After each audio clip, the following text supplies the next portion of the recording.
You little sissy from the Lin family. Just before the entrance exam, your arch-rival publicly humiliated you. You didn't argue back, you simply logged into divine domain in silence. With time flowing 100 times faster there, your army of elves was already standing ready for battle. Divine domain defense test beginning, deploying the Goblin Legion. A cold, mechanical voice sounded. Joyous mocking words still ringing in your ears, your consciousness had already arrived above divine domain. Below, nourished by the mana pool, your elf vassals already stood blade in hand, their eyes sharp. Watching the goblins surge forward like a tidal wave in the distance, you curled the corners of your mouth upward and issued a divine command, divine edict, leave not a single one alive. In this moment, you were no longer the good-for-nothing who slept through class, but the god of the forest and the elves, who held the power of life and death in his hands. Chapter 1, All or Nothing Fortune, I Will Never Forgive You. Brain storage. Wah! A clear, infant's cry like the first call of dawn instantly pierced the silence of the Lin family mansion. Amid this atmosphere of anticipation, a new generation of the Lin family was born. Where am I? Amid the joyous atmosphere, no one noticed that the infant in the swaddling clothes was staring with wide, dark eyes, filled with bewilderment and confusion, as he surveyed this brand new world. No one could have imagined that within this delicate, porcelain-like infant's body lay the soul of an adult. His name was Lin. He had once been a working stiff on Blue Star, struggling to make ends meet, but by the most unfortunate stroke of good fortune, he had been flung into a completely unfamiliar, alien world. Damn it, good fortune, I'll never forgive you. 16 years flew by in the blink of an eye. The capital city, first high school campus. In the classroom of grade 10, class 7, the teacher was delivering a passionate lecture at the podium. However, in the corner of the back row, a teenager was fast asleep with his head on the desk, drawing curious glances from his classmates from time to time. That's right, he was our protagonist, Lin. Shortly after his birth, Lin had already figured out the ins and outs of this world. Billions of years ago, a mysterious energy surged from subspace, sweeping across the Blue Star. Since then, countless people have awakened their divine domains, allowing them to set foot in the astral sea.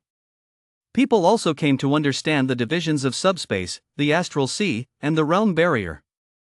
Over the long ages, human deities followed one another in succession, constantly expanding outward, forcibly propelling human civilization to the pinnacle of the world clusters. They gained a firm foothold in subspace, becoming one of countless top-tier civilizations.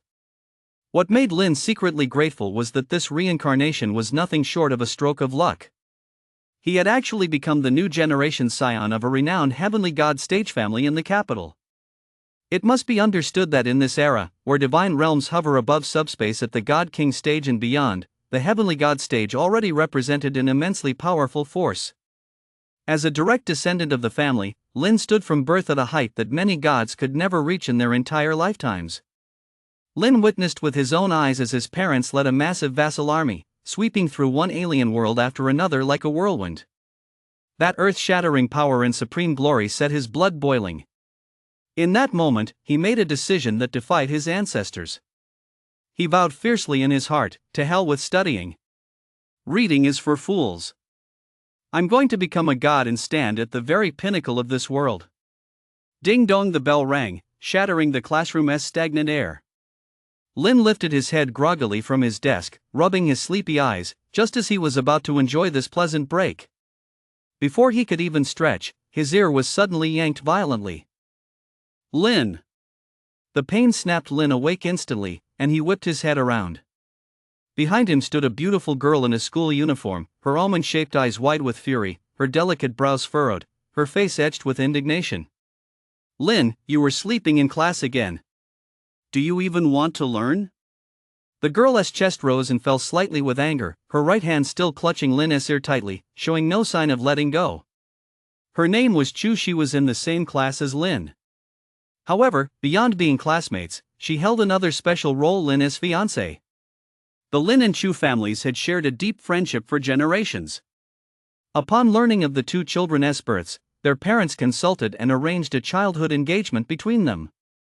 Because of this, ever since they were little, Chu had acted like a little busybody, constantly keeping an eye on Lin, while Lin had no choice but to put up with having this little wife around.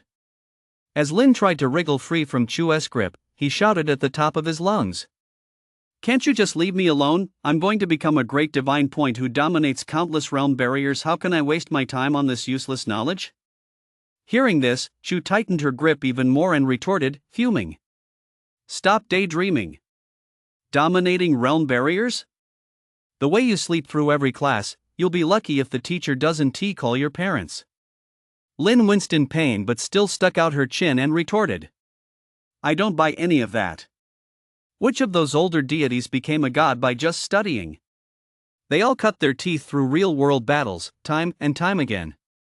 Chu's face flushed crimson with anger, her chest heaving violently as she pouted. Humph, only a blockhead like you wouldn't get it.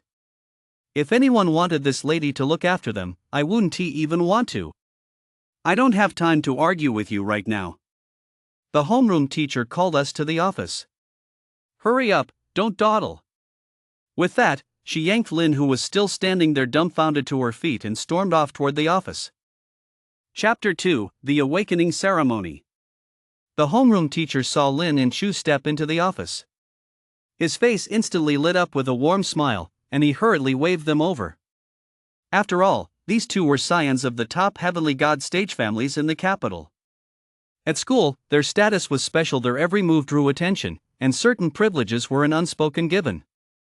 With a gentle smile on his face, the homeroom teacher scanned Lin and Chu with his gaze before speaking slowly. I've called you both here today to inform you of something important. Tomorrow marks exactly 3 months since you entered high school. On that day, the school will hold the Divine Domain Awakening Ceremony. This is a major event that will shape your future path as gods. Once you return, make all necessary preparations in advance and ensure you're in top condition. You must not let anything go wrong. In this world, to counterbalance the noble houses and maintain global stability, the Human Federation has enacted strict decrees. Noble houses are strictly prohibited from conducting Divine Domain Awakening ceremonies privately. In the eyes of the Federation's leadership, private awakenings can easily lead to uncontrolled power, allowing noble houses to hoard strength and threaten world peace. Any violation discovered would result in the complete annihilation of the family involved. There would be no leniency. For this very reason, Divine Domain Awakening ceremonies are uniformly organized by the Federation's Divine High School. Although the rules apply equally to all, it cannot be denied that the offspring of the noble families start from a higher vantage point from the moment they are born. When awakening a divine domain, holding an artifact can significantly enhance the domain's potential, and the vassals obtained after awakening will also be more powerful. The homeroom teacher was well aware of these dynamics. He had specifically called Lin and Chu in to remind them to bring the artifacts prepared by their families to tomorrow's awakening ceremony. After receiving the teacher's instructions, the two left the office. On their way home after school, Lin walked with his hands clasped behind his head, his steps so light he seemed ready to take flight, humming a tuneless tune. Chu, who do you think will awaken a more powerful divine domain tomorrow? I'm definitely stronger than you. When that happens, I'll take you across the Starsea. Chu shot him a look and kept walking. You're the only one who talks big. If you're really that good, let us see how it plays out at tomorrow's awakening ceremony. I've heard those guys from the class next door have prepared some powerful artifacts too. They might even awaken an ultra-rare divine domain. With my skills, if they're stronger than me, I'll write my surname Lin backwards. Chu sighed helplessly and gave Lin's head a gentle poke. You, always bragging. If you've got the time to brag, you'd be better off putting that energy into preparing for the awakening ceremony. Have you picked out your artifact yet? Do you know the ceremony procedures by heart? Don't let us down and make a fool of yourself. Don't worry. I've been ready for ages. I've been preparing for this day for 16 years. Lin and Chu stopped at the entrance to their homes. After a brief farewell, they turned and headed toward their respective doors. As soon as he stepped inside, Lin hurried straight to his room. His footsteps were urgent as he expertly opened the secret compartment deep within his wardrobe, where the artifact his parents had left behind before their departure lay quietly. The artifact radiated a soft glow.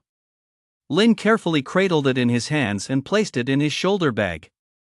But as Lin zipped up his bag and the excitement began to fade, a sense of loneliness crept into his heart. He gazed out the window at the sky gradually darkening, his heart filled with regret. His parents were currently engaged in a bloody battle at the distant realm barrier, striving to reach the true God stage, and were unable to witness such an important moment in his life. After a moment of sadness, Lin suddenly remembered something and took a stone out of the secret compartment. At first glance, the stone seemed ordinary, but according to his parents, it had been with him ever since his birth, something he could neither throw away nor destroy. As a transmigrator, Lin was well aware of the laws governing his kind. Those unremarkable yet inescapable objects were highly likely to be game-changing artifacts. So Lin decided to bring this stone with him when he awakened tomorrow. It might just become his secret weapon. Late at night, Lin drifted off to sleep with a sense of unease. Chapter 3: Divine Domain Awakening. In his dream, Lin envisioned himself commanding a vast army of vassals, sweeping all before them. Under his relentless assault, one realm barrier after another crumbled with a thunderous crash. Amidst the boundless starry sea, his towering divine form stood as high as the heavens, casting a shadow that obscured the sun. A terrifyingly powerful aura radiated from his body, divine points surged like a raging tide, churning wildly. Lin's jet-black robe fluttered fiercely in the wind, its mysterious runes flickering in and out of view, each one containing the power to shatter the heavens and destroy the earth. His eyes shone with a golden divine radiance as he surveyed the vast cosmos, his gaze brimming with the domineering authority and majesty of one who commands all. At dawn, the shrill ring of an alarm cut through the dream like a razor, instantly snapping Lin out of his glorious, epic dream of battling within the divine domain. For a moment, Lin felt dazed. Staring at the familiar ceiling, his mind had fully shifted from the dream to reality. It took a few seconds before he was fully awake. He rubbed his temples vigorously, but a smile crept onto his lips as he thought to himself, "That dream felt so real, maybe it's a good omen." Realizing that today was the Divine Domain Awakening ceremony, Lin instantly perked up and leaped out of bed in a single bound. After a quick wash, Lin, his heart pounding with nervous anticipation, strode toward the door. As soon as he opened it, he saw Chu waiting outside. She was dressed in a long, white gown, her expression equally tinged with nervousness and anticipation. Upon seeing Lin emerge, Chu stepped forward, her expression concerned, a hint of worry in her eyes. "Are you all set?" Lin grinned, patting the backpack containing his artifact, brimming with confidence. "Everything is ready, I'm just waiting to embark on my divine domain journey." Then, the two hurried off toward the school. As soon as they reached the school gate, they could feel the campus buzzing with an atmosphere completely different from usual. Stepping into the classroom building, they could faintly hear the excited chatter of their classmates. Upon entering the classroom, the homeroom teacher was already standing at the podium, and most of the students were sitting upright in their seats, sitting with their backs straight, from their slightly trembling fingertips and eyes sparkling with excitement. It was clear that everyone had already heard about the Divine Domain Awakening. Today marked a turning point in their destinies. Whether they would continue as ordinary people or awaken divine points and embark on the path to godhood depended entirely on whether they could awaken their divine domains. With everything riding on this moment, who wouldn't be nervous? As the last student hurriedly took their seat, the classroom fell instantly silent, and everyone's gaze turned to the homeroom teacher. With a solemn expression, the teacher slowly stood up, cleared their throat, and began to explain the awakening ceremony. "Students, today you will experience the most important moment of your lives.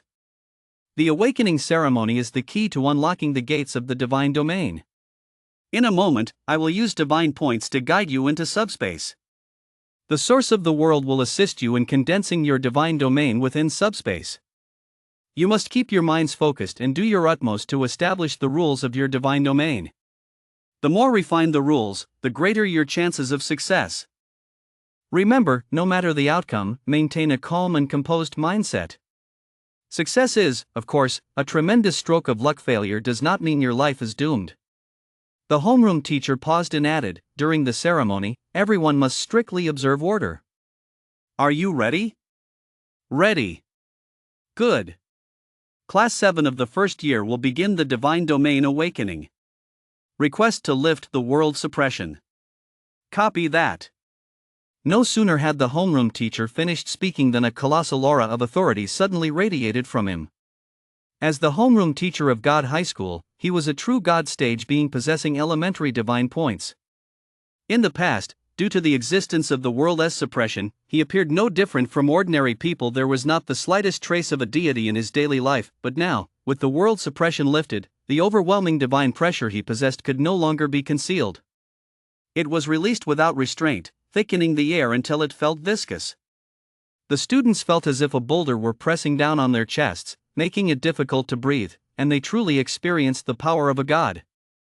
However, this nearly suffocating pressure did not last long. Immediately afterward, the students were struck by a wave of intense dizziness, as if the ground beneath their feet had suddenly vanished, causing their bodies to spin uncontrollably at breakneck speed. Once the dizziness subsided slightly, they found themselves alone in the vast expanse of subspace. Chaos reigned all around, with a mysterious mist pervading the air, and faint, strange lights flickering within it. Lin found himself in the vast expanse of subspace, enveloped by endless chaotic mist. The silence was so profound that all he could hear was his own rapid breathing.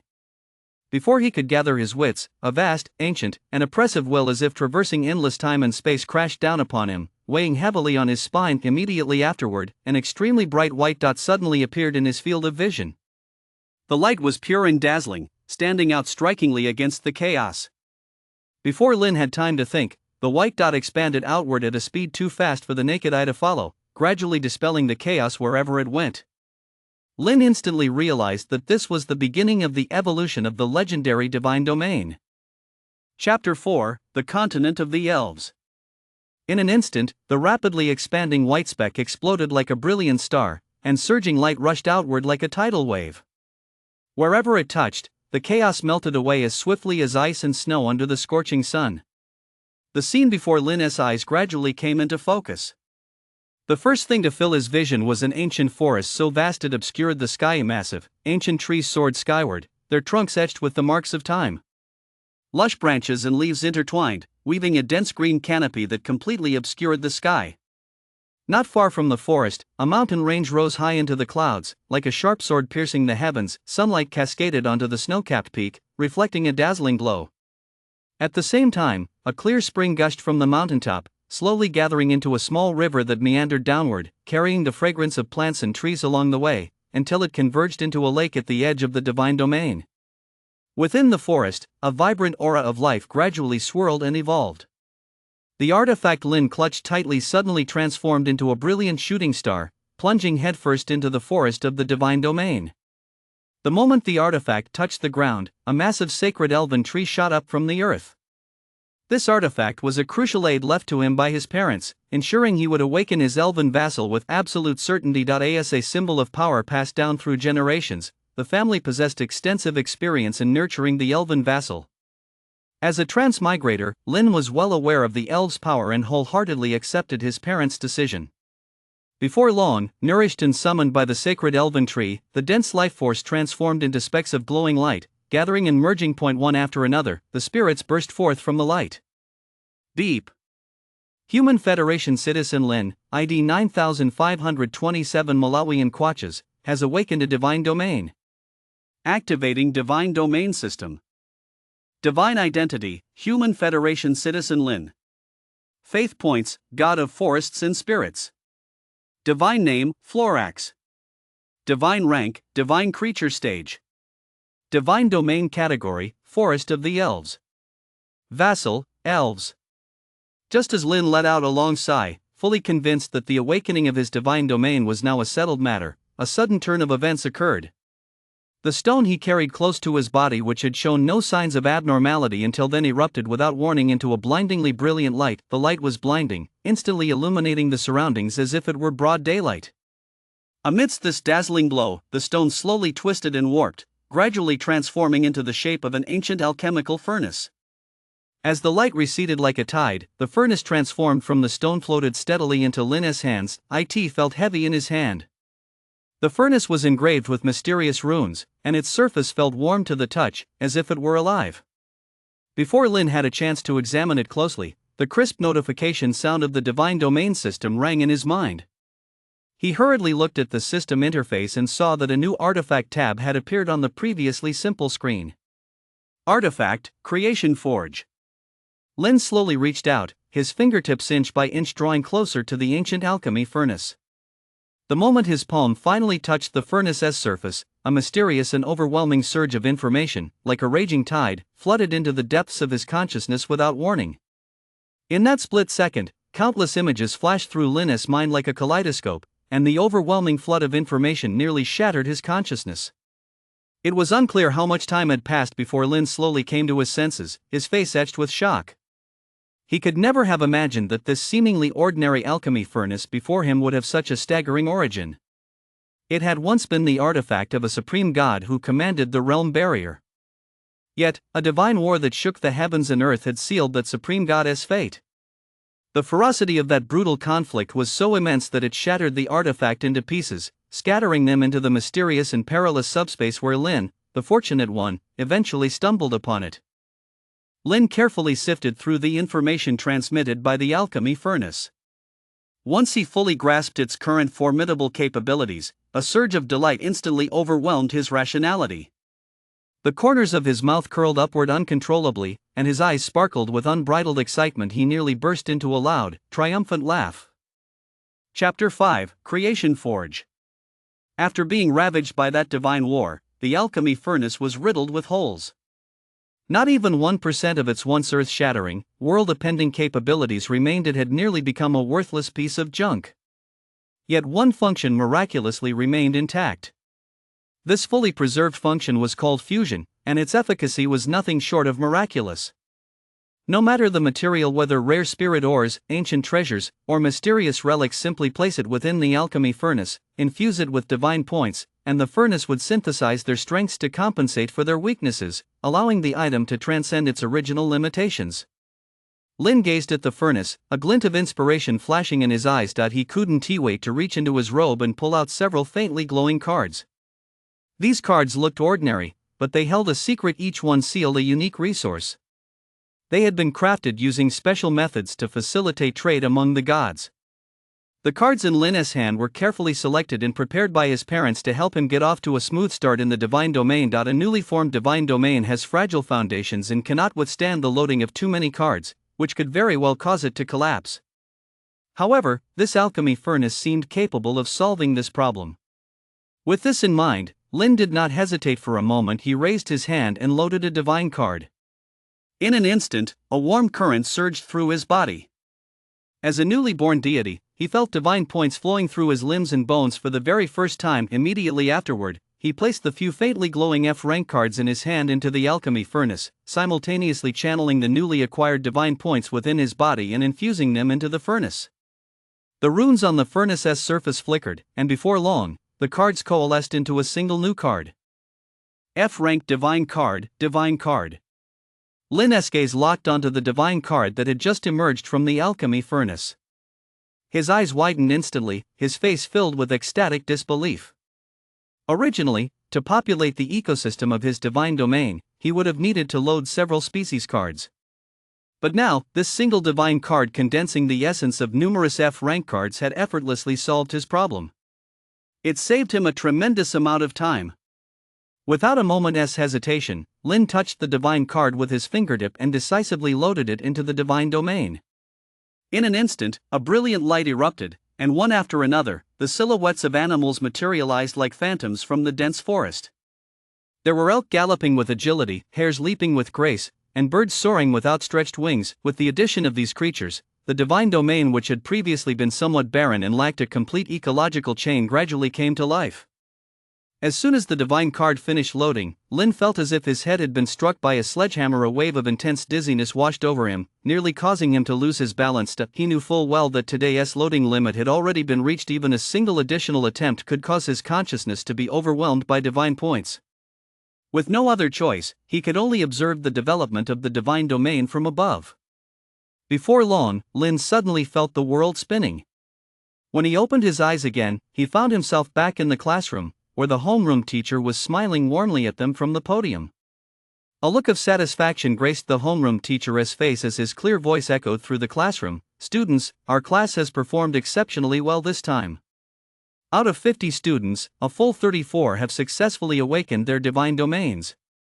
Those who haven't awakened, please don't lose heart. The path to godhood is long, and there will be plenty of opportunities in the future." As she spoke, the homeroom teacher glanced at her wristwatch and added, "It's getting late. Everyone should head home early and focus on guiding your vassal's development. This is a crucial step toward becoming a god. As for the class assignment notices, they'll be sent directly to your terminals shortly, so be sure to check them. No sooner had the homeroom teacher finished speaking than her figure vanished like wispy smoke, disappearing in the blink of an eye. The moment he left, the classroom erupted into chaos. Students gathered in small groups, engaging in lively discussions. Those who had successfully awakened their divine domains wore expressions of unbridled joy. Clusters of them huddled together, excitedly sharing the wondrous experiences of their awakenings, their eyes sparkling with anticipation for the path to godhood ahead. In contrast, those who had failed to awaken wore expressions of deep disappointment, heads bowed. Even when they spoke, their voices were filled with sighs, their faces somber, as if completely shrouded by the dark clouds of failure. According to the explicit provisions of federal law, within the Federation as homeworlds, true God stage beings and ordinary citizens are defined as equal in social status, yet in the real world, not a single person truly put this legal provision into practice. The root cause lay in the vast power disparity between true God stage beings and ordinary people. True God stage beings possess the immense power to move mountains and fill seas, to reshape the heavens and earth, while ordinary people, relying only on their flesh and blood bodies and limited technological means, could hardly stand up to them. This inequality in the dimension of power fundamentally determined that the two were destined to be unequal. By this point, Lin had long since slipped away from the noisy crowd in Joinchu, and the two began discussing each other as divine domains. Chapter 6, Winged Kin. Chu looked up at Lin, a look of curiosity in his eyes. What divine domain did you awaken? Tell me. Lin shrugged. What else could it be? The one passed down through our family for generations, the divine domain of the forest and the elves. What about you? Of course, mine is also our family's inherited divine domain, the mountains and the winged kin. Without a doubt, the Chu family's inherited vassal was the winged kin. This race possessed extraordinary potential and, in the future, held the possibility of evolving into the angelic race. The two chatted as they walked side by side toward the classroom exit, preparing to head home to guide their vassals in establishing faith points. For newly born deities, guiding faith points is of the utmost importance. After all, there have been instances in the past where vassals have turned against their creator deities. As they parted ways, Chu paused, turned sideways, and carefully pulled a divine card from his bag. In an instant, a soft green glow rippled out like water, illuminating the area around them. He held the divine card out to Lin and said earnestly, "This card contains a mana pool that can help you draw upon the magic spring. My father gave me two. I'm keeping one, and this one is for you." It's one of the few D-rank cards that can be loaded into a newly formed divine domain. Just as Lin was about to refuse, Chu moved with lightning speed, snatching his hand back before Lin could react. He turned and ran toward his home, leaving Lin with nothing but a fleeting glimpse of his retreating back. Lin watched the figure grow distant, shook his head with a wry, resigned smile, carefully tucked the D-class card away, and then headed home. Upon arriving home, Lin didn't even bother to put down his backpack. He immediately opened his terminal. With a heart full of excitement, he first sent a message to his parents to share the good news. Immediately afterward, he eagerly checked the class assignment notice posted by his homeroom teacher. When he saw that he and Chu were still in Class 7 of the freshman year, Lin nodded slightly in satisfaction. Before long, a reply from his parents arrived. Their words were filled with praise for Lin, brimming with pride and admiration. At the end, they told Lin something else. His parents informed Lin that they had mailed him a large number of low-tier cards seized from the realm barrier, advising him to equip them as he saw fit. Additionally, even better news arrived. Lin's father had successfully broken through the barrier and ascended to the true God stage. Once his mother completed her ascension as well, the family would be able to return to the main world, ending their long separation.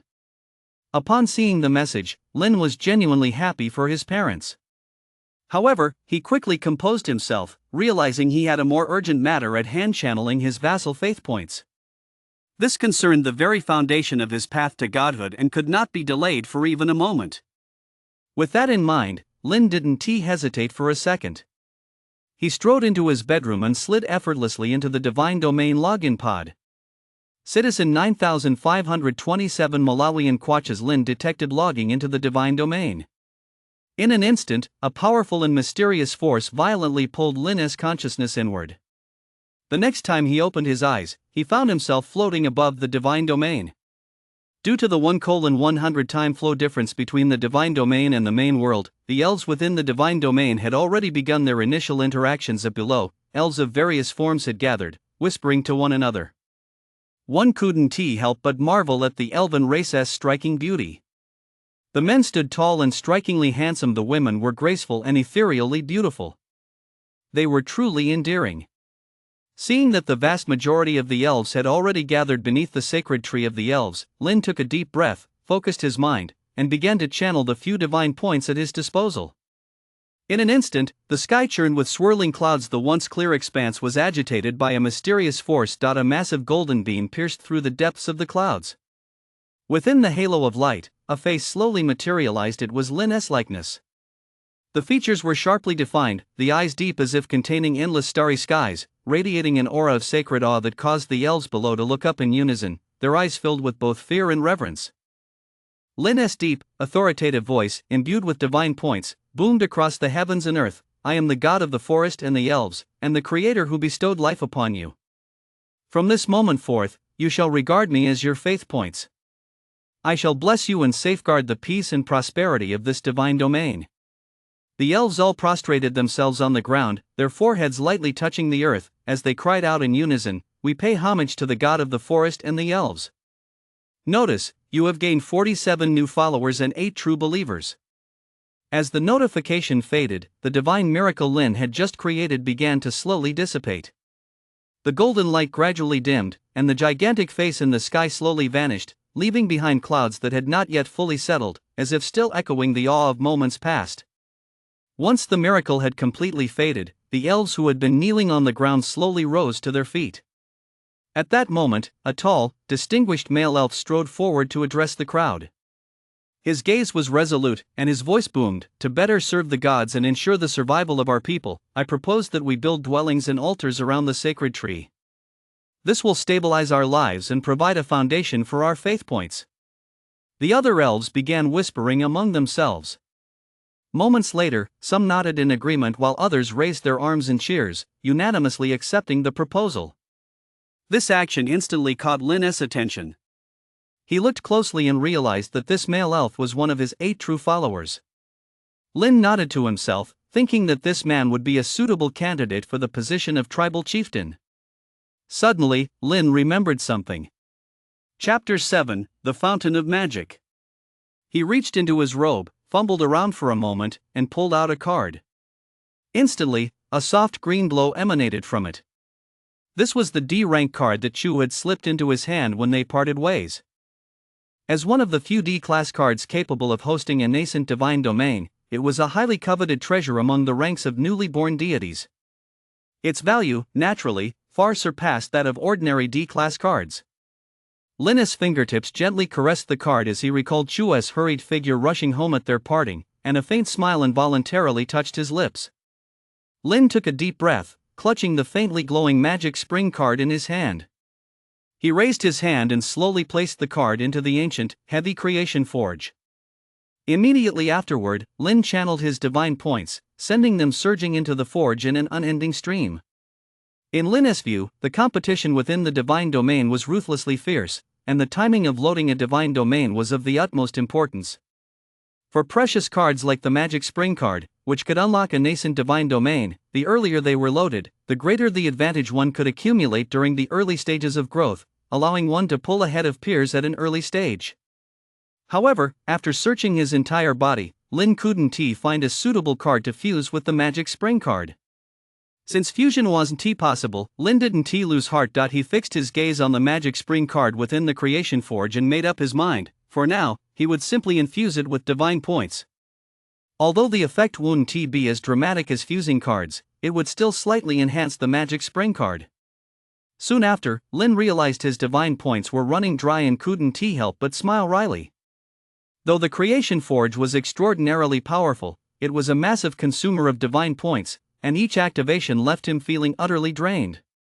Just as Lin was fully focused on refining the divine card, within the divine domain, the elves were bustling about in the forest clearing, and a simple wooden altar was nearing completion. Constructed from sturdy tree trunks, The altar was rustic and imbued with a natural aura. At its center stood a stone statue, its features handsome and striking. It was the very likeness of Lin.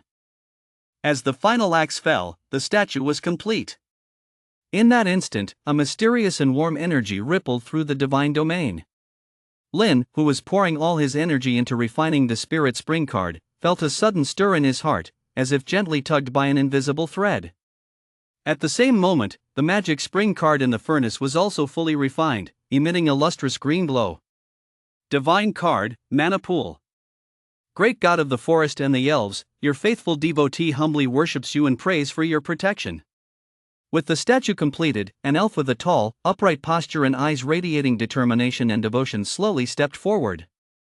He was the very one who had previously advocated for building an altar around the sacred tree, and now he took the lead in conducting the ritual.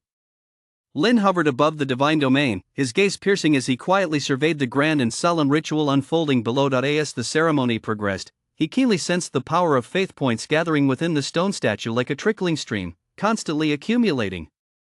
In an instant, Lin's thoughts shifted. A divine consciousness, like a living thread, followed the invisible bond of faith points and entered the stone statue with unerring precision. The moment his divine consciousness merged with it, a sudden transformation occurred. The once simple and solemn stone statue seemed to burst into flames, erupting with a blinding, dazzling light. The light, as if tangible, surged outward from the statue in all directions, illuminating the entire divine domain as if it were broad daylight. The elves participating in the ritual squinted their eyes, their faces filled with awe and reverence. As they gazed upon the elf leading the group, a mighty divine voice suddenly boomed from the stone statue. The rolling sound waves swept across the entire divine domain like surging tides. I bestow upon you the name, Tyran. From this day forward, you shall be the chieftain of your clan, overseeing its affairs and safeguarding the well-being of your people. After a brief pause, the voice resounded once more, its tone brimming with satisfaction. I have witnessed your devotion to me, and I am deeply pleased. I now bestow upon you a section of the Mana Pool. This Mana Pool contains boundless spiritual essence, which will aid you in your cultivation and help your clan thrive. I hope you will make good use of it. A flash of sharp determination flickered in Lin's eyes as his thoughts raced. In an instant, the magic spring card he had just finished refining seemed to be summoned by a higher calling. It broke free from his palm, transforming into a dazzling streak of starlight that shot toward the sacred tree within the divine domain. The beam struck precisely behind the sacred tree, erupting in a brilliant flash. As the light gradually faded, an exquisite mana pool came into view. Crafted from smooth jade, its rim was carved with intricate and mysterious patterns, ancient runes that emitted a soft glow, blending seamlessly with the surrounding natural landscape. Wispy strands of magic rose gently from the mana pool, like sheer veils of mist, swirling through the air and filling the entire divine domain with a fresh, rich aura of spiritual energy. Witnessing the sudden appearance of the mana pool and the swirling magic, the elves' eyes widened in awe and delight. Immediately, they knelt in unison, their foreheads lightly touching the ground, hands clasped before them in a posture of utmost devotion. The leader, Talon, his voice trembling with reverence and gratitude, cried out, "Thank you for the blessing of the great forest and the god of the elves." Notice, 12 new true believers and 1 new devout believer. However, Lin was destined never to see this scene, for he had been forcibly logged out by the divine domain system. Chapter 8, Young Master Zhao. When creating the divine domain, Lin had loaded 2 cards, already reaching his capacity limit. Although he had taken a brief rest, the cards he loaded this time were precious D-rank cards, far exceeding his capacity. To ensure his safety, the divine domain system instantly triggered its forced protection mechanism. In an instant, an invisible yet powerful force enveloped Lin. Before he could react, everything went black, and he was forcibly kicked out of the divine domain, hastily returning to the real world. Lin stared intently at the login pod S screen, where the words "login prohibited for 8 hours" loomed prominently. He took a deep breath, letting out a heavy sigh from deep within his chest, then dragged his slightly weary body out of the pod.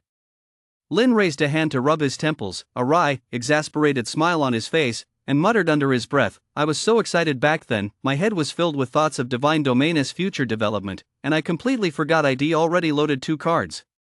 Now look what I've done." As Lin muttered to himself, he raised his hand and tapped the terminal on his wrist. The screen lit up, revealing an unread message from his homeroom teacher. To all students, the deity's entrance exam will be held tomorrow. Please be prepared. Lin frowned slightly, a hint of tension flashing in his eyes, as his fingers unconsciously tapped lightly along the edge of the terminal. The top scorer in the entrance exam always received a Divine Domain Area expansion card, which was undoubtedly a highly valuable reward for a new deity. It was worth noting that this Divine Domain Area expansion card was an extremely rare low-tier expansion card, specifically designed for new divine domains. In most families, such cards were considered quite scarce. At this thought, a determined gleam flashed in Lin's eyes. He strode quickly to the desk, picked up the terminal, and opened the new class roster once more to see if anyone might become his rival. Lin's gaze darted rapidly across the roster when suddenly, one name caused his eyes to freeze. Zhao. Upon seeing this name, Lin narrowed his eyes slightly as memories flooded back. He knew this person all too well, a direct descendant of the Zhao family, a prominent lineage of deities in the capital. Previously in Class 8, he had been reassigned to Class 7 during the recent class reshuffle. More importantly, the Zhao family bore a long-standing feud with the Lin family. Yet Lin felt not the slightest fear. Instead, he curled the corners of his mouth upward and murmured under his breath, "This is interesting." The next morning, Lin and Chu entered the classroom together. The moment they stepped inside, they immediately sensed something was off. In the once familiar classroom, the classmates who hadn't yet awakened their divine domains were nowhere to be seen, replaced by a sea of unfamiliar faces. The old classmates sat in small groups, whispering to one another, their conversations mostly revolving around divine domains and the upcoming entrance exam. "Hey, have you heard? Zhao Tingtao from Class 8, the Zhao family's son, has transferred to our class. His family's hereditary Tianping vassal is incredibly powerful. He is definitely not someone to be underestimated." A tall, slender boy whispered to his deskmate. His deskmate pursed his lips, his eyes sparkling with curiosity, leaned in close, and replied just as quietly, "I heard about it ages ago.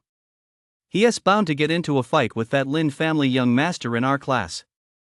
Those two families have never gotten along. Now that they're in the same class, who knows what kind of commotion they'll cause. We're in for a show." Just as the two were enthusiastically whispering to each other, a sharp, icy snort suddenly rang out from behind them. A burly man stood behind them, exuding an intimidating presence, none other than Zhao Tingtao, a direct descendant of the Zhao family. Zhao Tingtao's gaze shot straight at Lin, his face wearing undisguised contempt, as he raised his voice in mockery. "Let me guess who this is. Oh, isn't this the Lin family's little sissy?" Those jarring words instantly cut through the classroom's hushed chatter. Everyone's gaze was drawn to them, eyes darting back and forth between Lin and Zhao Tingtao. Faced with Zhao Tingtao's malicious mockery, Lin didn't lose his temper. Instead, he remained completely composed. He spoke in a dismissive tone, "Ha, just as I expected, a brute. You shoot your mouth off without thinking first. You." Zhao Tingtao was so flustered by Lin's words that his face turned crimson, veins bulging on his forehead. He took a sudden step forward, rolled up his sleeves, and looked ready to fight. But just as he was about to retort, the homeroom teacher's figure gradually materialized from behind the lectern. Seeing this, he had no choice but to suppress his anger. He shot Lin a vicious glare and strode back to his seat. The homeroom teacher's gaze was piercing as he scanned the room.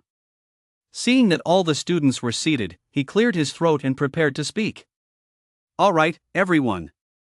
Chapter 9, Entrance Exam. All right, everyone.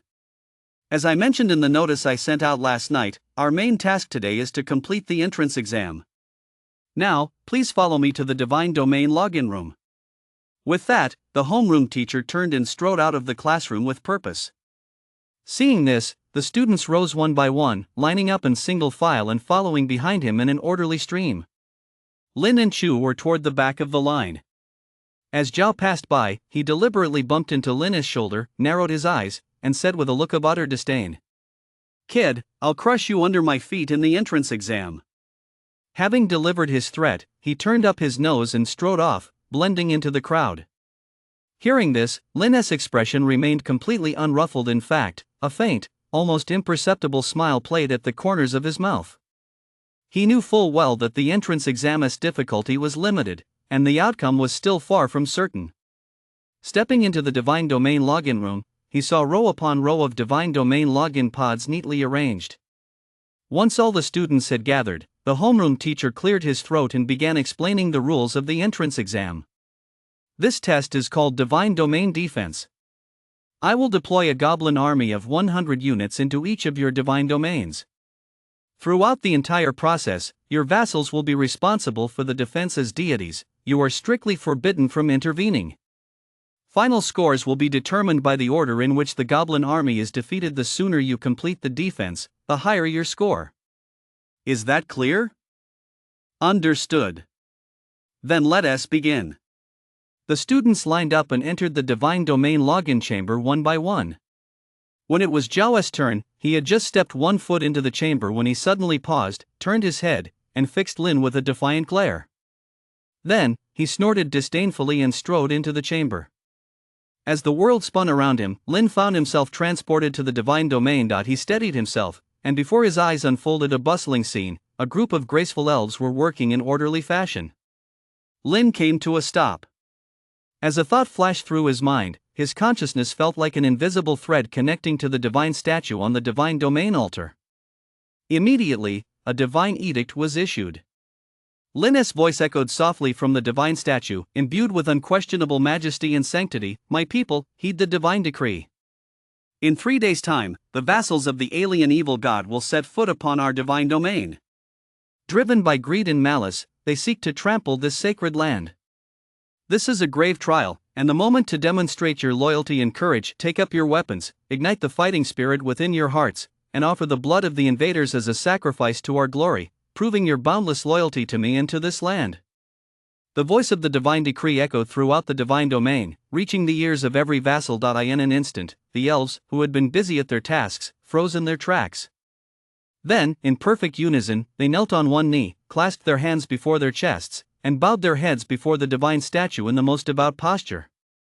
The elven chieftain, Talon, raised his head.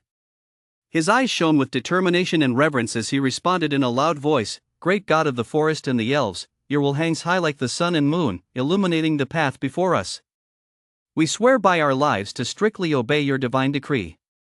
We shall use the bows in our hands and the courage in our hearts to ensure that those foreign, evil gods and vassals who dare to invade the divine domain will be cut down on the spot, never to return. Lin's consciousness withdrew from the divine statue, and it returned to its tranquil state. Yet his divine decree, like a boulder cast into a lake, sent ripples of excitement through the elven tribe. In an instant, the tribe erupted with excitement. The elves, who had been methodically constructing their homes, sprang into action, setting aside their current tasks to devote themselves entirely to the intense preparations for battle. Lin's gaze swept across the tribe, and he was delighted to discover that, through their recent development, the elves' craftsmanship had made a qualitative leap. In the open spaces of the village, piles of brand new wooden bows and arrows lay stacked. What delighted Lin even more was that he noticed some elves had already mastered a unique skill using the magic permeating the air to imbue their bows and arrows with power. As these elves drew their bows and knocked their arrows, a faint glow would emanate from their bodies, and magical energy, like supple threads, would wrap itself around the arrows.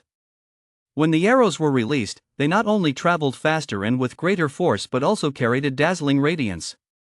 The awakening of this miraculous ability was clearly linked to the mana pool Lin had placed within the divine domain the previous night. The mana pool continuously radiated dense magic into the surrounding area, causing subtle changes throughout the divine domain. Gradually, the elves were nourished by this energy, unleashing abilities hidden deep within their bloodlines.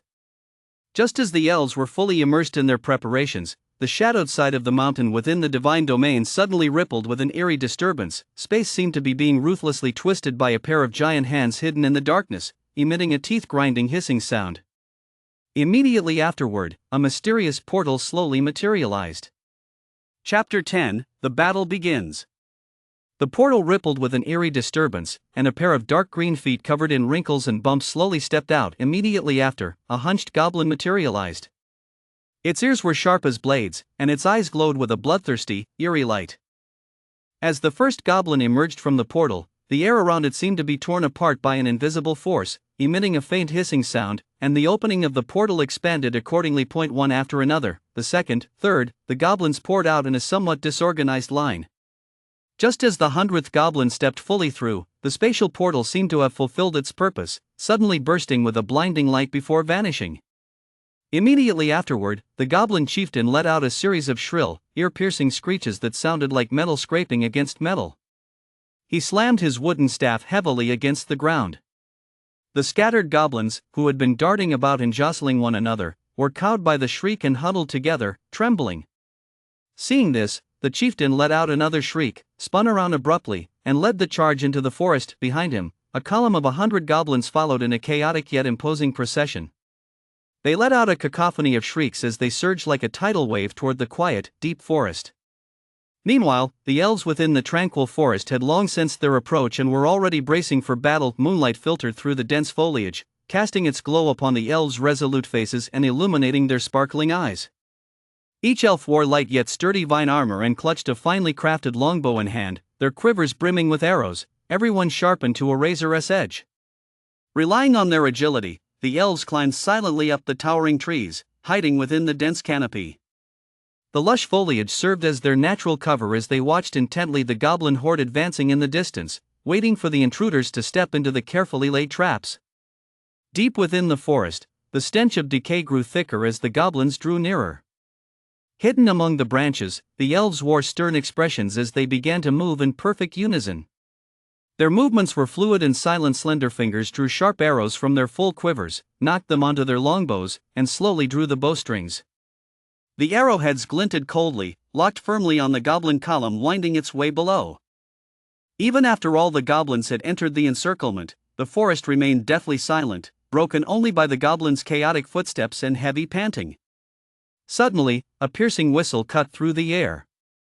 Talon, chieftain of the elven clan, stood atop the highest branch, his figure tall and erect, moonlight cascading over his golden hair. His gaze was as sharp as an eagle's.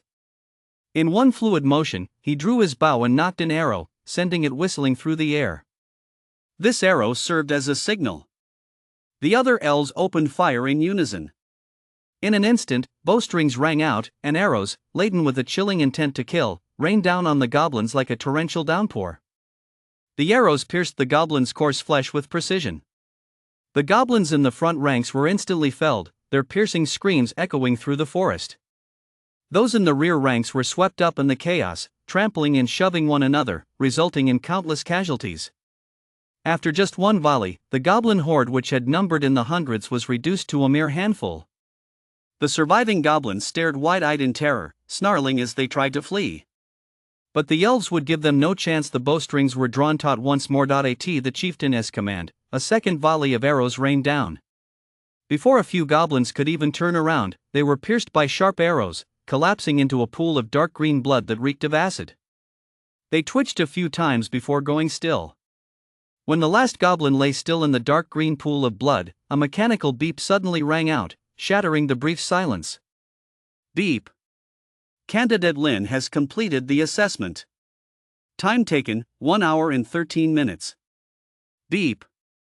Automatic logout in 3 minutes. As the beep sounded, his consciousness swiftly returned to the main world. Lin slowly opened his eyes to find himself facing the slightly cold metal interior of the login pod. He took a deep breath, pushed open the pod door, and stepped out. In the vast login pod hall, row upon row of neatly arranged pods remained tightly sealed. The results of the assessment were clear. Lin was the undisputed first place. Chapter 11, Divine Domain Expansion Card. The homeroom teacher watched as Lin emerged from the pod, his expression calm, betraying not a hint of surprise. In his view, it was only natural for a scion of a prominent family to possess numerous resources and complete the assessment first. Even though he considered Lin's early completion to be expected, the homeroom teacher still gave him a slight nod, his eyes clearly filled with approval. After all, no matter how many resources one had, one still needed solid personal ability to pass the assessment so quickly. Lin stepped out of the Divine Domain pod, his stride unbroken, and walked straight over to stand beside the homeroom teacher. He cast his gaze toward the still closed pods, quietly waiting for the rest of the class to finish their assessments. Before long, a click sounded as the door of Zhao's pod sprang open, and he strode out. The moment Zhao's foot stepped out of the divine domain pod, his gaze darted urgently toward Lin's position. Upon seeing the wide-open pod door, the joy that had welled up in his eyes upon completing the assessment vanished instantly, replaced by a frosty chill. His face darkened so deeply it seemed it could rain. Then Zhao saw Lin standing beside the homeroom teacher, a faint smile playing at the corners of his lips as he watched him silently. In that instant, he felt a surge of hot blood rush to his head, and rage churned in his chest. But with the homeroom teacher standing right there, Zhao had no choice but to force down his pent-up resentment and frustration. He let out a heavy, cold snort. Then, reluctantly dragging his feet, he walked over and stood beside the homeroom teacher, deliberately turning his back to Lin, his dissatisfaction and defiance plain for all to see. The homeroom teacher took in the tense standoff, merely furrowing his brow slightly before returning to his usual composure. Both students came from distinguished, well-established families. After weighing his options, he chose silence, pretending not to notice the undercurrents between the two. He maintained a composed expression as he continued to wait for the other students to complete their assessments, acting as if nothing had happened. However, the third student to complete the assessment was beyond Lin's expectations. In his mind, Chu, who came from a distinguished family, was certain to secure third place after all. Chu's past performance had always been outstanding, yet at that moment, the one stepping out of the divine domain login chamber was an obscure commoner student. A flicker of surprise crossed Lin's eyes. He instinctively took a step forward, fixing his gaze on this dark horse who had defied expectations, his mind filled with confusion and curiosity. This was a familiar face from Class 7. But Lin's impression of him was faint. Over the past 3 months, the boy had maintained a virtually non-existent presence. Lin's gaze locked onto this classmate who was usually invisible yet had shown brilliantly in the assessment, and he couldn't help but think to himself, to come out on top in the divine domain assessment, it seems the vassal ability he has awakened is definitely not to be underestimated. At this thought, Lin narrowed his eyes slightly, a hint of wariness flashing in his gaze. Just as Lin was pondering, the hatch of the divine domain docking bay began to sway open once more. This time, it was Chu who emerged. His expression was slightly somber, and his steps were a bit slower, as if he were dissatisfied with his own performance in the assessment. Immediately afterward, the other students filed out one after another, their faces bearing a variety of expressions, some excited, some disappointed, as they gradually took their places in the designated area of the classroom, waiting for further instructions. Once the last student had returned to their place, the murmur of discussion gradually subsided.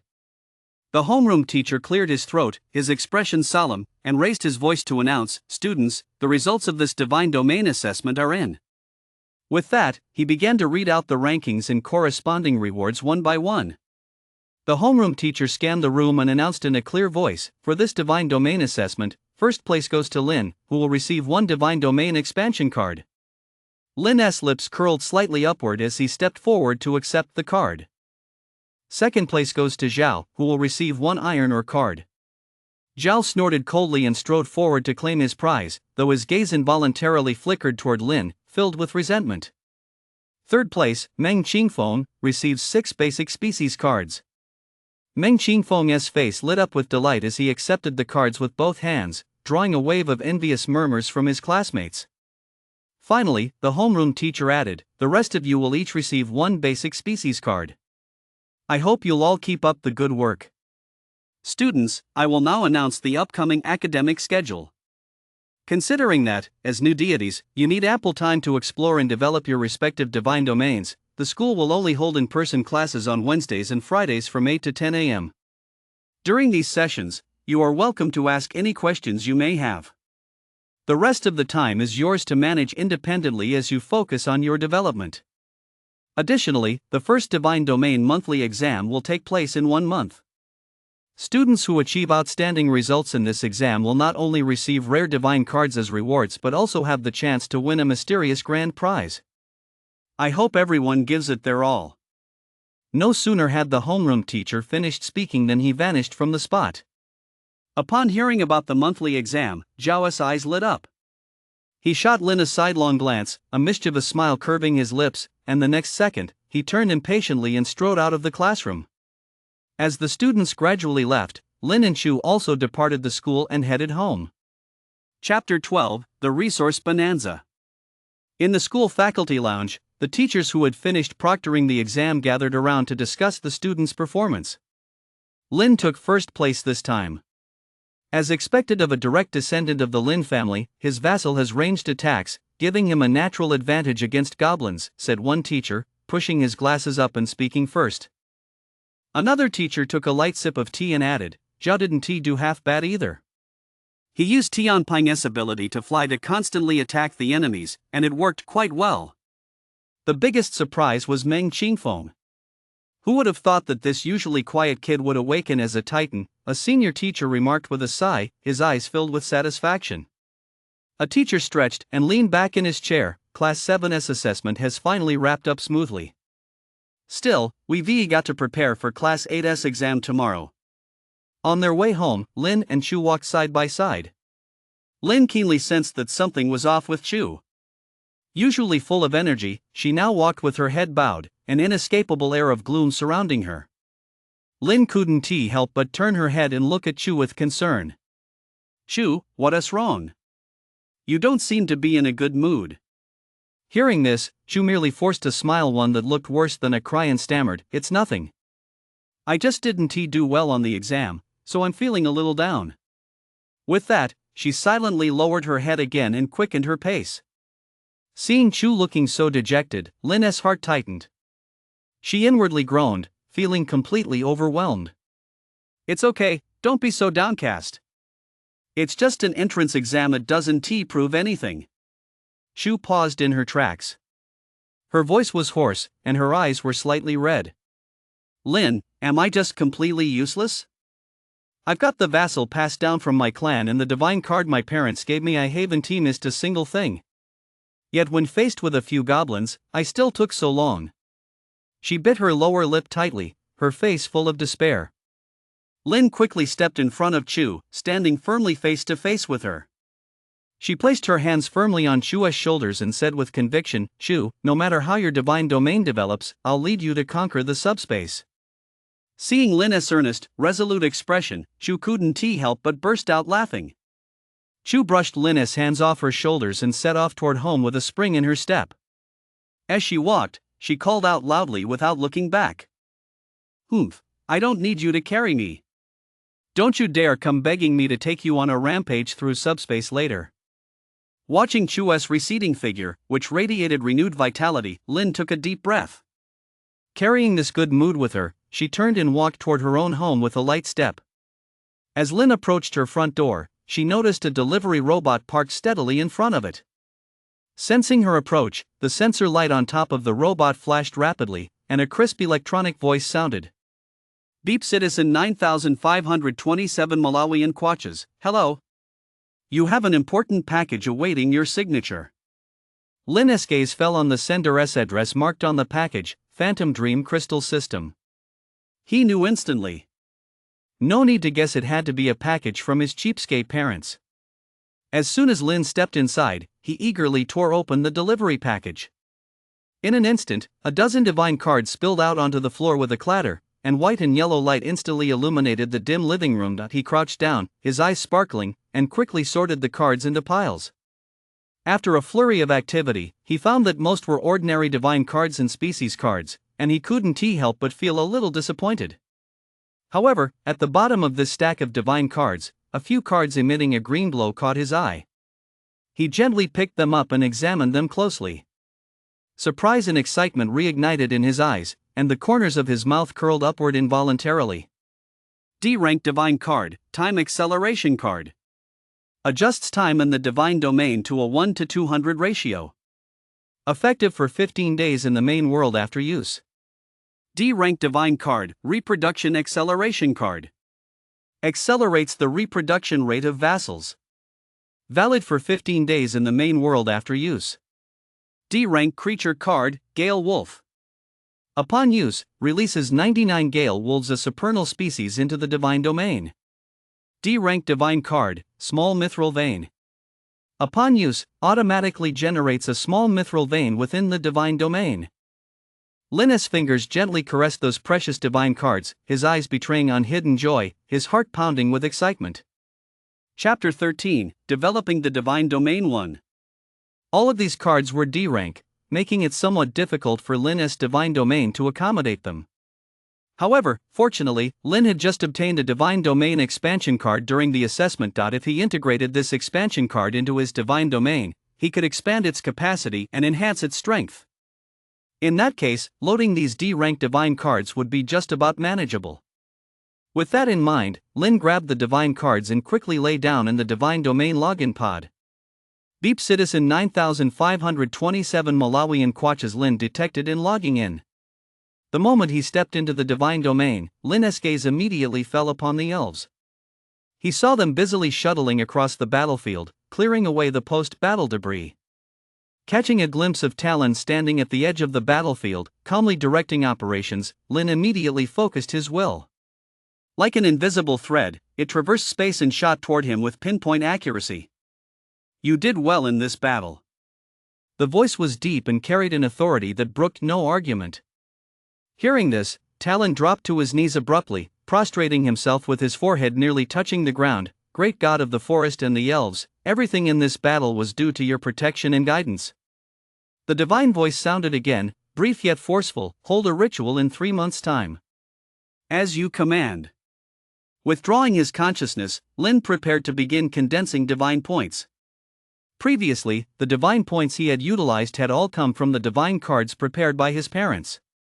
Lin extended his consciousness into the divine statue on the altar of the divine domain, drawing out the faith points stored within. Beep 543,280 faith points obtained. After successfully drawing out the power of the faith points, Lin wasted no time and began to concentrate on condensing divine points with all his might. 1 month passed within the divine domain, and Lin finally completed the condensation. Beep 543 divine points obtained. Lin looked at the result before him. From over 500,000 faith points, he had ultimately condensed only a little over 500 divine points. A wry smile involuntarily curled at the corners of his mouth. As a newly born deity, the low conversion efficiency was unavoidable. Achieving a 1 to 1000 ratio was already no small feat. After a moment of reflection, Lin quickly composed himself and put the matter behind him. He then eagerly pulled out the Creation Forge, followed by the rewards from the assessment. C-rank divine card, divine domain expansion card expands the divine domain by 50 square kilometers. Next, Lin pulled out several low-rank divine cards from his parents. F-rank divine card, pasture generates a patch of fertile pasture upon insertion. F-rank divine card, open pit coal mine generates a small open pit coal mine upon insertion. F-rank divine card, small iron mine generates a small iron mine upon activation. Lin's gaze was resolute as he fed the divine cards into the Creation Forge one by one without hesitation. Then, he took a deep breath and channeled his divine points, feeding them into the furnace in a steady stream. After injecting roughly 500 divine points, the Creation Forge began to vibrate violently as it started fusing the divine cards. Lin watched helplessly as the divine points he had worked so hard to gather were nearly drained dry by the Creation Forge in the blink of an eye. He couldn't help but mutter under his breath, "Damn, this thing is a real money pit." Just as Lin was frantically fusing the divine cards, Clan Chief Tyran was equally swamped within the divine domain. Agile and swift, he darted among the clan members, shouting commands as he directed them in the hunt. These prey would become the offerings for the upcoming divine sacrifice. On the day before the divine ritual was to begin, after a long and intense fusion process, Lin's forehead was covered in sweat, yet his eyes remained fixed on the Creation Forge. Suddenly, a brilliant light erupted from the furnace. Accompanied by a humming sound, a card shimmering with dazzling blue light burst forth, spinning slowly in midair. Lin eagerly reached out and caught the card securely. Instantly, a system notification sounded. C-rank divine card, divine domain expansion card. Grassland expands a 50 square kilometer grassland, with small deposits of iron ore and coal buried beneath it. Seeing this, a look of delight flashed across Lin's eyes. With these mineral resources, the elves would be able to advance to the next stage. At that moment, the divine domain was filled with a solemn and reverent atmosphere. Talon, his expression stern, moved through the bustling crowd making final arrangements. He cleared his throat and shouted loudly, Everyone, listen up. Assemble at the altar at 8 o'clock sharp tomorrow morning. At 10 o'clock sharp, the ritual will begin. This is the highest form of reverence for the gods, and there can be no room for negligence. If anyone dares to be late, or shows even the slightest disrespect to the gods during the ritual, do not blame me for being ruthless. Chapter 14, Development of the Divine Domain 2. Great God of the forest and the elves, we gather here in devotion. Under your glorious protection, we have slain the filthy minions of the evil god. Now, we offer these tributes, beseeching your mercy. Talon knelt devoutly before the divine statue, reciting the prayer. Witnessing this scene, Lin decisively projected his consciousness into the divine statue. In an instant, the statue seemed to be engulfed by a blazing sun, erupting with a dazzling, blinding light. Lin's voice emerged from the statue, solemn and majestic, echoing throughout the divine domain. I have witnessed your valor and loyalty on the battlefield, and now I bestow upon you this vast land as a reward. May you prosper and multiply upon this new land, strengthening your clan. In the not-too-distant future, fight for me against the evil invaders from the other world and defend the glory of the gods. Talon knelt on one knee, clenched his right fist, and pounded it heavily against his left chest, swearing with fervor. Your divine decree is the eternal beacon illuminating our path forward. Wherever your sword points, be it mountains of blades, seas of fire, or the depths of hell, shall be the targets of our valiant conquest. We shall inscribe your boundless glory with our blood. Lin loaded the Divine Domain expansion card into the Divine Domain without hesitation. In an instant, the heavens and earth seemed to be stirred by a pair of giant hands. To the east of the Divine Domain's lofty peaks, the world's boundaries, as if infused with colossal power, expanded outward at an astonishing speed. When the dust settled, the newly born Divine Domain was a vast, boundless grassland, lush with verdant grass and teeming with life. Witnessing this earth-shattering divine miracle before their eyes, the elves could not help but fall to their knees, their eyes filled with awe, and their faith points growing ever more devout. Notice, 20 true believers and 8 devout believers have been added. I have opened a new realm for you. Beneath that grassland lie precious mineral deposits developed the divine domain. As the words fell, Lin's consciousness instantly withdrew from the divine statue. From above the divine domain, he surveyed the elves' progress. With the divine ritual concluded and his consciousness withdrawn, Lin keenly sensed a thorny problem: the number of elves was simply too small. As immortal beings, elves were naturally disinclined toward marriage and procreation, and with the divine domain still in its infancy, this phenomenon was all the more pronounced. For Lin, this was undoubtedly a massive obstacle. An insufficient number of vassals meant a significant reduction in the faith points he could harvest, and the power of faith points was precisely the key to his divine points growth. If this continued, a shortage of faith points would severely limit his development. After careful consideration, Lin decided to send a secret telepathic message to Talon. In an instant, a mysterious sound wave, audible only to Tyran, resonated within his mind. Tyran, I entrust you with a task of the utmost importance. The elven race is now sparse in number, severely hindering the development of the divine domain. You must do everything in your power to urge your people to procreate. Do not slacken in this effort. Should any of your people resist, tell them that this is the divine decree. Upon hearing this, Talon's expression grew solemn. He knelt on one knee, pressed his right fist to his chest, and replied with utmost reverence. I shall obey the divine decree. Shortly after Lin's telepathic message, footsteps could be heard outside Talon's room. The door opened gently, and a tall, upright male elf walked in. His name was Leonzer, and he served as the captain of the elven harvesting squad. Upon entering, Leonzer bowed slightly in greeting. Talon, his expression solemn, rose to meet him. He had summoned Leonzer to entrust him with a mission to lead a team of elves to explore the newly expanded regions of the divine domain. After a thorough discussion, Leonzer nodded in acceptance and turned to leave, ready to carry out the mission. Just then, as if suddenly remembering something, a mischievous grin flashed across Talon's face. He reached out and patted Leoncel on the shoulder, saying half jokingly, half seriously, "Don't rush off just yet. I have a special task for you. Within a month, you must settle down. Don't worry, I've already found the perfect match for you." Upon hearing this, Leoncel opened his mouth to politely decline, but before he could utter a word, Talon's expression instantly turned stern. He fixed Leoncel with a piercing gaze and said, enunciating each word clearly, "This is a divine decree. Do you truly intend to defy the will of the gods?" Finally, Leoncel stepped heavily out of Tyron's room, his face clouded with worry, unsure how to handle this special mission.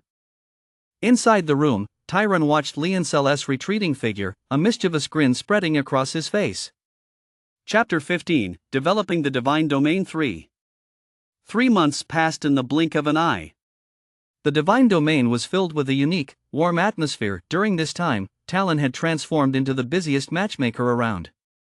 He ran about tirelessly, skillfully tying the red threads of fate together thanks to his deep understanding of his people. Fortunately, every elf was strikingly beautiful, so as long as there was a willingness to unite, pairings came together smoothly. Now, looking around, most of the elves in the divine domain were already in couples. Leoncel has also found his own happiness. Talon introduced him to his younger sister, with whom he was born from the same cocoon. Now, his wife is already expecting a child. During this time, the elves also completed their exploration of the newly opened divine domain. Faced with the vast, boundless grasslands, they quickly sprang into action and established a basic livestock industry. A chance excavation led the elves to the delightful discovery of mineral veins hidden beneath the grasslands.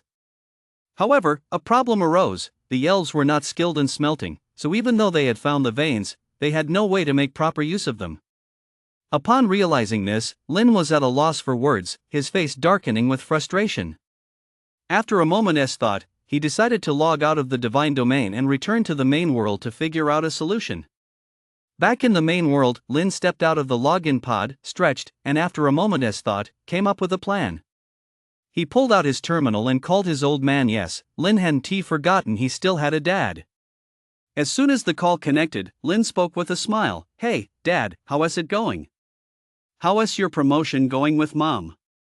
Almost instantly, the terminal screen lit up, revealing a middle-aged man with a powerful presence. His face was stern, and his eyes exuded authority. This was Lin's father. The moment Lin Xianli saw Lin on the screen, his originally stern and serious expression softened instantly. The corners of his mouth lifted involuntarily, revealing a look of satisfaction. "Son, your old man has now reached the true God stage, and your mom is currently in the critical phase of her ascension. I reckon it won't be long before we can go home and be reunited." Lin replied with a smile, "That's great. I wish Mom all the best with her advancement. But Dad, I've actually run into a bit of a sticky situation here. The vassal elves in my divine domain have discovered a mineral vein, but they don't know the first thing about smelting. Do you have any good ideas?" After listening, Lin Xianli laughed heartily and said, "I ran into that problem back in the day too. Most of our vassals are elves, so it's perfectly normal to face this situation when you're just starting out. The solution is simple. Go to the trading market and buy a batch of races that know how to smelt as vassals. Make them your second vassals, and the problem will be solved in no time." After hearing his father's words, Lin's expression froze instantly. After offering the solution, Lin Xianli didn't wait for Lin to recover from his surprise before continuing. "Alright, I just transferred 400,000 universal divine points to the account I gave you. Don't absorb these divine points yourself. The mixed-in faith points from other races are harmful to you. Use these divine points to shop around in the trading market. You're sure to find something suitable. I need to go protect your mother." With that, without waiting for Lin's response, he hurriedly ended the call. The screen went dark, leaving Lin staring at the terminal, lost in thought. After ending the call with his father, Lin opened the global divine trading system. The screen lit up, and a dazzling array of product information and trade listings scrolled by rapidly. His fingers swiped continuously as he carefully filtered through the vassal options. After some searching, he discovered that with 400,000 universal divine points, he had more than enough funds to purchase a substantial number of ordinary dwarf and human vassals within his budget. If he wanted to buy some races with good potential and room for growth, this amount would barely suffice. Though it would be a tight squeeze, with careful planning, he could still close the deal. But when he turned his attention to the high-ranking vassals, his hopes were instantly dashed. Those high-tier vassals, equivalent in rank to elves, were priced exorbitantly high. Just as Lin was preparing to carefully screen through the races with good potential, a flashing notification on the screen caught his eye. It turned out to be a user-posted listing. Curious, he clicked on it and saw the bold text, "Rare high-tier race lava dwarf, masters the art of smelting, 100 individuals available, sincerely priced at 500,000 divine points. Interested parties, please PM for details."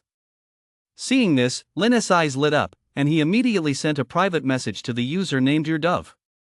"Hello, I'm very interested in this batch of lava dwarf vassals, but my budget is limited. Would you be willing to sell them to me for 400,000 divine points?" After sending the message, he waited anxiously for a reply, his fingers tapping lightly on the table without thinking. Soon, the seller named Your Dove responded, "Is this a one-time payment?" Lin typed quickly, "Yes, full payment upfront." Almost instantly, Your Little Dove replied, "Alright, here you go. Let us follow the standard procedure. I'll prepare the transaction right away." Seeing those words, Lin let out a long sigh of relief. Lin knew that in this main world, all traded items were teleported directly to the buyer, and the trading system automatically verified their authenticity. If an item was fake, the transaction simply couldn't be completed, so he wasn't worried about being scammed. He decisively transferred 400,000 universal divine points to the seller named Your Dove. As soon as the transfer confirmation sound faded, a soft glow flashed, and a divine card instantly appeared in Linus' hand. Chapter 16, Divine Domain Development 4. D-Rank Species Card, Lava Dwarf. Upon use, summons 100 lava dwarves within the Divine Domain. Inside the Divine Domain, Lin stared intently at the system interface, reading the description of this species card, a gleam of determination flashing in his eyes. Lin fell into deep thought. Moments later, he retrieved the divine cards his parents had previously sent from his storage space. He selected one of the divine cards from the pile. F-rank divine card, Cavern. Upon activation, it generates 50 cavern structures in a designated area. With a casual gesture, Lin summoned the Creation Forge, which instantly hovered above his palm. Without hesitation, he tossed the 2 cards in his hand into the forge, then immediately added a small amount of divine points. Moments later, a streak of light shot out from within, coalescing into a brand new card that trembled gently in the air. D-Rank Divine Card, Lava Dwarf includes Lava Cave Nest. Upon use, summons 100 lava dwarves. Lin looked at the description of the upgraded card on the system interface, a look of satisfaction spreading across his face, then nodded slightly. After confirming everything was correct, he focused his mind and sent a telepathic message to Talon within the Divine Domain. Soon, a brand new tribe will descend upon the high mountains. You must coexist peacefully with them. In the future, I will arrange for them to mine the veins hidden beneath the grasslands. Once the mining is complete, the equipment forged from them will be sent to you. Talon immediately knelt on one knee. "I shall obey the divine decree." As he sensed the goddess consciousness recede, Talon's taut nerves instantly relaxed, and the expression on his face collapsed. His brows knitted into a deep frown, and his face turned grim. After all, he had no desire to suddenly face a new rival. But he took a deep breath, forcing those negative emotions down, and replaced his worried expression with a calm one. He then swiftly summoned the tribe's leaders and methodically arranged all necessary matters. Lin withdrew his consciousness and, without a moment's delay, loaded the divine card directly into the Divine Domain. In an instant, the once serene mountain was transformed. A mysterious force carved out one deep cavern after another halfway up its slope. Upon closer inspection, molten lava could be seen flickering and churning within the caverns.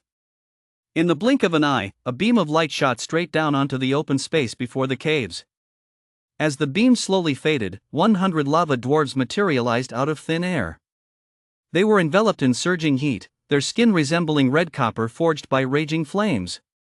After the dwarves' arrival, a minor commotion broke out among the crowd. Just then, a middle-aged dwarf stepped forward. He strode to the center of the dwarf ranks, raised his arms in a mighty shout, and under his command, the dwarves gradually settled down. Lin quietly looked down upon these newly arrived dwarves. Witnessing this scene, a thought struck him, and he immediately channeled his divine points, sketching a massive golden face in the sky above the high mountains. "I am the creator god of this realm, the god of the forest and the elves. From this day forward, you are my vassals. Watching the dwarves kneel in fear on the ground, Lin felt a sense of satisfaction. With a mere thought, he caused the divine points to dissipate. After all, every minute that passed consumed the divine points he had painstakingly accumulated. Immediately afterward, Lin precisely projected his consciousness onto the middle-aged dwarf among them who seemed to hold the most authority. A voice imbued with the majesty of a superior being echoed softly within the middle-aged dwarf's mind. "What is your name?" "I am Balk. I do not know why the deity has spoken to me." "What are your commands?" Balk knelt on one knee and answered with trembling reverence. Lin's divine consciousness pulsed with unquestionable authority, resounding deeply within Balk's mind. "From this moment on, you, Balk, are the chieftain of the dwarven clan. Lead your people to settle within these lava caves high in the mountains. In the forest below dwells the elven race, under my protection. From this day forward, you must do everything in your power to help the elves below forge equipment." Balk responded loudly in his heart, "I shall obey the divine decree." Notice, 78 new followers have been added, and 3 true believers. Seeing the system notification pop up, Lin realized that this group of dwarves had been completely subdued, and the future smithing needs of the divine domain were now resolved. Chapter 17, Developing the Divine Domain 5. Lin gazed at the orderly divine domain, secretly delighted by its promising development, when a sudden notification abruptly shattered the calm. "Beep, your terminal has received an important message." Lin hurriedly opened the system, and the first thing he saw was a message from the homeroom teacher. "Lin, this midterm exam is of extraordinary significance. The mystery prize for this exam is 20 precious spots to enter the alternate world successfully conquered by the school. To ensure fairness, the school will rank students based on their midterm scores. Only the top 20 students will have a chance to secure a spot." In an instant, the joy that had been in Lin's heart vanished without a trace. He stared intently at the homeroom teacher's message on the screen, his eyes filled with gravity. After a moment's thought, he raised his hand and replied to the homeroom teacher. Once the message was sent, Lin began to consider how he could gain an absolute advantage in the monthly exam. After all, this was Divine High School in the capital. It was by no means home to just 1 or 2 disciples from prominent clans. On the contrary, the number of such students was quite substantial. Whether it was their vassals or the resources at their disposal, they far surpassed ordinary students. Therefore, the competition in this monthly exam was bound to be fierce. After all, the chance to enter the another world so early was truly rare. As he pondered, a thought struck Lin, and he retrieved 2 divine cards glowing with a green light from his storage space. D-rank divine card, time acceleration card. Adjusts the time in the divine domain to a 1 to 200 ratio. Effective for 15 days in the main world after use. D-rank divine card, procreation acceleration card. Speeds up the reproduction rate of vassals. Effective for 15 days in the main world after use. Immediately afterward, Lin retrieved 2 more divine cards, glowing with a blue light, from his storage space. C-rank divine card, grants the deity 500 divine points upon use. Divine cards of this type are extremely rare. Each card contains refined, pure divine points. It must be noted that it typically takes a full 10,000 general divine points to condense just 100 points of pure divine points. Even in Lin's possession, such divine cards were few in number. Without a moment's hesitation, Lin immediately fused the 2 divine cards into his divine domain. In an instant, surging divine points poured into his divine body like a raging torrent. Immediately afterward, with a light wave of his right hand, the creation forge materialized out of thin air. Lin seized the moment to cast the 2 acceleration-type divine cards into the furnace. Without a moment's hesitation, Lin began channeling the newly acquired divine points into the creation forge in a steady stream. As the divine points were infused, the creation forge's ancient body gradually glowed with a faint light, and the runes on its surface began to flicker faintly. When the total divine points injected reached 999, the 2 acceleration-type divine cards within the forge finally began to fuse. Just as Lin was busy beyond measure within the divine domain, fully immersed in the fusion of the divine cards, Chua's communicator suddenly vibrated, and a notification from the homeroom teacher popped up on the screen. Chu raised her gaze toward the winged kin in the divine domain, whose progress had stalled, and a flash of determination crossed her eyes. The next moment, her delicate hand reached into her storage space, and with a gentle touch, she steadily withdrew 2 divine cards. D-rank divine card. Divine domain stabilization card significantly enhances the stability of the divine domain. Grade B divine card. Angelic reincarnation pool rapidly transforms vassals into beings of holy light. These 2 cards had been procured by Chu's parents at great expense. Chu's original plan was to wait until the winged kin had proliferated and grown strong within the divine domain for some time, then leverage the holy light source of the artifact within the divine domain to maximize the card's effectiveness. However, the opportunity to enter the other world had disrupted her plans. Watching the winged kin's slow progress within the divine domain, and thinking of the chance to enter the other world, Chu realized she could no longer afford to wait. Chu took a deep breath. Without a moment's hesitation, she tapped her fingertips lightly and decisively loaded the 2 cards into the divine domain system. In an instant, a violent surge of power flooded the depths of her consciousness like a raging tide. In the blink of an eye, she felt as though her head had been struck by a sledgehammer. Excruciating pain, like countless fine needles, rapidly spread throughout her entire skull. Although the divine domain stabilization card ensured the system wouldn't collapse under the impact of this immense power, the crushing pressure on her consciousness was inescapable. Cold sweat poured down Chu's face as her body trembled uncontrollably. Just as the divine domain system was about to trigger a forced logout command, Chu managed to pull herself together through sheer willpower. Chu fixed his gaze on the meteor formed from the angelic reincarnation pool as it flew into the divine domain. As the reincarnation pool descended slowly, it hovered steadily directly beneath the source of holy light. The surrounding radiance seemed to be drawn by an invisible force, gradually converging into the reincarnation pool. Witnessing this scene, Chu's taut nerves finally relaxed, and the corners of his mouth curled upward involuntarily. Chu channeled his divine points, probing deep into the divine domain with his consciousness to pinpoint the exact location of Cyril, the chieftain of the winged kin. He then transmitted his voice through divine thought. Cyril, proceed immediately to the source of holy light. Upon arrival, enter the reincarnation pool below. I shall obey your divine command. Chapter 18, Super Acceleration Card. Chu stood atop the divine domain, looking down at the luminous cocoon enveloping Cyril below. A faint glow flickered within the cocoon, as if life were being nurtured inside. 1 month of time in the divine domain slipped by silently. Until that day, when the tranquility was suddenly shattered.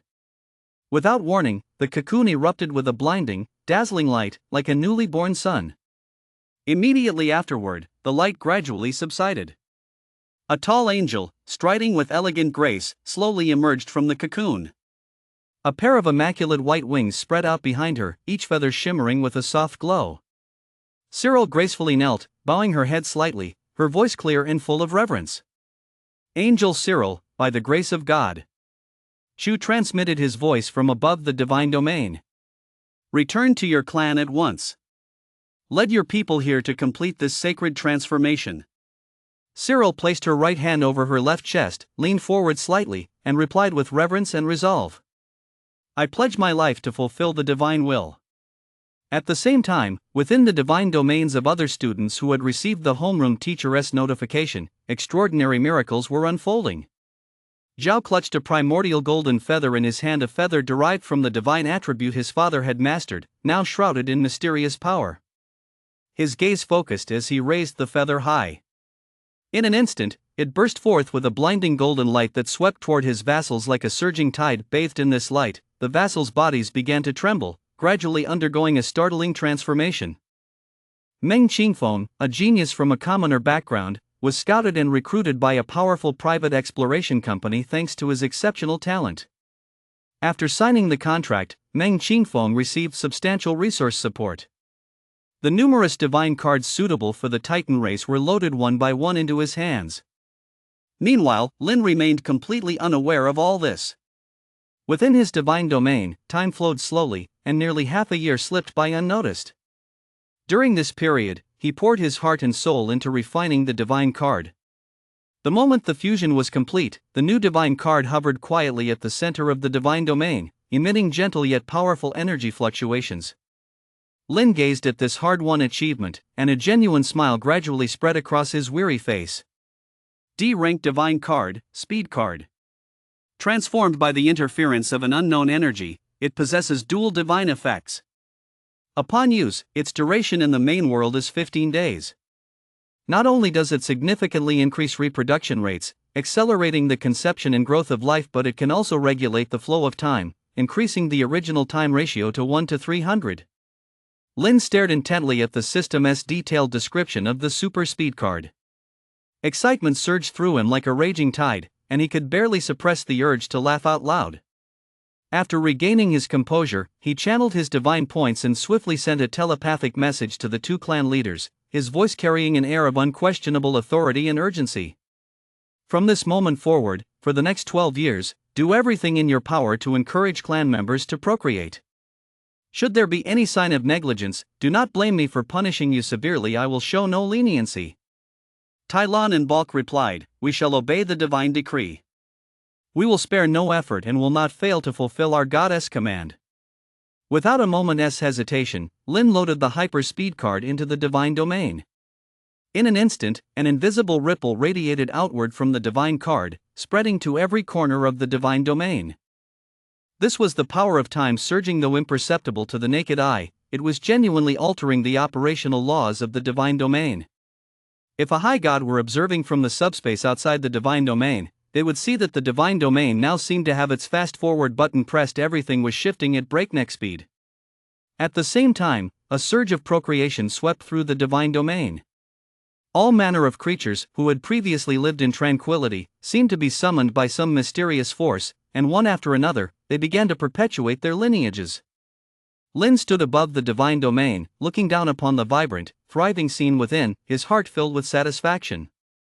He knew full well that the divine domain's development had now been set on the right track, so he decided to devote more of his energy to his own spiritual cultivation. He no longer focused his gaze on the various sites within the divine domain, but instead immersed himself completely in the world of comprehending the rules. On one hand, he channeled the power of the faith points stored within the divine statue, continuously transforming and condensing them into pure divine points. On the other hand, he cast aside all external distractions and began attempting to comprehend the fundamental rules of the world. Lin knew full well that the most critical aspect of the path to ascending to the demigod stage was to elevate his comprehension of a single world rule to over 30%. At the same time, he must possess the corresponding source of divinity. When it came to the source of divinity, Lin wasn't overly concerned. After all, it could be cultivated on his own or purchased. However, there were no shortcuts to comprehending the rules. He could only rely on his own daily insights. Not only that, but the depth of his understanding of the rules directly affected his ability to cast divine spells. The type of divine spells a deity cultivates and the power of those spells fundamentally depend on the depth of their understanding of the rules. Chapter 19, The Elven Kingdom. Deity identity, Lin, citizen of the Human Federation. Faith points, god of forests and elves. Divine name, Florax. Deity level, divine creature stage. Divine domain category, Elven continent. Vassals, elves, lava dwarves. Artifact, creation forge. Divine authority, forest 0.8%. Divine points, 7,390. Within the divine domain, 12 years have passed in the blink of an eye. Between the forests, plains, and mountains that once stood here, countless structures have sprung up like bamboo shoots after rain. The once sparsely populated elves and dwarves have now flourished. Amidst the densely packed buildings, their figures bustle back and forth, creating a lively atmosphere that radiates vibrant vitality everywhere. At the same time, over the past decade, under the influence of the elven sacred tree and the mana pool, dozens of supernatural beings have emerged. Among the many extraordinary beings, the chieftains of the elves and dwarves were the most powerful. Under Lin's deliberate guidance, at the beginning of the 11th year, they successfully broke through their limitations and advanced to become second-tier extraordinary beings. Catalyzed by the Speed Boost card, the populations of the elves and dwarves expanded rapidly. The elven population surged past the 10,000 mark, while the dwarves' numbers smoothly exceeded 7,000. Not only that, but the two tribes joined forces to form an elite legion of nearly 10,000 soldiers. Every member of this legion was equipped with iron armor and weapons meticulously forged by the lava dwarves. The cold gleam of their armor and weapons attested to their exceptional quality. The commander of the legion is none other than Leoncel. Amid the burgeoning tide of the divine domain, he too has successfully transcended the boundaries of the mortal realm, ascending to the rank of a first-tier supernatural being. Now, relying on his exceptional leadership and extraordinary power, he leads this 10,000-strong legion, serving as the most crucial military force within the divine domain. During this time, Lin has not been idle either. He immersed himself in converting divine points and comprehending the laws, not only accumulating a vast amount of divine points but also successfully grasping his life law, forest. Furthermore, he fused all the basic divine cards sent by his parents and integrated them into the divine domain, making them an integral part of it. This has made the resources within the divine domain extremely abundant. All common resources can be found there.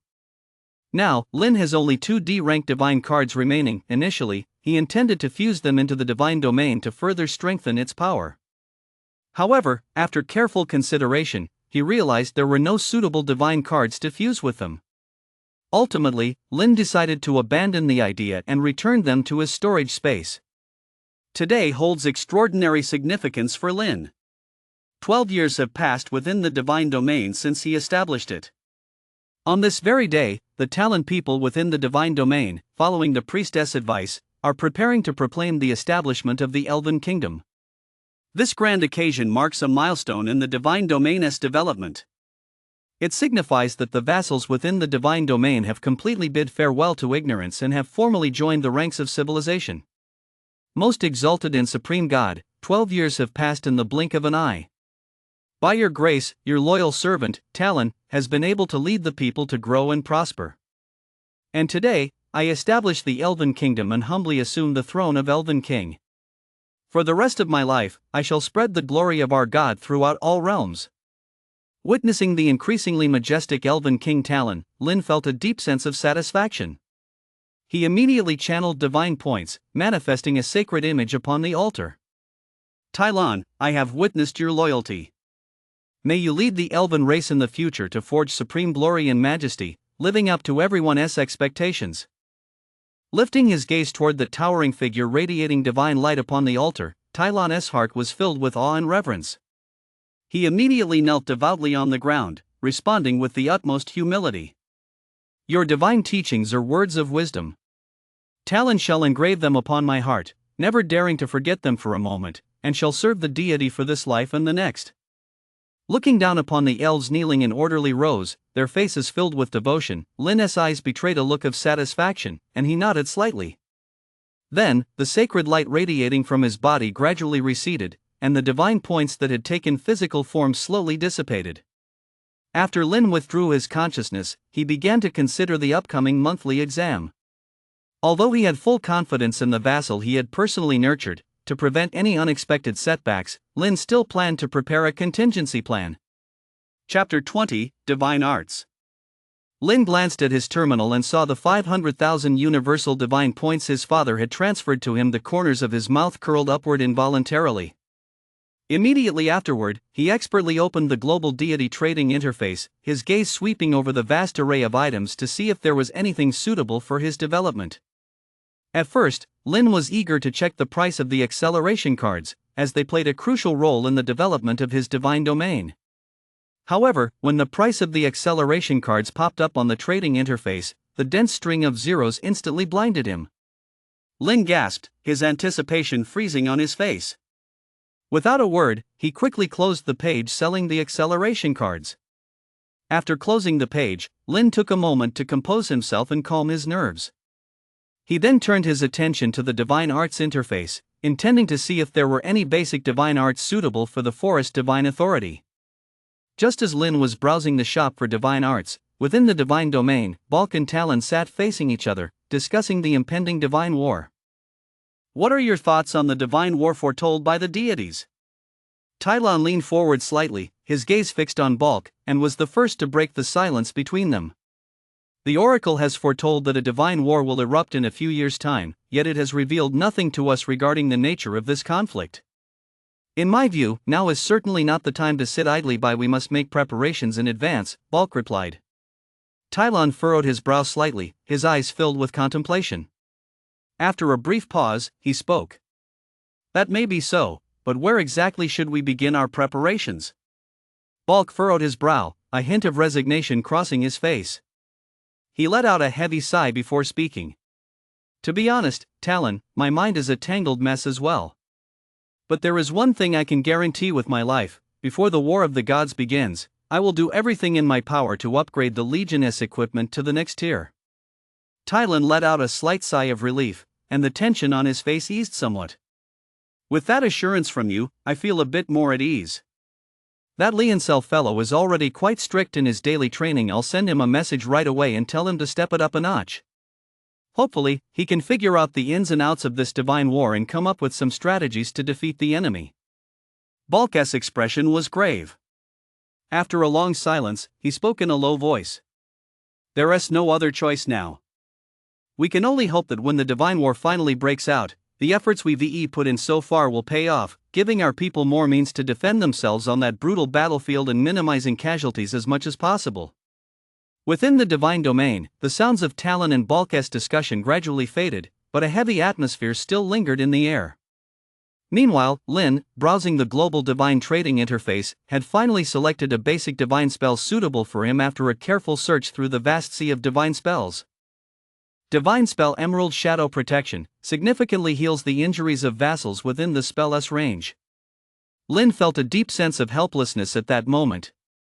He knew full well that his level of comprehension of divine authority was still far too low. At his current level of comprehension, attempting to cast those powerful divine spells with terrifying destructive force was nothing short of a pipe dream.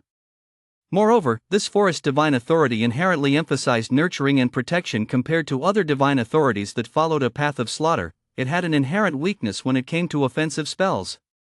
Even if his understanding of divine authority improved, he might not necessarily find a spell with powerful destructive force. Still, this divine spell served as a valuable trump card. Just imagining a situation where, after a single spell, his side which had been evenly matched would be fully restored to health and charge back at the enemy, Lin couldn't help but let a faint smile curve his lips. After obtaining the divine spell, Lin wasted no time. He immediately returned to his divine domain to devote himself to its cultivation, making final preparations for the upcoming monthly exam. It wasn't just him, other students were also pulling out all the stops to stand out in the exam, so it goes without saying that Lin threw himself wholeheartedly into his divine spell training. Meanwhile, within Chua's divine domain, earth-shattering changes were taking place. Under the catalysis of the angelic reincarnation pool, the original winged kin had all completed their metamorphosis, becoming a sacred angelic race, and their numbers had grown significantly. As for Zhao, his vassal, the celestial eagle already renowned for its ferocious speed and formidable offensive power now had faint, indigo blue currents flickering intermittently within its vast wings, crackling with electricity. It seemed to have undergone a transformation of its own. Chapter 21, The Monthly Exam 1. On the day of the monthly exam, all first-year students and teachers gathered in the school's largest divine domain login room. The principal strode onto the podium, scanned the room, and solemnly announced the competition rules. This exam will take the form of a virtual divine battle. Students present will be randomly matched for combat by the optical brain, and the victors will advance to the next round. Without further ado, the match lists have been sent to your terminals. Please enter the divine domain login pods immediately and prepare to begin the assessment. Beep. Candidate Lin, citizen ID 9527 Malawian kwachas, detected entering the exam. Beep. You now have 10 minutes of main world time to prepare for battle. Above the mysterious and unfathomable expanse of the divine domain, Lin's divine points avatar formed from condensed divine points slowly materialized. In an instant, the skies darkened. Believers! Lin's voice rolled forth, resounding like a great bell, carrying an authority that brooked no argument. That shameless heretic god dares to openly desecrate me. What choice will you make? Exterminate the heretics. We swear to defend the glory of our God with our lives. Tylon and Balk raised their arms and shouted, their voices rolling like a tidal wave. Behind them, a legion of nearly 10,000 vassals stood in perfect formation, every member's blood boiling as their unified cries echoed across the heavens and earth. Proclaim my divine decree, march forth at once. Lin's gaze burned like a torch, divine points surging around him. With a wave of his hand, he issued the command. His voice, carrying an authority that brooked no argument, rolled out across the heavens and earth. As Lin gave the order, the vassal legion within the divine domain vanished instantly, teleported away by the system.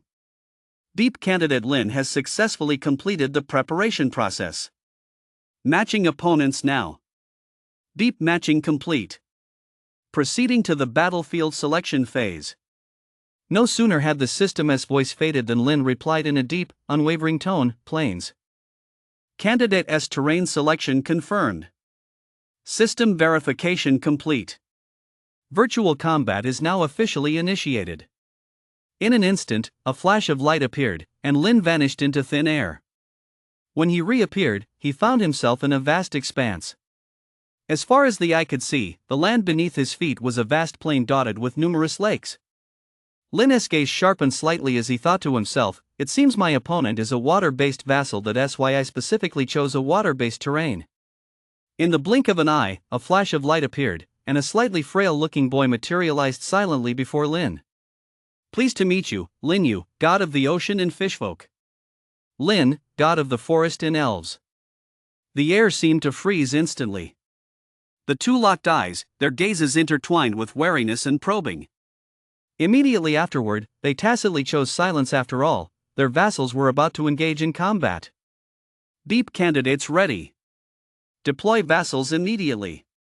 The system's cold, emotionless electronic voice suddenly rang out through the space, shattering the brief silence. No sooner had the words fallen than two dazzling, thick beams of light shot straight toward the center of the space. When the light faded, the two candidates' vassals materialized from within. Lin Yu looked up. Opposite him, Lin's vassal army resembled a torrent of steel. Each was clad in uniform armor, marching in perfect formation, exuding a chilling, murderous aura. Moreover, within the ranks, dozens of supernatural beings radiated constant magical fluctuations.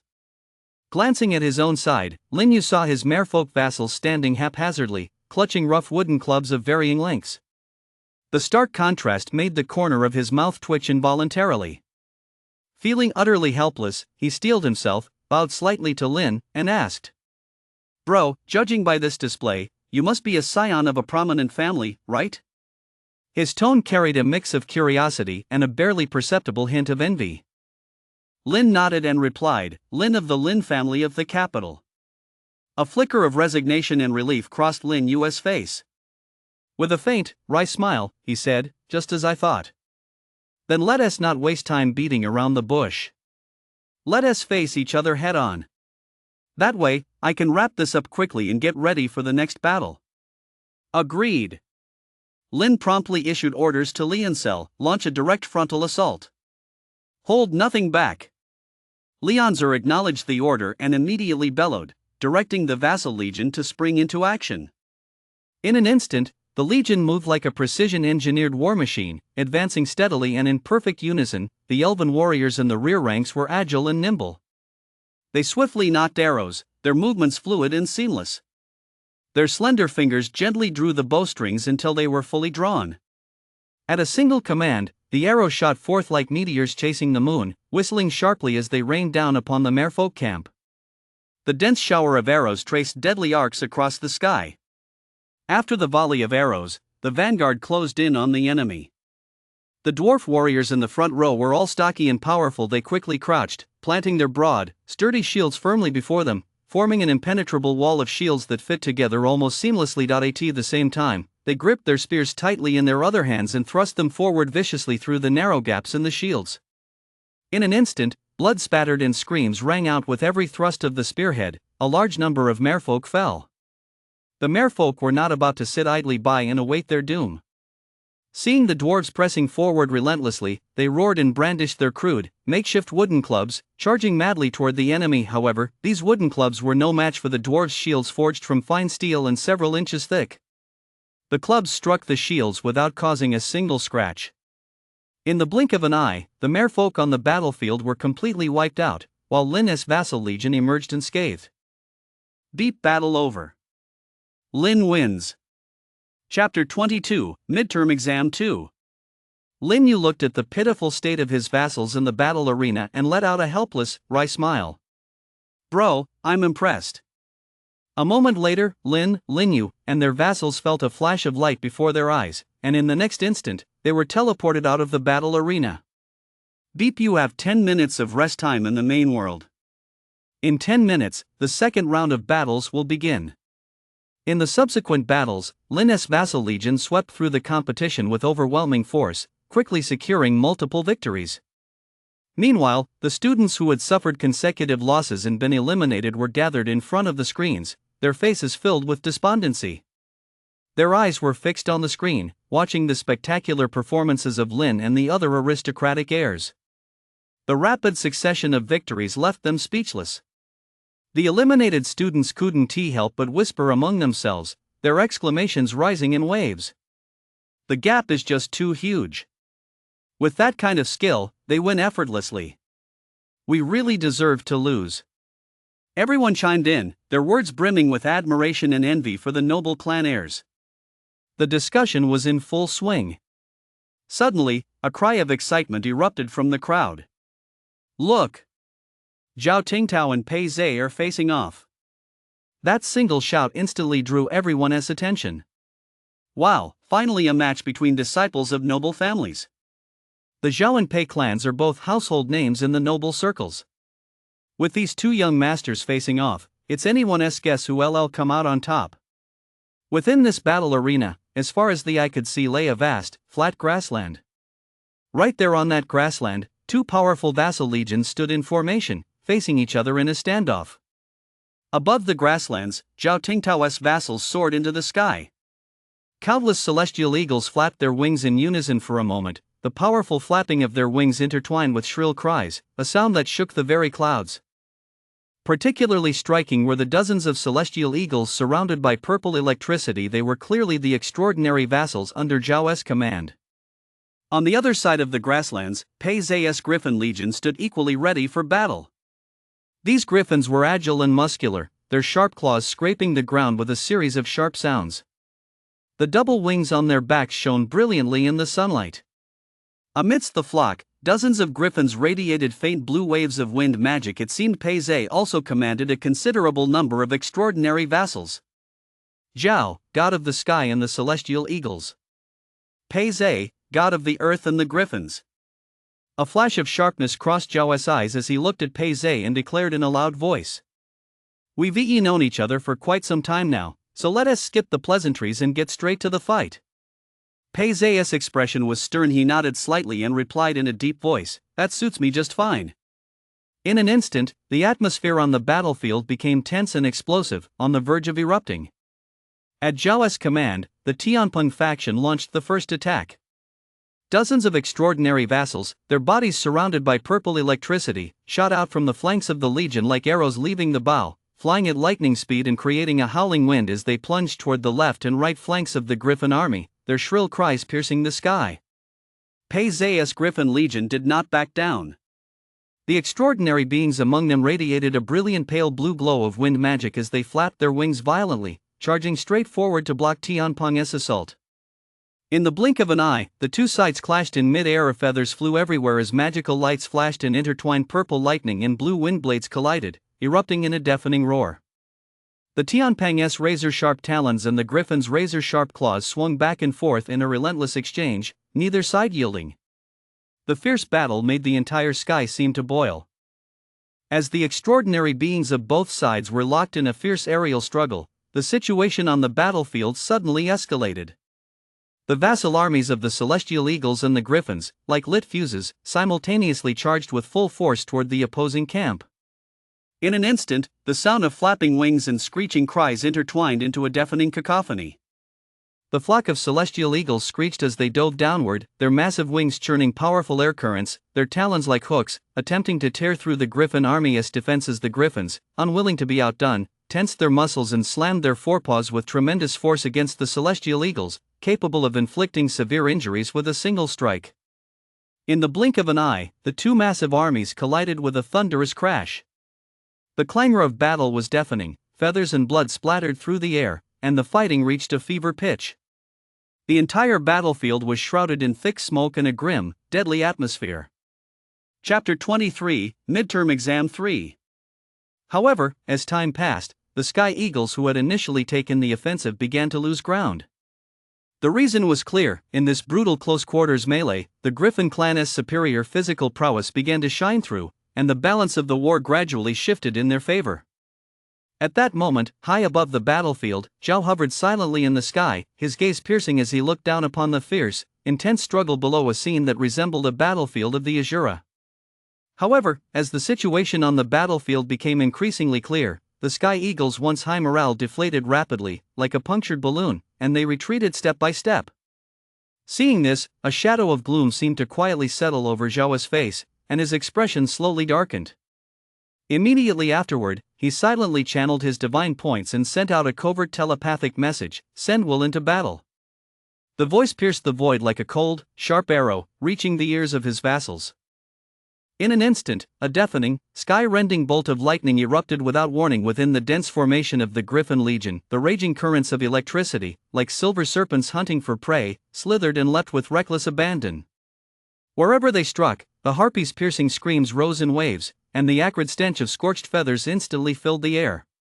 Just as the Griffin Legion was thrown into brief chaos by this sudden lightning strike, a piercing cry that pierced the clouds and split the rocks suddenly rang out from the ranks of the Celestial Eagles. A colossal purple celestial phoenix, its form as if carved from amethyst and encircled by raging lightning, spread its sky-obscuring wings. Carrying the force of 1,000 tons of thunder, it soared defiantly into the heavens from the heart of their own ranks. Pei's usually deep eyes were now filled with shock, anger, and suspicion as he glared intently at Zhao. His low voice came out in a measured, strained tone. "A level 3 supernatural vassal, can your divine domain withstand the burden of a class-change divine card?" Zhao replied calmly, "I'm simply using a primordial artifact to forcibly boost my power." Pei took a deep breath, then shifted his gaze past Zhao, refocusing on the battlefield. In the blink of an eye, two figures darted out from the group of Griffin supernaturals, who were locked in fierce combat with the Sky Eagle supernaturals. Both radiated the aura of second-tier superhumans, clearly the strongest combatants under Pei's command. Their eyes blazed with intensity as they charged straight at the purple lightning celestial Pang, which was rampaging and slaughtering its enemies, attempting to halt its rampage. However, the purple lightning celestial phoenix merely flapped its wings, and a bolt of lightning, carrying the power of destruction, roared forth, striking the two with pinpoint accuracy. In an instant, they were sent flying several meters away like kites whose strings had snapped, crashing heavily to the ground, their fate unknown. Under the purple lightning celestial eagle's rampage, the battle that had once favored Pei's side took a sudden turn for the worse. In the blink of an eye, the Griffin Legion lay scattered across the ground, slaughtered to the last man. Deep match over. Zhao wins. As the monthly exam continued, the battles grew increasingly fierce. After all, none of the deities who had fought their way through the trials to reach this stage were mediocre. Every battle was heart-stopping, leaving the students watching from the sidelines in awe. In this fierce competition, Lin also faced a worthy opponent. Lin, god of forests and elves. Shaoyi, god of chaos and orcs. Once both deities were ready, the system began deploying their respective vassals. As the beams of light faded, both vassal legions descended upon the plain, each radiating an unstoppable, overwhelming aura. Having been through the trials of many divine battles, they knew that even if they were to perish in this war, they would be resurrected for the next divine battle. This realization dispelled their fear of death and further ignited the fighting spirit within them. Within the ranks, Tylon raised his gaze and saw that the orc army opposite them was clad in rough yet sturdy leather armor. Each soldier was massive and burly, exuding a wild and ferocious aura. He couldn't help but feel a chill run down his spine, thinking to himself, "The opponents we face this time are no ordinary foes, we must take them seriously." He then relayed this discovery to the Legion's commander, Lianzer. Upon receiving the news, Lianzer's expression grew grave. In truth, ever since they had arrived here, he had sensed something amiss. Now, with Tylon's warning, the alarm bells were ringing even louder in his mind. Chapter 24, Midterm Exam 4. Outside the battle arena, the students who had already been eliminated gathered in a group, their eyes fixed on the two legions inside who had yet to engage in combat, chattering away in a flurry of discussion. Linus Legion is so well equipped, winning this match will be a piece of cake, a young man said confidently. Humph, you can't say that, a girl with a ponytail standing nearby immediately retorted. Don't forget that the Orc clan has always been renowned for close quarters combat. Once they're in hand-to-hand combat, it's anyone's guess who will win. Quiet. The battle has already begun.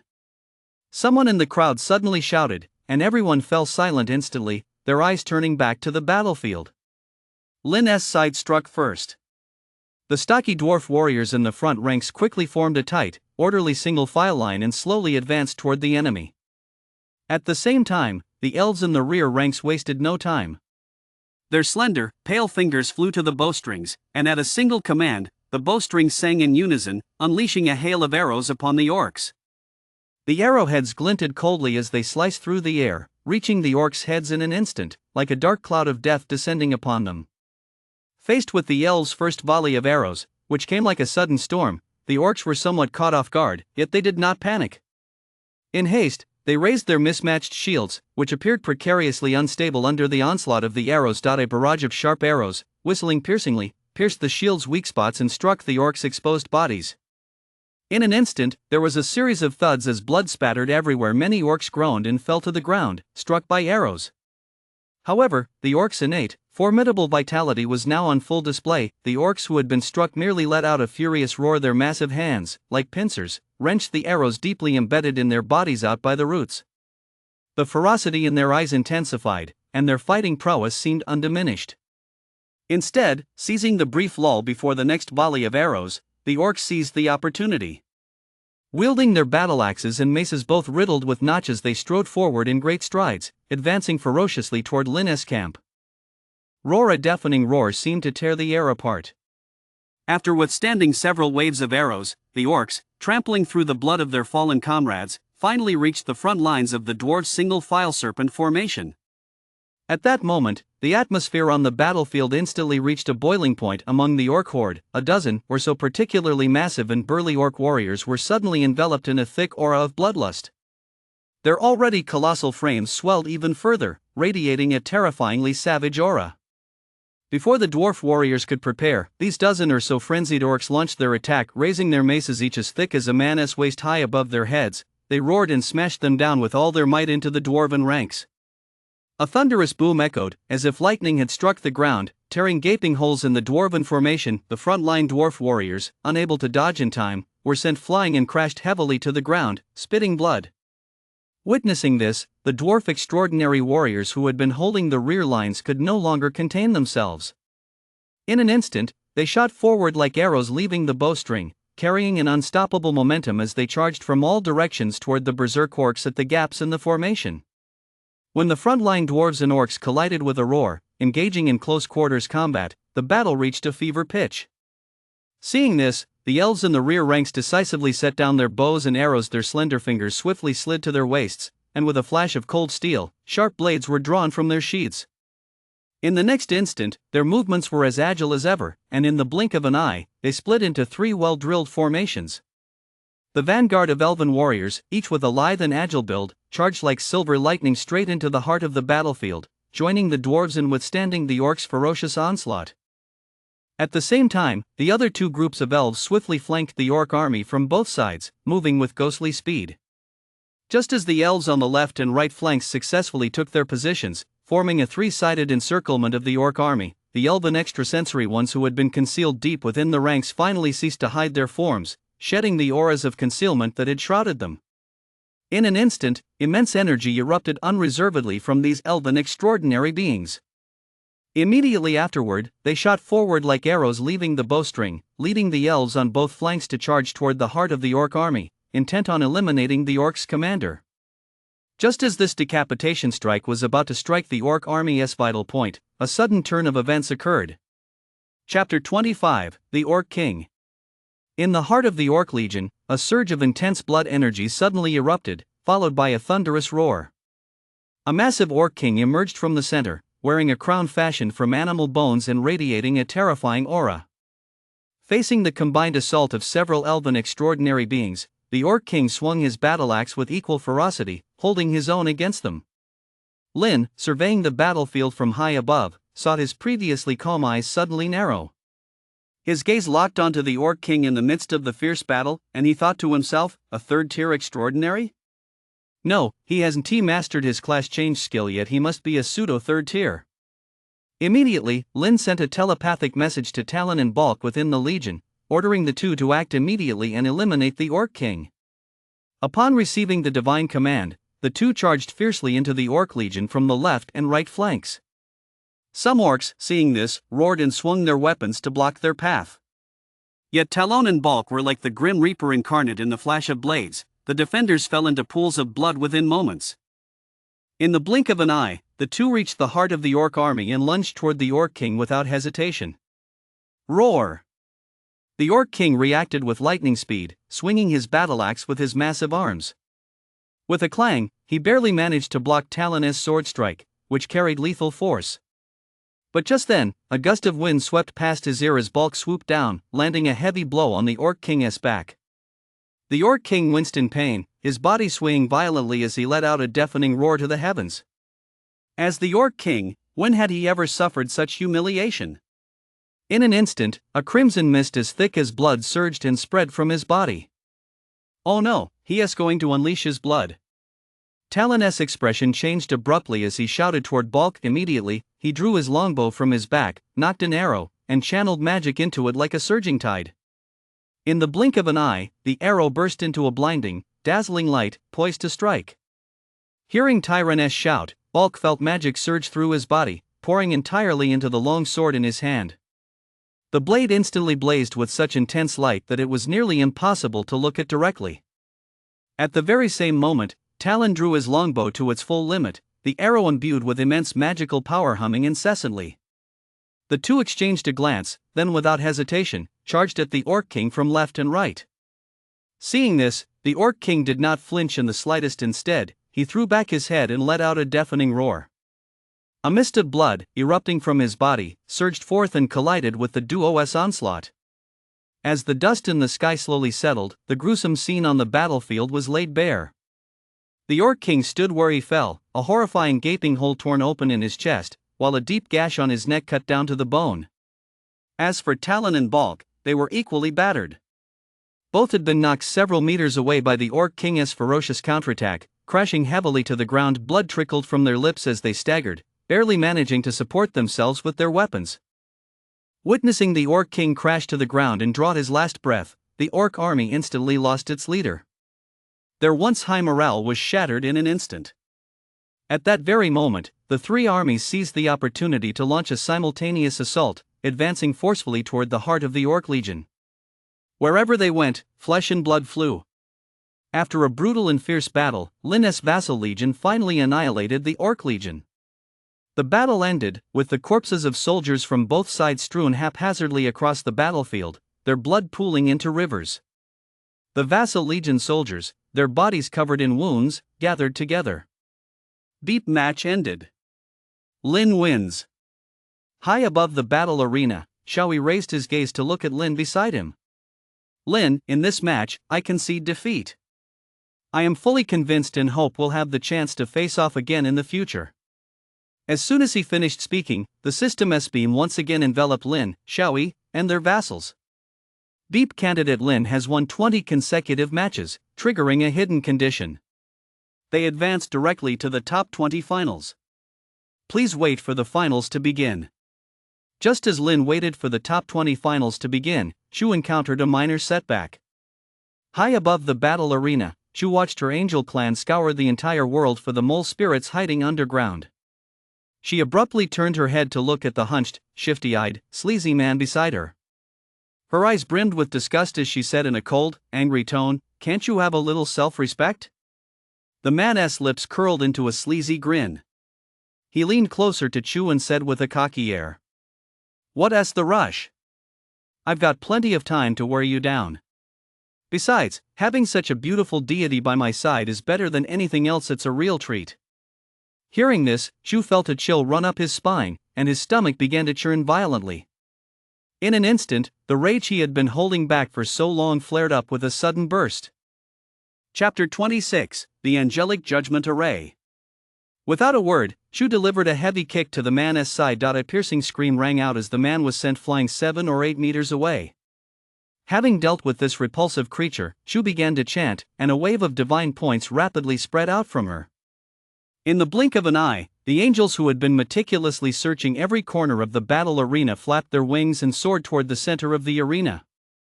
Once the last angel had taken her place, Chu issued a divine decree to Cyril.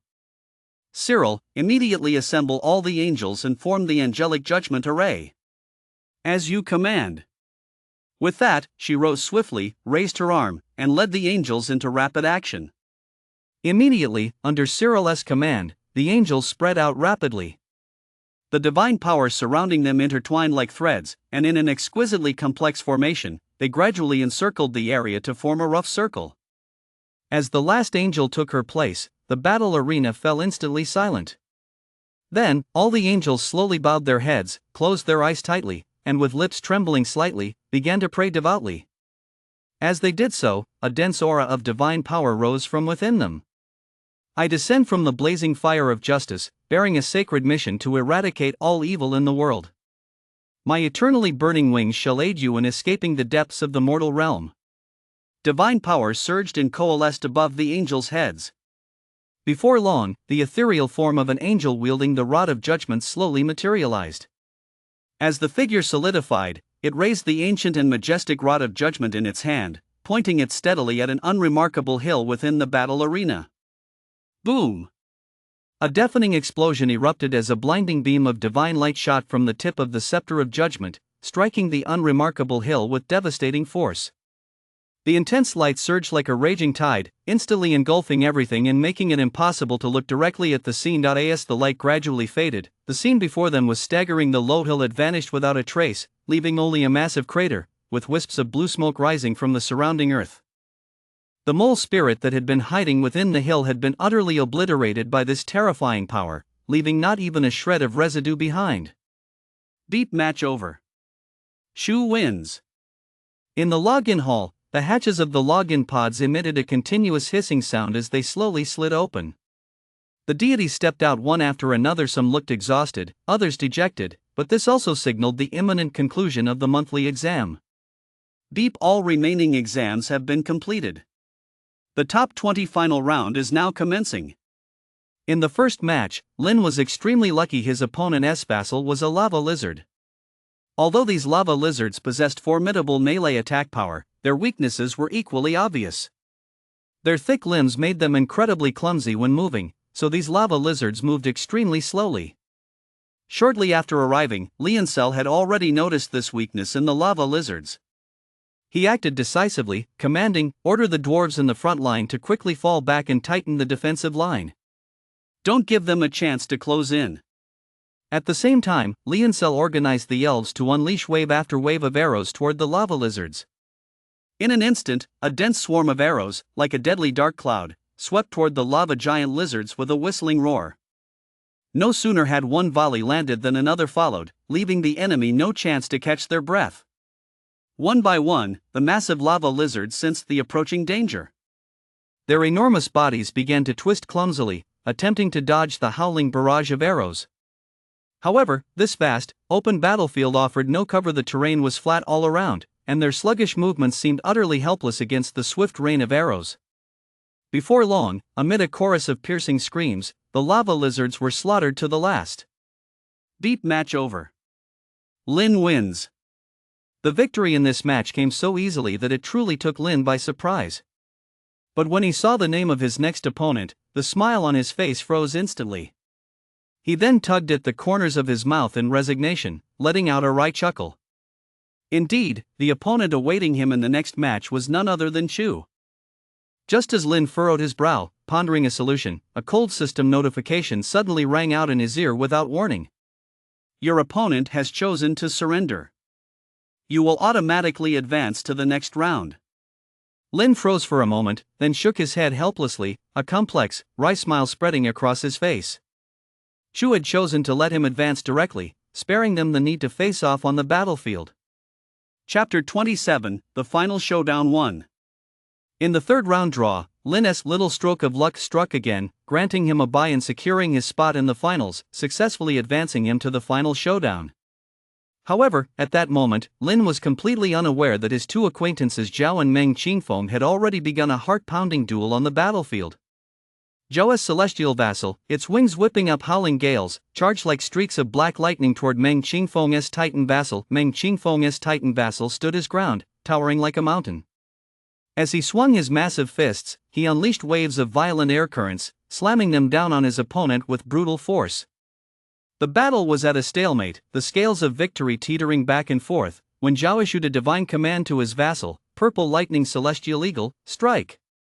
Upon receiving the divine command, the Purple Lightning Celestial Phoenix shot forth like an arrow from a bow, enveloped in a storm of lightning and biting gales. With overwhelming force, it plunged toward Meng Qingfeng's titan vassal, causing ripples to ripple through space in its wake. Seeing this, Meng Qingfeng showed not a trace of panic. He gave a cold snort and swiftly issued a divine command to vassal. In an instant, an ancient and colossal aura spread out from the Titan Legion. The ground shook violently as a Titan figure, as majestic as a mountain, slowly emerged from the ground. This ethereal Titan was enveloped in ancient, heavy runes, exuding an overwhelming aura that sent shivers down the spine. It was a spectral form of their bloodline, summoned by the Titans through the sacrifice of their own beings and their supreme power.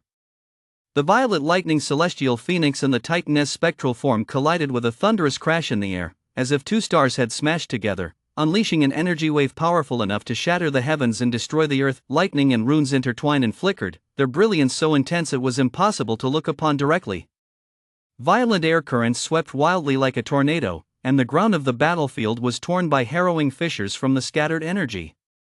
As the light gradually faded, the once majestic form of the violet lightning celestial Pang could be seen plummeting toward the ground like a kite whose string had snapped, kicking up a cloud of dust. Its wings were in disarray, feathers scattered everywhere, and its body was covered in horrifying wounds. At the same time, the towering Titan phantom summoned by the Titan's self-sacrifice had fulfilled its mission and slowly faded into the void. Although both sides had lost their elite combatants, the battlefield did not calm down. After a brief lull, the vassals on both sides, like barrels of gunpowder ignited, once again collided with frenzied intensity. Zhao's remaining vassals gathered around the wounded Purple Lightning Celestial Eagle, attempting to buy it a moment's respite. Meanwhile, Meng Qingfeng's vassals, their morale soaring, launched an even more ferocious assault under the Titan's Phantom's inspiration, surging toward their opponents like a raging tide. In an instant, magical light flashed once more, battle cries rang deafeningly, and the entire arena plunged into a new round of fierce combat. Ultimately, thanks to the Sky Eagle's desperate efforts to buy time, the gravely wounded Purple Lightning Sky Eagle managed to catch its breath with great difficulty. Covered in blood, it forced itself to fly into the sky, its wings trembling violently, while the lightning in its claws flickered like a candle about to burn out. After struggling to reach a higher vantage point, it summoned every ounce of its remaining strength and unleashed one final, wide-ranging bolt of lightning. In an instant, the heavens and earth were illuminated by blinding lightning. Deep match ended. Zhao wins. As the system's teleportation sequence began, Meng Qingfeng glared at Zhao and said, "You got lucky this time. I hope you're still that lucky next time." Zhao threw his head back and laughed, then shot Meng Qingfeng a disdainful glance and sneered. "Oof. A commoner who doesn't know his place dares to bark so wildly here? Next time we meet, I'll pin your vassal to the ground and beat him senseless, so you'll know what true strength is." In the Divine Domain login chamber, Lin, who was waiting for the finals to begin, also received a system notification. The final round will officially begin in 10 minutes. At that time, the 3 contestants and their vassals will be simultaneously teleported to the same battle arena. The final rankings will be determined by the order of elimination. Please ensure you are all prepared in advance. Moments later, Lin, Zhao, and a contestant named Xin Xian, each accompanied by their vassal, were simultaneously teleported into the same battle arena. No sooner had Lin arrived than a divine points transmission from Xin Xian pierced his ears. Chapter 28, The Final Showdown 2. Why don't we form an alliance and eliminate Zhao first? What do you say? Xin Xian whispered to Lin in secret. Lin raised an eyebrow slightly, a hint of suspicion flashing in his eyes, and replied coldly, "Why should I listen to you? What's in it for me? I previously encountered an opponent named Pei Zhe. According to him, Zhao has a level 3 vassal hidden up his sleeve, a rather tricky opponent." Xin Xian's expression grew grave as he continued to whisper to Lin. "A level 3 vassal? Can Zhao's divine domain withstand the pressure of a divine card?" Lin frowned slightly, his eyes brimming with skepticism. "Not exactly. This level 3 vassal wasn't promoted through a class change. Zhao utilized an artifact imbued with primordial power to cultivate it," Xin Xian continued to explain telepathically. Lin's gaze sharpened slightly, and he said in a deepened tone, "In that case, I agree to your proposal. What is your strategy?" Xin Xian replied, "I possess a divine spell. Once cast, it will certainly eliminate his level 3 vassal in one fell swoop. However, to unleash this spell, I require some preparation time. During this period, your legion must fight side by side with my Flame Demon Legion and do everything in your power to hold off Zhao's vassal's assault." Lin narrowed his eyes slightly and, after a moment's thought, said, "Agreed. My legions can fight side by side with your Flame Demon Legion. But this divine spell of yours must hit its mark." Xin Xian's expression grew solemn as he whispered, "Rest assured. I have been secretly studying this spell for quite some time. I am fully confident in its success." No sooner had the two finished discussing their alliance than Zhao's loathsome voice rang out abruptly. "Ha ha ha, Lin, today I will definitely pin you to the ground and grind you into the dirt." His words were brimming with arrogance and contempt, as if victory were already in the bag. Zhao stood with his arms crossed, a sinister smirk curling his lips, his eyes flashing with a ruthless glint. "Oh? Is that so? I reckon it won't be me crying for my parents today at LLBU, you shameless scoundrel. Don't end up losing so badly that you won't even have time to kneel and beg for mercy." Lin retorted, refusing to back down. Zhao snorted loudly through his nose, "Humph. Let us see what you're made of." Just as these three deities traded barbs in their pre-match trash talk, the atmosphere within the battle arena had already become tense and charged. The vassals of all three sides wore solemn expressions, ready at any moment to face the coming war. As the three deities' heated, taunting exchange finally came to a close, the tension within the battle arena reached its peak. Upon receiving their respective deities' commands, the vassals under Lin and Xin Xian's command sprang into action without hesitation, converging on the battlefield moments later. The elves then swiftly spread out, drawing their bows and knocking arrows. In an instant, wave after wave of arrows, as dense as a swarm of locusts and accompanied by the howling wind, poured down upon the Tianping as it charged forward with overwhelming force. At the same time, the dwarves and fire demons advanced with steady, powerful strides, quickly closing in. Clad in heavy armor and gripping finely crafted weapons, they erected a defensive line around the elves as solid as a wall of bronze and iron. Zhao hovered in the sky, gazing down coldly at the battlefield. Upon seeing Lin and Xin Xian form an alliance, a sneer curled at the corner of his mouth. "So what if the two of you have allied yourselves? The ultimate victory has always been mine for the taking. You are merely engaging in a futile struggle." Upon receiving the divine decree, the purple lightning celestial Pang, which had been lying in wait within the celestial Pang Legion, could no longer contain itself. In an instant, thunder erupted around its body, revealing its agile form, which had previously been concealed in the shadows. With a piercing cry that shook the heavens, it surged forward surrounded by surging, crackling thunder like a purple bolt of lightning, hurtling toward Xin Xian and Lin's army. Watching the purple lightning celestial eagle, enveloped in earth-shattering thunderous power, charge toward their army like an uncontrollable purple bolt of lightning, on Lin and Xin Xian's side, the transcendent vassals who had reacted did not hesitate for a moment. Almost simultaneously, they leapt into the air and bravely charged toward the purple lightning celestial Pang. At the same time, Xin Xian, observing the battle from the sky, was surrounded by a faint, almost imperceptible fluctuation of divine points. Just as Lin and Xin Xian's extraordinary vassals were about to engage the purple lightning celestial phoenix in close combat, the extraordinary vassals of Xin Xian's faction suddenly retreated in perfect unison. In the blink of an eye, they had created a significant distance between themselves and the purple lightning celestial phoenix in the air. At the same moment, high in the heavens, a blinding light flashed like the first rays of dawn, instantly capturing everyone's attention. A massive meteor hurtled down with thunderous force, crashing violently into the oncoming purple lightning celestial phoenix. Chapter 29, The Final Showdown 3. Moments later, the meteor, carrying earth-shattering, world-destroying power, struck the purple lightning celestial phoenix with pinpoint accuracy. In that instant, time seemed to freeze. Immediately afterward, a cry filled with bitter resentment pierced the clouds, reverberating so loudly it made everyone's eardrums ache. Amidst a blinding flash, the once majestic figure of the purple lightning celestial phoenix was instantly swallowed by an endless torrent of light and dust. However, the energy shockwave did not cease there. The extraordinary vassals on Lin's side, being relatively close to the scene, had no time to dodge the massive energy aftershock triggered by the meteor's impact. Frenzied air currents whistled past like razor blades. In an instant, screams filled the air as numerous supernatural vassals coughed up blood and suffered severe injuries. A large number of vassals plummeted directly from the sky, crashing heavily to the ground, their fates unknown. Shen Xian threw his head back and burst into a deafening, maniacal laugh. Ha ha ha, I am the ultimate victor. His laughter was brimming with triumph and arrogance. With that, he issued the divine decree to attack the flame demon supernatural beings within the battle arena. Upon receiving the command, a murderous flame instantly ignited in the eyes of these flame demons. Roaring in unison, they charged at the opposing legions like hungry wolves pouncing on their prey. Just as Shen Xian was basking in triumph, preparing to reap the spoils, a bone-chilling sneer suddenly cut through the still air. Ha! Lin's thin lips parted slightly, a hint of cunning flashing in his eyes.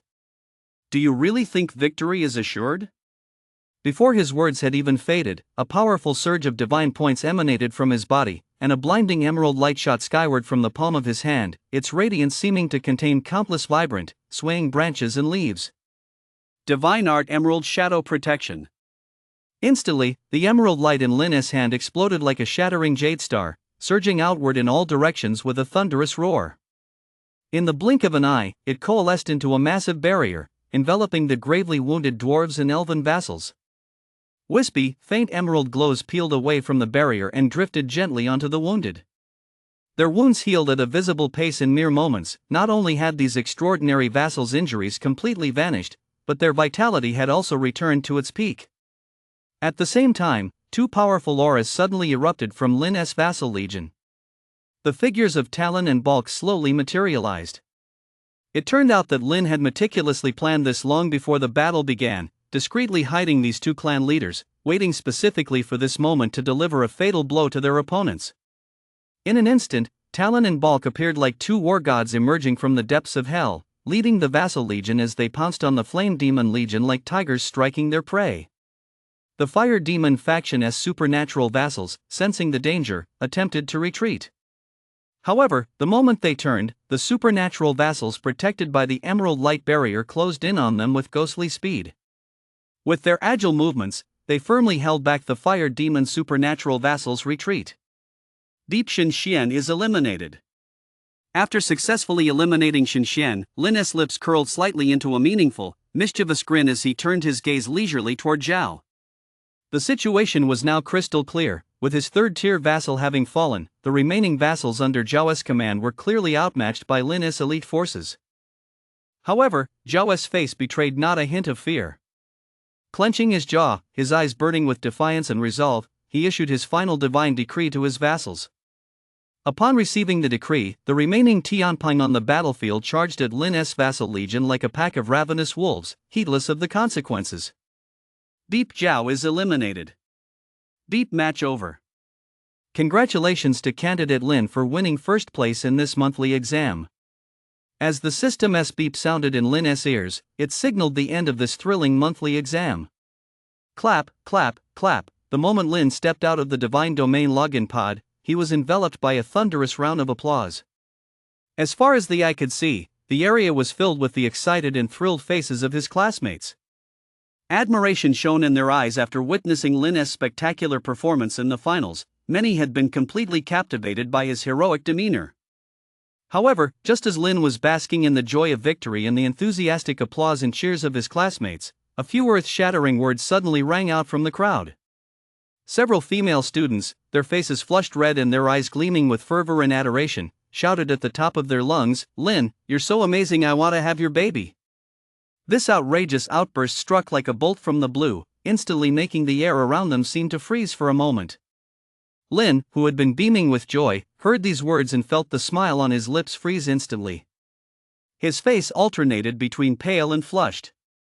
He felt a chill run down his spine, then made up a flimsy excuse and quickly slipped away from the crowd of students. Chapter 30, Reward. Having just emerged from the midterm exams, Lynn felt physically and mentally exhausted. All he wanted now was to hurry home and get some proper rest. Just as Lynn was walking toward home, completely worn out, suddenly, a pair of hands slammed hard against his back without warning. "Who wants to have your baby?" A sinister voice drifted eerily from behind him, sending a chill down Lynn's spine and making the hairs on the back of his neck stand on end. He turned to see Chu, who had silently appeared behind him at some point. She tilted her head slightly, her gaze as icy as frost in the cold night. Facing Chu's icy stare, Lynn lifted his chin slightly, forcing a smile that looked worse than a grimace, and explained rapidly. "Chu, please don't misunderstand. It was just a joke among classmates. Everyone got carried away and blurted it out. Don't take it seriously, don't take it seriously." "Oomph, I'm glad to hear it. You'd better remember this well, I am your fiancé." With that, she gave her hair a light toss, and her previously tense aura gradually softened. Only then did the knot in Lynn's throat finally thump back into place. He silently exhaled in relief, a fawning smile reappearing on his face as he hurriedly nodded in agreement. "Of course, do I even need to say that? I've always known it perfectly well." Lynn quietly raised his eyes, watching Chua's face return to its usual lively and spirited expression, and thought to himself, "Could this be what they call a yandere?" The moment the thought popped into his head, it took root and lingered in his mind. However, before he could delve deeper into his thoughts, Chua's shout pierced the air, reaching his ears directly. "Lynn, what are you standing there for? Hurry up!" That shout instantly snapped Lynn out of his reverie. He shook his head hastily, a smile spreading across his face as he strode briskly toward Chu. The next morning, in the homeroom teacher's office, Lynn had been waiting there for quite some time. With a gentle wave of his hands, the homeroom teacher produced 5 divine cards out of thin air, 4 of them glowing green, and 1 glowing blue. In addition to these 5 divine cards, there was a jade pendant exuding an air of mystery. The homeroom teacher spoke solemnly, "Lynn, these 5 divine cards are the reward for coming in first place on this monthly exam. This jade pendant is your pass to enter the other world in 2 months' time. D-rank divine card, time acceleration card. Adjusts the time in the divine domain to a 1 to 200 ratio. Effective for 15 days in the main world after use. D-rank divine card, fertile land. Upon use, makes 100 square kilometers of land within the divine domain fertile. D-rank divine card, forging production line armor. Upon use, creates a production line for forging armor, accelerating the speed at which vassals craft armor. D-rank creature card, Thunderfeather bird. Upon use, releases 99 Thunderfeather birds, a supernormal species, into the divine domain. C-rank divine card, divine domain expansion card. Expands the divine domain by 50 square kilometers. Thanks, headmaster. Lynn couldn't hide his excitement, then leaned in curiously and asked, "By the way, headmaster, could you give us a little hint about what this other world is like?" Seeing Lynn's cheeky expression, the headmaster couldn't help but chuckle and shook his head slightly. "It's not exactly a state secret, so I don't mind telling you. This other world is a small realm the principal stumbled upon in subspace. The deities there are no stronger than the demigod stage, and those demigods were already taken care of by our senior classmates. Right now, the strongest beings in there are just a few divine creature stage entities at most." The homeroom teacher crossed his arms and explained in a measured tone. "Ha?" Lynn's eyes widened, his face filled with disappointment. It took him a long moment to force out a question. "So, if that's the case, doesn't that mean there aren't any resources left in there now?" "Don't worry. The seniors just divided up the demigod stage loot. There are still plenty of extraordinary resources left inside. Besides, if it were a completely untouched mini-world, with your current abilities, you'd be finished the moment you stepped in. The homeroom teacher said to Lin with a hint of teasing in his tone. You're right. Lin scratched his head and gave an embarrassed smile. For the next 2 months, the top 20 students from this midterm exam 1T need to come to school. You should use this time to prepare for the interdimensional expedition. Also, there won't be any more midterm exams during these 2 months, so just focus on your preparations. After giving Lin the necessary instructions, the homeroom teacher gave him a light pat on the shoulder and left the office. Chapter 31, The Azure Thunder Howling Wind Wolf. High above the divine domain, Lin's gaze swept over the vassals below, who were cheering, dancing, and singing in celebration of their victory in the divine war. His brow furrowed slightly as he silently pondered how he could quickly boost these vassals' strength so they'd be ready to handle the upcoming exploration of the otherworld. After all, the otherworld Lin was about to enter remained unexplored. Even though the demigod stage within had been completely cleared, relying solely on his vassals' current strength would make a smooth exploration of that realm a struggle. Suddenly, Lin recalled Zhao's level 3 vassal from the midterm finals, and a bold idea began to take shape in his mind. However, though Lin was filled with anticipation for that idea, he also knew the time was not yet ripe. The current stability of his divine domain was insufficient to support his plan. Lin made up his mind, he would first lay the groundwork for this idea. After rummaging through his storage space, Lin slowly pulled out 2 D-rank creature cards that glowed with a green light. D-rank creature card, Thunderfeather Bird. Upon use, 99 Thunderfeather birds of the supernatural species are introduced into the divine domain. D-rank creature card, Gale Wolf. Upon use, 99 Gale Wolves of the supernatural species are introduced into the divine domain. With a mere thought from Lin, the creation forge materialized out of thin air, hovering in midair. Lin placed the 2 D-rank creature cards into the creation forge. Just as he was about to initiate the fusion, his gaze inadvertently swept over the furnace's body, and he was surprised to discover that the spider-web-like cracks that had once covered the surface of the creation forge had miraculously diminished slightly, as if quietly repairing themselves. Lin's gaze remained fixed on the creation forge as he muttered to himself. It seems that after absorbing divine points, this creation forge can actually repair itself. I just wonder if it can ever return to its peak condition. He furrowed his brow slightly, pondered for a moment, then shook his head helplessly. Even if it can be repaired, the amount of divine points required is more than I can afford right now. Lin stopped dwelling on it and instead devoted his full attention to the great task of card fusion that was about to begin. 3 months in the divine domain passed in the blink of an eye. Suddenly, the creation forge began to tremble violently. Immediately afterward, a brand new D-rank divine card, like a streak of vibrant light, shot out of the furnace with a whoosh. D-rank creature card, Thunder Roaring Wind Wolf. Upon use, releases 66 Thunder Roaring Wind Wolves into the divine domain. Lin finally nodded in satisfaction, a faint smile curving his lips. This divine card was perfectly suited for the 3rd-tier vassal he had envisioned. He raised his arm slightly, and the D-rank divine card instantly transformed into a streak of light, merging flawlessly into the divine domain. In an instant, the tranquil forest region of the divine domain rippled with a strange vibration. Amidst the flickering light, the majestic figures of the Azure Thunder Howling Wind Wolves slowly materialized. Their bodies were agile and muscular, their fur shimmering with a blue lightning glow. As they ran, countless wind elements coalesced into streams of azure light, converging upon them and making them appear truly extraordinary.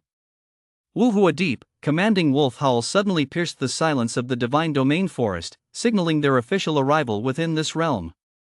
Lin watched quietly as a pack of Azure Thunder Howling Wind Wolves played and frolicked freely in the forest of the divine domain, a faint smile curving his lips. He then sent a telepathic message to Talon, who was deep within the palace of the Elven Kingdom, buried in a mountain of state affairs.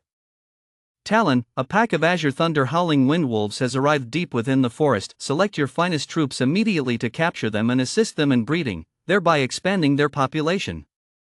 In the future, use this as the foundation to form a cavalry. I shall obey the divine decree.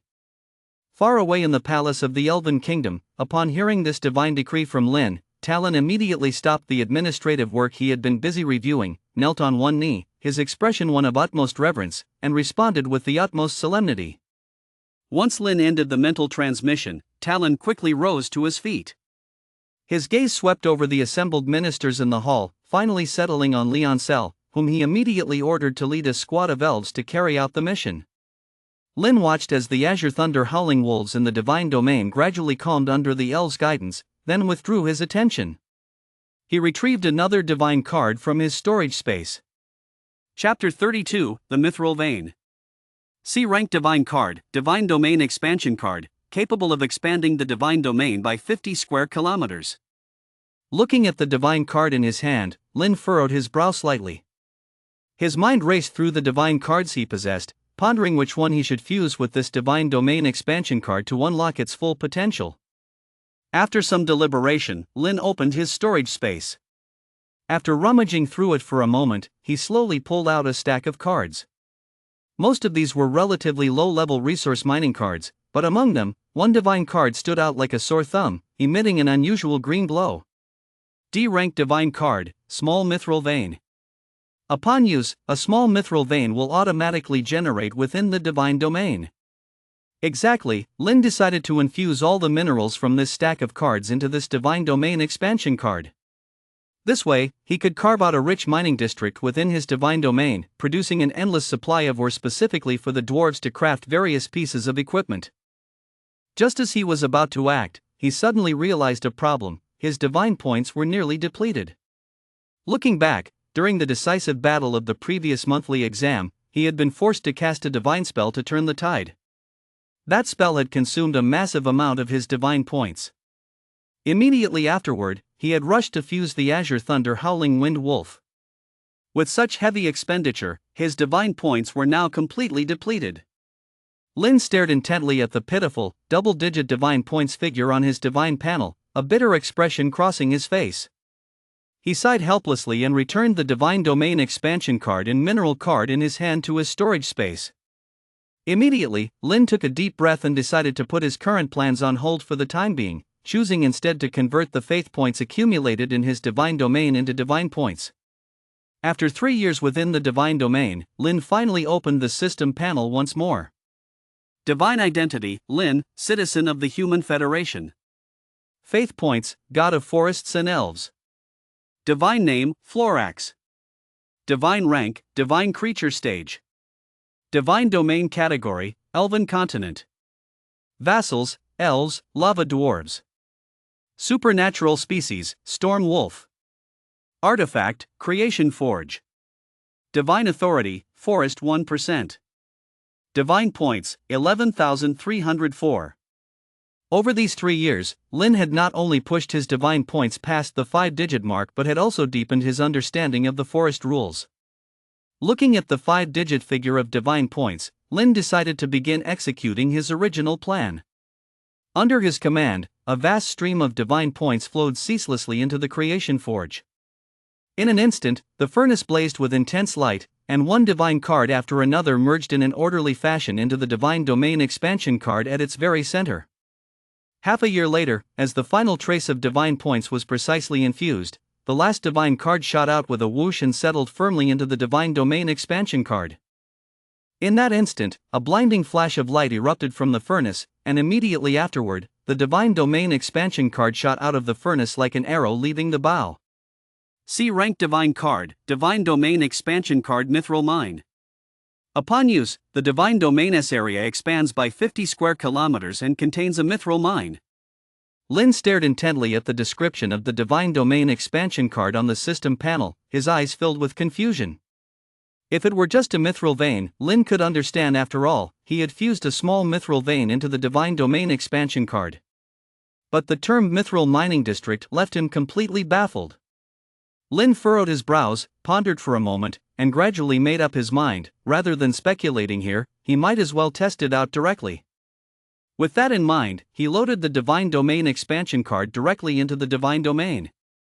As the card loaded, the ground at the foot of the mountain where the dwarves lived began to tremble violently. And amidst the surging earth and rock, a stretch of rolling hills gradually took shape.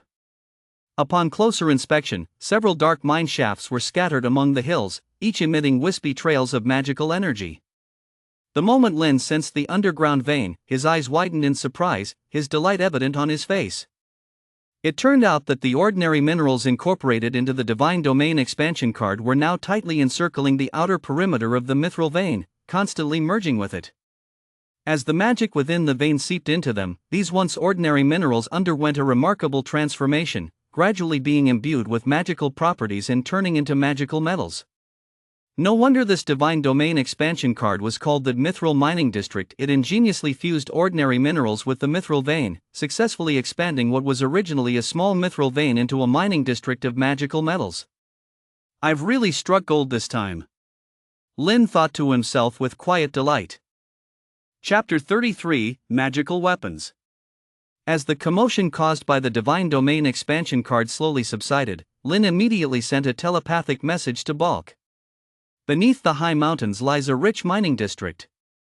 The minerals there are imbued with potent magical power. Organize your men immediately, mine with all your might, and forge them into magical weapons. I shall obey the divine command. Balk had been fully absorbed in forging weapons, but upon receiving the command, his hands froze instantly. He set down his tools and replied with reverence. Watching Balk swiftly mobilize a large contingent of dwarves to rush to the mining district to extract ore, a fleeting yet imperceptible look of satisfaction flashed across Lin's eyes. The current trajectory of the Divine Domain's development was exactly as he had intended, and both tribes needed time to grow. Lin pondered silently, deciding to wait until the magical weapons were forged before considering his next plan. Thus, he once again immersed himself in the world of comprehending the rules. However, Lin had not anticipated that this period of contemplation would last nearly 4 years. Within the Divine Domain, the dignified and sullen leaders of the two tribes sat side by side once more, discussing a matter of great importance. Come to think of it, the last time we deliberated with such solemnity was for that divine war. Talon was the first to break the silence, his tone tinged with nostalgia for the past. Balk couldn't help but sigh as he picked up the thread. Indeed, time flies. 8 years have slipped by in the blink of an eye. Talon leaned forward slightly, looked at Balk, and asked, "You made a special trip to see me? Is there something urgent?" Balk's expression was grave, his brow furrowed and his eyes filled with worry as he spoke slowly. "Do you remember when I sent you a message a few years ago, saying the gods had ordered our dwarven clan to devote all our efforts to forging magical weapons?" Tyron replied immediately, "Of course I remember. I even specifically told you back then to make sure you got me one of the highest quality." Balk sighed helplessly, his expression growing even more grave. "We've devoted ourselves entirely to forging these past few years, but we've run into a thorny problem. To forge a proper magical weapon, we must engrave magical runes on it, and that requires a third-tier blacksmith." Upon hearing this, Tylen's face fell with disappointment. "So, by your account, we can't possibly forge a real magical weapon at all." Balk quickly waved his hands, explaining, "It's not entirely hopeless. After our research over the past period, we've actually found a clever workaround. One person can handle the forging, while the other specializes in inscribing the runes. When it comes to understanding the rules of magic within the Divine Domain, you're the one with the deepest insight." Tylan's eyes lit up as he instantly grasped Balk's meaning. "You mean we'll work together to forge a magical weapon?" Balk nodded vigorously, his eyes brimming with anticipation. "Exactly. Only by joining forces can I be absolutely certain of success." Tylan sprang to his feet. "There's no time to waste. Let us head to your workshop right now." Beep! The first magical weapon has been detected within the Divine Domain, triggering the alarm condition. Beep beep beep. Just as Lin was immersed in his contemplation of the rules, the Divine System's alert suddenly rang out, instantly snapping him back to reality. Divine Points, 28,090. Divine Authority, Forest 1.98%. Lin opened his eyes to see the massive increase in divine points and his level of understanding of the rules. His expression changed instantly, and he couldn't help but let out a curse. "Damn it! How long have I been in this state of enlightenment? Why did it take so long for the magic weapon to be forged?" Just as anger was welling up inside Lin, and he was about to confront Balk and demand an explanation. Suddenly, the anger on his face froze, replaced by a look of embarrassment. "So you have to be a third-tier blacksmith to forge a magical weapon? I really didn't know that." His tone was full of embarrassment. "Wait a minute, if you have to be a third-tier blacksmith to forge one, how did they manage to make them?" Lin snapped back to his senses, his face etched with confusion. His gaze quickly fell upon the only magical weapon in the divine domain. What met his eyes was a rather crude-looking longsword. The blade was unremarkable, with only a sparse handful of magical runes etched onto it. Yet even so, judging by the faint fluctuations it emitted, there was no doubt that this was indeed a genuine magical weapon. At the same time, Lin's gaze swept over to the side of the magical longsword, where Balk and Talon were intently forging a second longsword. Watching the scene unfold before him, Lin couldn't help but feel a few black lines appear on his forehead, and the corners of his mouth twitched slightly. He stared at Balk and Talon in disbelief, muttering to himself, "A method this crude actually works?" He felt both amused and exasperated by their clever yet successful approach. Chapter 34, ATM Dad. Watching the way Talon and Balk crafted magical weapons, Lin shook his head in disbelief. This shortcut was far too inefficient, and besides, in the entire divine domain, no one else besides them could forge magical weapons. As Lin sensed the growing intensity of the divine domain space, an idea suddenly struck him: he would try loading a few low-tier divine cards first. However, the divine points required for any single divine card far exceeded what Lin currently had on hand. So, Lin once again turned to his divine points ATM, his dad, to ask for support. The connection was established, and a flattering smile instantly spread across Lin's face. He looked at his father and said with a sly grin, "Dad, could you give me some divine points? Your son here is about to load a divine card. I won't ask for much, just 50 million will do. How about it?" Seeing that sly, mischievous grin on Lin's face, Lin's father's heart skipped a beat. He instantly realized his wallet was about to take another hit. But when he heard Lin's outrageous demand for 50 million divine points, the mental defenses he barely managed to build up crumbled completely, and his face was etched with disbelief. "What? 50 million? You might as well just take my life." "No way. Not a single point. Go ask your mother." Lin's father's eyes widened instantly as he bellowed at the top of his lungs. No sooner had the words left his mouth than he jumped up as if electrocuted, frantically switching the terminal interface to Lin's mother, Li Jing. A voice as gentle as water drifted over. A beautiful, gentle face appeared on the screen. It was Lin's mother, Li Jing. She furrowed her brow slightly and said to Lin's father beside her with a hint of reproach, "Son, it's rare for us to get in touch. Why are you yelling?" Immediately after, her expression softened into one of concern as she turned to Lin and asked, "Tell Mom, how many divine points do you need?" Lin watched his mother's face appear on the terminal screen but didn't immediately ask for divine points. Instead, he asked in surprise, "Mom, have you ascended to the true God stage?" A faint smile appeared on Li Jing's face as she replied gently, "Yes, I just ascended not long ago. Once I finish this quest in this other world, I'll be able to come home for the new year this year." As she spoke, she changed the subject, looking at Lin with eyes full of affection. "Never mind that for now. First, tell Mom how many divine points you need." "It's not that much, Mom. Just give me 5 million divine points." Is that okay?" Beside them, Lin's father's eyes instantly widened like copper bells, and he bellowed at the top of his lungs, "What, just a moment ago, you were asking me for 50 million? His voice was so loud it seemed it could shatter the terminal. Thud. A dull thud came from the other end of the terminal, as if something had been knocked flying by a palm strike. Immediately afterward, Lin's father's voice cut off abruptly, as if it had been snipped in an instant. Li Jing clapped her hands lightly, then spoke gently, "Mom will transfer those 5 million divine points to you in a moment." Suddenly, Li Jing's voice drifted over, and what she said instantly froze the smile on Lin's face, leaving him frozen in place. "Son, bring Chu home for the Spring Festival. Both sets of parents have agreed to use the holiday to formalize your engagement. Once you're in college, we'll hold the wedding." Lin stammered, Well, we don't need to rush this, do we? I'm telling you, don't forget about this. Immediately afterward, a sharp beep sounded, and the call was abruptly cut off. That brief busy tone ruthlessly cut off all of Lin's words of refusal. After several failed attempts to call back, all met with the same busy signal, Lin finally gave up.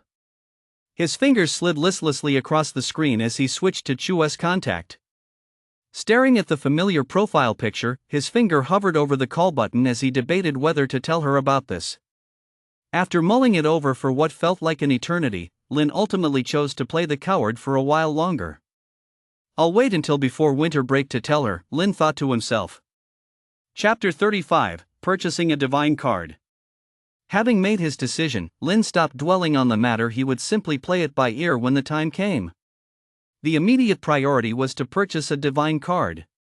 Looking at the 5 million divine points that had just been credited to his account, Lin already had a plan in mind. Immediately, Lin opened the divine marketplace and began searching for a suitable divine card. As a key component for a third-tier vassal, a divine card must be at least a C-rank card. Moreover, unlike divine domain expansion cards, it places high demands on the spatial strength of the divine domain. If the spatial strength is insufficient, it could very well cause the space to collapse, which is why newly created divine domains cannot load divine cards. Lin first searched the divine mall for basic divine cards, intending to lay the groundwork for the divine domain's future development. After careful consideration, Lin selected 4 cards from the marketplace. C-rank divine card, Dwarven Blacksmith. Upon use, dwarves within the divine domain can change their profession to Dwarven Blacksmith. C-rank divine card, Mage. Upon use, vassals within the divine domain can change their profession to Mage. C-rank divine card, Magical Botanist. Upon use, vassals within the divine domain can change their class to Magical Botanist. C-rank divine card, Priest. Upon use, vassals within the divine domain can change their class to Priest. Lin looked at these 4 cards and was quite satisfied with their effects, but their price was anything but attractive.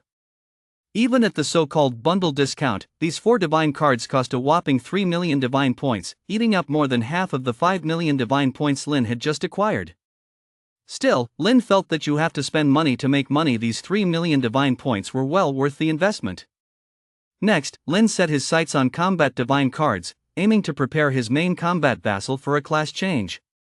After a thorough search, Lin actually made a discovery. C-rank divine card, Eagle-Eyed Knight. Upon use, a vassal within the divine domain can change classes to become an Eagle-Eyed Knight. Lin's gaze was fixed intently on the divine card before him, his eyes sparkling with uncontrollable excitement.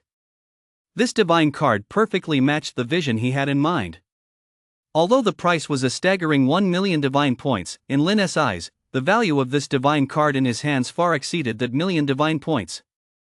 Lin took a deep breath as his fingers danced rapidly across the interface. After transferring a full 4 million divine points into the designated account, the next second, a visible ripple rippled through the space, and 5 divine cards slowly materialized before his eyes. Standing above the divine domain, Lin's expression grew solemn as he slowly pulled out the Dwarven Blacksmith divine card. With a hint of trepidation, he carefully loaded the divine card into the divine domain. In an instant, an invisible force collided violently. Lin felt a sudden, searing pain in his head, as if struck by a heavy hammer, but the pain dissipated in the blink of an eye. He exhaled deeply.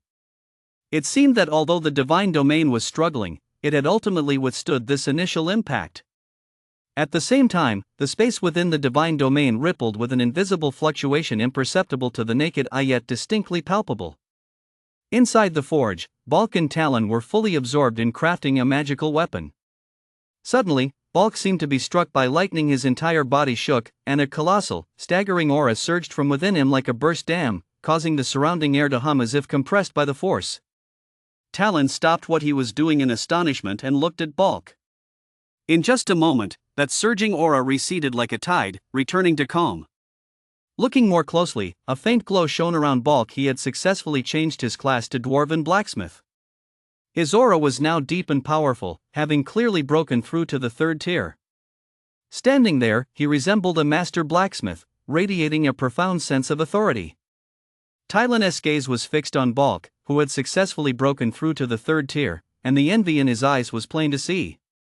His hands clenched unconsciously, then slowly relaxed. He knew full well that his path differed from Balk's. This was not his moment. Yet the light in Talon's eyes did not dim. Instead, a flame of hope ignited within him, for he was certain his own opportunity for class change was not far off. After a brief moment of reflection, a smile touched Talon's lips. He bowed his hands in sincere congratulations to Balk, and hearty laughter filled the workshop. As Balk returned to the forge and set his gaze upon the magical weapons that had previously given him such headaches, those of extreme difficulty to craft, something miraculous happened. Processes that once required immense effort to make even the slightest progress now flowed as smoothly as water under his hands. Moreover, magical runes that previously required Tylen's assistance to inscribe could now be engraved effortlessly by Balk. Balk clutched the magical weapon he had just forged, his eyes brimming with delight. "Is this the change brought about by class advancement?" he murmured to himself. Chapter 36, Spirit Radiant Mage Archer. Lin looked at Balk, who had successfully completed his class change, his heart filled with satisfaction. After confirming that the divine domain now had the capacity to accommodate third-tier vassals, Lin didn't hesitate for a moment. With a plan already in mind, he decided to load the primary combat classes into the divine domain first. Lin opened his storage space and pulled out 2 divine cards from the ones he had just purchased. C rank divine card, Mage. Upon use, vassals within the divine domain may change their class to Mage. C rank divine card, Eagle Eye Knight. Upon use, vassals within the divine domain may change their class to Eagle Eye Knight. Immediately afterward, Lin inserted both cards into the Creation Forge. After Lin infused divine points into the Creation Forge, the 2 divine cards began to fuse. A faint glow flickered within the furnace, accompanied by a soft humming sound. While Lin was loading the divine cards into his divine domain, the other students who had secured the opportunity to advance into the other world were not idle either. Among them, Chu, in a remarkable coincidence, had the same intention as Lin, to add a divine card to her own divine domain. At that moment, Chu held a divine card in her hand, her fingertips gripping it lightly. She stared intently at the card, her eyes filled with conflict. The class this divine card granted was extraordinarily powerful, but the risks involved were impossible to predict, leaving her unable to make a decision. Chu weighed the pros and cons in her mind. Finally, a flash of resolve crossed her eyes.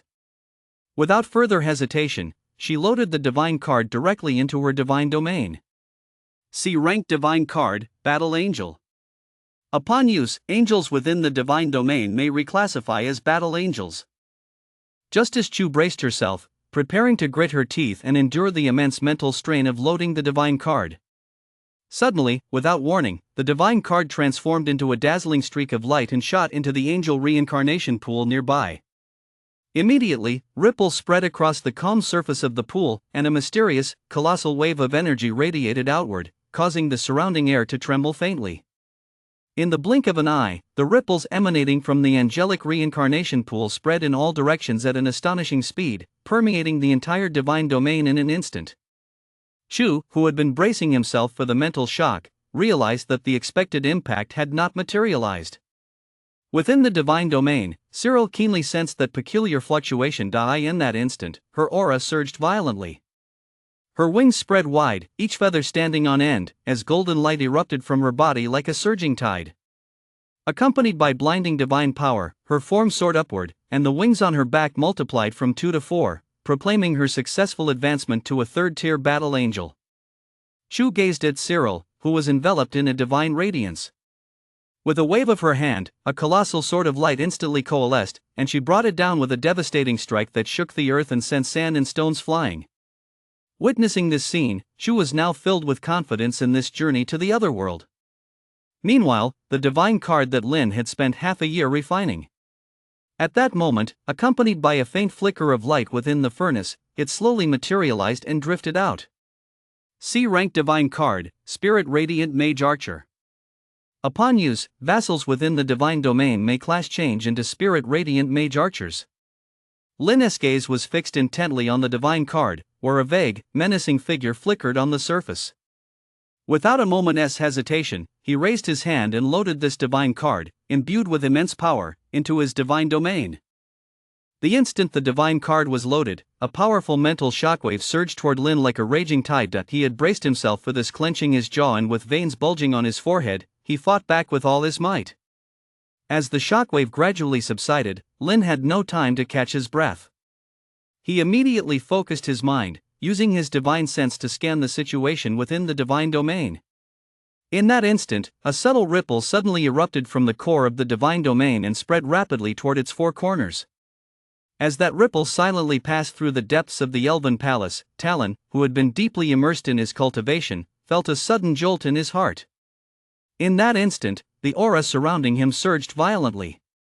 Magic power churned within him like surging ocean waves, as if striving to break through its constraints and achieve a breakthrough. But at this critical moment, that surging aura seemed to collide with an invisible barrier, becoming firmly stuck at a delicate juncture. Though he exerted every ounce of his strength and channeled his magical power with frenzied intensity, he was always just a hair's breadth short of the mark, unable to overcome this final obstacle, a fact that left him frantic with anxiety. Suddenly, an urgent shout rang out from outside the seclusion chamber, "Your Majesty, be careful!" Immediately afterward, a thunderous crash echoed as the walls of the seclusion chamber collapsed, sending bricks and stones flying. A colossal gray thunder-howling wind wolf burst through the opening. The moment its gaze fell upon Tylon, it instantly knelt down beside him. Seeing this, a thought struck Talon. As if guided by an unseen force, he leaped directly onto the wolf's back. The very moment he settled into the saddle, the barrier confining him within his body shattered with a thunderous crash. Colossal magical power surged forth like a burst dam, roaring out from his body and forming an earth-shaking aura of might. The air in the secret chamber was churned by this force, emitting a piercing howl, while the surrounding walls trembled violently under the impact of the magic, causing fine fragments of stone to rattle and fall. As the magical fluctuations gradually subsided, Lin's first spirit-radiant mage archer was born. Chapter 37, Preparing Resources. After Talon successfully completed his class change, Lin's divine domain welcomed its first third-tier vassal specializing in combat. Lin reflected that it was time to inform the vassals of the expedition to the otherworld so they could prepare in advance. Lin immediately sent a telepathic message to Talon and Balk within the divine domain. "In the not-too-distant future, I shall dispatch you to lead a great army and crush the otherworld." Upon receiving Lin's divine decree, the two replied in unison, "We shall obey the divine decree." After informing Talon and Balk of the plan to invade the otherworld, Lin reflected inwardly that a massive invasion of the otherworld would require a vast quantity of weapons and troops. With that in mind, Lin pulled two D-rank cards directly from his robe. D-rank divine card, Armor Forging Line. Upon use, creates a production line for forging armor, accelerating the speed at which vassals forge armor. D-rank divine card, Time Acceleration Card. Adjusts the time ratio within the divine domain to 1 to 200. Upon use, the effect lasts for 15 days in the main world. Examining the two divine cards in his hand, Lin knew they could solve the problem he currently faced. However, since Lin didn't have a compatible divine card for fusion, the potential of these two cards would go somewhat to waste, which made him feel a bit regretful. However, Lin soon remembered that he still possessed 1 million divine points, and an idea immediately formed in his mind. He planned to head to the offline market to try his luck, hoping to find some suitable divine cards and unlock the potential of one of them. With his mind made up, Lin wasted no time. With a thought, he instantly exited the divine domain and logged into the storage. Stepping out of his home, he headed straight for the offline divine card trading market in the capital. As soon as he entered the bustling market, Lin's gaze swept the area and immediately spotted a familiar figure, Meng Qingfeng, known as the commoner's dark horse. Watching Meng Qingfeng haggle with a vendor like an old hand, an idea suddenly struck Lin. He was new to this market, while Meng Qingfeng was clearly a regular. Why not have him show him around and help him get the hang of how things worked here? With that in mind, Lin strode forward, a perfectly measured smile on his face, and greeted him enthusiastically. "Genius Meng, long time no see. What treasures are you hunting for here today?" Meng Qingfeng was startled by the sudden greeting, nearly dropping the divine card he was flipping through. When he turned and saw it was Lin, he immediately relaxed, flashing a wry smile as he waved his hand helplessly and said, "Young Master Lin, please don't tease me. Genius or not, I'm just an ordinary student. I'm just here to stock up on a few divine cards for my divine domain in preparation for the upcoming expedition to the other world. I'm not teasing you." Lin's smile faded, his expression turning serious as he continued. "What a coincidence, I'm here for the same reason, to prepare my divine domain. You're a genius with plenty of experience in this area. Would you mind showing me around and giving me some pointers?" Meng Qingfeng waved his hand with a smile, his face lighting up with a hearty expression. "Don't be so formal about pointers. Since you're interested, I'll be happy to show you around." Lin then followed Meng Qingfeng as they plunged into the bustling, noisy market. Stall after stall lined the street, displaying a dazzling array of divine cards. The two walked and stopped, pausing frequently to browse and select. However, after searching for a while, not a single divine card caught Lin's eye. Either the grade was mediocre and failed to meet his needs, or the price was exorbitant, far exceeding his budget and putting him off. Meng Qingfeng keenly sensed the disappointment on Lin's face and knew he hadn't found a divine card to his liking. His eyes darted about, and without giving anything away, he grabbed Lin's arm and pulled him into a secluded corner where few people passed by. After making sure no one was watching, he leaned in close to Lin, lowered his voice, and said mysteriously, "Brother Lin, I have a lead that might help you find a suitable divine card. However, I wonder if you happen to have 1,000,000 divine points on you?" Lin raised an eyebrow slightly, a flicker of curiosity in his eyes, and replied without hesitation, "I do have 1,000,000 divine points on me. But what exactly is this lead you're talking about? Care to elaborate?" Meng Qingfeng narrowed his eyes slightly and whispered, "After 2 o'clock this morning, there will be a black market gathering here. Most of the goods at that black market are either contraband or loot from murder and robbery. The upside is that the prices are much more affordable than on the open market, and items like divine cards are quite rare. However, to enter that black market, you'll need to have over 1,000,000 divine points on you. Plus, most of those items are unsavory. You can't let them be seen in public." After listening, Lin quickly weighed the pros and cons in his mind. After a brief moment of thought, he looked at Meng Qingfeng and spoke calmly. "All right, then. Let us meet at the market entrance at midnight tonight." Chapter 38, The Black Market 1. As the clock quietly ticked toward 11 p.m., Lin opened his terminal and tapped his fingers rapidly across the screen, setting a pre-written message to send automatically at a scheduled time, just in case. After finishing all this, he strode out the door and headed alone toward the meeting spot he'd agreed upon with Meng Qingfeng. When Lin hurriedly arrived at the market entrance, it was exactly midnight. Looking up, he saw that Meng Qingfeng had been waiting there for quite some time. Meng Qingfeng spotted Lin's figure from a distance, and a smile immediately spread across his face. He took the initiative to walk briskly toward him, saying half-jokingly, "Brother Lin, you've finally shown up. I was starting to wonder if you'd backed out." Lin laughed heartily a few times. "Ah, Brother Meng, I trust you. There's no time to waste. Let us set off right away." Meng Qingfeng raised his hand in a gesture to calm him down, a mysterious smile curving his lips. "Don't rush just yet. We're missing one thing." As he spoke, he pulled 2 oddly shaped masks from his robe and waved them in front of Lin. "There are artifacts in this black market that can suppress divine perception. As long as you wear these masks, your identity won't be exposed. It's foolproof." Meng Qingfeng handed one mask to Lin, quickly put on his own, and whispered, "Stay close to me." With that, he stepped into the already closed market first. Inside, it was completely silent, with only the sound of their footsteps echoing through the market. After winding through several twists and turns, they entered a dimly lit alley. Several masked deities were already waiting quietly in the alley. 2 of them radiated a powerful aura, with divine might faintly emanating from them. They were clearly at the true God stage. Meng Qingfeng leaned close to Lin and said in a voice only the 2 of them could hear, "There are dozens of entrances to this black market. We've only come to one of them. Don't worry. Wait until 2 a.m., and the portal will open. Just walk right in then.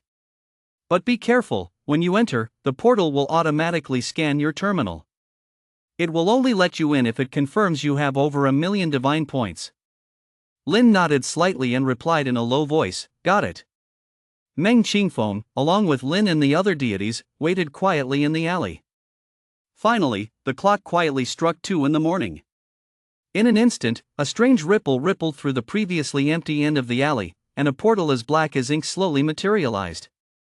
"Let us go," Meng Qingfeng said to Lin beside him, then led the way into the portal.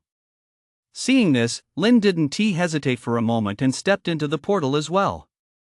A wave of intense dizziness washed over him. The world spun, and he could no longer tell which way was up.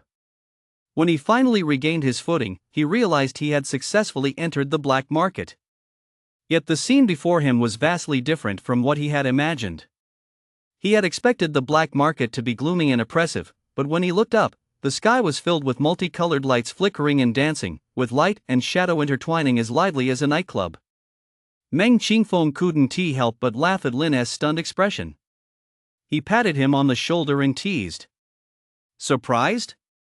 The first time I stepped foot in here, I was exactly like you. My jaw practically hit the floor. Come on, let us head over to the stalls. You might just find the divine card you're looking for."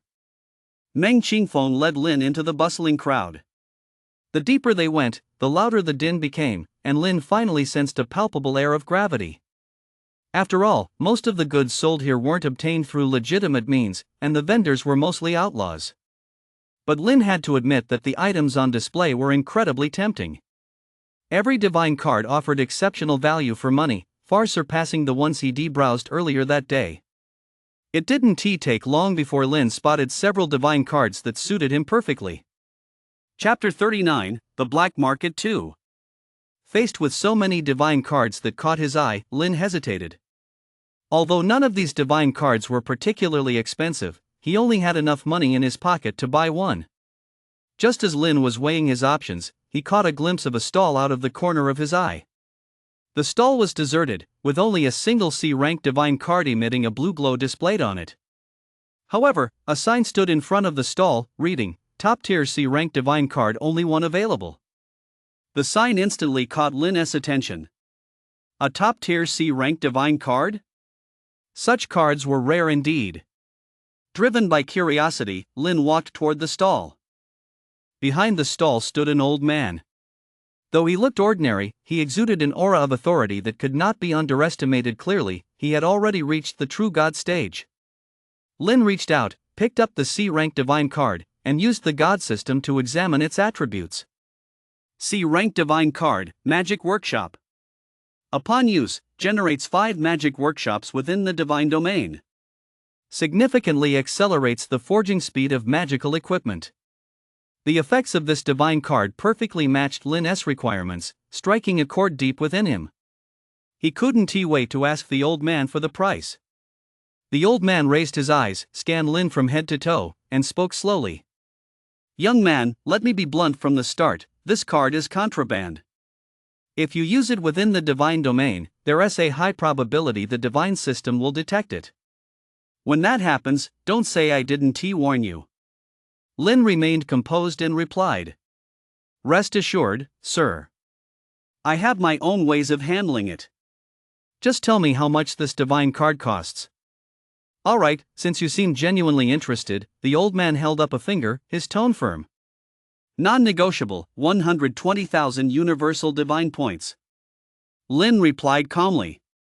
"Don't try to pull a fast one on me, old man. This smuggled divine card is worth 80,000 divine points at most. Your price is way out of line." The old man furrowed his brow slightly, folding his arms across his chest, his tone tinged with a hint of resignation and resolve. "It took me quite a bit of effort to get my hands on this card, and I've taken on no small amount of risk. Since you seem genuinely interested, I'll accept at least 1 million universal divine points. I won't sell it for any less. That's non-negotiable." Lin paused to consider it, then gritted his teeth and nodded. "Alright, 1 million. With that, he deftly pulled out his terminal, tapped the screen rapidly, and transferred the money to the account the old man had provided. The old man looked down at the terminal, confirmed the payment details, and handed the divine card to Lin without hesitation. He then quickly packed up his stall, lingered no longer, and soon disappeared into the crowd. Watching the old man vanish into the bustling crowd, Lin gently nudged Meng Qingfeng with his elbow and whispered, "Let us get out of here fast." The two acted as if nothing had happened, sidling their way into the crowd while keeping a wary eye on their surroundings. An hour later, Meng Qingfeng successfully purchased the Titan Bloodline Awakening card he'd been eyeing from a stall. After obtaining the divine card, the two exchanged a glance and silently agreed to leave this trouble-prone place immediately. Once they were out of the black market, they hurried off toward their respective homes. Back in the divine domain, Lin finally retrieved the C-rank divine card from his storage space. While others had to be wary of the divine system's surveillance when using such cards, Lin was different. He possessed the Creation Forge. Lin deftly retrieved the D-rank divine card he'd received as a reward for the school's monthly exam, then placed it into the Creation Forge alongside the C-rank divine card he'd just acquired. Lin infused divine points into the Creation Forge. It emitted a humming sound, and the two divine cards inside slowly drew closer, beginning to fuse. Chapter 40, The Magic Equipment Production Line. For 3 full months, Lin continuously channeled divine points into the Creation Forge. Finally, as a blinding flash of light burst forth from the furnace, the two divine cards successfully fused. Lin let out a long sigh of relief and pulled the fused divine card out. C-rank divine card, Magic Equipment Production Line. Upon use, constructs a magic weapon production line within the divine domain. Lin eagerly picked up the fused divine card and studied its effects, a smile gradually spreading across his face. With this divine card, the severe shortage of magical equipment within the divine domain was perfectly resolved, and the combat capabilities of the Vassal Legion would be significantly enhanced. Without a moment's hesitation, Lin loaded the divine card directly into the divine domain. The divine card transformed into a streak of light and instantly merged with the divine domain. In that instant, a deep, thunderous rumble erupted from the direction of the lava caves where the dwarves lived deep within the divine domain. Immediately afterward, the entire cave area began to shake violently. The sudden tremors sent the dwarves into a panic. They dropped their tools and, screaming and shouting, rushed frantically toward the cave's exit. After a long while, the tremors finally subsided. Once the shaking had stopped, some of the bolder dwarves cautiously returned to the lava cavern. What they saw was a complete transformation of the once chaotic lava cavern, once littered with rough slag. A production line, constructed from massive stones that radiated mysterious magical fluctuations, now lay quietly within. Seeing that everything was in order, Lin immediately channeled his divine points and issued a solemn divine edict directly to Balk, who was waiting outside the cave. Lin's divine edict thundered like rolling thunder, reverberating loudly in Balk's mind. Balk, the production line before you is capable of mass-producing magical artifacts. Now, as a great war approaches, you must immediately organize the dwarves of your clan to familiarize themselves with this production line as quickly as possible. Equip the produced magical gear to the army at the very first opportunity. Absolutely no mistakes are to be tolerated. Balk knelt on one knee, his expression solemn, and replied loudly, "I shall obey the divine decree." With that, he sprang to his feet and led a large group of dwarves into the cavern.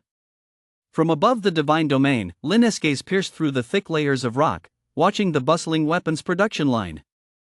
Watching the dwarf blacksmiths skillfully operate the production line as piece after piece of magical equipment took shape, he nodded slightly, feeling a touch of relief. Weapons production had finally gotten back on track. However, Lin's brow soon furrowed again as he began to consider the matter of manpower.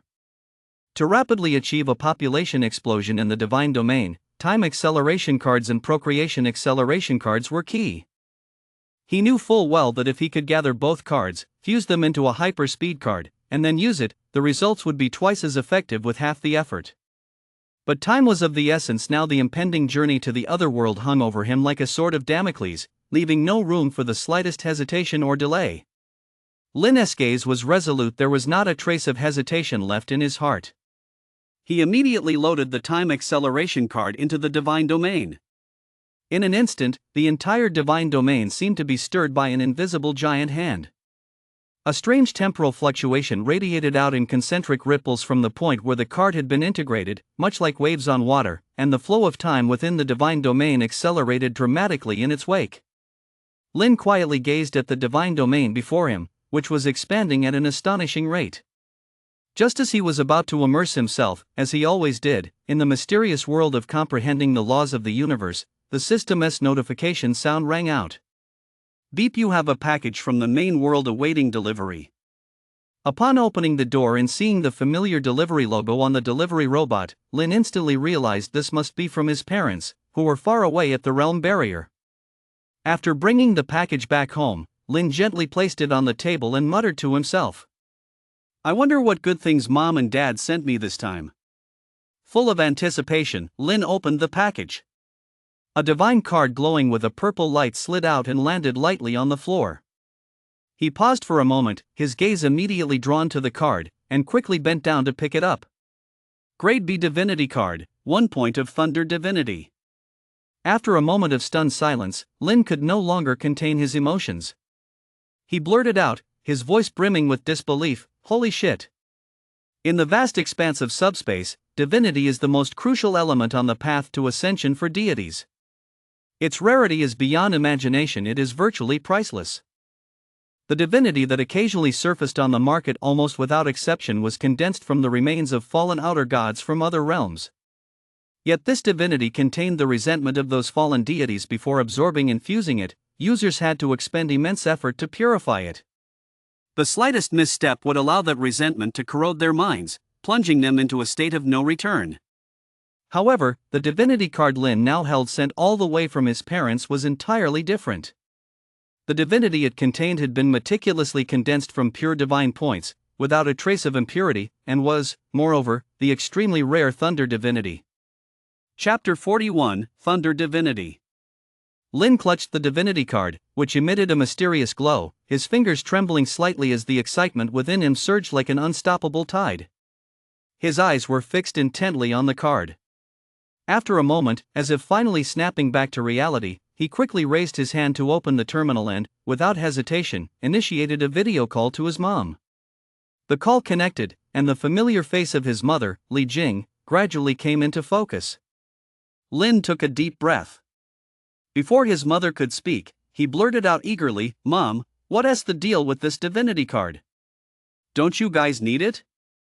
On the other end of the video call, Li Jing looked at her son's expression, a gentle smile spreading across her face as she said softly, "Son, the divinity card has made its way to you. It's a little surprise your father and I prepared especially for you.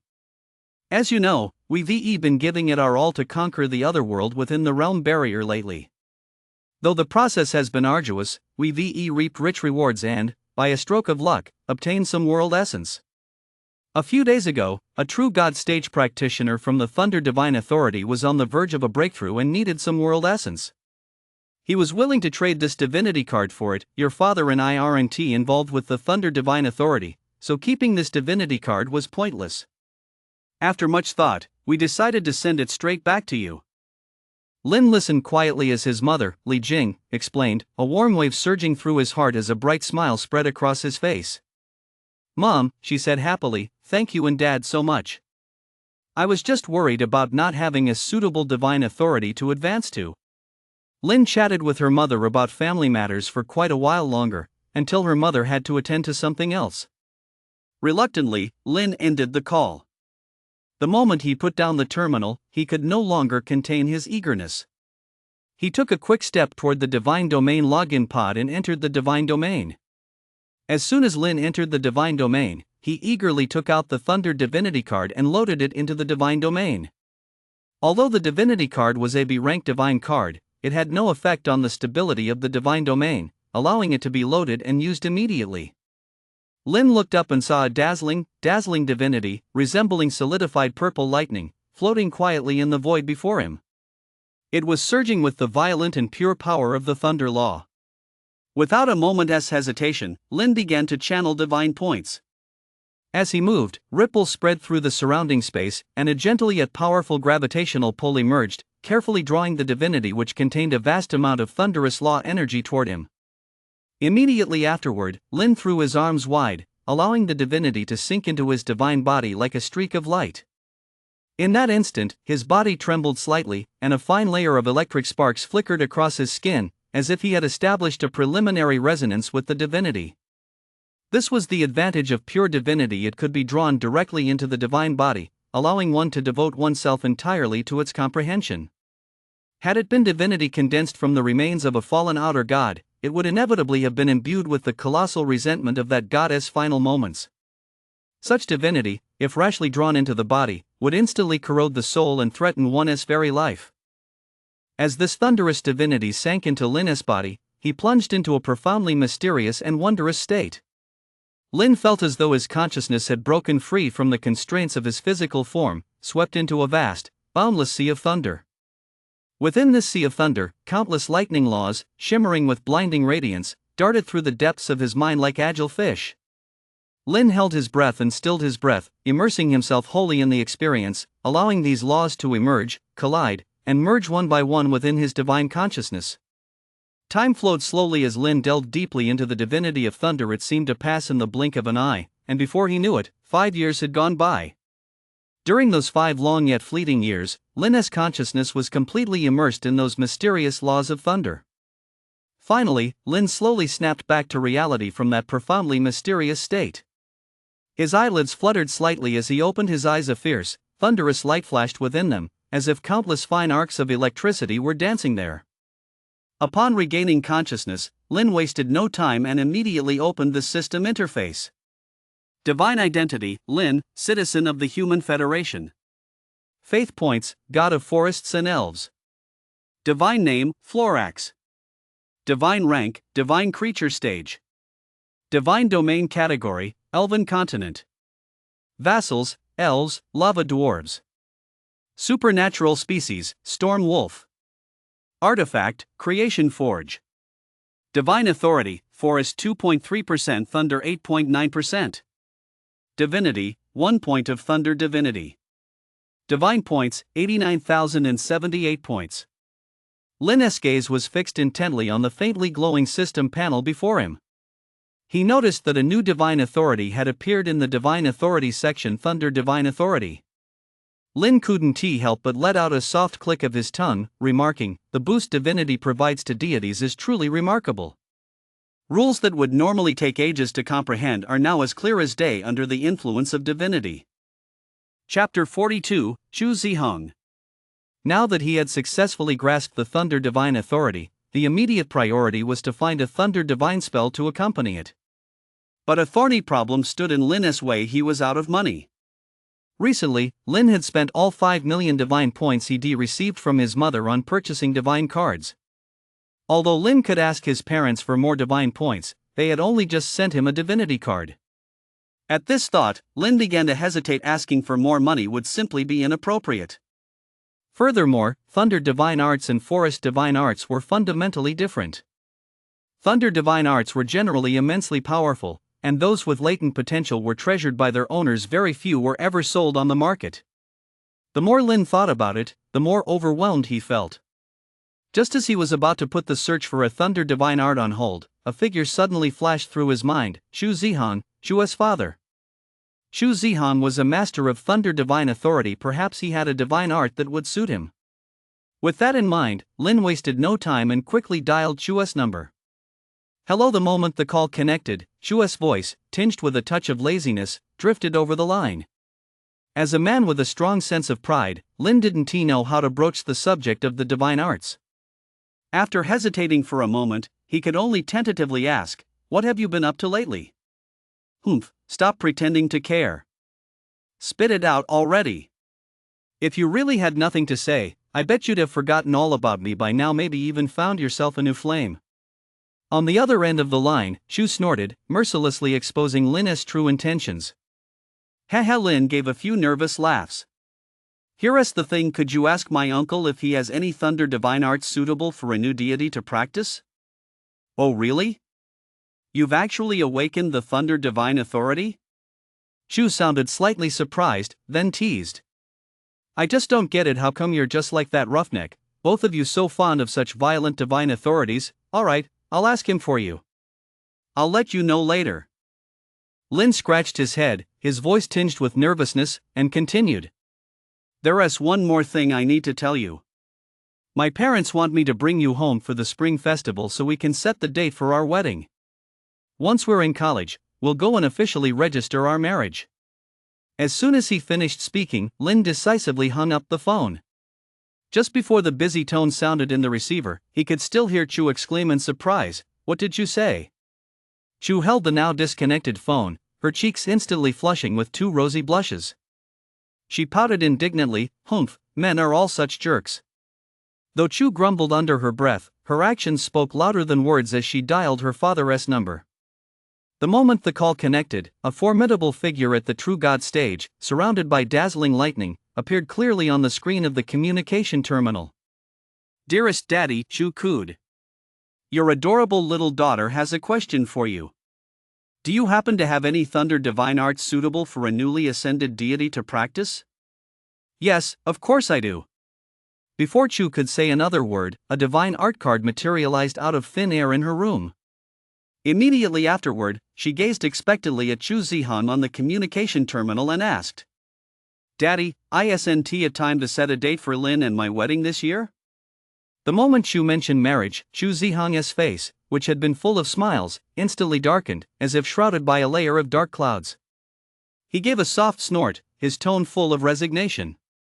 "Sigh, it's all your mom's idea. She insists on settling this matter early." Chu Zihang didn't want to dwell on the topic of marriage any further, so he changed the subject.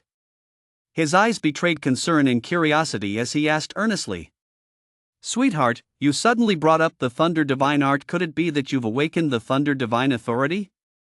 "Oh, it wasn't me.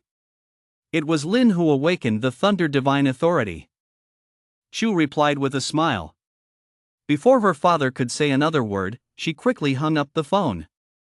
Chapter 43, Thunder Divine Art.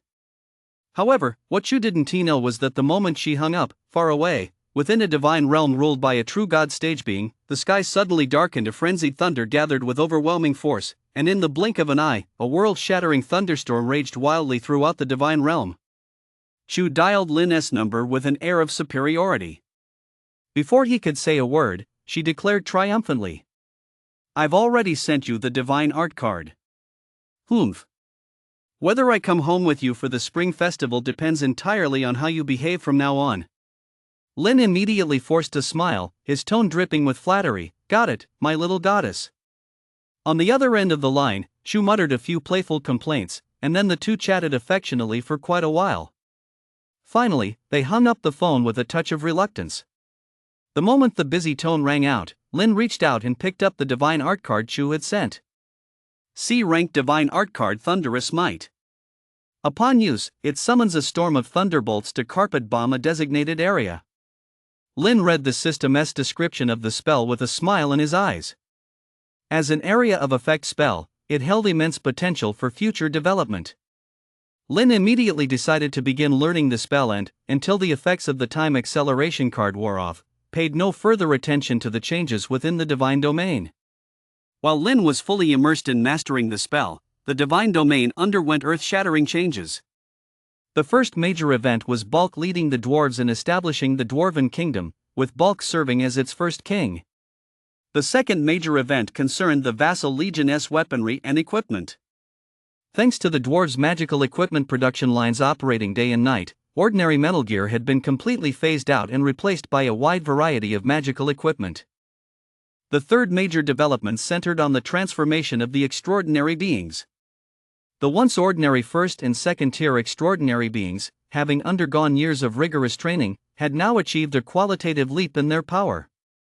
Even more remarkable was that many ordinary vassals, through years of dedicated cultivation, had broken through their limitations and successfully joined the ranks of the extraordinary. Overnight, the number of extraordinary beings within the divine domain surged significantly, and its overall strength grew ever more formidable.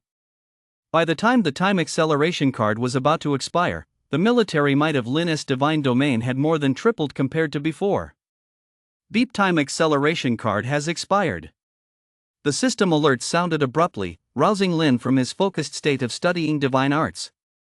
As soon as Lin regained his composure, he eagerly extended his divine sense into the divine domain to perceive the changes that had occurred over the years. Feeling the army's vastly enhanced strength within the divine domain, Lin was brimming with confidence for the journey to the other world that lay ahead. Immediately, he channeled his divine points to send a telepathic message to Talon and Bulk within the divine domain. The trumpet call for the conquest of the other world is about to sound. Talon, Bulk, are you both fully prepared? The moment they received Lin's telepathic message, Talon and Bulk immediately knelt on one knee. Talon spoke out first in a resonant voice, "My God. The soldiers under your command have long been ready for battle, awaiting your orders at any moment to march into the other world." Bulk followed closely behind, his voice resounding with conviction, "We shall not fail the trust placed in us by our God. On this campaign, I expect you to sweep through the other world and let my divine radiance shine like the blazing sun, illuminating every inch of the land." The two knelt in unison, their voices booming, "We shall obey the divine decree." Just as Lin was delivering his pre-battle rallying speech, a notification from the homeroom teacher popped up on his terminal. "Assemble in the school auditorium at 10 a.m. tomorrow.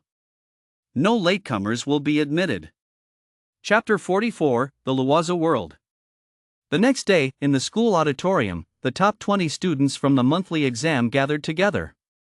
Among the crowd, the figures of Chu, Zhao, and Meng Qingfeng stood out clearly. The principal's gaze swept slowly across the audience. Seeing that the top 20 students from the monthly exam were already seated in orderly rows, he gave a slight nod of approval. Immediately afterward, the principal's expression turned serious.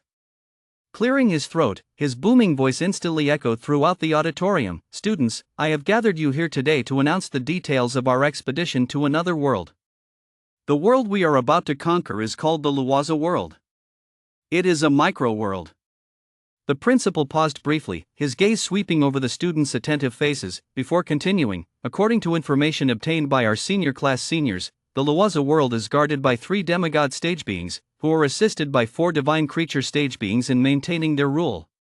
At this point, a fleeting, barely perceptible look of satisfaction flashed across the principal's eyes. "However, there is no need for you to worry. After a series of clashes, your seniors have successfully eliminated 2 demigod stage beings. As for the remaining demigod stage being, it was severely wounded during the previous fierce battle and has fallen into a deep slumber." The principal leaned forward slightly, his voice booming. "Students, the current situation in the Luoza world presents both a challenge and a rare opportunity for you. Go forth and explore. The school will ensure your safety." At this point, the principal picked up a document from the lectern and continued. "To make your exploration more purposeful, and to fairly and impartially evaluate your efforts and achievements, the school will issue a series of carefully designed missions specifically for you. Upon completing these tasks, you will receive a certain number of points, and your final ranking will be determined by your total score. Finally, all gains made during this exploration will belong to you." As the principal finished speaking, the brief silence was instantly shattered. The students below exchanged glances at first, then thunderous applause erupted. After all, the opportunity to participate in an interdimensional expedition was truly rare. Even though most of them came from prestigious, well-established families, such an opportunity was hard to come by. The enthusiastic applause echoed through the auditorium for quite some time before gradually subsiding. "Everyone, hurry back to make your final preparations. Tomorrow morning, be sure to assemble on time at the Divine Domain login room. A teacher will lead you in embarking on this interdimensional expedition." As the principal's final word fell, his figure slowly faded into thin air. After a brief moment of silence, the students rose one by one and made their way toward the auditorium exit, heading home to make their final preparations for the interdimensional expedition. Zhao walked past Lin, his eyes flashing with unmistakable arrogance. Clearly, he was confident he could outdo Lin. However, faced with Zhao's brazen provocation, Lin acted as if he hadn't heard a thing, not even lifting an eyelid. In his eyes, such a clown was nothing to fear. Immediately, Lin gave Chu a light pat on the shoulder. With perfect understanding, the two of them left the auditorium together at a brisk pace. On the way home, the two exchanged updates on the current status of their respective vassals while discussing the details of the expedition to the other world. When they reached the entrance to her home, Chu paused. Her cheeks flushed slightly as her gaze darted quickly over Lin's face. Then, as if summoning immense courage, she whispered, "Lin, during the spring festival, I promised to accompany you back to your hometown." With that, before Lin could react, she turned and dashed toward her home like a shy little deer, leaving Lin standing alone where they departed. Chapter 45, The Expedition 1. Early the next morning, everyone was already waiting in the Divine Domain login room, their expressions a mix of nervousness and anticipation. Just then, a stranger walked in with steady steps. His gaze was calm yet profound as he spoke. "Is everyone ready? I will now lead you into the other world. Let me introduce myself. I am the School S serving priest, stationed daily in subspace to oversee the School S affairs in other worlds.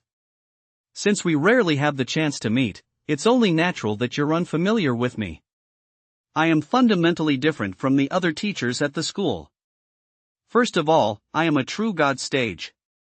At that moment, an aura erupted from the teacher, and an invisible aura of authority spread out like a surging tide. Watching the students turn pale under the pressure, the teacher gave a slight nod. Immediately afterward, he slowly clasped his hands behind his back, and that suffocating pressure receded instantly, like a retreating tide. "Second, you must obey my orders without delay. This is not only for the sake of efficiency, but also to ensure your safety.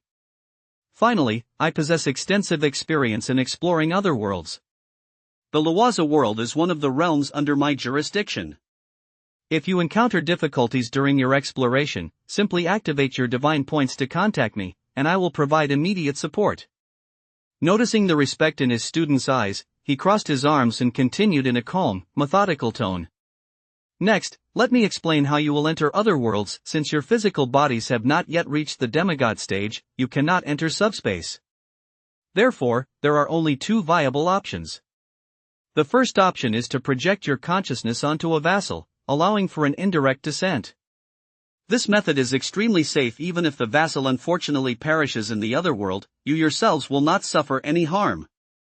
The second option involves condensing a divine points avatar, projecting your consciousness into it, and then manifesting that avatar in the Lawaza world. This allows you to utilize most of your original power, giving you a significant advantage in combat. However, the risk is immense. If the divine points avatar is destroyed, your consciousness will suffer severe damage. Given your current circumstances, I recommend possessing vassal first. Should a crisis arise, you can then condense a divine points avatar. Without further ado, everyone, lie down in the divine domain login pods now. We'll begin the descent immediately." As soon as Lin stepped into the divine domain, he immediately transmitted a message to Tylan. "I am about to project my consciousness into you. You must immediately begin organizing the army and prepare to march into the other world." "I obey the divine command." Upon receiving the message, Talon immediately set about reorganizing the army with lightning speed. In an instant, the previously somewhat disorganized camp erupted into activity, and a vast number of soldiers surged out like a tidal wave. Clad in magical armor that glowed with a faint, eerie light, they marched in uniform, powerful steps, rapidly assembling within the camp, radiating an aura of grim determination. Once the army was fully assembled, Leoncel, a figure of agile grace, strode out from the ranks, approached Talon with quick steps, knelt on one knee, and spoke in a loud, clear voice. "Your Majesty, the army is assembled. Please inspect the troops." Talon's gaze swept over the tightly formed ranks. He immediately knelt on both knees in reverence and whispered a prayer toward the heavens. "Great God of the forest and the elves, you bless the world with endless divine points. I am but your humblest believer. Here, I earnestly beseech you to cross the divine domain, descend upon me, and guide us on this journey filled with the unknown."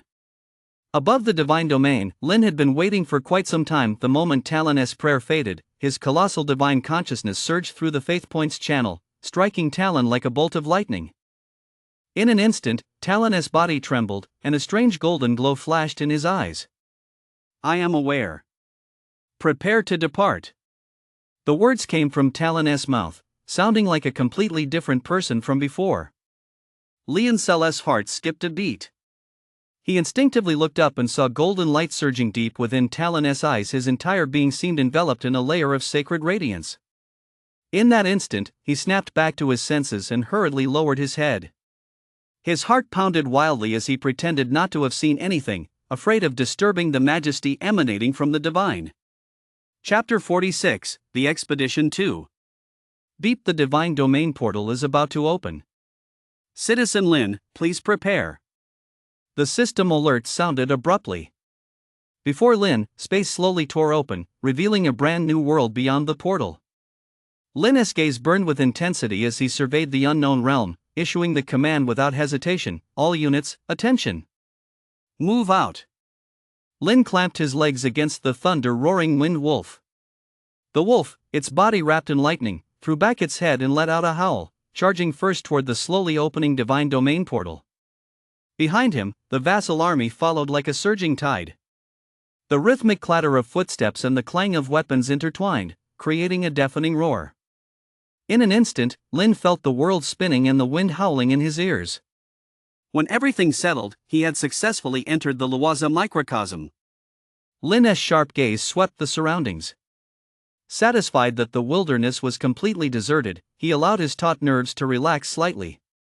Turning to Liancel at his side, he issued a decisive order: immediately direct the army to set up camp, and simultaneously select elite scouts to gather intelligence on the surrounding area as quickly as possible. Upon receiving the order, Liancel swiftly turned and methodically relayed the instructions. The soldiers sprang into action, and the entire army operated like a finely tuned machine. Having arranged all matters, Lin immediately prepared to project his divine sense to probe the true nature of this unfamiliar world. However, Lin's current location lay precisely at the border between human and werewolf territories. Although the townspeople had revealed everything they knew, there was no concrete information in the town regarding the 4 divine creature stage beings in the world. Only vague legends circulated. Now, a crucial decision lay before Lin. Should I prioritize attacking the humans, or the werewolves? Humans are numerous and their towns densely populated. Attacking them would inevitably lead to fierce resistance, but could yield extremely rich resources. Werewolves, though few in number, possess meager resources that would not satisfy Lin's appetite at all. After a moment's thought, Lin's gaze grew resolute. The timid starve, while the bold feast. Lin knew full well that to stand out among the 20 classmates participating in this trial, he would need the courage to take a bold gamble. His gaze swept over the army standing at the ready outside the camp. With not a trace of hesitation left, he turned to face Liancel and issued his command in a voice as loud as a bell. Take command of the army immediately and toward the nearest city. After receiving his orders, Liancel hurried off to relay the instructions to the various tents, and the camp instantly bustled with activity. Chapter 47, The Expedition 3. While Lin methodically directed the army's advance toward the target city, some of his classmates had absolutely terrible luck. Zhao was one of them. After his descent, he found himself on a solitary island in the middle of the ocean, surrounded by nothing but endless water. Not a soul was in sight. Zhao clenched his teeth tightly, barely suppressing the urge to curse out loud. His gaze swept over the Tianping clan following behind him. He took a deep breath and said in a deep voice, "Let us go." At his command, the Tianping spread their massive wings, stirring up a gale as they flew with all their might toward the mainland. Just as the 20 students each identified their targets and launched their first operations, the natives of this world also began to react. Within the capital of the human kingdom, the atmosphere was tense. King Nur sat high upon his throne. Below him, the high priest reported solemnly. Just as Lin was preparing to order the attack, a system notification suddenly rang out in his mind. Beep School's first mission issued: disrupt the stability of the Luoza world. Points will be awarded based on contribution. Upon hearing this, Lin silently pondered. To complete the mission of destabilizing the world, a direct assault on the capital was clearly not the best strategy. A steady, methodical advance would be more effective in achieving the goal. His gaze fell once more upon the city before him, and a plan had already formed in his mind. First capture the city, turn it into a base, and then make further plans. Without a moment's hesitation, Lin raised his right arm decisively and shouted the order, "Charge!" In an instant, the vassal legion moved like a finely tuned war machine, marching in perfect unison as they advanced steadily forward. The ground trembled slightly beneath the Legion's footsteps, and the air was thick with suffocating tension. At the same time, several peak second-tier supernatural beings soared into the air from within the Legion. They gathered close together, chanting incantations as their hands moved with lightning speed. Through their coordinated efforts, mysterious runes began to appear in the void, and the outline of a magical array gradually took shape. Long before Lin had besieged the city, the garrison within had already entered a state of high alert. Now, seeing Lin launch his decisive assault, two figures shot out of the city like shooting stars. They were two third-tier supernaturals, their bodies radiating powerful magical energy. They targeted the peak second-tier supernaturals who were constructing the magic array, attempting to disrupt Lin's force's rhythm. Behind them, the magical defensive devices on the city walls began to light up one by one. Soldiers, weapons in hand, stood ready for battle, and a fierce offensive and defensive struggle erupted instantly. How could Lin tolerate the enemy's two third-tier supernaturals breaking through his ranks so easily? Without hesitation, he swiftly issued an order to Leoncel at his side. "You and Balk move out immediately. You must take these two down." "Aye." Leonzer's reply was crisp and decisive. Before his words had even faded, he and Balk darted forward like two bolts of lightning, charging toward the enemy supernaturals. In the blink of an eye, the four clashed in mid-air. In that instant, a storm of magic erupted from the point of impact, raging wildly in all directions. In this fierce clash, the advantage of the third-tier vassals under Lin's command who had recently undergone class changes became fully apparent. Soon, thanks to the seamless coordination between Leoncel and Balk, the pair seized upon their opponent's opening, decisively channeling their surrounding magic to unleash a devastating strike. This strike, carrying a momentum capable of shattering the heavens and earth, struck the opponents directly. The two enemy supernaturals were utterly powerless to defend themselves. Like kites whose strings had snapped, they flew backward uncontrollably, crashing heavily into the distant city wall and leaving two jarring gashes in its surface. Chapter 48, The Expedition 4. Good. Lin, witnessing Leonzer and Balk effortlessly subdue their foes, flashed a look of admiration and immediately bellowed at the top of his lungs. This command was like igniting a powder keg. The long-prepared army surged forward like a raging tide, launching a full-scale assault on the human city. Above the army, a magical array constructed by several peak second-tier supernaturals burst into brilliant light. At the center of the array, space seemed to be twisted and compressed by an invisible force. Countless flecks of starlight converged, coalescing in the blink of an eye into small meteors. These meteors, shrouded in searing flames, streaked across the sky like a barrage of artillery shells, crashing violently into the city walls. With one deafening explosion after another, the walls shook violently under the impact of the meteors, sending bricks and stones flying and filling the air with dust. The defending troops, who had been on high alert, were caught off guard by this sudden assault. Many soldiers were injured or even killed in the explosions, and chaos erupted on the city walls. The meteor storm had just left the city walls in ruins, and the billowing smoke had not yet cleared, when the elven archers, who had been standing by behind the Lin Legion, sprang into action. Countless arrows, whistling through the air, formed a dense hail of arrows that poured down upon the city. The hail of arrows pierced through the billowing smoke, striking the panicked defenders and various parts of the streets with precision. In an instant, the city was filled with screams of agony.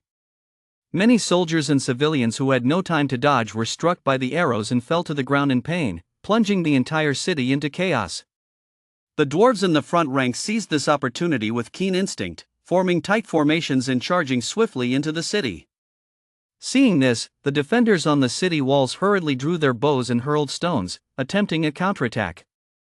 However, the elven archers' barrage quickly forced them back. Even if they dared to peek over the walls, they were immediately engulfed by the deluge of arrows. Occasionally, a few arrows managed to break through, streaking across the sky only to strike the dwarves' impenetrable wall of shields with a dull thud. Against this fortress of steel, their efforts were nothing but a futile struggle, a sight both comical and feeble. Listening to the dull thuds echoing from the city gates, Lin realized that this battle, whose outcome was already decided, was about to come to a close. His gaze sharp as a falcon's, he snatched up Talon's longbow, and divine points surged through his arms, flowing ceaselessly into the arrow. In an instant, the arrow was enveloped in blinding golden light. Lin let out a mighty roar, drawing the bow as full as the moon, and the arrow, carrying earth-shattering power, whistled through the air. With a deafening roar, a vast section of the city wall instantly crumbled. Bricks and stones flew in all directions like raindrops, and the dust and smoke they kicked up obscured half the sky. Witnessing vast sections of the city walls crumble under Lin's divine arrow, the blood drained from the faces of the defenders who had been holding out to the last, and fear washed over them like a tidal wave. Their weapons clattered to the ground, their legs went weak, and they stood frozen in place, as if turned to stone, abandoning their final resistance. A black torrent of dwarves surged unimpeded through the city gates. The afterglow of the setting sun streamed through the shattered window panes, casting mottled, blood-red shadows across the floor of the city lord's hall. After a brutal massacre, the air was thick with the acrid stench of blood. Lin sat boldly in the seat of honor in the governor's mansion, his golden eyes radiating a piercing chill. Below him, a middle-aged man trembled uncontrollably, collapsed on his knees. His once lavish brocade robe was now caked in dust and blood, his hair a tangled mess. Lin's gaze was as sharp as a blade as he coldly swept it over the man, his voice sounding as though laced with shards of ice. "Hey! I'm asking you a question. Tell me the truth, and perhaps I'll spare your life." The man's body shook uncontrollably. He slammed his forehead against the ground and stammered. "As my lord commanded, I would never dare to conceal anything." Lin leaned forward slightly, his gaze as sharp as a falcon's, and asked in a cold tone, "I ask you, how many deities are there in this world?" The middle-aged man kept his forehead pressed against the ground, his voice trembling violently. 7. There are 7 deities in total. Lin furrowed his brow and demanded sharply, "Who are they?" The middle-aged man hurried to explain. "There are 3 main deities in total, the god of magic, whom we humans worship, the god of the dark night, whom the werewolves revere, and the god of the ocean, whom the merfolk hold in high esteem." Lin's gaze grew stern as he pressed further. "And the rest?" The man shuddered and continued. "The remaining 4 are subordinate deities. The humans have 2, the god of the sky and the god of light, the werewolves have the god of fear, and the merfolk have the god of storms." However, the man hesitated for a moment, his voice growing even lower. "I've heard recently that the 3 main deities seem to have lost contact with one another. None of the factions have received any word from them." Lin's gaze lingered briefly on the middle-aged man before he fell into deep thought. "It seems these so-called 3 main gods are actually 3 demigod stage beings, and those 4 subordinate gods are likely divine creature stage." Lin tapped his fingertips lightly on the armrest and asked the middle-aged man again, "In your world, how are combatants of tier 3 and above distributed?" The middle-aged man's voice carried a hint of fear. "My lord, you may not be aware, but not long ago, the 3 main gods suddenly issued a divine decree, conscripting all supernaturals of the 3rd stage and above. Since then, there has been no word from them." "Very well, I understand." A cold gleam flashed in Lin's eyes. He waved to Liancel, who was standing by, and ordered, "Drag him away and kill him." At these words, the middle-aged man's pupils dilated instantly. The blood drained from his face as he struggled frantically, like a madman, his hands flailing wildly, his fingernails scratching deep gouges into the floor. "My lord! My lord! You promised to spare my life. You cannot go back on your word. My lord!" Chapter 49, The Expedition 5. In the council chamber of the city lord's mansion, Lin stood clad in blood-stained armor. In his left hand, he clutched the battle report that had just been delivered, while his right hand unconsciously tapped the armrest, producing a dull thud. He weighed his options repeatedly in his mind. Should he capitalize on the high morale of his troops and march directly on the capital of the human kingdom? Or should he hold his forces in check for now, gauge the next moves of his fellow students, and then make a decision? After a long moment, Lin's gaze hardened, and his mind was made up. He would hold his ground for now, closely monitoring the others' every move. He would wait until the conflict between the various factions reached a fever pitch, then seize the right moment to reap the benefits as the third party. Lin raised his hand to summon the personal guard standing beside him. "Summon the military priest immediately." Moments later, the priest, clad in a robe embroidered with mysterious runes, hurried into the council chamber of the city lord's mansion and bowed respectfully before Lin. Lin stood with his hands behind his back, his gaze piercing as he said in a deep voice, "From this day forward, devote all your efforts to spreading the faith points of my God here." The priestess' body trembled. He knelt on one knee, his voice firm, "I shall obey the king's command." While Lin was steadily expanding his influence, Chua's strategy differed drastically from his. The place where Chu descended happened to be a core faith points region of the God of Light. As she led a group of angels radiating holy light through the sky, dazzling golden light instantly illuminated the entire city. The citizens were awestruck by the spectacle and fell to their knees in worship. The lords of the human kingdoms, mistaking this for the God of Light manifesting on earth, were overcome with fear. Without offering any resistance, the lords of several cities surrendered their territories. Chu took control of vast territories without spilling a drop of blood, her influence spreading as rapidly as wildfire. Moreover, Chu was deeply intrigued by the God of Light worshipped in this world. After successfully taking control of several cities that revered the God of Light, her gaze swept over the countless statues of the God of Light lining the streets, and a plan formed in her mind.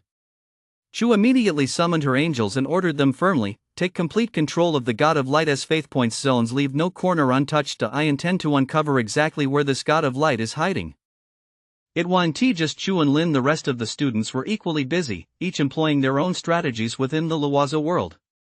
Meanwhile, in the royal palace of the human kingdom's capital, King Ner sat upright on his gilded throne, his brow deeply furrowed. The long table before him was piled high with battle reports pouring in like snowflakes, as well as distress calls from all corners of the realm.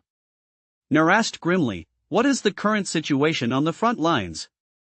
A minister stepped forward nervously, prostrated himself on the ground, and said with a trembling voice, "Your Majesty, I report that nearly 1/10 of the kingdom's cities have already fallen to the enemy, and nearly 1/3 are currently under fierce attack. They are in grave danger." Ner pounded his knuckles heavily against the armrest, his piercing gaze sweeping across the ministers below.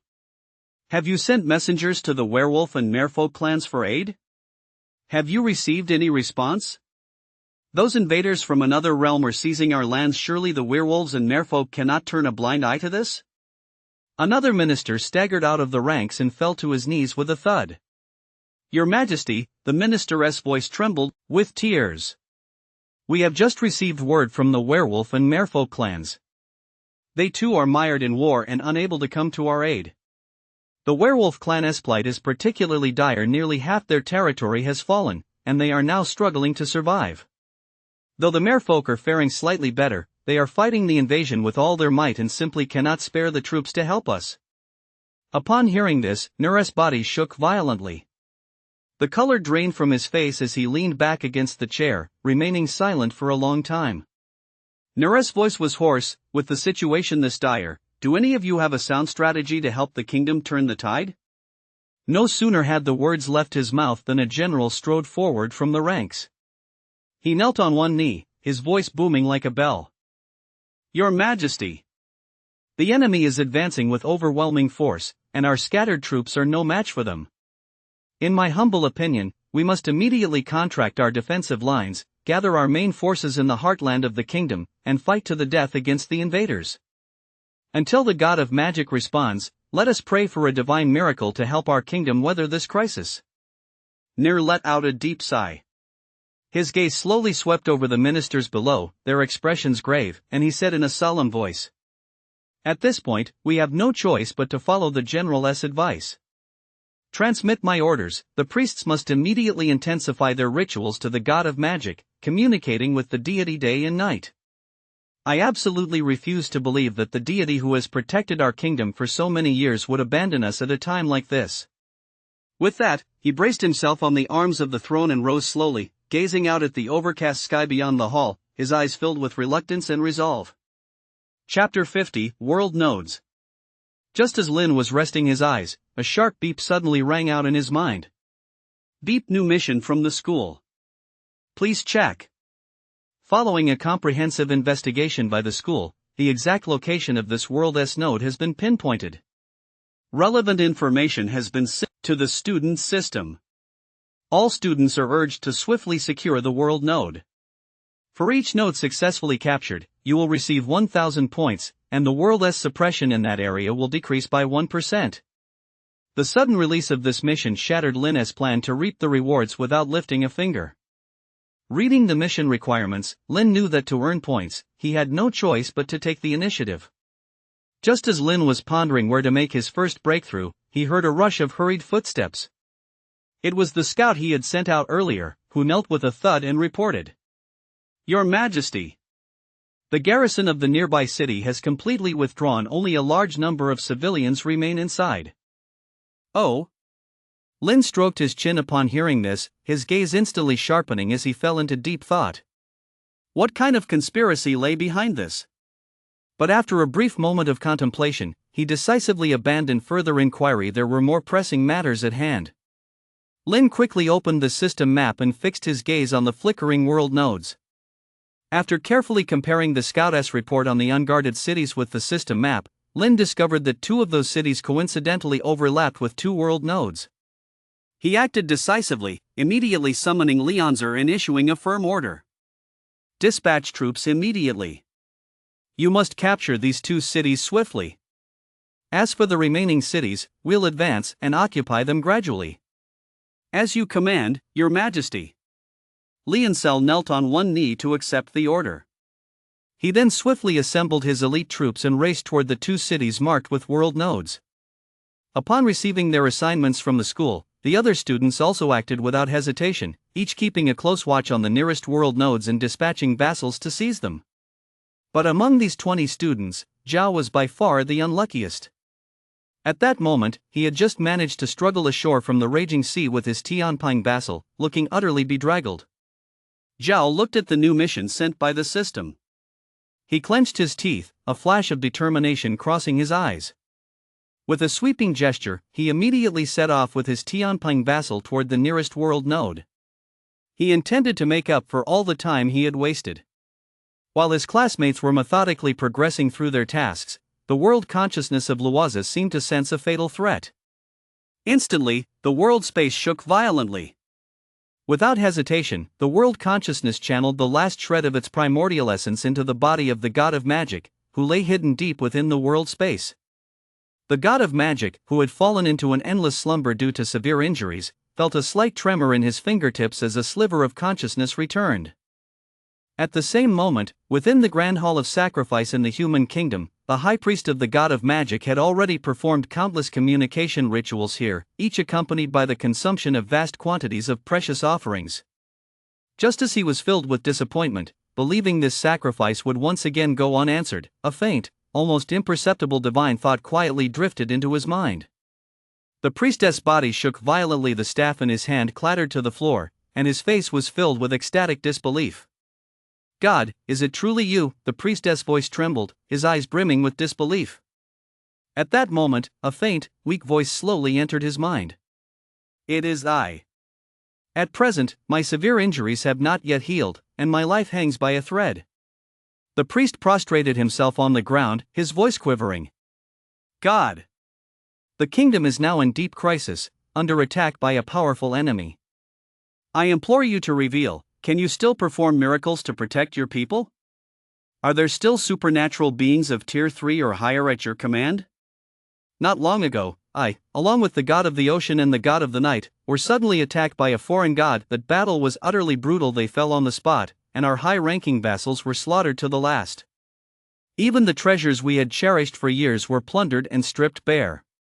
Though I narrowly escaped with my life, I was gravely wounded and fell into a coma. Had it not been for the imminent peril facing the world of Luoza, and the world's willingness to expend its very essence to awaken me, I fear I would never have been able to answer your call again." The priestess' body trembled violently, his voice filled with despair. "Oh God! Does this mean our world is doomed to destruction?" "No, there is still hope." A divine thought, tinged with certainty, entered the priestess' mind. "Upon awakening, I sensed that the aura of the alien gods who attacked us has completely dissipated. In its place are 20 auras of subordinate gods. Presumably, they are the successors of those alien gods. Once I regain my power and reclaim the initiative, there is still hope for this world." Upon hearing this, the priestess' previously dim eyes instantly lit up with hope. He immediately asked urgently, "God, how should we proceed?" "Listen carefully. I will now explain the plan to you. The first step." Chapter 51, Plundering Resources. Inside the royal palace, after Nur heard the priest relay the magic goddess plan, he furrowed his brow, his face etched with resignation. After a moment of deep thought, he let out a long sigh, his tone grave. "In that case, let us proceed as planned. The survival of the Luwaza world hangs in the balance. We must act with the utmost caution and ensure not a single word leaks out. This is our last chance." While the natives of the Luwaza world were busily carrying out their final plan, Lin stood atop the newly captured city walls, gazing down at the entire city with a cold, stern expression. The streets within the city were deserted and deathly quiet. The garrison had withdrawn completely, leaving not a single trace behind. Lin's brows knitted in a Chuan shape as a sense of foreboding welled up within him. He thought to himself, there must be a massive conspiracy lurking behind the human kingdom. Lin immediately beckoned Liancel to his side, his tone radiating an authority that brooked no argument. "From this moment on, prioritize the extraction of resources from the areas we've secured. Do not worry about causing damage to the local environment. Focus all efforts on gathering resources. Expand operations toward the left and right flanks, advancing steadily. Under no circumstances are you to penetrate further into the heartland of the human kingdom." "As you command, Your Majesty," Liancel replied, rising to his feet and striding off to carry out the orders. Although he had made the necessary arrangements, the unease in Lin's heart grew as thick as a dark cloud, weighing heavily upon him until he could barely breathe. Yet, for the time being, Lin had no better solution. Over the next few days, the Vassal Legion launched a frenzied resource extraction campaign within the territories under their control. For a time, the sound of pickaxes striking rock filled the air. Before long, mountains of magical ore had been unearthed, and at the same time, vast quantities of ordinary resources such as timber and metal were collected and stored. Standing atop the main camp, Lin looked down upon the bustling scene. Though he was delighted by these resources, a sense of unease lingered in his heart. Suddenly, Liancel rushed in, his voice urgent, "Your Majesty! Our scouts have just reported that the angelic race has appeared in the northwest." Lin's pupils contracted sharply as he muttered under his breath, "The angelic race? Could it be the god of light? Why would he dare to show himself now instead of hiding?" As he spoke, his fingers tapped unconsciously against the armrest, producing a dull thud, as if he were weighing his options. Suddenly, Lin's tense mood faltered. The angelic race, that person was among them as well. Immediately, Lin's divine sense shot straight toward the northwest. Ever since successfully capturing multiple world nodes, the suppression exerted by the Luwaza world on Lin had weakened considerably, which was precisely why he was able to release his divine sense. In an instant, Lin's divine sense detected the familiar fluctuations of divine points in the northwest. He exhaled deeply, a faint, relieved smile spreading across his face. It is indeed the angelic clan under Chu's command. Now I can finally rest easy. With that, he slowly withdrew his divine sense. Once he confirmed it was Chu, Lin did not hesitate for a moment. His figure flickered, transforming into a streak of light that sliced through the sky as he raced toward the northwest. As Lin arrived, he saw an angel standing at the border between the elven and angelic territories. The moment Chu spotted Lin, she hurried forward and teased, "What's the matter? You're so slow." Lin looked flustered and leaned forward slightly, pleading, "Please, spare me, I came here without a moment's delay as soon as I received the message." Chu's lips curled slightly upward, and she gave a soft snort. "All right, I'll let you off the hook this time." No sooner had the words left her mouth than her expression suddenly turned serious, and she fixed Lin with a penetrating gaze. "Let us get down to business. The situation in the Luwaza world is complex. We need to discuss our strategy for the next steps." Hearing this, Lin dropped her playful expression and grew serious, nodding slightly. "Indeed. I have a feeling the deities behind humanity are hatching a conspiracy." Chu's gaze was piercing as she looked out at the land shrouded in morning mist, her tone resolute. "Let us set aside for now what the human kingdom is up to. In the region under my control, there is a large concentration of followers of the God of Light. My intuition tells me that the sanctuary of the God of Light is most likely hidden somewhere in this area. Lin raised an eyebrow, a hint of surprise flashing in his eyes, and asked tentatively, "You don't actually intend to just go ahead and kill the God of Light, do you?" Chu smiled, his golden hair dancing in the wind, his gaze brimming with confidence. Exactly. The divine authority he wields bears many similarities to my own. Once he is defeated, I am certain to reap a bountiful reward. But the God of Light is, after all, a native deity. His power shouldn't be underestimated. Relying on me alone, I really don't have complete confidence. As he spoke, Chu turned his gaze to Lin, his eyes filled with expectation. That's why I need your help. Let us team up and take him down. Lin's lips curled upward, and he deliberately drawled, "At my wife's command, her husband will go through fire and water without hesitation." A blush instantly spread across Chu's cheeks. Both amused and exasperated, she stamped her foot in mock reproach. "Who is your wife? Stop being so frivolous, you just blurt things out without thinking." Chapter 52, Sanctuary of Light. Lin looked Chu straight in the eye and asked, "Since you want to take down the God of Light, how do you plan to locate his sanctuary?" Chu shrugged, a look of helplessness on her face. "What choice do I have? I can only order Vassal to gather resources while searching far and wide. But so far, we haven't even managed to scrape together a single useful lead." Lin's face darkened as she grumbled, "If you keep searching blindly like this, you'll never find anything, not even by the year of the monkey or the year of the horse." "Listen, I have a plan." Chu's eyes lit up instantly, and he eagerly pressed, "What plan? Tell me." "Have Vassal capture one of the God of Light's priests. Whether through threats or bribes, make him send a message to the God of Light, saying that a supernatural being has successfully broken through to the fourth tier and longs to pay homage to the God of Light. The situation is dangerous right now. The God of Light won't let this vassal slip by. He is bound to respond." "That's a great idea. I'll make the arrangements right away." Chu's eyes lit up, and he immediately summoned an angel to relay the plan. Lin continued, "I'll head back first to gather my own extraordinary beings. As soon as you have any news, send me a telepathic message immediately." "No problem," Chu replied crisply. Just as Lin and Chu set their sights on the God of Light, the other students turned their attention to the remaining deities. At that moment, the Tianping clan led by Zhao and the Griffin clan led by Pei Zhe had actually joined forces. Upon closer inspection, Pei Zhe, who had been defeated by Zhao on the midterm exam battlefield, had now actually formed an alliance with him. Pei Zhe's face was beaming with a smile as he looked intently at Zhao. "Brother Zhao, let us get the unpleasant part out of the way first. When we join forces to take down the Sky God, I'm taking the lion's share of the spoils." Zhao's face darkened instantly, and he muttered to himself, "If most of the territory hadn't already been carved up before we even set foot on land, who would want to partner with you?"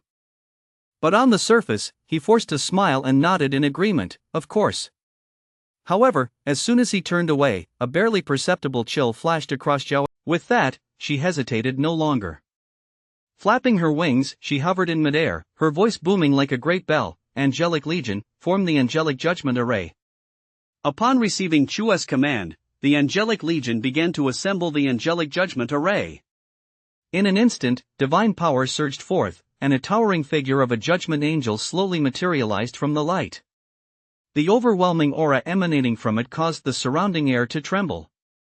Chu cast a sidelong glance at Lin, her words brimming with pride. "Lin, witness the might of this lady's vassal." With that, without a moment's hesitation, she raised her arm and shouted the order, "Attack." Chapter 53, Fierce Battle 1.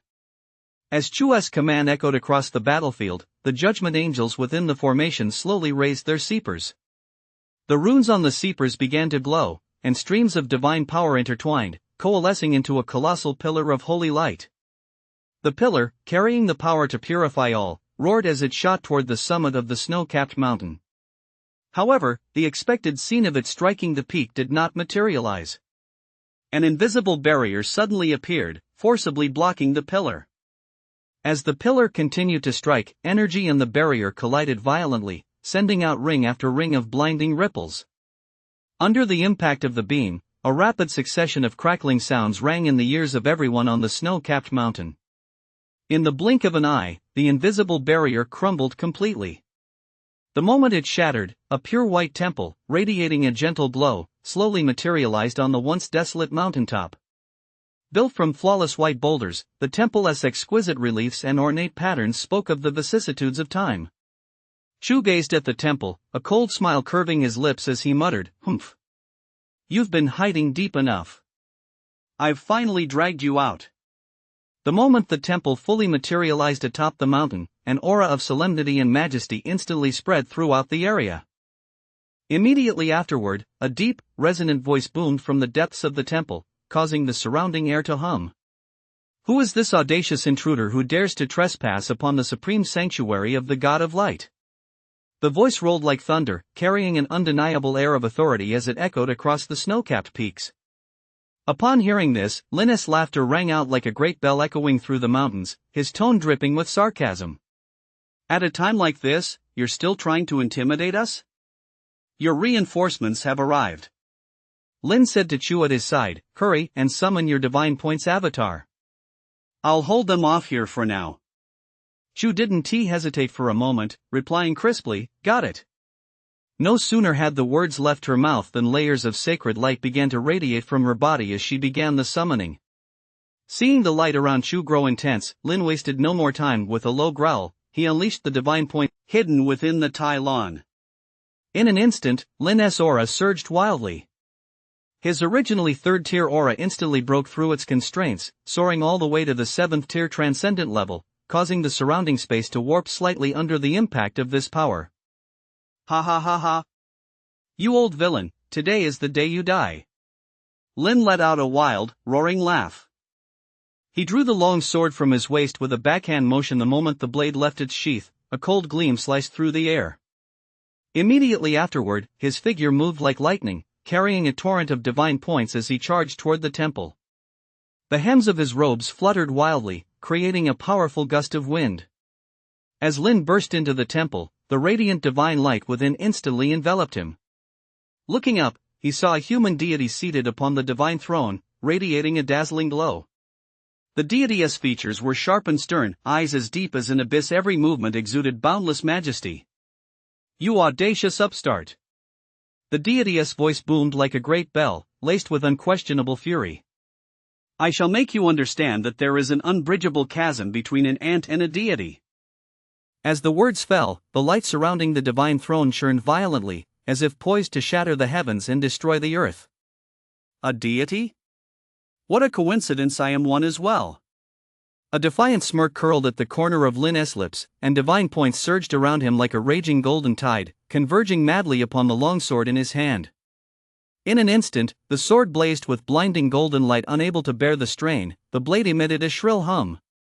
"Go!" Lin roared, swinging the longsword with all his might.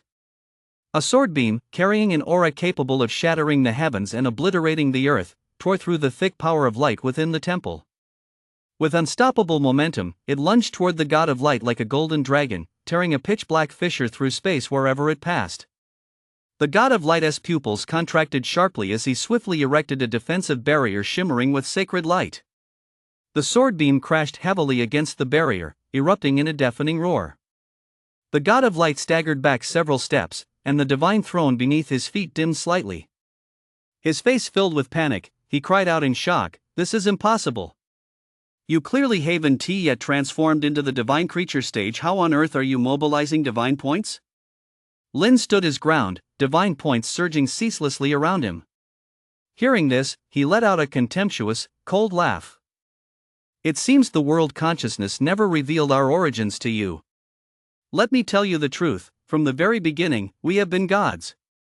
The God of Light's gaze grew menacing, his voice icy and piercing. "Humph! Utterly arrogant. Though you can channel divine points, you are still not at the divine creature stage. To delude yourself into thinking you can defeat me within my sanctuary is nothing short of a fool's fantasy." As he spoke, the dome of the temple burst into brilliant light, and countless phantom golden chains flickered into view, as if intent on completely subduing Lin. Chapter 54, Fierce Battle 2.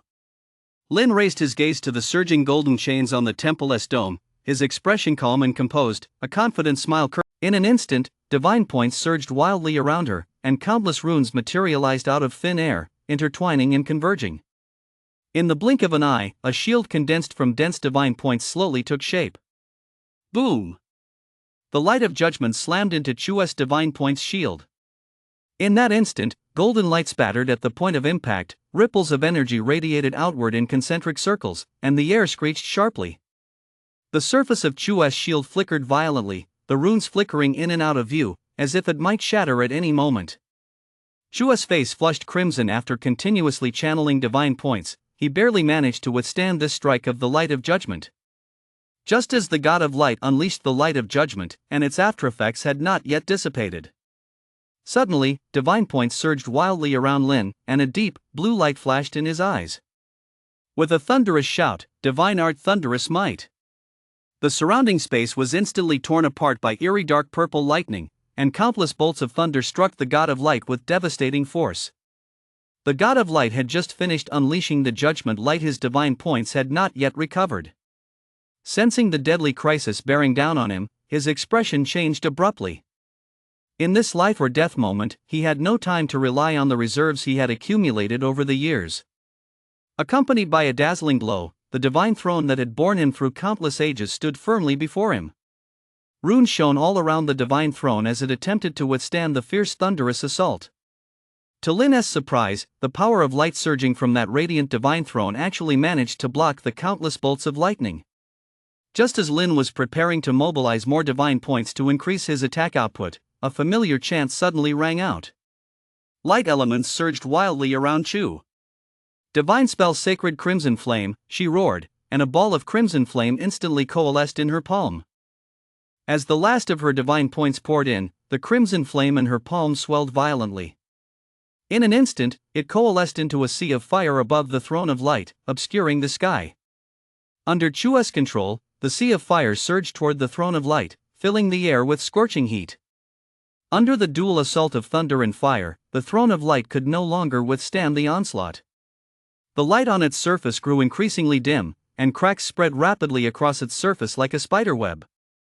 Finally, with a deafening roar, the throne of light collapsed like shattered glass, shattering into countless fragments that emitted a faint glow. Before the god of light could react further, Lin's thunderous might and Chu's sacred crimson flame struck him directly. Guh!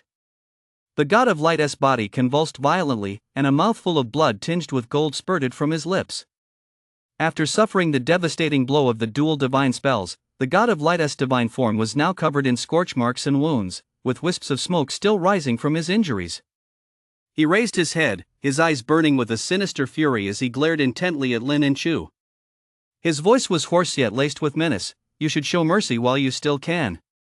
If you keep pressing me, you'll only drag yourselves down with me. Lin raised an eyebrow slightly and spoke with a hint of amusement. Oh? From the sound of that, you must have a trump card up your sleeve. How exactly do you plan to drag us down with you? No sooner had the words left his mouth than an astonishing aura erupted from the god of light. It is you who are courting death by driving me to this point. Chapter 55, The Fall. Suddenly, a massive surge of divine points converged directly upon the god of light. His previously waning aura surged back to life, nourished by this colossal influx of divine points. Chu's pupils contracted sharply, and he shouted in horror, "No! He is actually burning his divine essence." The god of light threw back his head and laughed maniacally, his voice, filled with madness and resolve, echoing thunderously through the temple. Ha ha ha ha! I may not escape death today, but neither of you will walk away unscathed. You'll all go down with me.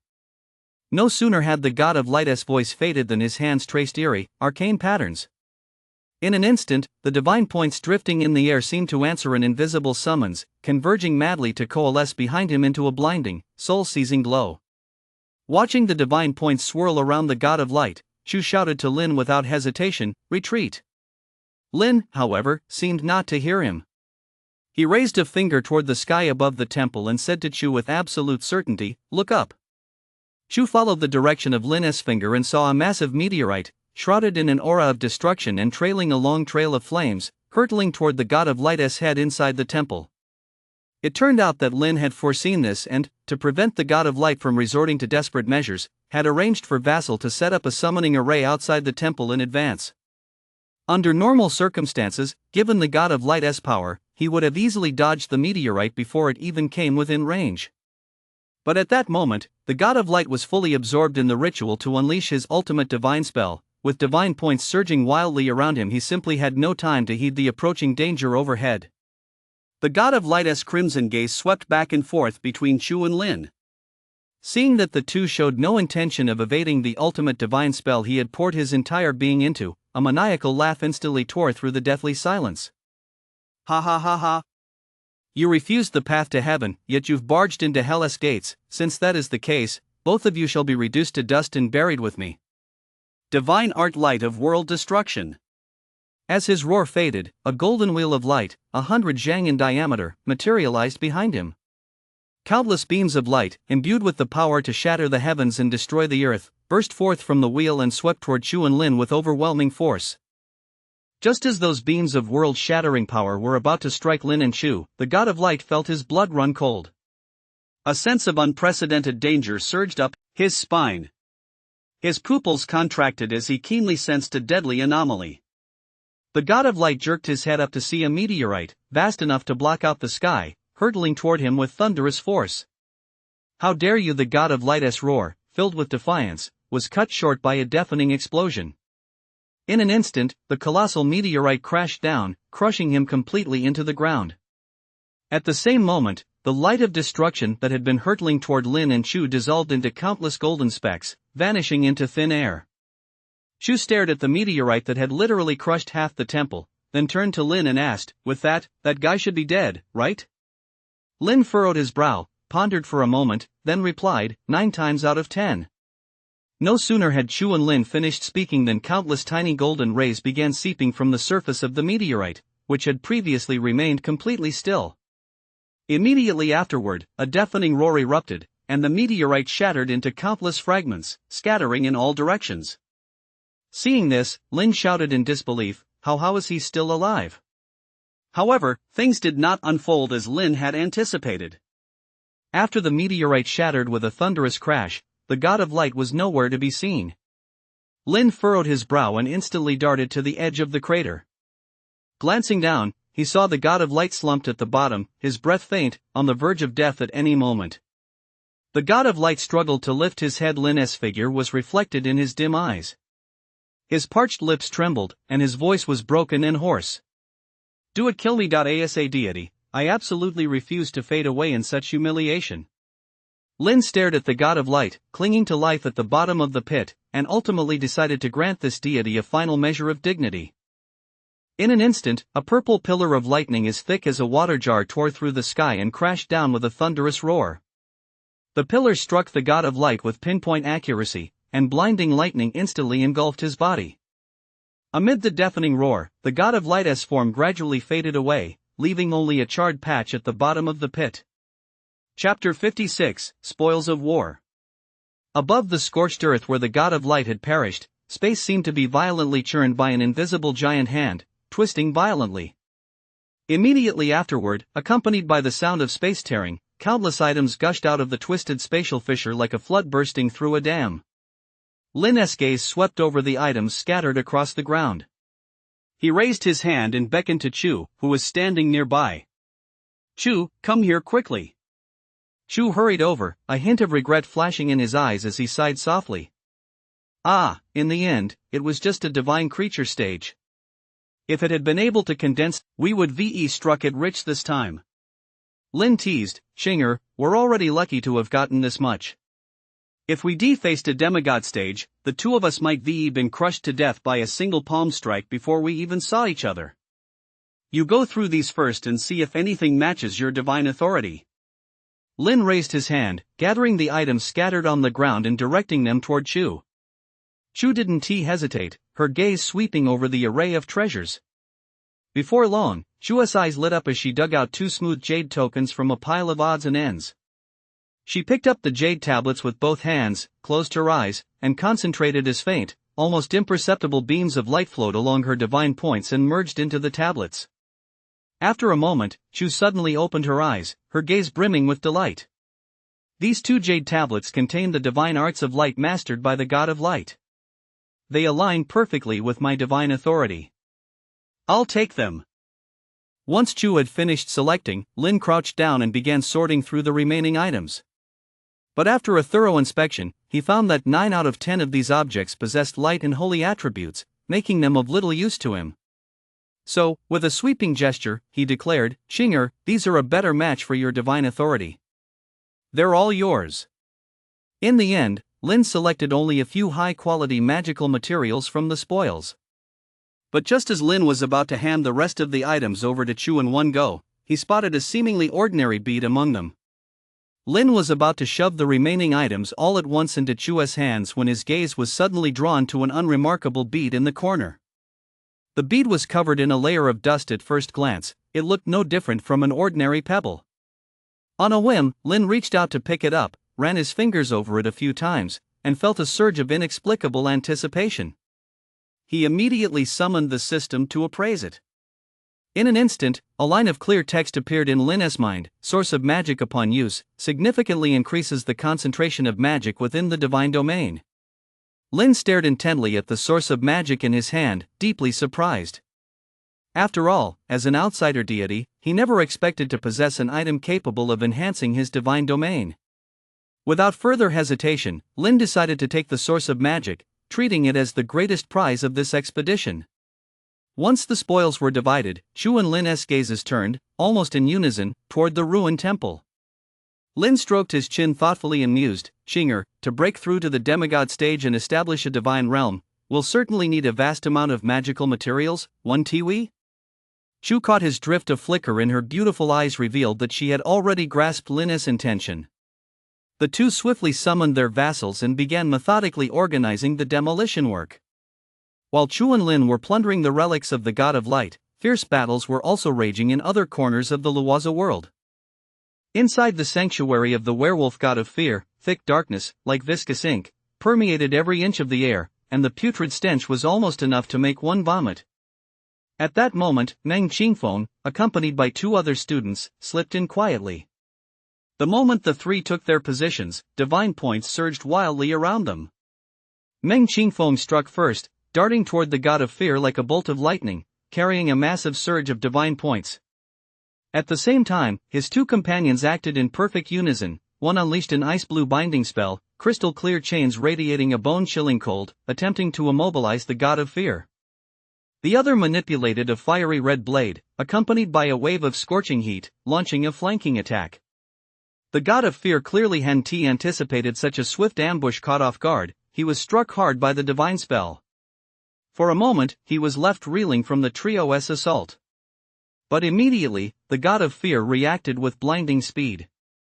Facing the next wave of attacks, he instantly summoned a defensive barrier. A pitch-black divine shield coalesced around him, colliding violently with the oncoming force and erupting in a blinding flash of light. After barely withstanding the second wave of attacks, the God of Fear showed not a moment's hesitation.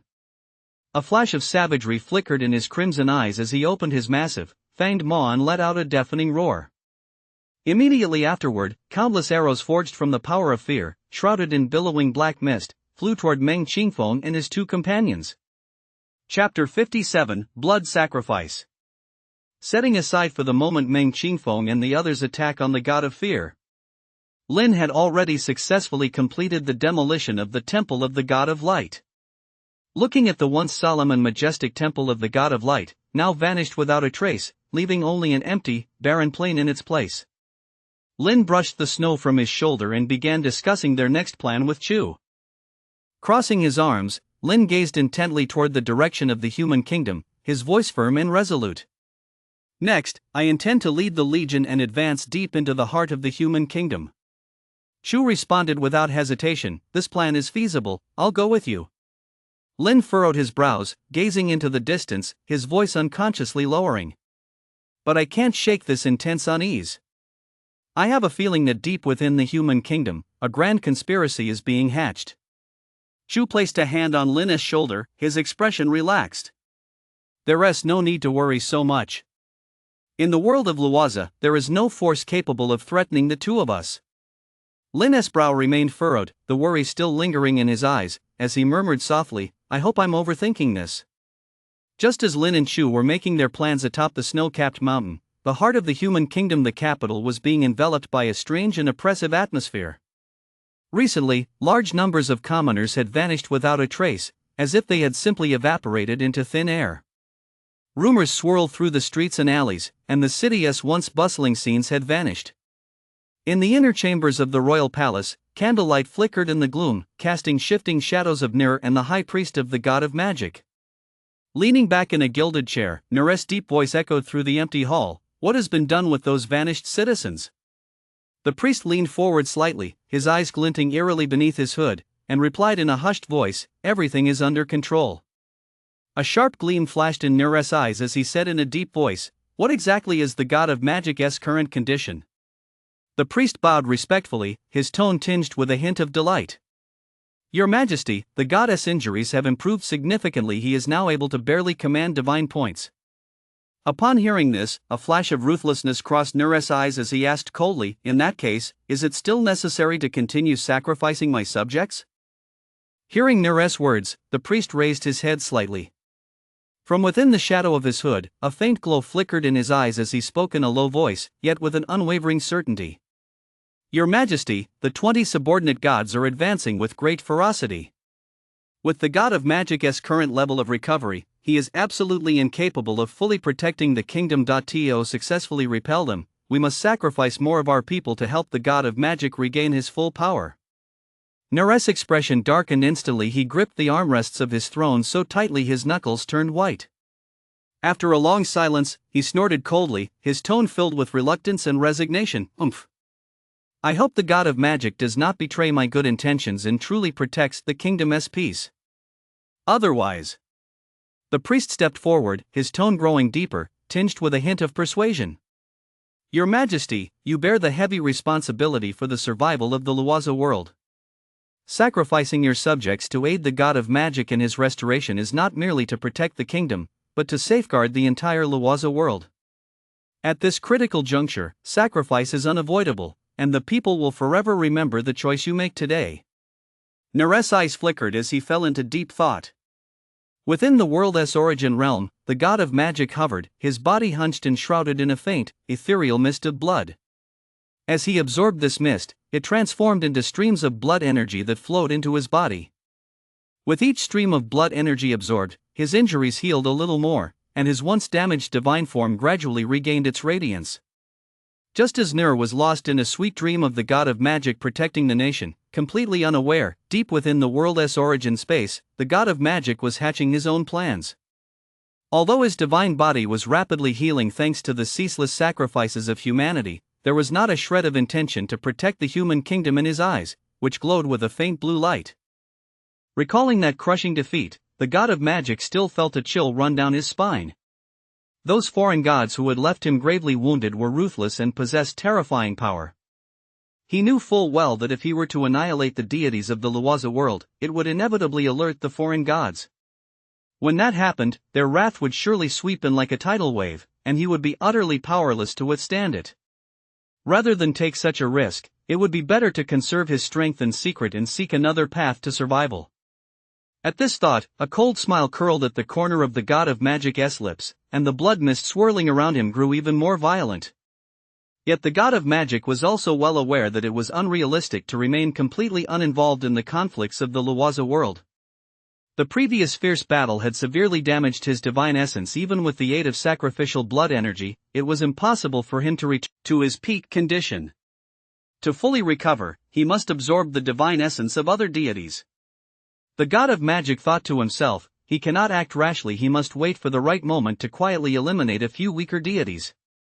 Once he successfully absorbed their essences, his own power would surge dramatically, and a return to his former glory would be just around the corner. In this way, he would have every confidence in preserving his life amidst the chaos. Then, the god of magic sent a direct telepathic message to the priest. "The pace of the sacrifices is too slow. We must speed things up and sacrifice more humans in a short time."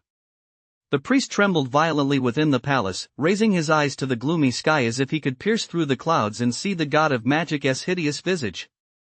I shall obey the divine decree. Chapter 58, The God of Magic Appears. Boom! Boom! Boom! Dull, thunderous impacts echoed like rolling thunder, exploding one after another. Lin rode a giant wolf shrouded in dark purple lightning. Behind him, the vassal army composed of elves, dwarves, and angels surged forward like a tidal wave. Wherever they passed, city walls crumbled, and the defenders' screams were swallowed up in the chaos. In just half, I shall obey your command, your majesty. The radiance of the god of magic will soon dispel this calamity. O God! Your most humble and devout follower beseeches you to descend upon this mortal realm. In the distant primordial realm, the god of magic opened his tightly closed eyes. Having received the priestess' summons, a chilling smile curled at the corners of his mouth. Wherever his divine consciousness reached, every move made by Zhao and Pei Zhe was under his control. In his eyes, these two were nothing more than lambs to the slaughter, the perfect sacrifices to help him restore his divine essence. Under the god of magic's control, a fissure was forcibly torn open in space, and a towering divine avatar, radiating a dazzling rainbow-colored aura, descended from it. The moment this avatar appeared, a powerful aura of authority surged forth like a raging tide, instantly warping the surrounding air and cracking the ground. Upon materializing, the god of magic hesitated not a moment. His right hand traced a mysterious arc through the air, gathering a dazzling burst of energy in his palm. In the blink of an eye, a deep, swirling vortex formed above Zhao and Pei Zhe's heads. It emitted a heart-stopping suction force, intent on swiftly pulling them in and dragging them back to the world's origin space.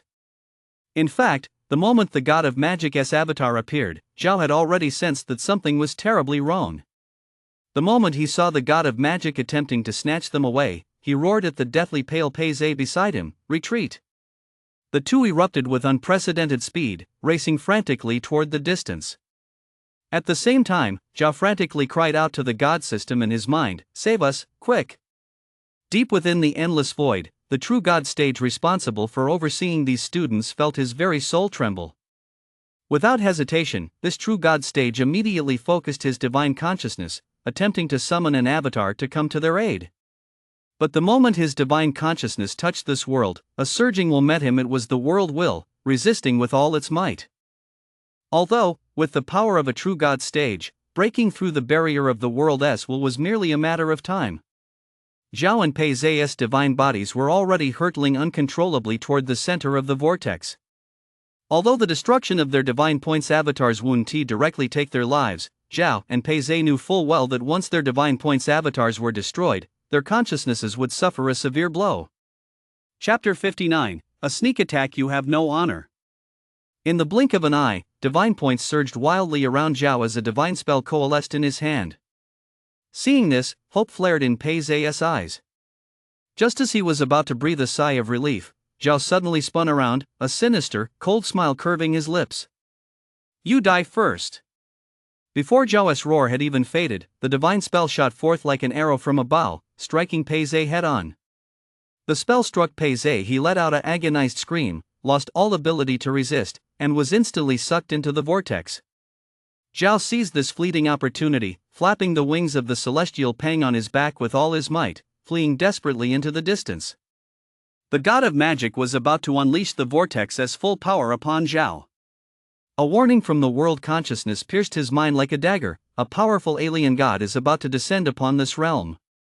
The multicolored aura surrounding the god of magic trembled violently.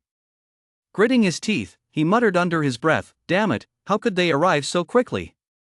He glared fiercely in the direction Zhao had fled, then swiftly withdrew his divine points and retreated back into the world source realm.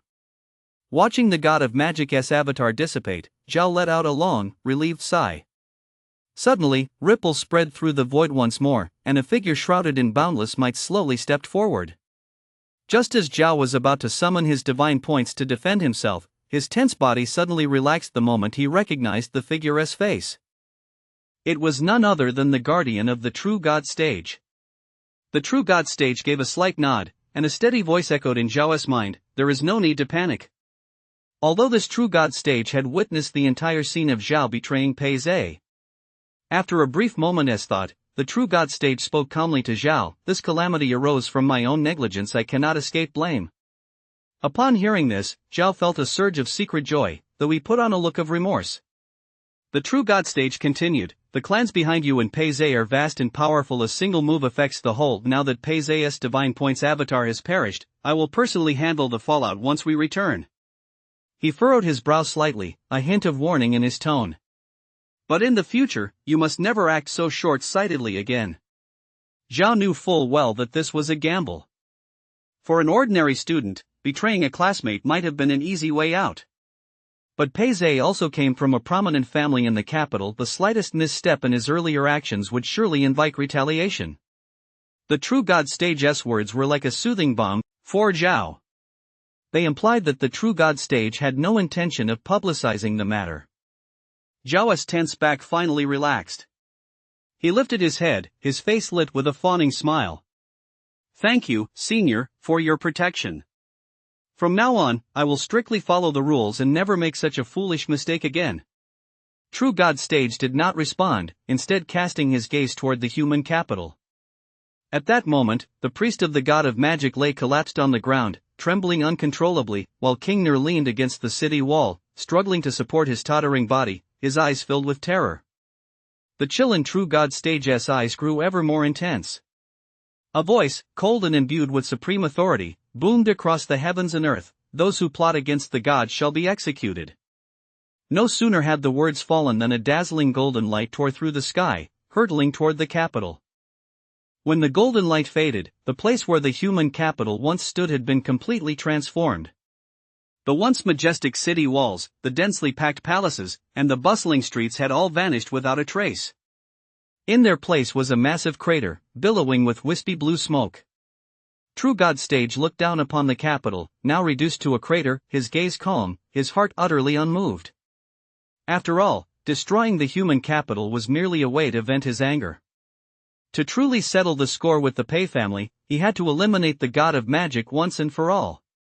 But the god of magic was holed up within the world's origin space. To drag him out would inevitably require an attack on the world consciousness.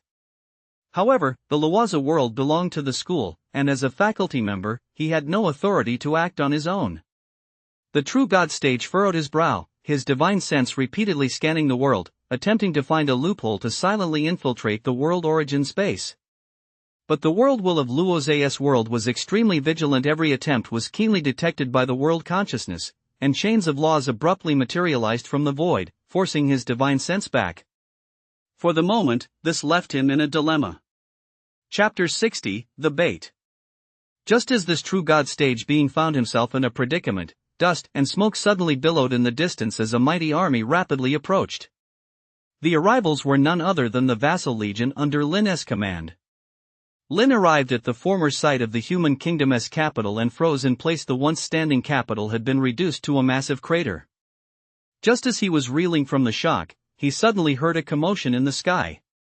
Looking up, he saw the True God Stage hovering mid-air, radiating an overwhelming aura of power, with Zhao standing beside him. In that instant, Lin's heart sank. The vague unease he had felt earlier was now fully confirmed. Lin was convinced that the human kingdom must be plotting a massive conspiracy. After all, for a True God Stage to personally intervene, this matter was far from ordinary. With that thought, his taut nerves relaxed slightly, and he secretly felt relieved that it was Zhao who had fallen into the trap, not himself. However, Lin did not yet know that Pei Zhe had also been drawn into this conflict and had already met with misfortune. The moment Lin came into the True God Stage's sight, a brilliant plan flashed through the True God Stage's mind, who had been racking his brains over this thorny situation. In an instant, a voice rang out directly within Lin's mind. "Lin! The god of magic has already awakened and is currently hiding deep within the world's origin space. We need an opportunity to lure him out." Upon hearing these words, a cold smile instantly curled at the corners of Lin's mouth. He had already roughly deduced what had transpired here and fully grasped the deeper meaning behind the other words. But this was clearly a thankless task, one that could easily cost him something. Lin had absolutely no intention of getting involved in this mess. just as he was about to refuse. The divinity left behind after the god of magic's demise, as well as any artifacts discovered afterward, will all be yours. The words struck like a sledgehammer, forcing the words of refusal back into Lin's throat. Lin's initial resolve to refuse wavered instantly, and he found himself involuntarily weighing the feasibility of the proposal.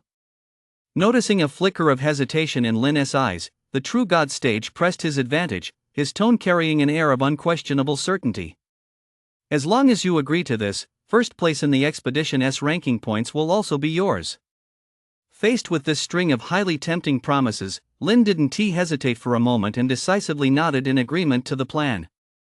Chu, standing nearby, watched as Lin accepted this thorny task. His eyes filled with unease, he murmured softly, "Isn't it too dangerous to agree so rashly?" Lin raised his hand and waved it casually, his expression calm and composed. "You needn't worry about it too much. He would never dare let anything happen to me." He knew all too well the Lin family's influence in the capital. "In my opinion, he is trying to drag more scions of prominent families into this mess, turning this incident into an inextricable tangle so he can evade responsibility." Lin hesitated no longer and immediately asked, "What exactly should we do next?" "Next, I'll tell you the location of the Sky Goddess Sanctuary." A flash of malice crossed True God Stage's eyes as he lowered his voice to a tone that was cold and left no room for doubt. "I will secretly eliminate the Sky God within the sanctuary. Once you're inside, take a look around, then feign a serious injury and find a secluded spot to hide and recover. When the God of Magic attempts to capture you, I will follow the Divine Points channel he has established and annihilate him completely." After laying out every detail of the plan, True God Stage vanished into the sky alongside Zhao in an instant. Zhao was deeply reluctant to leave, but reality was staring him in the face. The vassals had already been wiped out, and it would be nearly impossible for him to achieve anything on his own. Moreover, if he stayed behind, the God of Magic would surely grow suspicious, which would hinder future operations. Lin stared at the coordinates of the celestial sanctuary in the sky that True God Stage had left behind before departing. He quickly weighed the pros and cons in his mind and immediately made a decision to go alone. This mission was fraught with danger. If he took Chu with him, he wouldn't be able to handle everything at critical moments. Not only would he struggle to keep her safe, but he might even put himself in danger. Upon hearing that Lin intended to go alone, Chu's delicate brows furrowed instantly, and she objected without hesitation. "Absolutely not. This mission is already fraught with danger. Even with two of us, we have no guarantee of success, yet you actually want to face this peril alone." Lin patiently reassured her, analyzing the pros and cons from every angle, his words brimming with unwavering resolve. After much persuasion, Chu realized she simply couldn't change Lin's mind. She bit her lower lip, pondered for a moment, then proposed a compromise. "Then I'll stay 100 kilometers behind you. If a crisis arises that you can't handle, I'll rush over immediately to provide backup." Seeing Chu's concession, Lin knew this was the best outcome possible for the moment. After a brief moment's thought, he nodded in agreement. The next day, with Lin leading the way and Chu trailing 100 kilometers behind, the two moved in perfect sync, maintaining their agreed-upon distance as they set off toward the sanctuary of the Sky God. After nearly a day of flight, Lin finally reached his destination. Looking up, a pristine white temple suspended amidst the clouds came into view. The temple resembled a celestial paradise, surrounded by layers upon layers of clouds, with countless birds spreading their wings and soaring freely through the air. Lin hovered in front of the temple. After summoning his Divine Points avatar, he strode confidently into the temple. Chapter 61, The Lore. Lin passed through the heavy stone doors and stepped into the temple of the Sky God. As agreed, there was no sign of the Sky God within the temple. He had likely already perished. Lin hesitated no longer. He quickly concealed his aura, then staggered and collapsed in the center of the temple, his face contorted with pain, as if he had suffered a fatal blow. Before long, Lin struggled to his feet, leaning against the wall. He staggered and stumbled his way out of the temple, occasionally feigning exhaustion and nearly falling, looking utterly bedraggled. Next, Lin took a circuitous route and hid in a secluded mountain hollow. He lay half reclined on the ground, his face contorted with pain as he pretended to tend to his wounds. In reality, he was on high alert, ready to call for backup at any moment. In the world origin space, the god of magic sat upright on his divine throne, divine points flickering faintly around him. As soon as he sensed the disappearance of the true god stage aura, his divine consciousness had left the world origin space, seeking vulnerabilities in other deities. When it swept over the sanctuary of the god of the sky, he keenly detected Lin's feeble aura. For a moment, the god of magic was torn. On one hand, Lin was the key to replenishing his divine essence. On the other, he knew full well that the foreign god was likely waiting for him to show a weakness. A moment later, a flash of resolve crossed the god of magic's eyes, and a disc materialized in his hand. It was the secret weapon he had been hiding for a long time. Even when previously trapped in a desperate situation, he had never revealed it. Now, sensing Lin's location, the god of magic decided to take a gamble in this critical moment. He took a deep breath, and a colossal surge of divine points erupted from within him, like a raging torrent capable of tearing the heavens apart, surging wildly around his body. In an instant, the skies above Lin's head were torn apart. The once serene space seemed to be violently ripped open by an invisible giant hand, emitting a deafening roar. Immediately afterward, the true form of the god of magic, radiating boundless majesty and an overwhelming sense of pressure, shot forward like a burning meteor. Yet as the god of magic's true form roared toward him, not a trace of panic could be seen on Lin's face. In fact, the moment the god of magic appeared, Lin had already shed his disguise and sent a message without hesitation. In an instant, a blinding light exploded across the sky, and immediately afterward, a figure radiating boundless pressure enough to make the heavens and earth tremble appeared as if by teleportation. Divine points surged around this figure, forming a tangible storm. It was the true god stage that had long remained hidden behind Lin. The true god stage fixed his gaze on the god of magic, who was mere inches away, and a wildly arrogant smile suddenly curled at the corners of his mouth. "Ha ha ha ha! You cowardly sneak! Today, I've finally caught you. Die!" The god of magic, seeing the true god stage appear out of nowhere, instantly realized he had walked into a trap. His expression changed drastically, and without hesitation, he reached into his robe and pulled out his ultimate trump card. At that moment, his eyes were filled with resolve. With a forceful flick, the disc flew from his hand, spinning rapidly through the air. In an instant, it burst into a blinding light, the rays intertwining like living threads, and in the blink of an eye, it transformed into an indestructible cage, precisely trapping true god stage's divine points within. This is actually a relic. True god stage's eyes widened as he cried out in disbelief. This tiny Luaza world has actually given birth to a relic.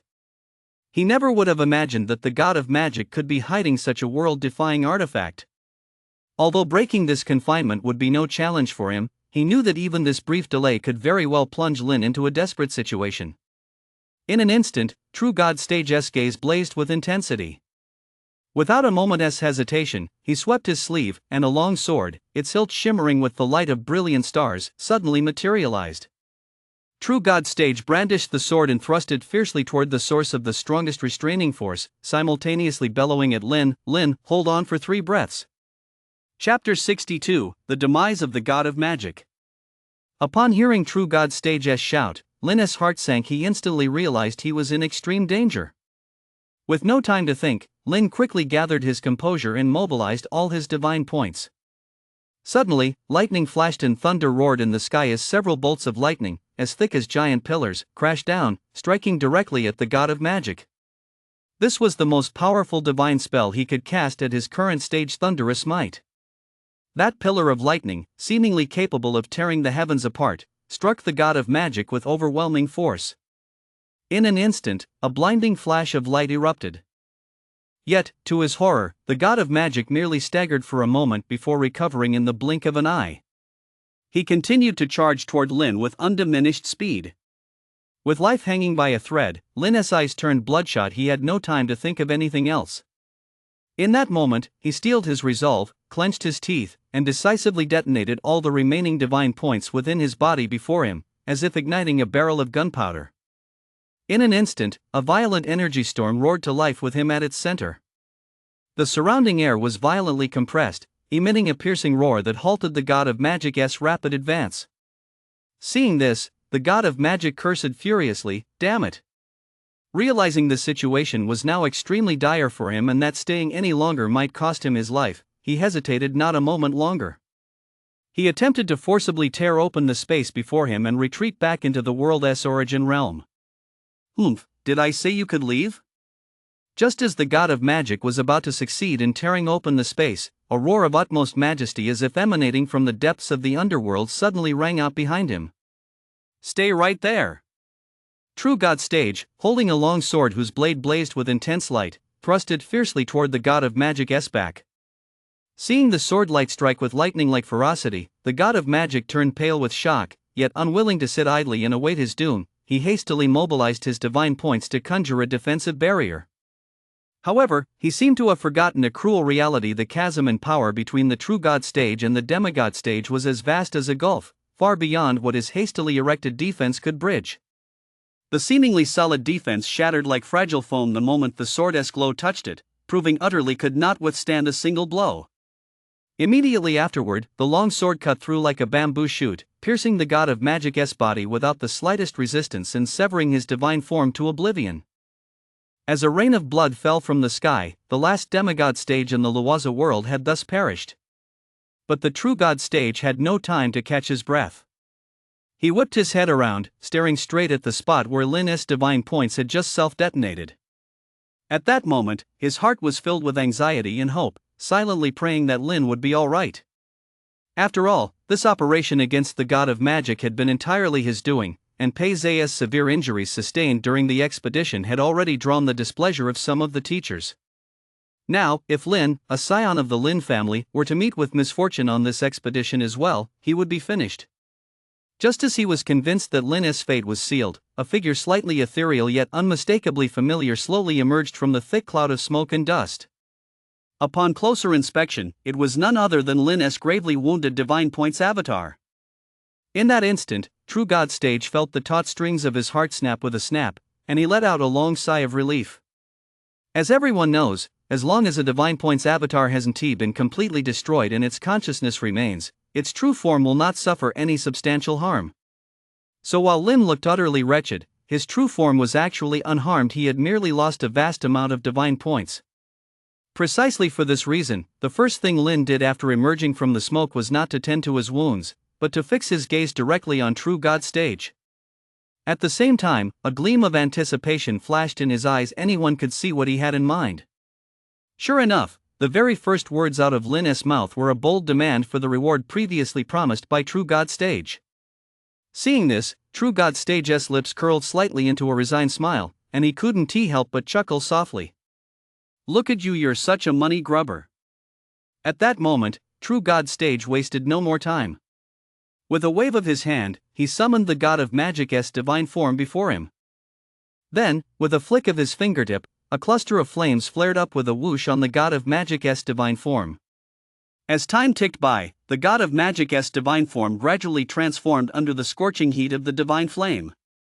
2 points of brilliant divinity peeled away from his body, floating in the air and shimmering with radiance. Chapter 63, Magic Divinity. Lin stared at the 2 points of divinity floating in the air, his eyes blazing with intense light. In his understanding, a demigod stage born from an ordinary minor world like this could only yield a limited amount of faith points, usually resulting in just a single point of divinity. Lin's heart raced with excitement, and he quickly shifted his gaze to the True God Stage suspended in midair. His eyes betrayed an unmistakable longing. Feeling Lin's intense gaze, the True God Stage couldn't help but feel a chill run down his spine. After clearing his throat, he reached out and gently waved his hand, drawing the 2 specks of divinity toward Lin. At the same time, he cautioned, "Lin, you should know this. Though this divinity is incredibly precious, with your current strength, absorbing it directly would be tantamount to courting death." Lin replied in a calm and sincere tone, "Rest assured, Senior. I will proceed with caution." Immediately, Lin gave his wrist a slight twist. A faint glow flashed in his palm, and 2 blank divine cards appeared in his hand. After infusing a small amount of divine points into the divine cards, the 2 points of divinity were slowly drawn into them. Grade B Divinity Card Magic Divinity. Grade B Divinity Card War Divinity. Lin's eyes were fixed intently on the illusory screen projected by the system.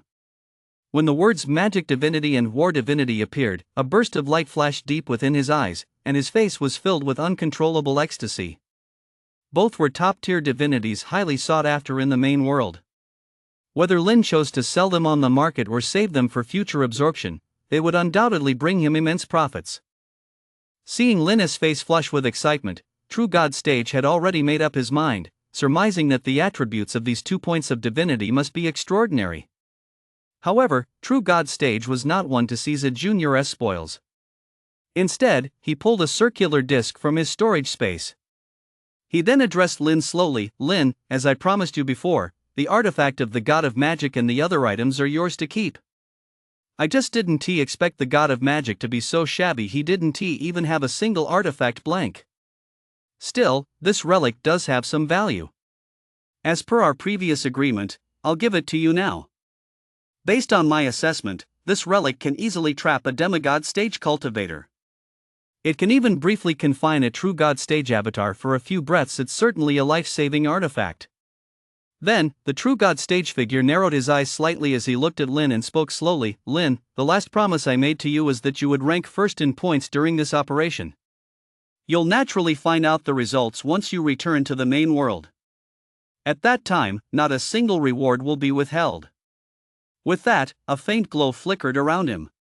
His figure, like mist brushed by a gentle breeze, slowly became transparent, eventually vanishing completely before Lin's eyes. Lin gazed at the spot where the True God Stage had faded away, gathered his thoughts, and carefully stowed the 2 divinity cards into his storage space. Then, with a flick of his body, he set off to find Chu, who was waiting 100 kilometers away. At that moment, Chu was pacing back and forth in a state of frantic anxiety, her gaze occasionally drifting toward the direction Lin had departed. Just as she could no longer contain herself and was about to go looking for Lin, a dark figure streaked rapidly across the distant sky. Chu looked closely and saw that it was indeed Lin. At that moment, her heart finally settled, but immediately afterward, a wave of exasperation washed over her. As soon as Lin touched down, Chu took a few quick steps toward him and said with a touch of playful reproach, "You finally showed up. If you'd been any later, I really would have gone looking for you. Do you have any idea how worried I was?" Lin looked at Chu's anxious face, a broad smile spreading across his own. He quickly stepped forward and gently took Chu's hand. "Don't worry, I'm back safe and sound. The ambush did run into a few minor hiccups, which set us back a bit, but hey, every cloud has a silver lining. The loot we got this time was beyond our wildest dreams." At this point, Lin couldn't hide the excitement in his voice. "Guess what? I actually got 2 points of divinity, and a relic too." Hearing Lin's words, Chu's face, which had been tense with worry, didn't relax. Instead, her delicate brows furrowed slightly. She tugged at Lin's sleeve, a hint of reproach in her voice. "You're actually happy about this? That mission was so dangerous." Lin looked into Chu's eyes, filled with concern and worry, and felt deeply moved. He opened his mouth, then closed it again. He knew that recounting every harrowing moment of the journey would only add to her anxiety and worry, so he kept those details to himself. With that in mind, Lin skillfully changed the subject. "What are your plans from here on out?" Chu replied earnestly, "I've just given it some thought, and I haven't found any particularly suitable targets for now. In my opinion, we should have our vassal gather resources within the human kingdom's territory." Lin nodded slightly and replied, "That's a great idea. Let us do as you suggest." Without further delay, the two soared into the air, transforming into 2 streaks of light as they raced toward the vassal legion's encampment. Before long, the familiar camp came into view. They landed directly within it, and the moment their feet touched the ground, Lin and Chu each summoned their subordinates. Once all instructions were given, they watched as the vassals sprang into swift and orderly action, deciding not to interfere with the proceedings that followed. Chapter 64, Replacement 1. Lin and Chu had both reaped rich rewards from this expedition. After instructing the vassals on the next steps, they both withdrew their divine senses and returned to the divine domain to sort through their gains.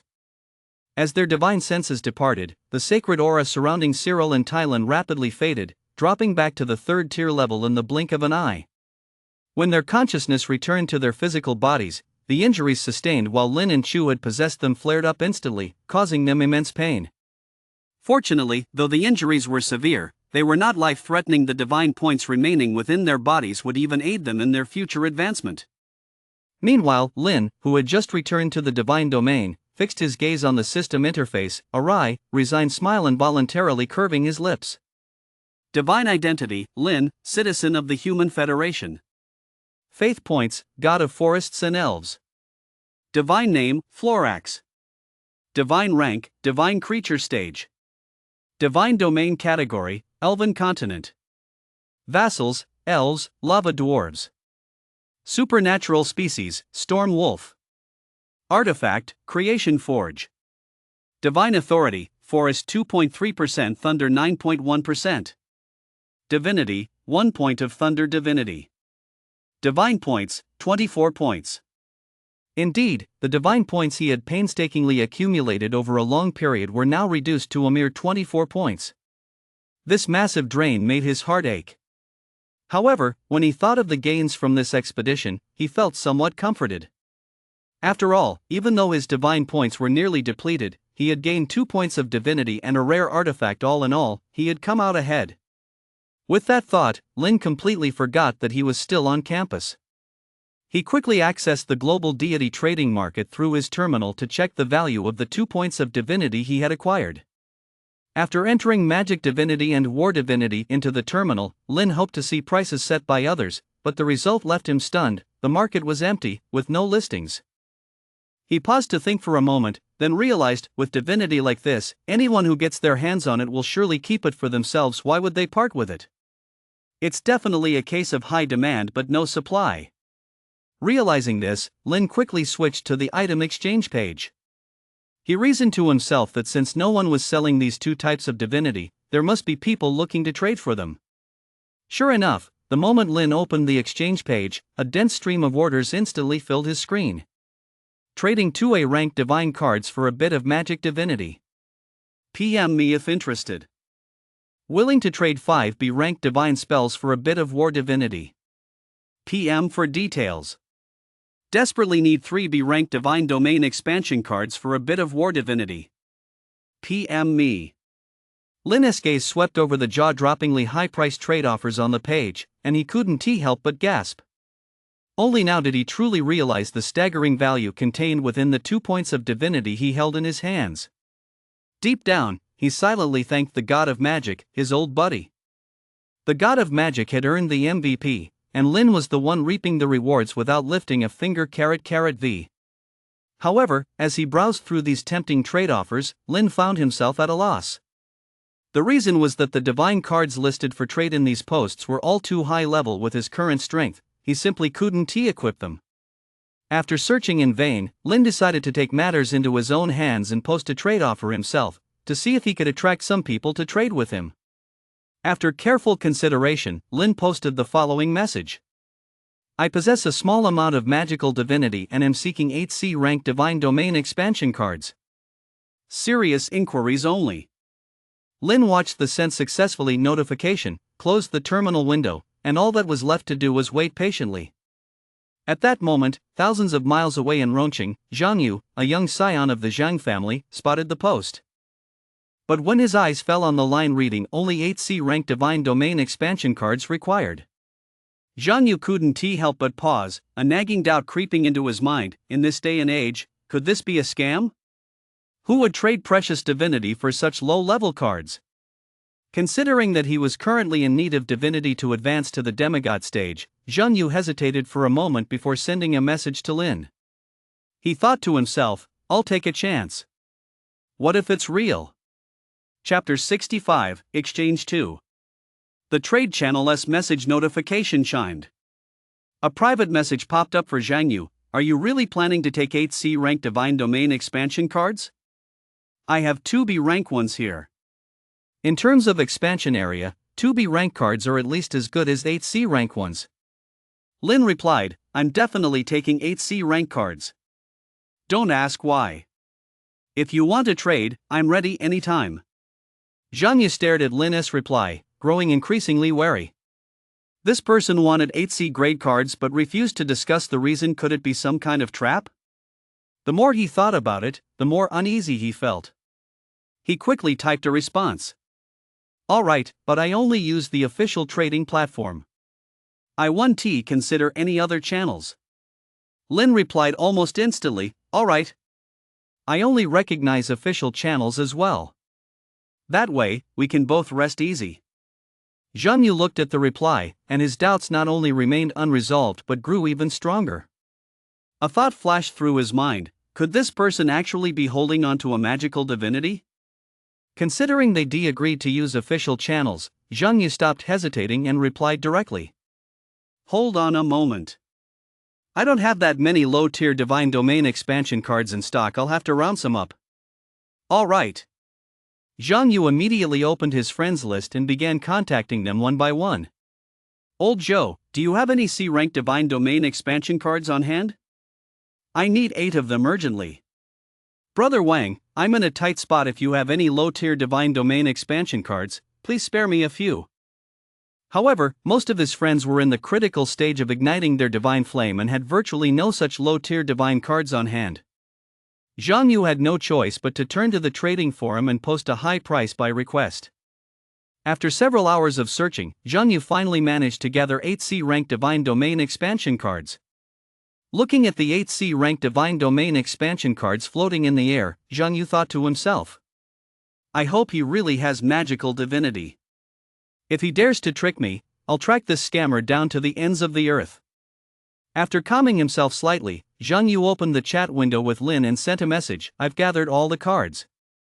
We can trade anytime. Let us proceed with the trade. As soon as Lin's message arrived, Zhang Yu submitted the 8C rank divine domain expansion cards directly to the official trading platform. In an instant, a beam of light flashed, and the 8 divine domain expansion cards vanished, replaced by a single divinity card. Holy shit! He actually has it. Zhang Yu's eyes widened as he stared intently at the magical divinity card floating in the air, his face a mask of disbelief. Earlier, he had imagined scenarios where the trade might fail, but now, this magical divinity card was truly right before his eyes. Zhang Yu's breathing instantly became rapid, his heart pounding wildly in his chest. With this card, he would definitively lead his peers and be the first to step into the demigod stage. Regardless of how ecstatic Zhang Yu was at that moment, Lin was equally unable to contain his excitement. His gaze fell on the flashing system panel. After confirming the message that the transaction was successful, Lin knew that the 8 divine domain expansion cards had been successfully delivered to his home. Now, all he wanted was to wrap up this expedition as quickly as possible, return home, and get his hands on those 8 divine domain expansion cards. Just then, a crisp system notification suddenly rang out in his mind. Announcement! All world nodes in this expedition have been successfully conquered, and all divine creature stage entities have been vanquished. This expedition has concluded successfully. We will now announce the points rankings for this expedition. First place, Lin. Second place, Chu. Third place, Meng Qingfeng. Listening to the system's repeated announcement of the rankings, Lin knew that the True God stage had fulfilled every promise made to him. Thinking of the 8 divine domain expansion cards already prepared at home, Lin felt doubly blessed and was filled with excitement. At the same time, ripples spread through the divine domain space, and a rift appeared out of nowhere. In the Luoza world, a voice echoed in the minds of all the deity's vassals: the spatial passage will officially open in 30 seconds. As the voice faded, the vassals' movements came to an abrupt halt. They quickly gathered together, preparing to return to the divine domain with their resources. 3 days later in divine domain time, Lin watched as the vassals bustled about, hauling mountains of resources into the divine domain. He knew deep down that this expedition was drawing to a close. Chapter 66, First Place Reward. The headmaster stood in the divine domain's login hall, his gaze sweeping over the 15 students lined up before him. His voice was loud and resonant. This expedition has yielded remarkable results. Although 5 students, for various reasons, saw their divine points avatars tragically perish and are absent from today's commendation ceremony, your heroic performance has already made humanity's reputation in subspace resound far and wide. Standing below the stage, Lin listened to the principal's routine ceremonial speech, feeling as if his ears were about to develop calluses. But thinking of the enticing rewards to come, he forced himself to suppress his impatience and continued to wait quietly in place. To honor the heroes of this expedition, the school administration has deliberated and decided to grant generous rewards. Now, let us reveal the details of these rewards together. Just as Lin was about to doze off, the principal finally got to the point and began announcing the rewards. First place, 4 C-rank divine cards, 3 C-rank divine cards, and 1 B-rank divine card. Second place, 3 C-rank divine cards, 2 C-rank divine cards, and 1 C-rank divine card. Upon hearing the rewards, Lin instantly perked up, his eyes sparkling. For a scion of a prominent family like him, this was a substantial windfall. It seemed the school had really gone all out this time. Just as Lin was convinced that the reward process would follow the usual procedure with the homeroom teacher delivering the prizes to him, the next day his terminal suddenly received a message from the school. Students, the school has just sent a message to your terminals detailing the full inventory of all divine cards currently in stock. Based on the reward amount earned from this expedition, you may freely select the divine card of your choice, redeem it immediately, and collect it on the spot, the principal explained with a smile. Holy crap, that's way too generous. Lin couldn't help but exclaim inwardly, his eyes brimming with undisguised astonishment. After all, choosing for yourself and passively accepting the school's allocation were two completely different matters. Take his own school, Beijing Deity High, for example. The school's card inventory contained many divine cards that were nearly impossible to find on the open market, and the value of these divine cards far exceeded their actual rarity levels. At that moment, Lin didn't hesitate for a second. His fingers tapped swiftly on the terminal screen, opening the push notification. After all, while the school possessed many rare divine cards, their numbers were limited, and some were as rare as a phoenix's feather or a unicorn's horn. If he hesitated even for a moment and someone else beat him to it, he would regret it forever. After a moment's thought, Lin decided to prioritize the C-rank divine cards. As for the B-rank divine card, he could always claim it later. Lin tapped his finger, opening the divine card library. In an instant, the system screen erupted like fireworks. Detailed descriptions of all kinds of divine cards surged forth like a tidal wave.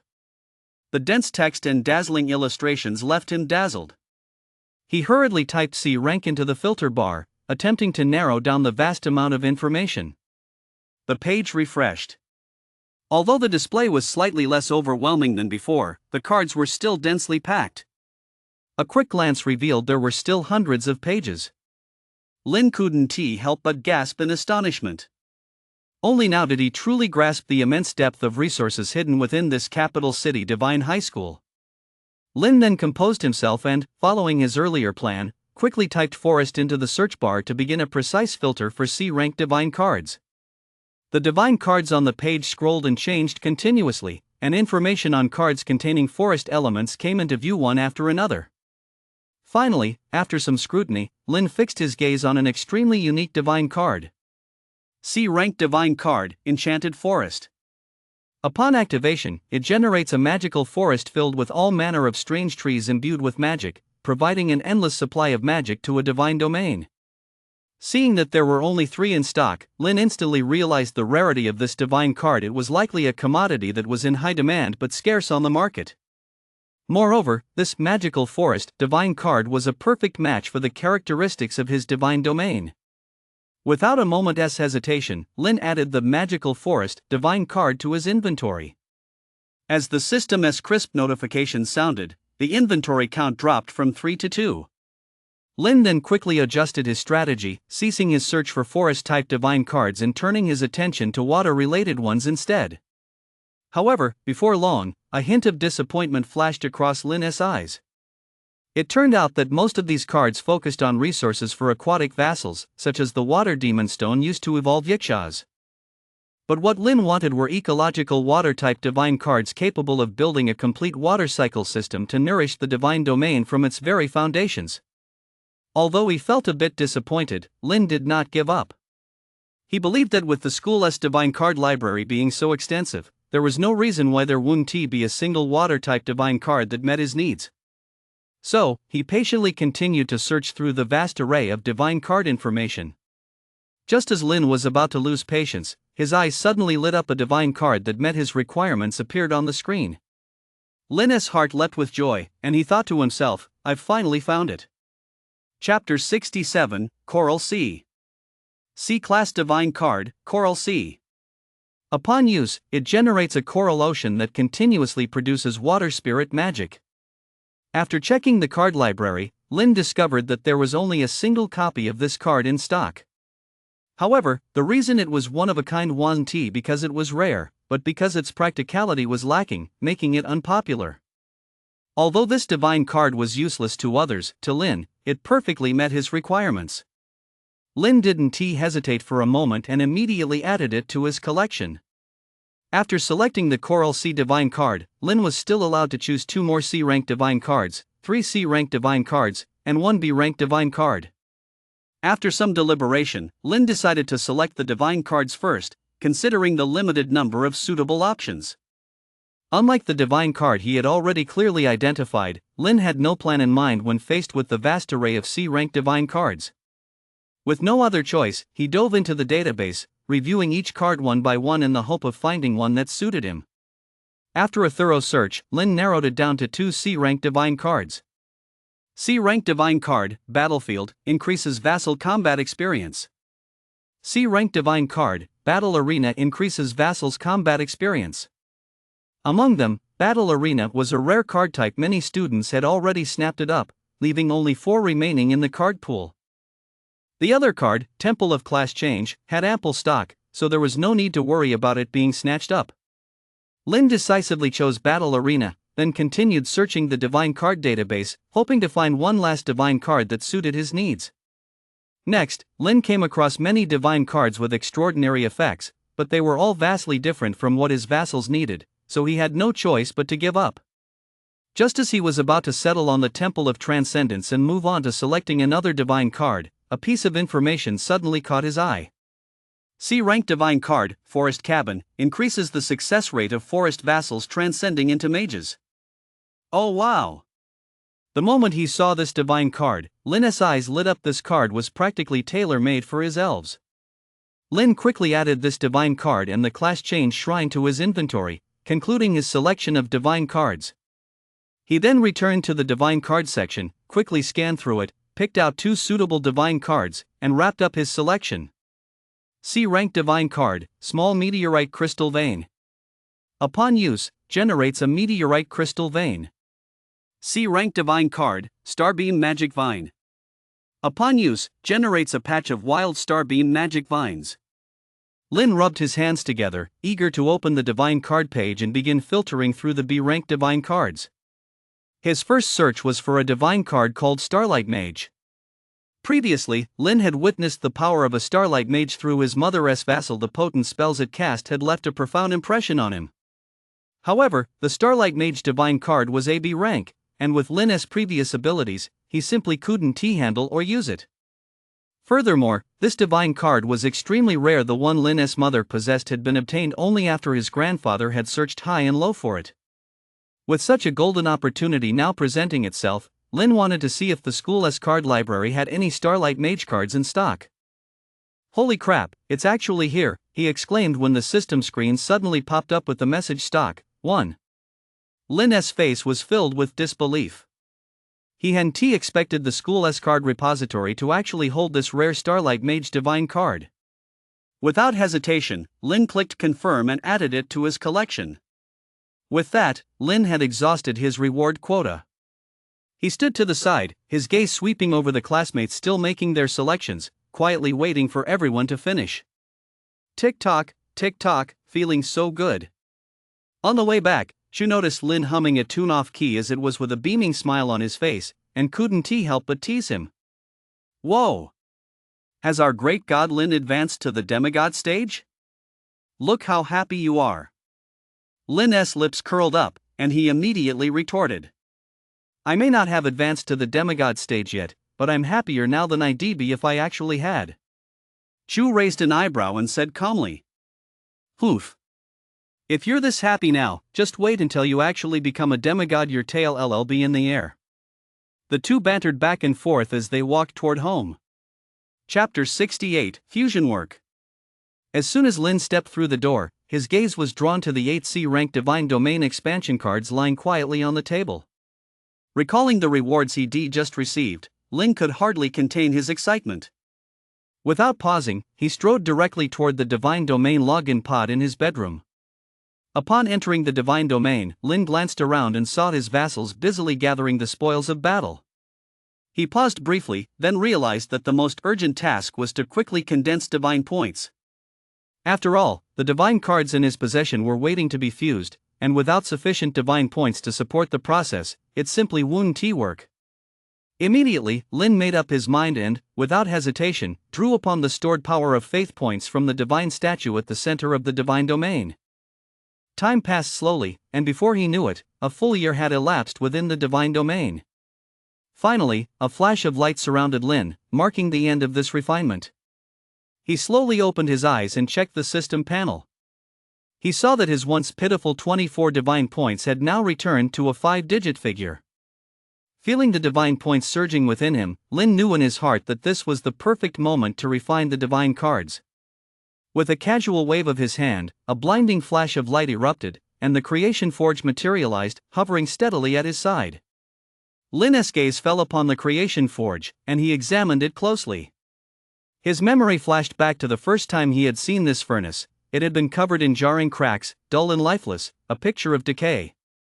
Now, however, as he looked at the Creation Forge once more, those cracks had vanished without a trace, as if they had never existed. It was now shrouded in flowing light, already possessing a certain air of an artifact. But Lin knew full well, although the Creation Forge now appeared intact, in reality, it had merely had its surface wounds patched up. It was still a world away from regaining its former might. Realizing that fusing the divine card was the top priority at the moment, Lin stopped paying attention to the state of the Creation Forge's repairs. He raised his hand to open his storage space, first retrieving 2 C-rank Divine Domain expansion cards, then pulling out a C-rank divine card titled Coral Sea. Lin stared intently at the cards in his hand and muttered to himself, "Let us see if this method works. If it does, I'll hit the jackpot." As he infused them with divine points, he raised his hand and cast the 2 C-rank Divine Domain expansion cards and the C-rank divine card Coral Sea into the Creation Forge, where the 3 divine cards began to fuse. Suddenly, Lin furrowed his brow slightly, sensing that the fusion seemed to be proceeding much faster than usual. After a moment's thought, he concluded it might be due to the Creation Forge having been repaired. Sure enough, the fusion was successfully completed in just 1 month of Divine Domain time. After examining the attributes of the fused divine card, Lin struggled to suppress the urge to laugh out loud. C-rank Divine Domain expansion card Coral Sea expands a coral sea by 150 square kilometers, capable of continuously generating water spirit magic. Indeed, Lin's plan had succeeded. He had expanded what was originally a small patch of coral sea to 150 square kilometers. In that case, Lin had an idea. He decisively raised his hand to open his storage space, pulling out 2 more C-rank Divine Domain expansion cards, then carefully searching for a C-rank divine card titled Enchanted Forest. After a moment's thought, Lin felt it wasn't quite complete, so he casually retrieved a C-rank divine card titled Forest Cottage as well. Lin couldn't help but ponder to himself, if the Coral Sea divine card could be expanded to 150 square kilometers before, and this enchanted forest can be successfully expanded, I'll be sitting pretty. Without further delay, Lin immediately began a new round of fusion. Watching the Creation Forge continuously absorb divine points, the anticipation in Lin's heart grew ever stronger. Time flowed by, and in the blink of an eye, 2 months had passed. The Creation Forge before Lin emitted a dull thud. The divine card he had been longing for was finally complete at that moment, slowly floating out of the Creation Forge. Chapter 69, Loading the Divine Card. C-rank Divine Domain expansion card Magic Forest. Upon use, it expands a magic forest covering an area of 150 square kilometers.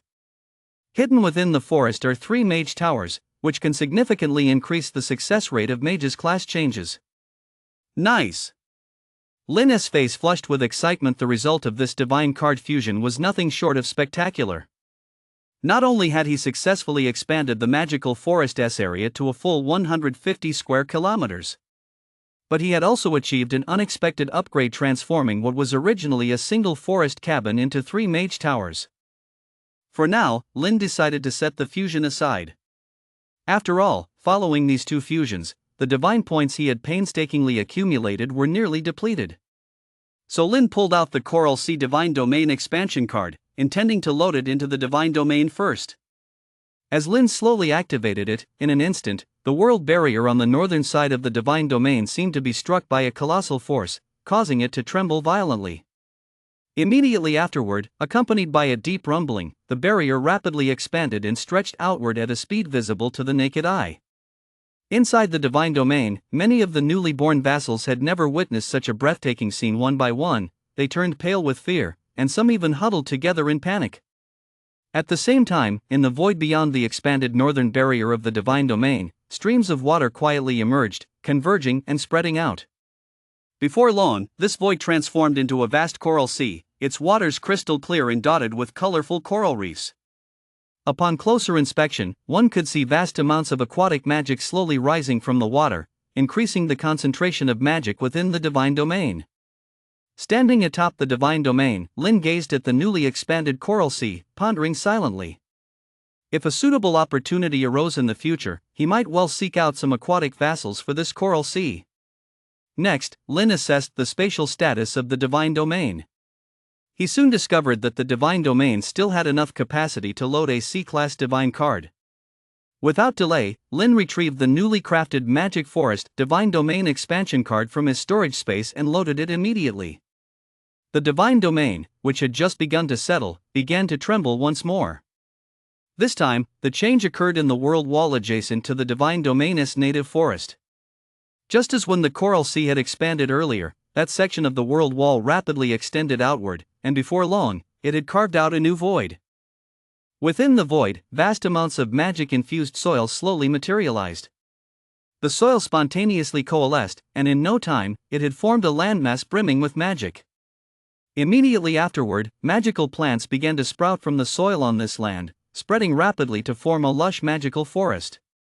Deep within the magical forest stood 3 ancient-looking mage towers, from which a powerful aura of mystery radiated outward. Lin's gaze swept over the revitalized divine domain, his eyes brimming with satisfaction. Recalling the considerable commotion caused by the divine domain's expansion earlier, which likely startled his vassals, he immediately decided to offer some reassurance.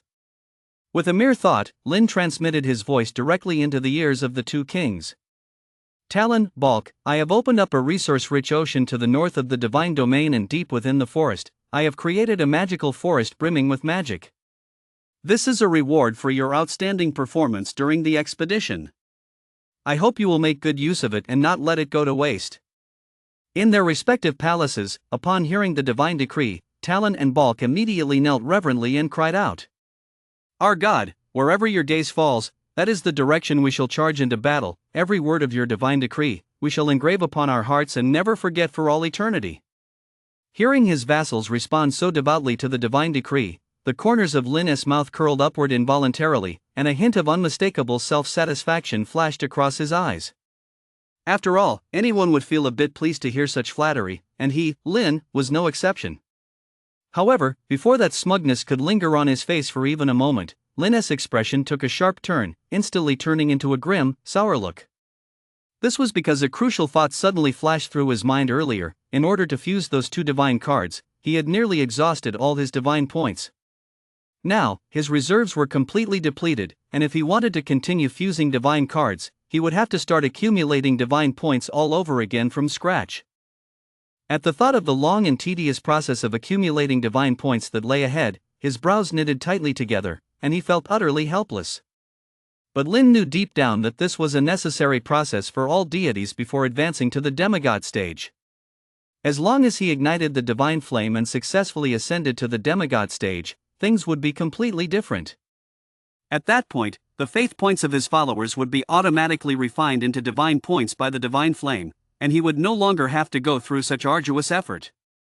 For the moment, Lin quietly set himself a small goal: to quickly advance to the demigod stage and rid himself of the hassle of refining divine points.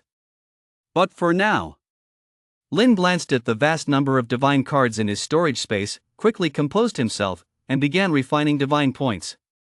Just as Lin was laboriously refining divine points, Chu's divine domain was also experiencing rapid development. After the expedition concluded, although Lin had secured first place, Chu had taken second and had also seized a great deal of loot from the God of Light. At present, the resources she possessed were at least as abundant as Lin's. Not to mention, Chu also had a good daddy. Chapter 70, Paradise. At this moment, 2 C-rank divine cards were floating before Chu. These were the very ones she had selected as her expedition rewards. C-rank divine card, Paradise Cluster. Upon use, generates a cluster of paradise structures that can accelerate the advancement of light vassals. Next, Chu's gaze swept over her divine domain, and without hesitation, she loaded the divine card into it. In an instant, a dazzling holy light burst forth from the center of the divine domain. The angelic reincarnation pool, enveloped in a colossal force of light, rose from the ground and hovered in midair. Immediately afterward, clusters of heavenly structures, each radiating a gentle glow, began to appear one after another in the air, centered around the angelic reincarnation pool. Chu immediately focused her thoughts and transmitted her voice directly to Cyril. I have established a heavenly settlement at the center of the divine domain. You are to lead the angelic race to take up residence there at once. Upon hearing the divine decree, Cyril responded with reverence. I shall obey your divine command. Then, Chu pulled a divine card glowing with purple light from her bosom. This divine card was not a trophy from her current expedition, but one her father had sent from another realm. Grade B race card, Light Unicorn. Upon use, 99 light unicorns will descend into the divine domain. Chu gazed at the divine card in her hand, her eyes brimming with satisfaction. However, recalling that she had just loaded 2 C-rank divine cards into the divine domain, she decided to wait a while before activating this B-rank race card to avoid excessive spatial fluctuations within the divine domain. This wait lasted for over half a year in divine domain time. Once she sensed the spatial fluctuations within the divine domain gradually subsiding, Chu loaded the light unicorn race card directly into the divine domain. As several beams of light slowly dissipated, 99 light unicorns materialized on the plains of the divine domain.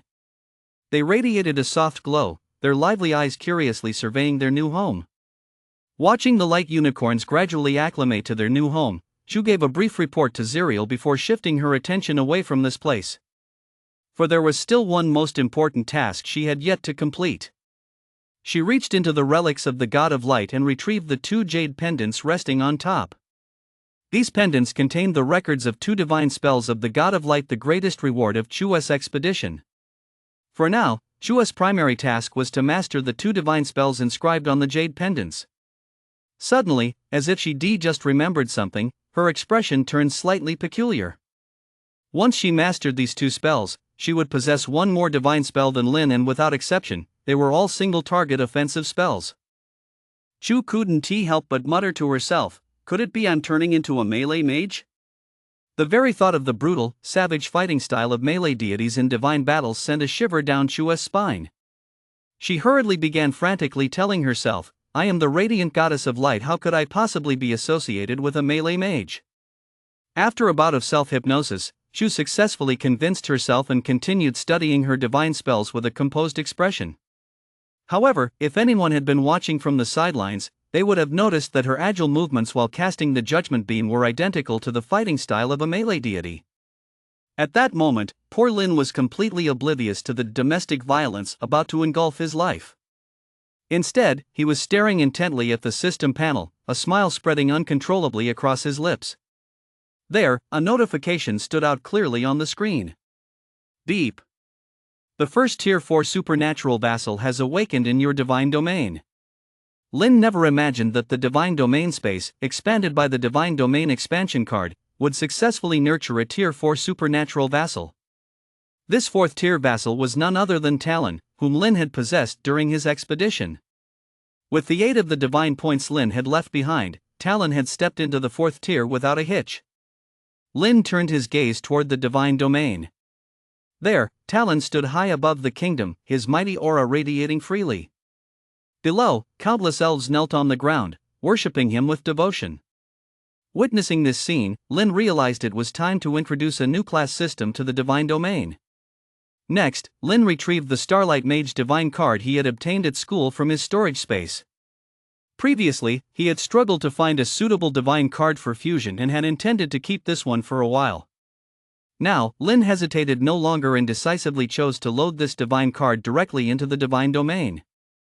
Chapter 71, Starlight Mage. As Lin loaded the Starlight Mage divine card into the divine domain, a strange ripple surged from the center of the divine domain, rapidly spreading outward.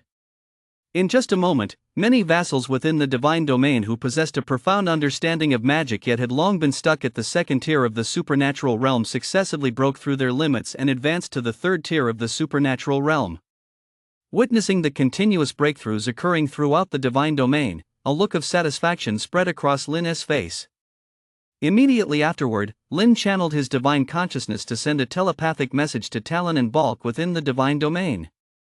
He informed them of the changes triggered by the Starlight Mage divine card. Then he issued a solemn order: go immediately and gather the newly promoted mages. Ensure they devote themselves to researching starlight magic without delay. We shall obey your divine command, Talon and Balk replied solemnly. After making arrangements for the mages, Lin began to ponder the problem of magical materials. With so many new mages now in the divine domain, yet no sufficient magical materials for them to study, the situation was truly a bit laughable. Just as he was at a loss, a sudden flash of inspiration struck Lin, and he abruptly recalled a divine card. C-rank divine card, small meteorite crystal vein. Upon use, it will generate a vein containing meteorite crystals at a designated location. This divine card, intended for emergencies, could temporarily alleviate the pressing shortage of magical materials. But after careful consideration, Lin shook his head. In his view, the magical power contained within this vein was too low. The ore it produced would likely be insufficient to fully meet the mage's needs for in-depth research. After much deliberation, Lin retrieved a dull, grayish bead from his storage space. Source of magic. When used, it significantly increases the concentration of magic within the divine domain. This was a physical object, unlike the divine cards he usually fused. He wasn't sure if the Creation Forge could fuse it with the Starfall Crystal card, but Lin decided to give it a try anyway. Lin stood before the Creation Forge, watching nervously as the source of magic and the Starfall Crystal Vein divine card were fed into it. He was filled with anticipation that the two would fuse successfully. If it failed, he'd have to ask ATM Dad for help again. The very thought gave him a headache. He could only hope everything went smoothly. Fortunately, the Creation Forge performed flawlessly, sparing Lin the embarrassment of having to turn to ATM Dad for emergency assistance. He watched as the two items fused seamlessly within the Creation Forge. Lin let out a sigh of relief and continued to pour divine points into the Creation Forge. After a month of refinement, the source of magic was successfully fused into the Starfall Crystal card. Accompanied by a dazzling flash of light and a faint humming sound, a brand new card shot out of the Creation Forge. Grade B divine card, small meteorite magic crystal vein. Upon use, it will generate a vein containing meteorite magic crystals at a designated location. Holy crap! Lin couldn't contain his astonishment and blurted out. This was the first time he had ever seen a divine card directly advance a rank after refinement. Only then did he realize that he had apparently underestimated the power level of the source of magic, and a tinge of regret welled up within him. Had he known it would have such a powerful effect, he shouldn't have fused it into the divine card.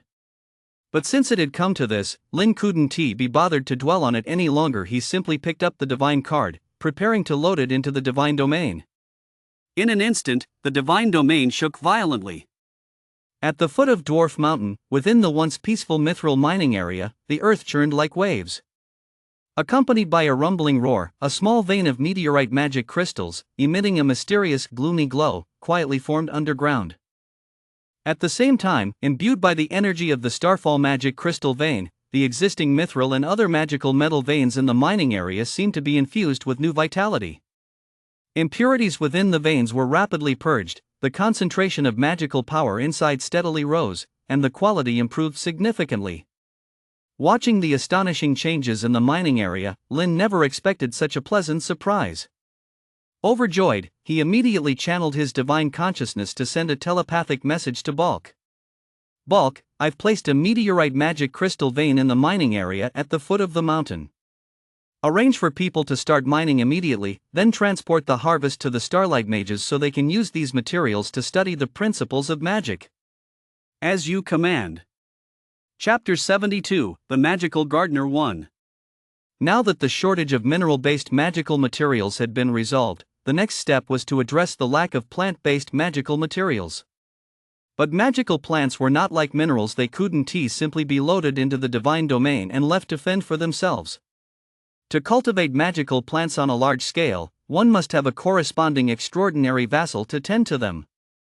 Unfortunately, Lin's divine domain did not yet contain any such divine cards. Without a corresponding vassal, magical plants simply couldn't be cultivated. Now, Lin had hit a dead end. He had the idea of cultivating magical plants, but he couldn't take the first step. However, Lin wasn't completely out of options. Recalling his experience purchasing divine cards before the expedition, he remembered acquiring one specifically for this purpose. With that in mind, Lin hurriedly searched through his storage space and eventually found the divine card. C Ranked Divine Card, Magical Plant Cultivator. Upon use, vassals within the divine domain can change their class to Magical Plant Cultivator. However, after checking the divine card's attributes, Lin wore an expression of utter disdain. This was because, when Lin had originally purchased this divine card, he had no need to cultivate magical plants, so the class it granted could only grow low-tier magical plants. For Lin as he was now, that was far from enough. With no other choice, Lin finally decided to bother his ATM dad. Ahem, Lin cleared his throat, trying his best to put on a well-behaved act, and dialed his father, Lin Xianli's, number. The moment Lin Xianli saw it was his eldest son calling, he knew his personal slush fund was about to take a hit. But how could Lin Xianli dare to ignore it?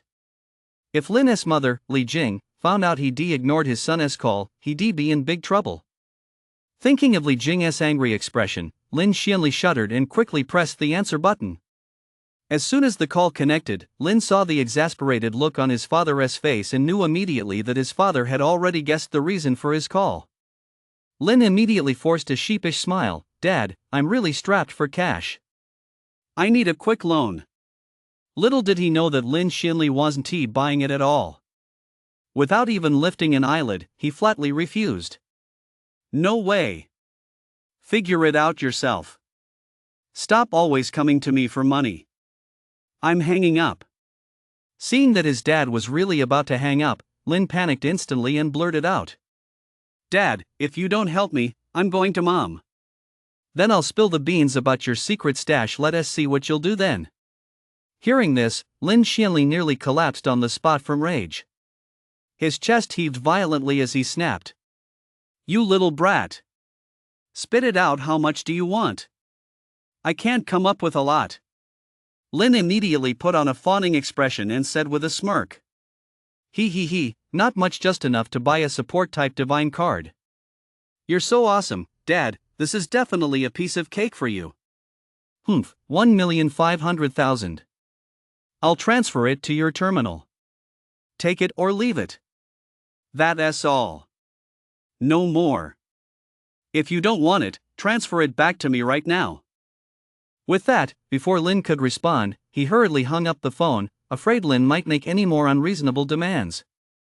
Staring at the disconnected screen, Lin pursed his lips and muttered to himself. My dad is way too stingy. Giving me such a measly amount, what good is that? After that, Lin couldn't be bothered with his stingy old man. Finding a suitable divine card was the top priority right now. However, after a thorough search of the global deity trading market, Lin couldn't find a single divine card that met his requirements. The reason was simple: there was virtually no demand for this type of divine card on the market. After all, aside from a few elemental deities, who would load up on these divine cards in bulk? Lin's frustration only deepened when he saw the mere 1.5 million divine points in his account. Magical plant-type divine cards were already extremely hard to come by, and now his dad had given him such a meager budget. This made his resentment toward his father grow like wild weeds. If Lin Xianli knew what Lin was thinking right now, he would definitely cry foul. Lin had told him he wanted a support type class change divine card, but hadn't specified that it had to be a magical plant type. Naturally, his dad had thought that the less he gave, the better. That way, he could keep his own little stash. Lin decided to call his mom next time and expose his dad's secret stash. Suddenly, he thought of a place where he could find high-quality, affordable divine cards. At 2 a.m., as the city was shrouded in thick darkness, Lin's figure quietly appeared at the entrance to the offline market. That's right, Lin planned to scour the black market to see if he could find a suitable divine card. He then walked into the black market with ease, heading straight for the bustling stall area. Sure enough, just as Lin had anticipated, divine cards featuring magical plants were everywhere in this black market. He hadn't even browsed a few stalls before spotting them. In fact, quite a few vendors were selling them in bulk at rock-bottom prices. Lin then wandered among the stalls, stopping and starting, before randomly choosing one to linger at. Once he stopped, Lin pretended to be nonchalant as he struck up a conversation with the vendor, though his real intention was to get a sense of the general market price for these magical plant divine cards. Upon hearing Lin inquire about the price of these divine cards, the vendor eyed him up and down, curled the corner of his mouth, and muttered under his breath. To become someone's subordinate deity at such a young age, you must be getting kept by someone. Chapter 73, The Magical Gardener 2. How dare you speak to me like that, vendor? Who's a subordinate deity? Your whole family is a bunch of subordinate deities. The vendor's muttered remark was like a spark that instantly ignited Lin's rage. After all, in the world of deities, few gods were willing to be called someone else's vassal god. To them, it was a derogatory term. Seeing the anger on Lin's face, the stall owner immediately put on a smile, bowing and scraping as he said, "I'm truly sorry, I just let it slip." "You're a magnanimous person, please don't take it to heart." Lin snorted coldly and said impatiently, "Cut the crap. I asked you, what is the price for magic plant type divine cards?" The vendor rubbed his hands together and said, "Oh dear, we really don't have much stock left of that kind of divine card here. I was in the wrong earlier. Here's the deal, if you take 4 C-rank divine cards as a bundle, I'll give you a fair price 2 million divine points." Hearing such a low price, Lin was taken aback. It seemed these divine cards really weren't selling well. Keeping a straight face, he casually asked, "What about the B-rank ones?" The vendor, upon hearing this, immediately patted his chest and said, "Oh my, you really know your stuff. These B-grade magical plant divine cards, I usually don't let just anyone have them. But seeing how sincere you are, I'll sell them to you at a loss. Same price, 2 million divine points. Take them right now." Hearing the vendor's offer, Lin snorted derisively and said firmly, 1,500,000. If I'm serious about buying and you're serious about selling, the deal is done. If not, I'll just go somewhere else. You're not the only one selling divine cards on this street.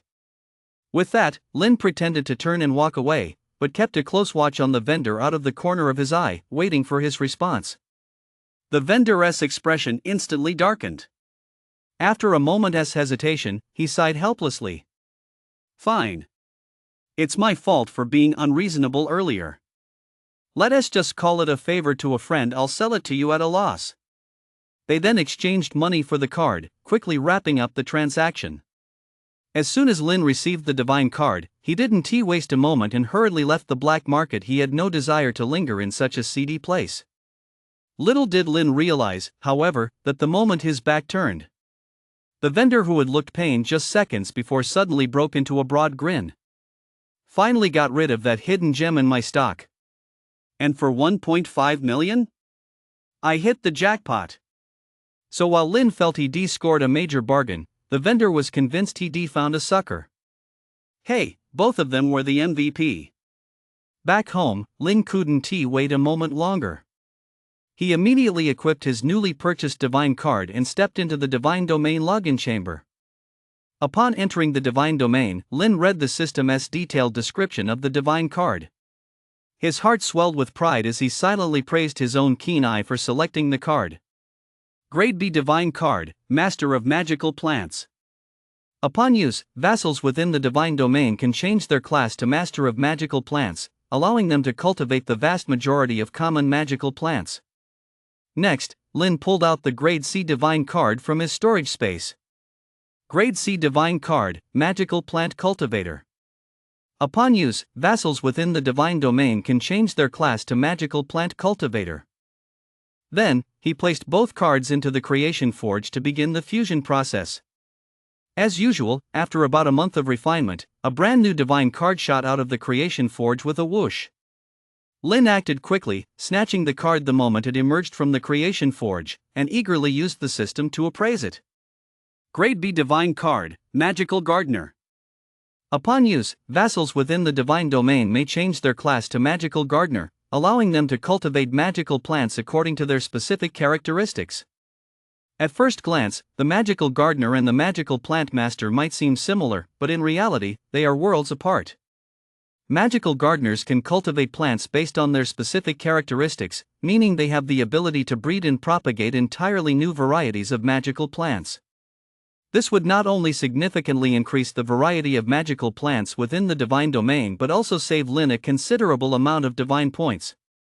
Thinking of this, Lin gazed at the Magical Gardener divine card in his hand, his satisfaction evident. If he were to sell this card on the black market right now, it would surely attract a huge crowd of eager buyers. It certainly wouldn't end up gathering dust at the back of a drawer.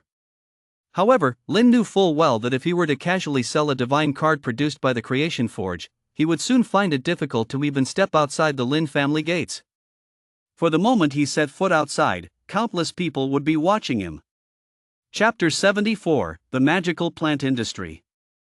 Since the divine card had been fused, it naturally needed to be loaded into the divine domain. Lin decided it was better to act sooner rather than later, and immediately set about loading the Magical Gardener into the divine domain. As he did so, a strange ripple once again emanated from the center of the divine domain, spreading out slowly like ripples on water. After this ripple subsided, the profession system within the divine domain underwent a new change. From then on, the list of available professions for vassals to switch to included the option of Magical Gardener.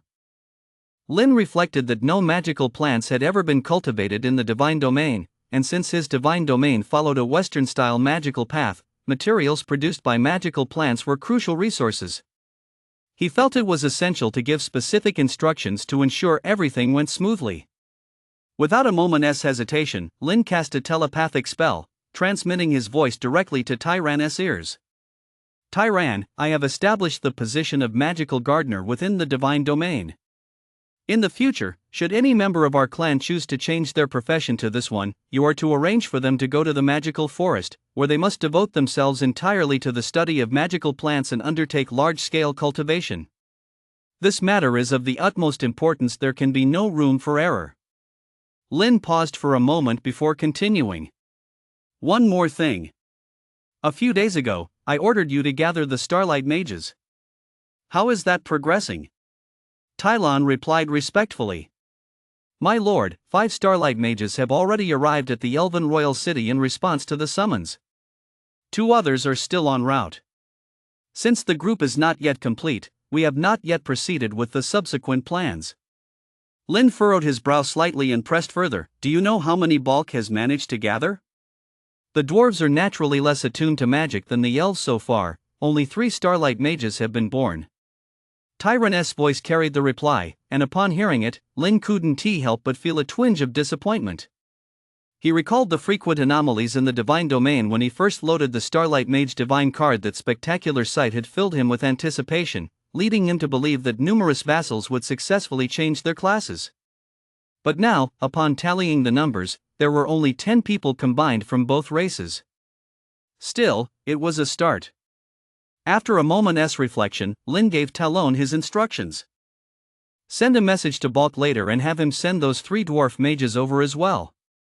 Once everyone has arrived, inform these mages that there are 3 mage towers deep within the magic forest. Have them settle in there first, then get to work immediately on their magical research. After ending his telepathic conversation with Talon, Lin suddenly realized he had nothing to do for the time being. He pondered for a moment, then suddenly recalled a crucial task he should have undertaken long ago but had been putting off due to his heavy workload. That task was to select a group of exceptionally talented young recruits within the divine domain and train some of them to become saints. This was a priority he should have addressed long ago, but the complex affairs of fusing divine cards and gathering divine points had left him no time to spare, causing him to completely push the matter to the back of his mind. As a result, there were only a handful of people under Lin's command whom he could entrust with important responsibilities: Tylan, Balk, and Leoncel. What frustrated Lin even more was that his priest was still merely a devout believer, not even having reached the level of a fanatic. Lin couldn't even remember the priestess' name. It was truly absurd. Lin then decided to use this spare time to gather divine points while scanning the divine domain, searching for promising young talents with exceptional gifts. And so, between his busy schedule and his search, Lin spent a year in the divine domain. Finally, on a day after the rain had cleared, Lin, as usual, slowly swept his divine sense across the divine domain. Suddenly, his heart stirred as he discovered a little talent of extraordinary promise. He called him that because this was an elf child of only 7 years old. This little elf did not reside in the elven capital, but lived with his parents on the border between the elven and dwarven territories. He also had a very melodious name: Arnold. Lin's gaze settled on Arnold, and he marveled at the talent the child displayed. He immediately resolved to train Arnold to become his first saint.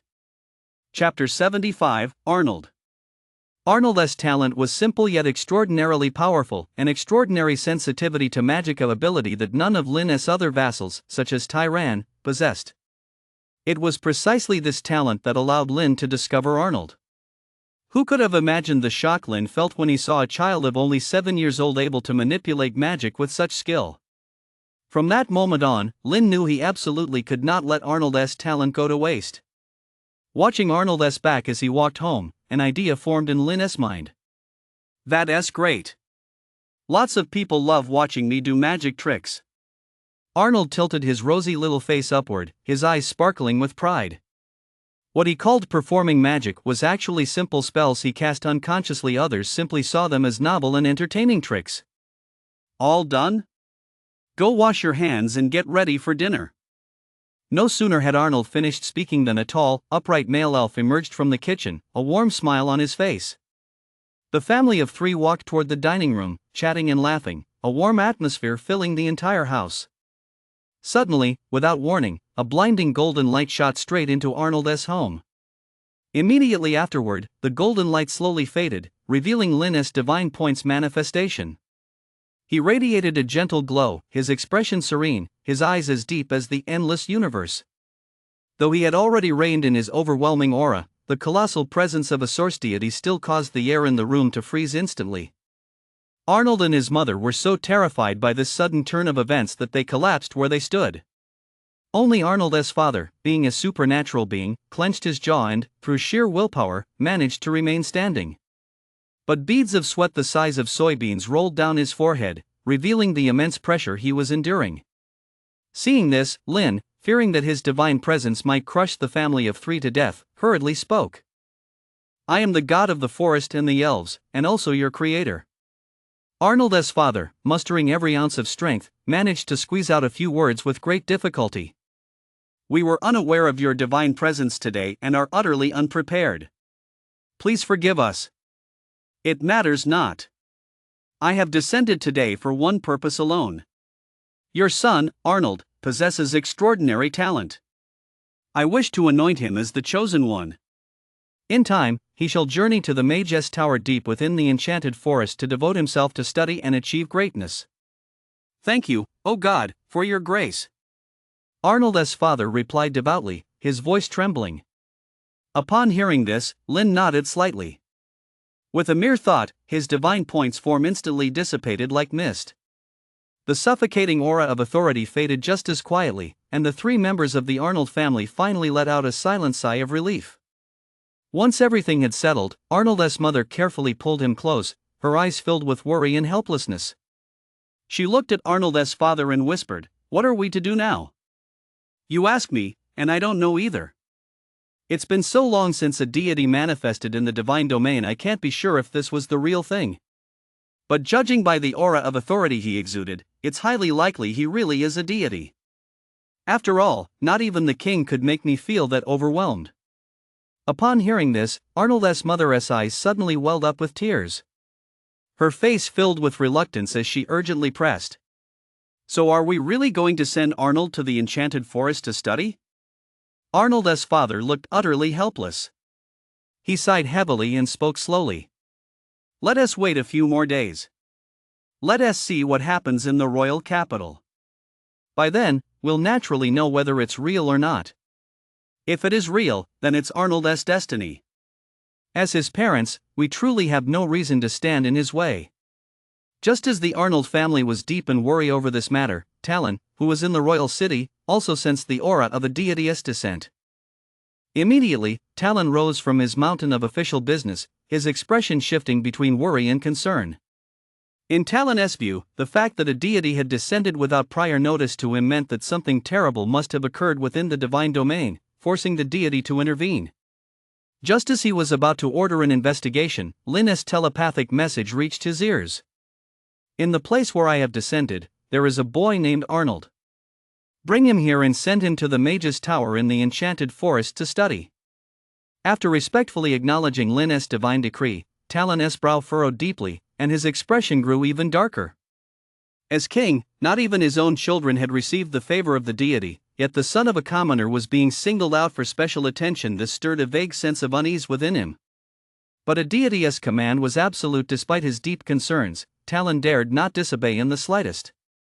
He immediately issued an order, dispatching a squad of elite guards and instructing them to locate Arnold as quickly as possible and escort him to the mage tower in the enchanted forest. At the same time, Talon secretly summoned a trusted confidant, handed him a secret decree, and covertly ordered another squad of guards to escort the second prince to study at another mage tower within the enchanted forest. As he watched the sky gradually darken, a strong premonition welled up in Talon's heart. His era of absolute power in the Elven Kingdom was about to come to an end. But at that moment, Arnold the wizard, whose fame would one day echo across countless worlds, was still eating his dinner carefree. He didn't understand why his parents looked so worried. He only knew that the divine being had come to see him. Instead, he asked his parents curiously, "Where is the enchanted forest? When can I come home after I go there?" Arnold's mother forced a stiff smile, her voice trembling involuntarily. The enchanted forest, it's right. Chapter 76, The Bishop's Candidate. Time slipped by unnoticed, and before he knew it, Arnold had reached his 8th birthday. At that moment, clad in a mage's robe studded with flecks of starlight, he sat in a room on the top floor of the mage tower, listening intently to the teachings of a starlight mage. Compared to a year ago when he was still at home, Arnold's demeanor had undergone a dramatic transformation. Although his face still bore the innocence of a child, his eyes had gained a touch of maturity. After class, Arnold gathered his books and was just about to return to his room to rest when his teacher suddenly called out to him. "Arnold, we teachers have considered that the starlight mages within the divine domain each specialize in different fields. In a couple of days, we plan to send you to the other 2 mage towers for an exchange program." Arnold replied respectfully, "In that case, teacher, is there anything I need to prepare in advance? That won't be necessary. In the history of the divine domain, no one has ever become a first-tier extraordinary at the age of 8 like you.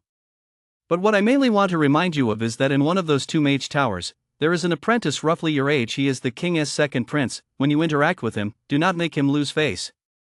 You should understand the reason why." Arnold was quick-witted and instantly grasped the subtext of his teacher's words. He replied earnestly, "I will certainly keep your advice close to my heart."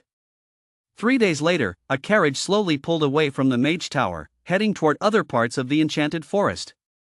Arnold sat inside, officially beginning his journey of study. Above the divine domain, Lin, who was constantly monitoring Arnold's movements, took in every detail. Although Talon had sent his second son to the mage tower behind his back, Lin had no intention of reprimanding him. In Lin's view, this was, in a way, a test for Arnold. As the chosen one he had selected, even if Arnold did not eventually succeed to the position of high priest, he would still wield immense influence within the kingdom. Consequently, conflict between him and Talon was inevitable. This also served as a grace period for Talon to adjust. At present, the divine domain was flourishing, and numerous powerful vassals were bound to emerge. Talon could not suppress them forever. Within the broader framework of the kingdom, the formation of different factions was an inevitable part of the divine domain's development.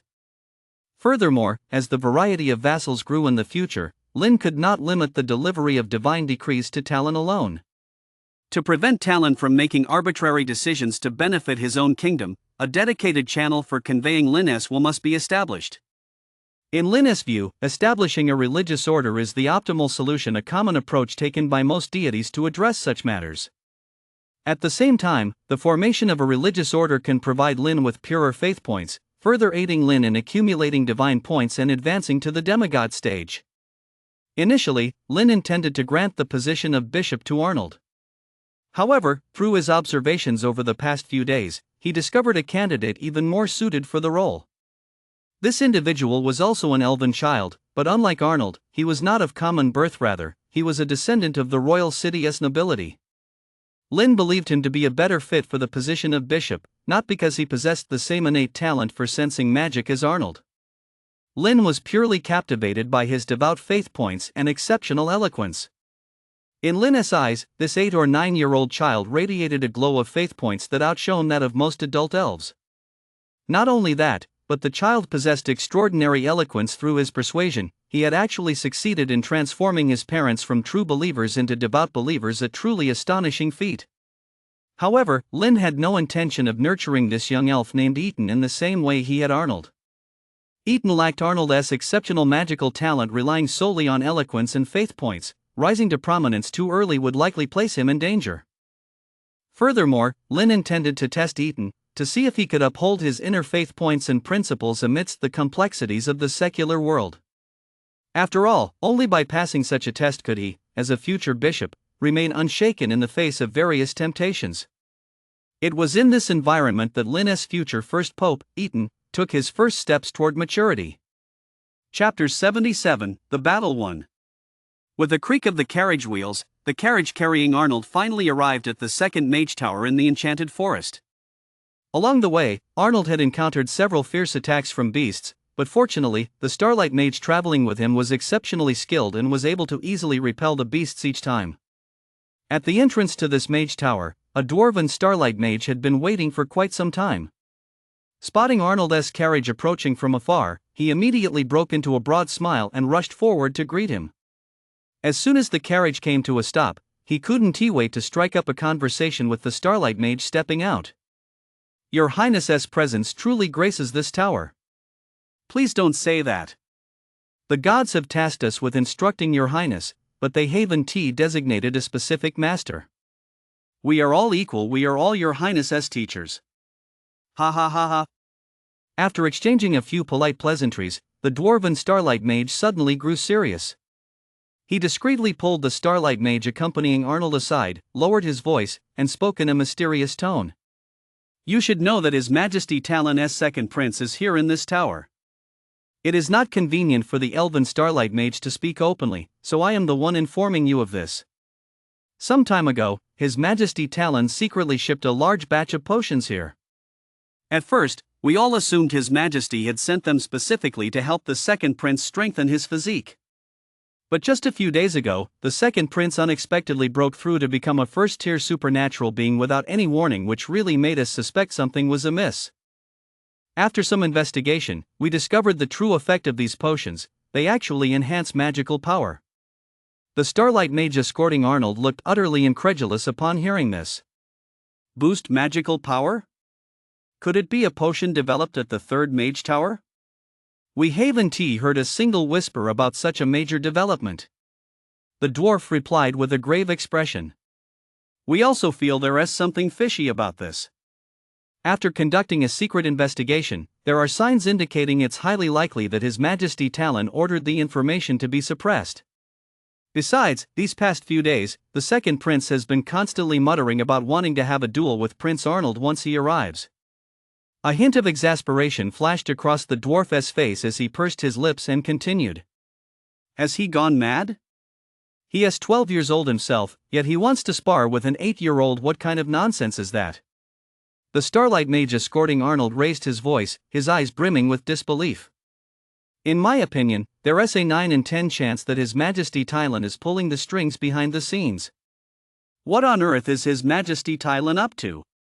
He's just too unpredictable.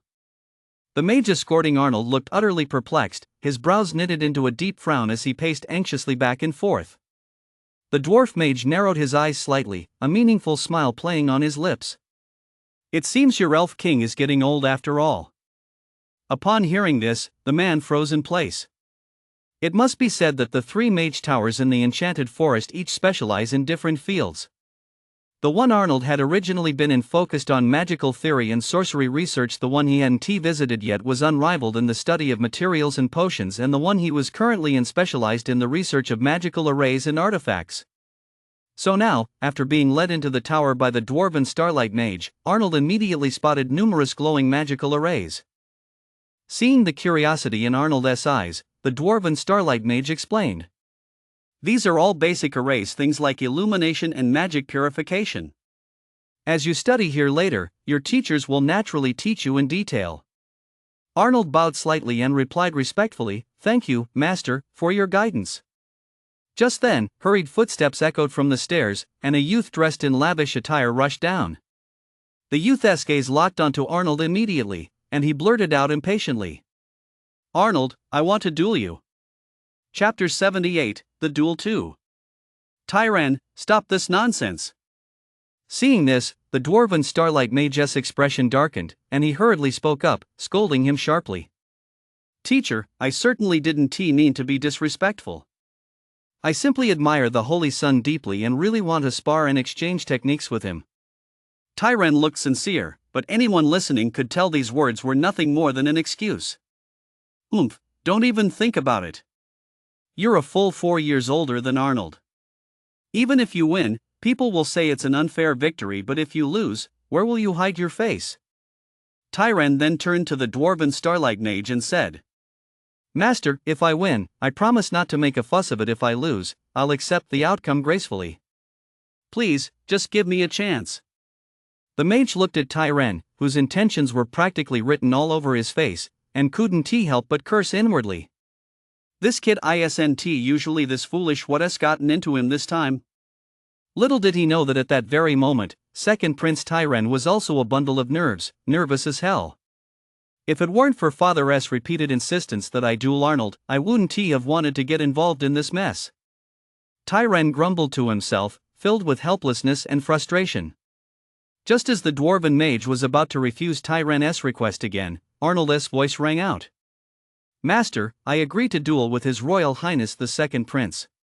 Please arrange the dueling grounds." Having watched from the sidelines for quite some time, Arnold knew full well that if this duel didn't happen today, he could forget about studying in peace within the Mage Tower. "Your Royal Highness, there really is no need for this." The dwarf mage's face was filled with worry, and he wanted to try to dissuade him further. But Arnold looked resolute and interrupted without hesitation, "Master, there's no need to say more. Make the arrangements." The dwarf mage sighed helplessly and relented. "All right, Tyran, bring the Holy Sun over here." With that, he led the two of them to the open area behind the Mage Tower. Soon, the two took their positions, standing at opposite ends of the clearing, the air thick with tension. The dwarf mage stepped forward, his expression grave, and announced the rules in a loud voice. "This duel is to be stopped at the first sign of injury. Any actions that endanger the opponent's life are strictly forbidden." Tyran stepped forward first, bowed crisply, and said loudly, "Tyran, I look forward to sparring with you." Arnold gave a slight nod, returning the formal bow with a calm expression, and said, "Arnold, I look forward to the challenge."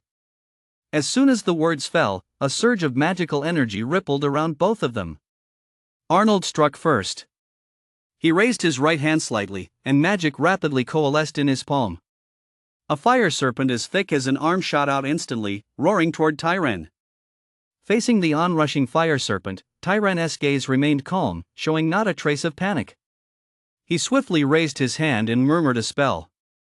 A faintly glowing magical barrier instantly unfolded before him, steadily blocking the fire serpent's impact. The surface of the barrier rippled slightly from the intense heat.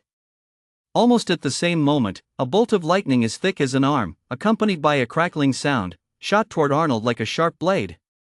As the lightning struck, Arnold decisively abandoned his attempt to summon a magical shield. Taking advantage of his short stature, he sidestepped and easily dodged it. Immediately afterward, he moved his hands rapidly to continue casting. In the blink of an eye, a multitude of spikes suddenly erupted from the ground beneath Tyran's feet. Tyran was startled by the sudden appearance of the spikes and stumbled backward, scrambling to dodge. Arnold seized upon this fleeting opening, instantly channeling his magic once more to unleash a fire serpent that lunged toward Tyran. At this critical moment, Tyran held nothing back either, swiftly pulling a staff inlaid with a starfall magic crystal from behind his back. This staff was the result of countless attempts by Tyran, who had successfully crafted it using the art of magic artifact creation he had mastered. Tyran raised the staff and began casting a spell at lightning speed. Arnold knew deep down that, at this point, he could no longer hold anything back. In an instant, a blinding light erupted behind Arnold, and dense magical energy surged, coalescing into countless tiny particles of light. Moments later, these particles transformed into fireballs carrying waves of heat, flying toward Tyran like a torrential downpour. Seeing this, Tyran showed no fear. He immediately swung his staff, unleashing a blinding bolt of lightning. Just as their attacks were about to strike each other, a more powerful magical surge suddenly swept in, obliterating them both. It was the dwarf mage who had been watching from the sidelines who had intervened. His face contorted with anger as he addressed Arnold and Tyran. "Didn't I tell you not to endanger each other's lives? I hereby declare the duel over. Tyran, since you used a magical artifact first, you have lost. Starting tomorrow, the two of you will study magical artifact crafting and rune array design together." The two exchanged a glance. The tension and resentment on their faces vanished instantly, and they replied in unison, "We shall obey your orders." At that moment, Lin, who had been watching Arnold from above the divine domain, nodded with satisfaction. In his view, the courage Arnold had displayed, as well as the progress he had made over the past year, were both highly commendable. At Arnold's current rate of progress, by the time he comes of age, his strength will very likely rival that of Talon, the strongest in the divine domain. But while Lin was satisfied, that didn't mean everyone was pleased with the outcome of this duel. 6 days later, a letter was placed on Talon's desk. The letter had been sent from the Mage's Tower in the Enchanted Forest, detailing the course of the duel and its results. At the same time, the letter's conclusion made a veiled reference to the potion Talon had concealed. Upon reading the contents, Talon slammed his fist on the table and leaped to his feet, pacing back and forth through the palace with a flash of murderous intent in his eyes. Suddenly, a colossal, overwhelming pressure descended without warning, crushing down upon him. Overwhelmed by this immense power, the murderous intent in Talon's eyes vanished instantly, replaced by deep dread. Chapter 79, Upgrading Divine Authority. Lin hovered above the divine domain, gazing coldly down at the royal palace. Seeing Talon kneeling on the ground, the murderous intent that had once lurked in his eyes completely gone, he couldn't help but snort coldly. "Talon, you have changed after all," Lin mused to himself, while the desire to found a sect grew ever stronger within him. However, given Lin's current divine authority, establishing a divine sect was simply out of the question. The forest divine authority he currently possessed was of a lower tier, and when advancing to the demigod stage, the rank of one's divine authority had a massive impact on one's potential. After careful consideration, Lin decided to alter his divine name and divine authority. Once the decision was made, Lin hesitated no longer and immediately ordered Talon and Balk to prepare for the ritual. Upon receiving the divine decree, the two did not dare to delay and immediately set to work as instructed. 3 months later, the atmosphere before the central altar of the divine domain was solemn and reverent. Led by Talon and Balk, a multitude of vassals knelt devoutly before Lin's divine statue, conducting the ritual with orderly precision. As the ceremony progressed, vast amounts of faith points flowed into the statue like a dazzling galaxy. Lin sensed all this and knew in his heart that the time had come. In an instant, a colossal mass of divine points coalesced with a thunderous roar in the skies above the divine domain, taking the form of a gigantic figure. This embodiment of divine points obscured the sky and cast a shadow over the land, radiating a majesty that sent shivers down the spine. Lin looked down upon the multitude of trembling vassals below and spoke with solemn dignity. "I am the god of creation. From this moment forth, I am the god of life and thunder." No sooner had the words left his lips than thunder roared in the sky, its rumbling as if echoing his proclamation. Witnessing this magnificent scene that shook heaven and earth, the vassals raised their heads to the heavens and chanted the prayer in unison. "O glorious God, protect all living beings, bestow blessings upon all generations, and reign in majesty over the 8 corners of the world." Hearing the prayers rising and falling in unison, Lin knew in his heart that the ceremony had fully achieved its purpose. Thus, with a single thought, he slowly dispersed the manifestation of divine points that had obscured the sky within the divine domain. A vast number of divine points, like scattered starlight, rained down upon the many vassals within the divine domain.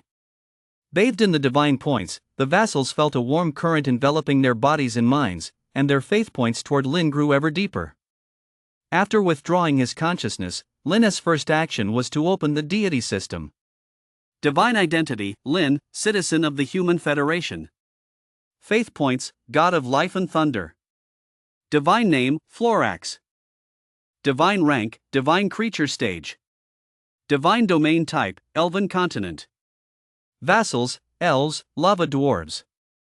Supernatural species, storm wolf. Artifact, creation forge. Divine authority, forest 2.3%, thunder 13.2%. Divinity, 1 point of thunder divinity. Divine points, 125,689 points. Looking at the changed divine name on the system panel, Lin nodded in satisfaction. Next, he would need to convert his forest divine authority into life divine authority, though this would require Lin to devote himself fully to the task for a while. Although he wouldn't be able to keep an eye on Arnold and Eaton during this time, knowing he had just intimidated Tylan, Lin felt confident that nothing untoward would happen. It would actually give the two of them some time to develop. Having sorted all this out, Lin settled into a comfortable position and plunged headfirst into the world of comprehending the rules. Time flew by, and before he knew it, 5 years had passed. If it weren't for a message from his homeroom teacher on the terminal, Lin would likely have kept meditating. Shaking his drowsy head, Lin opened the terminal interface. The first thing he saw was a message from his homeroom teacher, informing him that the final exams were less than a month away and urging him to prepare. Only then did Lin realize just how long he had been immersed in his contemplation. He hurriedly opened his personal panel to check his status. He saw that forest had vanished from the Divine Authority section, replaced by life. What surprised Lin even more was that the comprehension levels for both Life and Thunder Divine Authority had risen significantly. Life Divine Authority had reached 13%, while Thunder Divine Authority had reached 19.8%. At this rate of advancement, he'd be able to ignite the Divine Flame and advance to the Demigod stage before the start of the next semester, Lin thought happily. Woohoo! Guys! Go ahead and leave a comment. And don't forget to hit the request update button too. The debut stats for a new book are really important. Chapter 80, Forbidden Arts 1.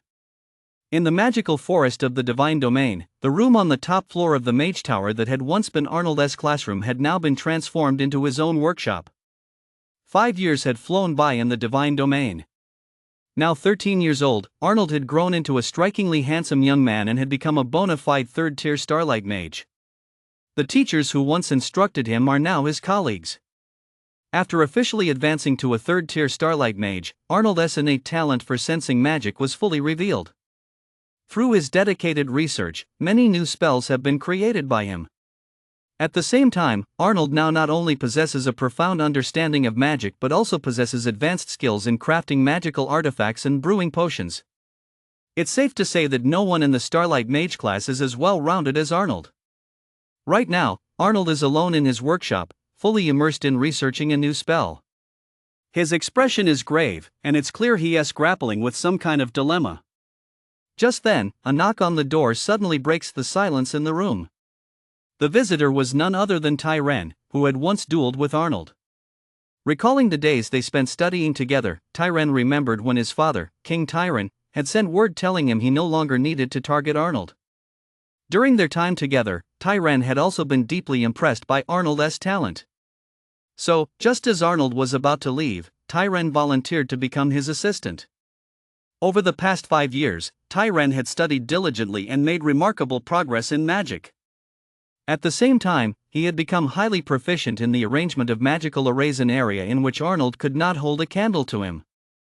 Now, he had come to Arnold's workshop primarily to share some news from the other two mage towers. Arnold, we've received word from the potions tower. An elven mage has created a new potion that can cause a person's magical power to surge violently for a short time, greatly increasing their strength. However, the side effects are significant. It's said that after using it, one falls into a prolonged state of weakness. Without looking up, Arnold continued adjusting the magical trajectory of the spell in his hands and replied, "Have them send a sample over in a while? I'll see if it offers any inspiration for our enhancement potions." "All right." Tyran agreed and turned to leave.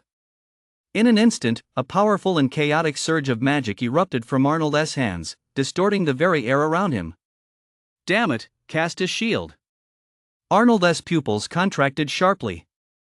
Without a moment's hesitation, he bellowed at the top of his lungs, his hands moving swiftly to summon a faintly glowing magical shield before him at top speed. Witnessing this, Tyran didn't bat an eye. After all, it was inevitable that Arnold would lose control of his magic while developing new spells. However, the commotion this time was particularly loud. Tyran quickly opened a magical shield in front of himself. A flash of light erupted from his staff as he cast a teleportation spell, instantly moving Arnold away from the center of the explosion. Cough, cough, cough. Arnold, his face charred black, materialized beside Tyran. Coughing, he said with a hint of regret. As expected, the more powerful the spell, the harder it is to control the trajectory of the magic. If only there were a way to constrain that trajectory. Upon hearing this, a sudden flash of inspiration struck Tyran. His eyes lit up as he looked at Arnold eagerly and said, "What do you think if a mage were to condense the operational trajectory of a magic array themselves? Could they control the flow of magic by leveraging the array's own constraining force?" "That's impossible," Arnold replied without hesitation, his face full of doubt. "Even if we could condense the trajectory of a magic circle, wouldn't the mage still have to control the magic themselves?" Tyran waved his hand and explained patiently, "No, your understanding of magic circles isn't thorough enough.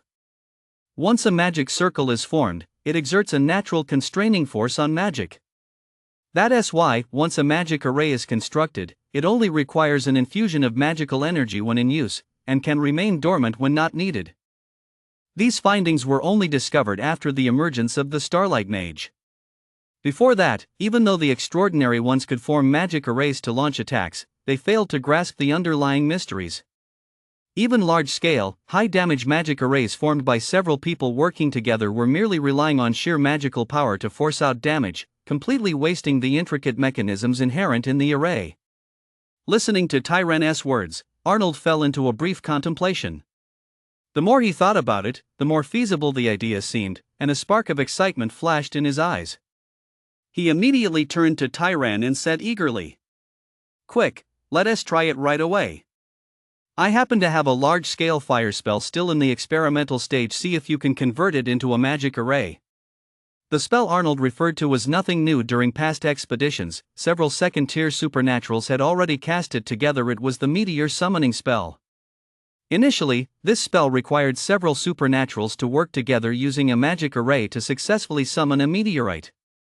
However, Arnold found preparing the array too cumbersome, so he conceived the idea of eliminating the array component and had been experimenting with it ever since.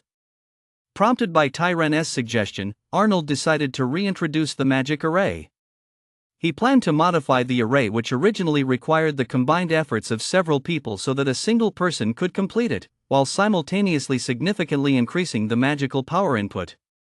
Chapter 81, Forbidden Arts 2. The two worked together on it for a long time, and finally, a brand new spell framework took shape before their eyes. Arnold's gaze fell upon the terrifying amount of magical power output in the framework, and he couldn't help but swallow hard as he said, "Maybe we should go outside to test this. With this kind of power, if it goes off in here, I think the entire mage tower will collapse." Tyran wholeheartedly agreed, nodding vigorously. "Let us go test it outside." They made their way deep into the enchanted forest, ready to test this brand new spell. Arnold took a deep breath, raised his wand, and began to chant the incantation. In an instant, a crimson magical array with intricate patterns coalesced behind him with a thunderous roar, radiating a searing glow. Within the array, energy surged violently as meteorites, each engulfed in raging flames, gradually took shape. Just as Tyran watched intently, convinced the spell was about to be completed, he suddenly heard Arnold shout in panic, "Hurry over here, I'm running out of magic." Tyran's heart sank. Without a moment's hesitation, he took a light step and rushed to Arnold's side. He swiftly channeled the magic within him and, without hesitation, began to transfer it into Arnold's body. As Tyran's magic flowed in, the magical array behind Arnold burst into brilliant light, expanding rapidly as mysterious runes flickered and danced along its edges. Within the array, more meteorites coalesced in dense clusters, like a summoned rain of fire. At this moment, the scale of the magical array summoned by their combined efforts far surpassed the spectacle created when several extraordinary beings cast spells together during their expedition years ago. Finally, the magical energy they channeled reached the minimum threshold required for this spell. In an instant, a massive barrage of meteorites, carrying waves of scorching heat, erupted from behind Arnold and Tyran like a torrential downpour, crashing forward with earth-shattering force. After the earth shook violently, billowing smoke and dust spread out. As the smoke and dust gradually cleared, there was no trace of the dense forest before them, only a desolate wasteland remained. Charred tree stumps lay scattered everywhere, still emitting wisps of smoke, and the air was thick with the acrid smell of burning. "Holy shit!" Arnold couldn't help but blurt out, his eyes wide with shock. The sight of the forest reduced to a flat wasteland made him truly realize just how terrifying the power of the spell they had created together really was. Both were filled with excitement and awe. They had actually succeeded in transforming the original area of effect siege spell into a single target spell. But upon calm reflection, the conditions for casting this spell were far too demanding. Even with their combined strength as top-tier third-rank Starlight mages, they could barely manage a single cast by giving it their all. It seemed that only fourth-rank Starlight mages would possess sufficient magical power to cast it with ease in the future. Arnold's expression suddenly turned grave as he turned to Tyran and suggested, "Though this spell is powerful, the consequences of losing control would be unimaginable. I think we should classify spells like this as forbidden arts from now on. What we've created here is the first forbidden art in the divine domain. Why not call it Celestial Fall? What do you think?" Tyran was very pleased with Arnold's suggestion and nodded in agreement without hesitation. "Great name, let us call it Celestial Fall."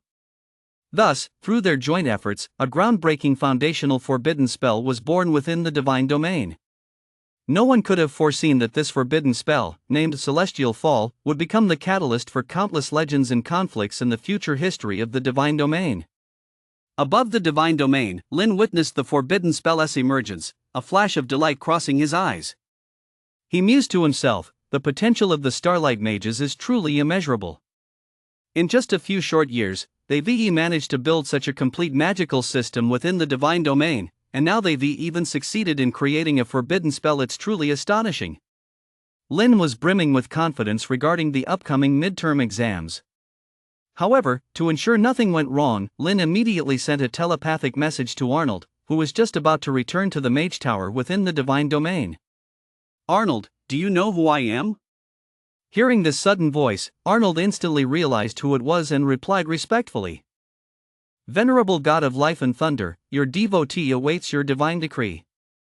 Tyran, who was standing nearby, witnessed this scene and tactfully turned away, silently slipping off. "I see that your cultivation has reached a profound depth. The time is drawing near. In a short while, you may prepare to break through to the fourth tier. When the critical moment arrives, I shall lend you a helping hand." Upon hearing Lin's telepathic message, Arnold's body trembled slightly, and he quickly replied. Chapter 82, Breaking Through to the Fourth Tier. Half a year later, in Arnold's workshop within the Mage Tower, a vast array of magical materials lay neatly arranged. Arnold had made all necessary preparations for his advancement and was ready to begin the process at any moment. However, before taking that crucial step toward advancement, Arnold had one vital matter that urgently needed to be addressed: communicating with Lin. Arnold knelt devoutly on both knees and prayed softly. "Great God of life and thunder, your humble vassal begs for your attention." Upon receiving Arnold's prayer, Lin naturally would not shortchange his beloved son. Immediately, a massive amount of divine points coalesced into a beam of light and surged into Arnold's body. Upon receiving Lin's divine points, the magical fluctuations surrounding Arnold surged dramatically. The various magical elements within the magical materials beside him seemed to be pulled by an invisible force, being frantically absorbed by him. Finally, a faint pop barely audible echoed quietly, as if piercing through a barrier as thin as a cicada's wing. In an instant, the magical energy surrounding Arnold broke free from its constraints, surging outward like a raging tide, proclaiming his successful breakthrough of limitations and advancement in realm. Thus, the second fourth-tier extraordinary being within the divine domain was born a young elf boy of only 12.5 years. In the elven royal city, Talon was reviewing memorials when he suddenly sensed the fleeting aura of a fourth-tier extraordinary being in the enchanted forest. His hand froze mid-motion. Immediately, he summoned his personal attendant and ordered, "We depart for the enchanted forest tomorrow. I must pay a visit to His Highness the Holy Sun." Then, his expression growing grave, Talon continued, "This matter must be handled in strict secrecy. I do not wish for too many to know of it." The personal attendant nodded respectfully in agreement, turned, and hurried away to begin arranging the itinerary. As the footsteps faded and silence returned to the palace, the attendant did not notice that Talon had slowly sat down behind him, letting out a long, meaningful sigh. More than a month later, a plain-looking carriage came to a slow stop in front of the mage tower where Arnold resided. The curtain was lifted, and an elf of distinguished bearing and stern countenance stepped down with steady strides, none other than Tyren, the ruler of the elven capital. At the same time, Tyren, who had been waiting in front of the mage tower, hurried forward to greet him, his face bearing a respectful yet warm smile. "Father, now that you have arrived, please follow me to the reception hall to rest for a moment. Arnold is currently studying 4th level spells and will be down shortly." Observing Tyren, who showed not the slightest hostility toward Arnold, Tyren said nothing, merely acknowledging the request before following Tyren to the reception hall. The two chatted casually in the reception hall for a moment when a handsome young man pushed open the door and entered. He was slightly slender, but Tylen sensed at a glance that this young man harbored astonishing magical power.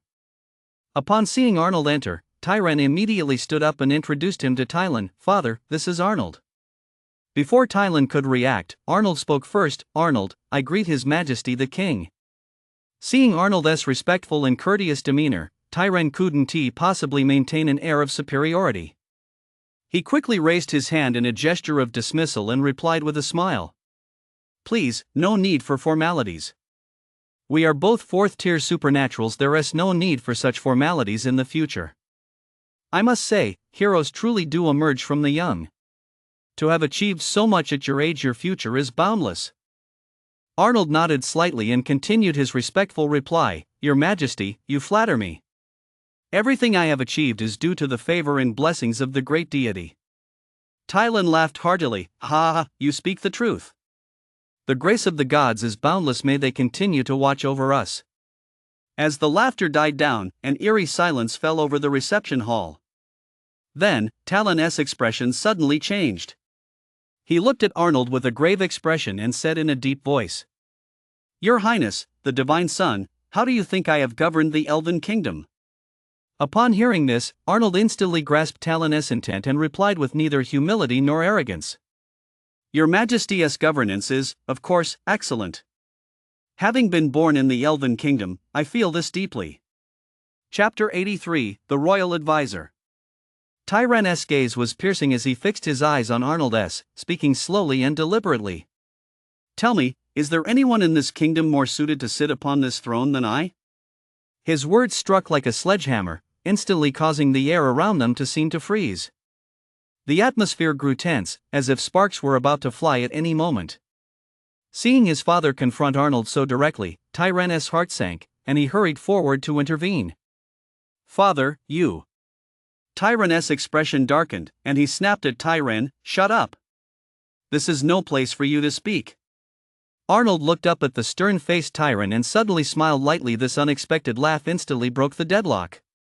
"In my opinion, no one in this kingdom is more suited to sit on this throne than you." Hearing Arnold's words, the tension in Talon's expression eased instantly.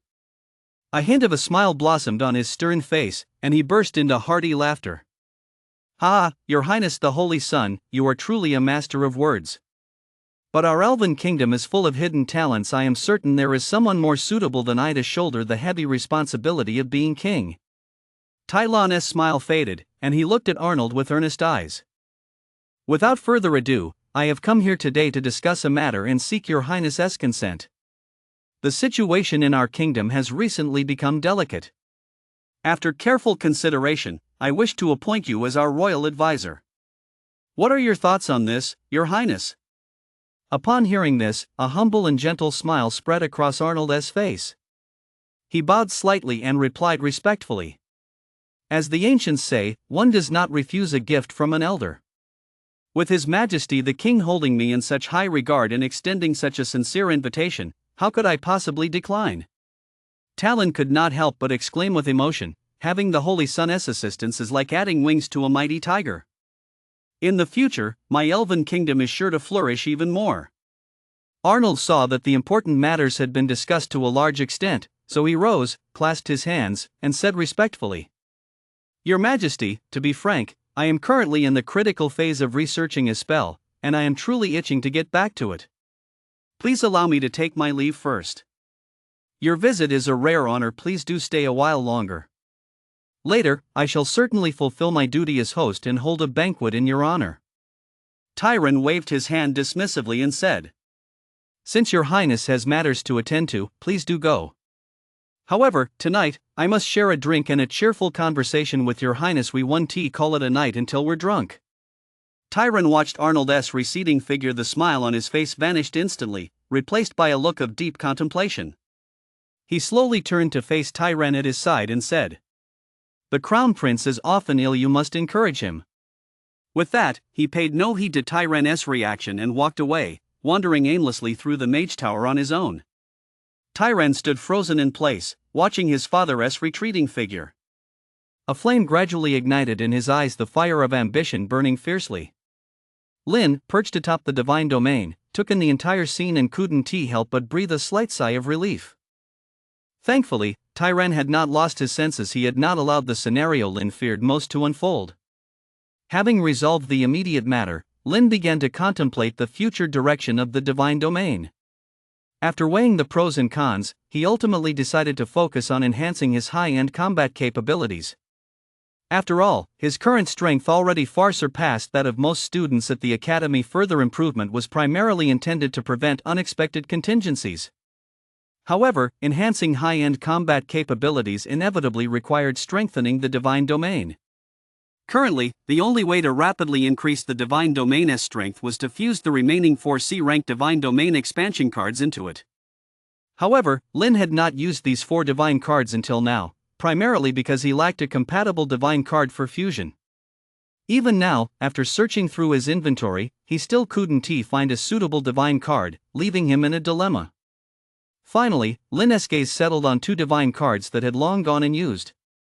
C-rank divine card, Battlefield, increases vassal's combat experience. C-rank divine card, Class Change Shrine, increases vassal's class change success rate. Both of these divine cards were obtained by Lin during his expeditions. Lin thought to himself, since there was no suitable divine card for fusion anyway, he might as well try combining these 2. That way, the divine domain expansion cards won't go to waste. Chapter 84, The Secret Realm. Come on, let us see what kind of divine card this fusion will produce. After 3 months of refining, Lin finally completed the fusion of the divine cards and the divine domain expansion cards. As the lid of the creation forge flew open with a bang, 2 divine cards, shimmering with purple light, floated quietly before Lin. Grade B divine card, Battle Tower. Upon use, a 9-story battle tower will appear within the divine domain. Each floor has been specially folded, making the interior exceptionally spacious. When a challenger enters, a large number of illusory beasts will materialize. The higher the floor, the stronger the illusory beasts become. Grade B Divine Domain Expansion Card, Class Change Sanctuary. Upon use, a Class Change Sanctuary is generated within the interlayer of the divine domain.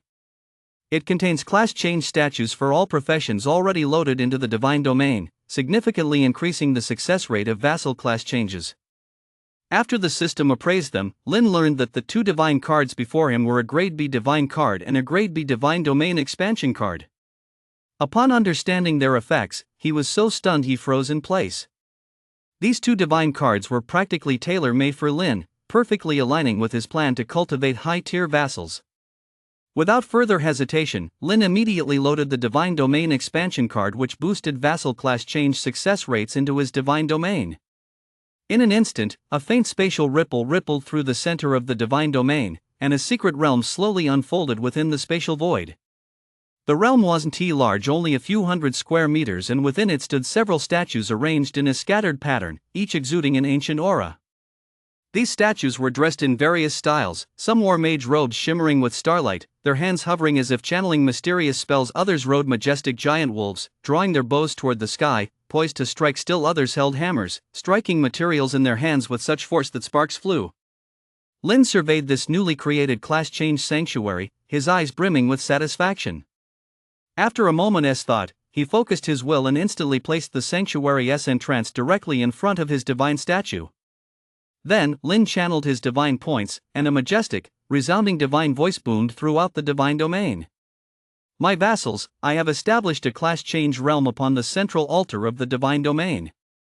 Once your strength reaches the peak of Tier 2, you may go there to seek your class change opportunity. Upon hearing of this divine blessing bestowed by the deity, the vassals within the divine domain instantly set down their work, all prostrating themselves on the ground to express their gratitude with the utmost reverence.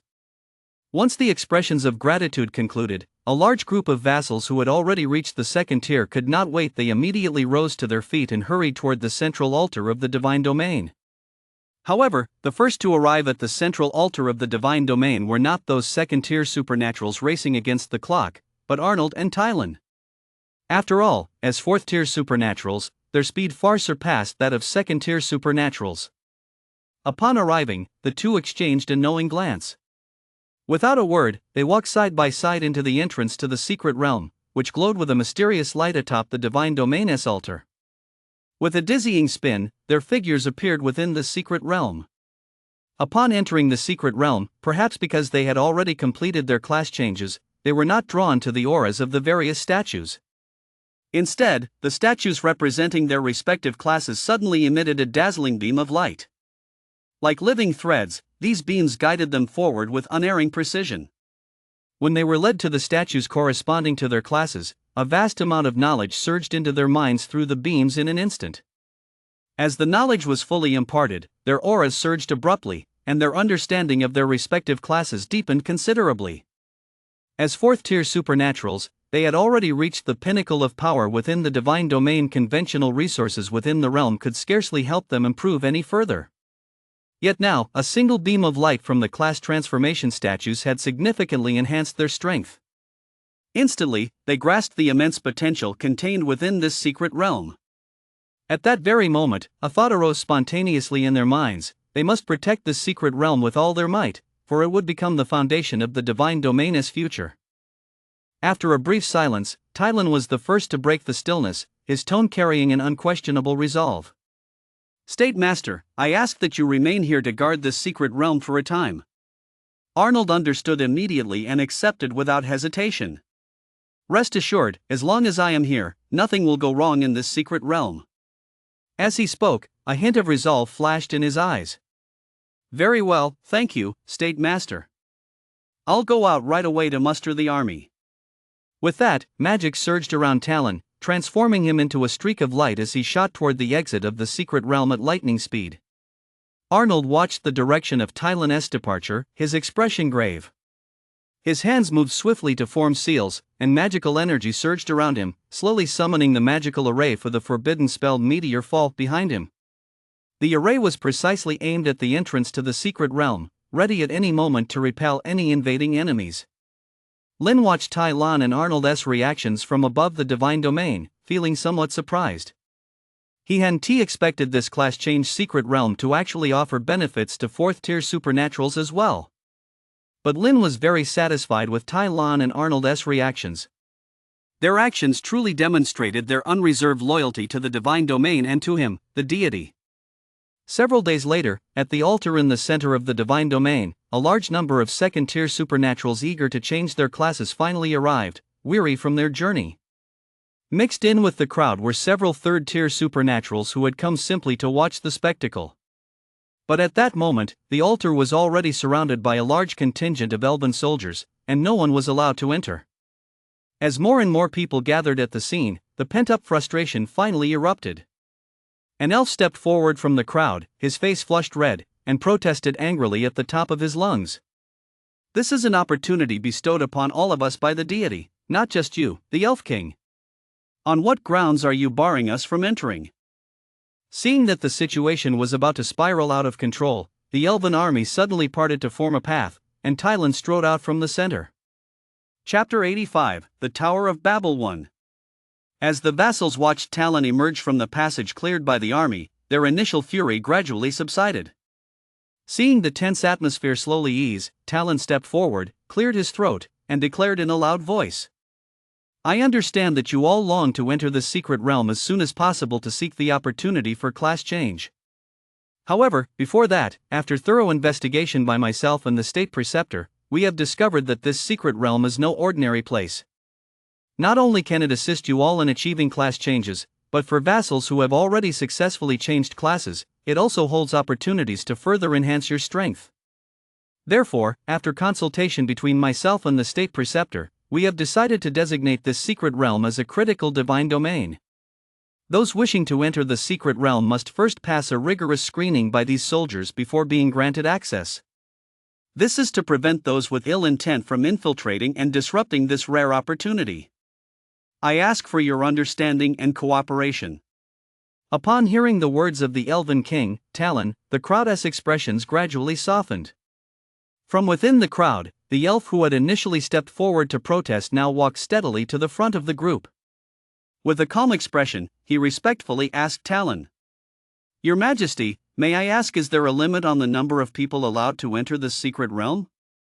Upon hearing this, a confident smile spread across Thalen's face, and he declared in a clear voice, "Of course not. There is no fee required to enter the secret realm this time. As long as you pass the inspection by the soldiers at the entrance, you may enter at any time.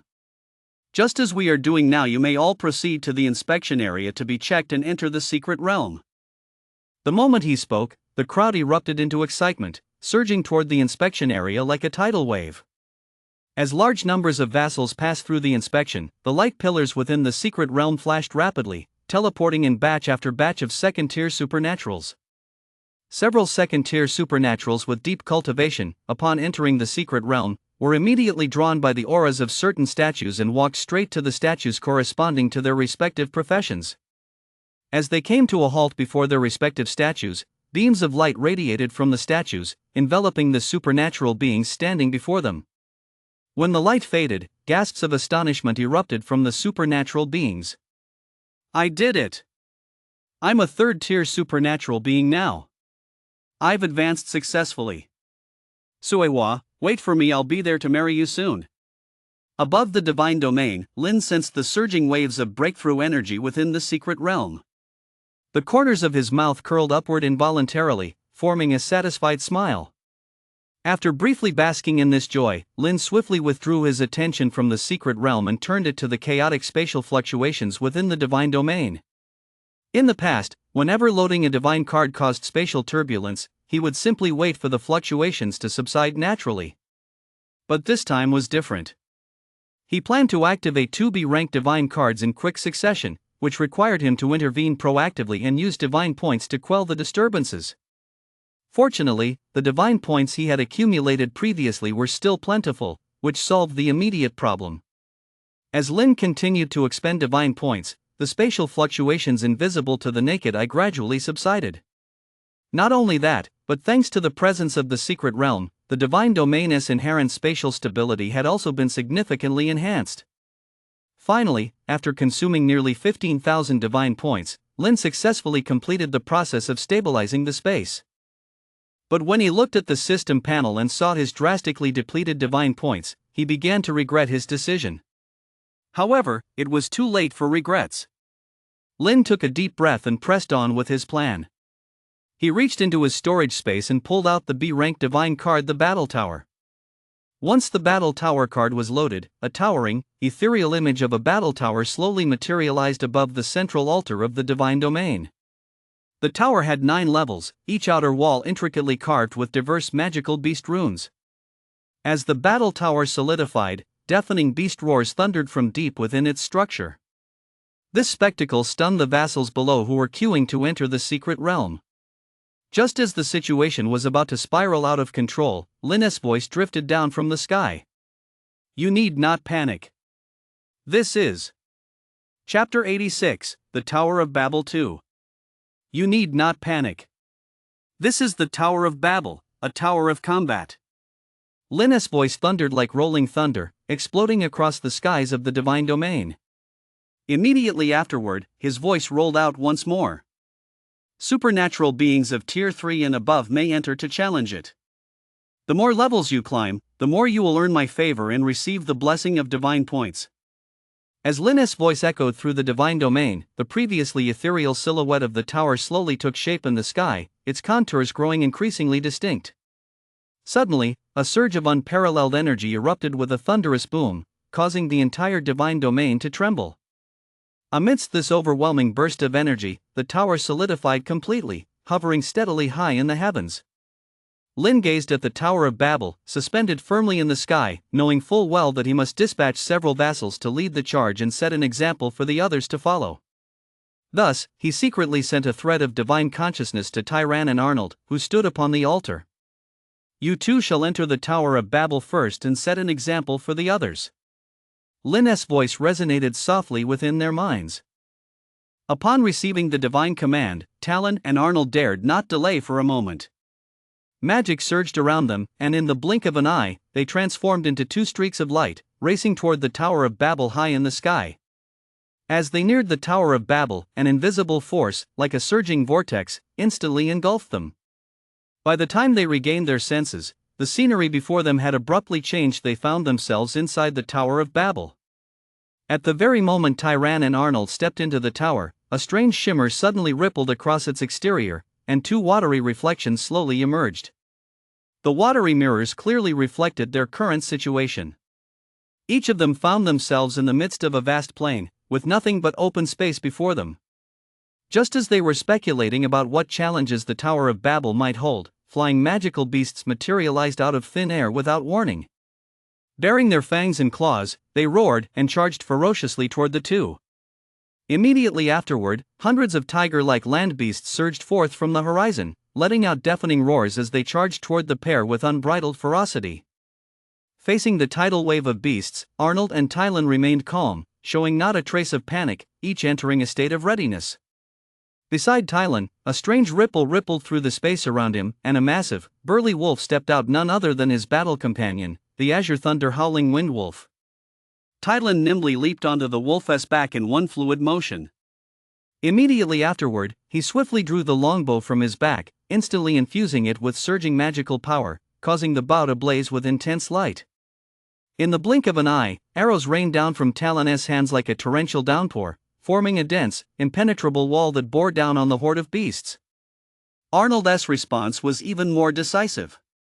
He raised his staff high, and in an instant, a vast and intricate magical array materialized behind him, radiating a chilling aura. It was the forbidden magic known as meteor shower. As Arnold chanted incantations, his robes fluttered in the wind, rustling loudly. Within the magic circle, countless searing meteorites slowly materialized. They collided and ground against one another, erupting in blinding flashes of light.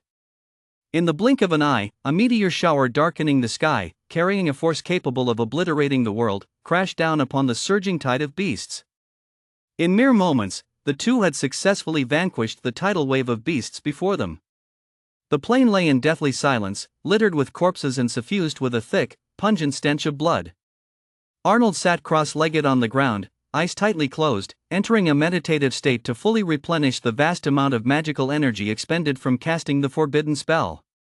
Meanwhile, in another dimension, Tylan leaned against the giant wolf, holding a tattered cloth in her hand as she carefully wiped the long sword still stained with the beast's blood stroke by stroke. Just as the two were taking a brief respite, a crisp, cold female voice rang out simultaneously and without warning in their respective dimensions. Congratulations on completing the first floor challenge of the Tower of Babel. You will be teleported to the second floor in 10 seconds. 10, 9. As the countdown progressed, the two snapped out of their recovery states, sharp gleams flaring in their eyes. Chapter 87, The Tower of Babel 3. With a flash of light, Arnold and Tylan were each teleported to the second floor within their respective spaces. The second level was entirely different from the plains of the first. Vast expanses of snow-covered mounds stretched before them, and heavy snowflakes drifted through the sky. Faced with this scene, neither Tylan nor Arnold showed the slightest panic. They swiftly summoned magical energy around themselves to shield against the bitter cold. Then, both scanned their surroundings with high alertness, wary of any surprise attacks from magical beasts. At that moment, the crowd outside the Tower of Babel stared intently at the water curtain, and they saw that the space where Tylan was located was the first to show signs of movement. One after another, massive snow apes leaped to their feet from behind the snow mounds, letting out deafening roars as they charged toward Tylan. Tylan swiftly drew his bow and nocked an arrow. Following the same tactic he used on the first level, the arrow flew from the string, heading straight for the snow apes. But who could have imagined that the thick fur of the snow apes would block the majority of the arrows, causing them to fall to the ground? Only a handful managed to barely pierce the ape's hide, but such damage was merely a drop in the bucket, for these thick-skinned beasts had posed no real threat to them. Damn it! Tylan cursed, then hurriedly mounted his Azure Thunder Howling Wind Wolf and put some distance between himself and the snow apes. Setting aside Tylan's hasty retreat for the moment, Arnold was facing a similarly thorny problem. The magical beast he encountered was entirely different from Tylan's, an ice-armored giant crab, possessing extremely high spell resistance and magic resistance. If not for the water mirror, the crowd outside the tower would have found it hard to believe that a magical beast could emerge unscathed from the Heaven's Fall forbidden spell. Seeing that both Arnold and Tylan inside the tower were facing difficulties, the crowd outside couldn't help but hold their breath in anxiety for the two. Time ticked by second by second. Just as everyone watched Arnold and Tyran's stamina and mana nearing depletion and began to fear they might fail, a turning point emerged first on Tyran's side. Amid the relentless chase, Tyran rode the Azure Thunder Howling Wind Wolf to create distance while constantly turning back to harass the snow apes with his bow. At first, the snow apes, relying on their sheer numbers and thick hides, continued to pursue relentlessly. But as time went on, their injuries worsened one by one, they began to stagger, and eventually, they fell in droves onto the snowy ground. Seeing this golden opportunity, Tylan immediately urged the Azure Thunder Howling Wind Wolf forward, swinging his longsword ceaselessly to deliver the finishing blows. Finally, just before his magic ran out, he managed to slay the last snow ape, dispatching this troublesome group. Witnessing Tylan's success, the crowd outside the tower was instantly filled with renewed confidence. They all turned their gaze to the water screen displaying Arnold's status, hoping he too could break through his predicament. Arnold did not disappoint. While maneuvering against the ice-shelled crabs, he appeared to be merely shifting his position with agility, but in reality, he was secretly casting earth magic. As his magic surged, the ground began to shift silently. In the blink of an eye, a dull, thunderous roar echoed, and the ground suddenly collapsed, revealing a massive, deep pit. Caught off guard, the ice-shelled crabs lost their footing and plummeted into the abyss.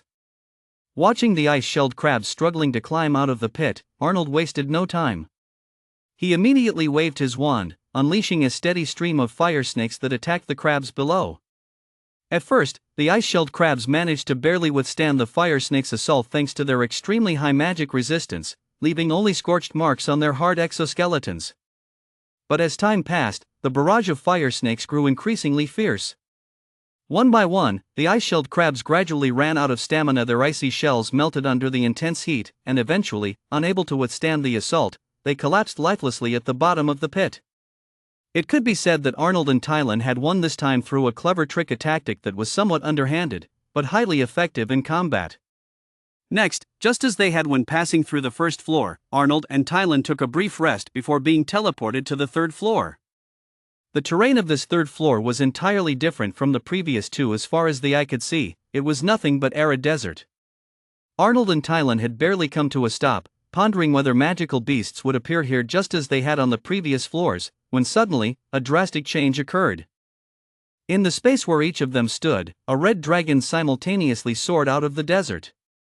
That's right, it was the classic red dragon with two wings, just as people imagine. Though this red dragon was slightly slender, the overwhelming aura it radiated was unmistakable, making their hearts race. Seeing the red dragon burst from the sand, Arnold and Talon were both struck with terror. Without a moment's hesitation, they reflexively channeled their magical power, attempting to unleash their most powerful attack. But would the red dragon give them time to prepare? With a flick of its neck, it unleashed a torrent of searing dragon-esque breath. Instantly, the two water barriers connecting the tower to the outside world sizzled and vanished in the blink of an eye. At the same moment, accompanied by two dull thuds, Arnold and Talon were violently kicked out of the tower by a colossal force, like kites whose strings had snapped, and landed in a heap before the crowd. The crowd caught a glimpse of Arnold and Talon, covered in dust and dirt as they scrambled to their feet. Smiles involuntarily tugged at their lips, but they quickly turned away, pretending not to have seen a thing. Leaving aside Arnold and Talon, whose faces were dark with frustration, the crowd's attention was suddenly drawn to a new commotion. The Tower of Babel, which had just returned to calm after spitting out the two, was now undergoing a new transformation. The clear, melodious female voice that had previously echoed within the tower now resounded softly once more in the ears of the crowd outside. Arnold and Talon have successfully cleared the first and second levels of the Tower of Babel. As a reward, they are granted 2 divine point infusions. Additionally, in recognition of Arnold and Talon setting a new record for clearing the Tower of Babel by reaching the second level, they are awarded an extra insight into the rules. Would the two of you like to redeem these rewards immediately? The clear female voice paused briefly before continuing. Chapter 88, Divine Points Infusion. Just as Arnold and Talon were about to redeem their rewards, Lin's voice suddenly rang in their ears. You two only need to use 1 Divine Points Infusion. Save the remaining 2 rewards for when you break through to the next tier. Having received Lin's divine edict, the two naturally dared not disobey, so they each chose to undergo only 1 infusion. Upon sensing Arnold and Talon's choice, the Tower of Babel in the sky released a dense swarm of golden light particles from the magical beast carvings adorning its structure. These particles swirled in midair for a moment before splitting into 2 streams, gently and orderly flowing into Talon and Arnold's bodies. Ah! As the divine points flowed into Arnold's body, a warm current instantly spread throughout his entire being, bringing a sense of security akin to nestling in his mother's embrace as a child. This caused him to let out a long, contented sigh. Compared to Arnold, who was experiencing the infusion of divine points for the first time, Talon, having gone through a similar experience before, appeared much more composed. Yet the unmistakable look of bliss on his face revealed that he, too, was fully immersed in this wondrous sensation. About 15 minutes passed, and the dense swarm of golden particles slowly diminished, signaling the end of the divine points infusion. Once the golden particles had completely vanished, an astonishing aura suddenly erupted from Arnold and Talon's bodies. It was clear that both had reaped significant benefits from this divine points infusion, with their strength having increased markedly. Finally, as the two slowly reigned in their surging aura, Talon was the first to solemnly announce to the multitude of supernaturals gathered at the foot of the altar. From this day forward, the Tower of Babel will have no restrictions. Supernaturals who have reached the 3rd tier may enter at any time. Furthermore, once you enter the Tower of Babel, you need not worry about your safety. Simply fight with all your might. The tower is filled with illusory beasts, so even if you suffer a fatal blow, there is no need to fear. The Tower of Babel will immediately teleport you back outside. Finally, if any of you are fortunate enough to receive the reward of divine points infusion, use it with great caution. I recommend saving it for when you are on the verge of breaking through to the next realm, as it will greatly aid your advancement. No sooner had Talon finished speaking than several 3rd-tier vassals, brimming with confidence in their own strength, could hardly contain their eagerness. They transformed into streaks of light, soaring into the air and racing toward the Tower of Babel suspended high in the sky. The Tower of Babel sensed their arrival, trembled slightly, and drew them into its depths. Immediately afterward, ripples spread across the space outside the tower, and several water mirrors reappeared.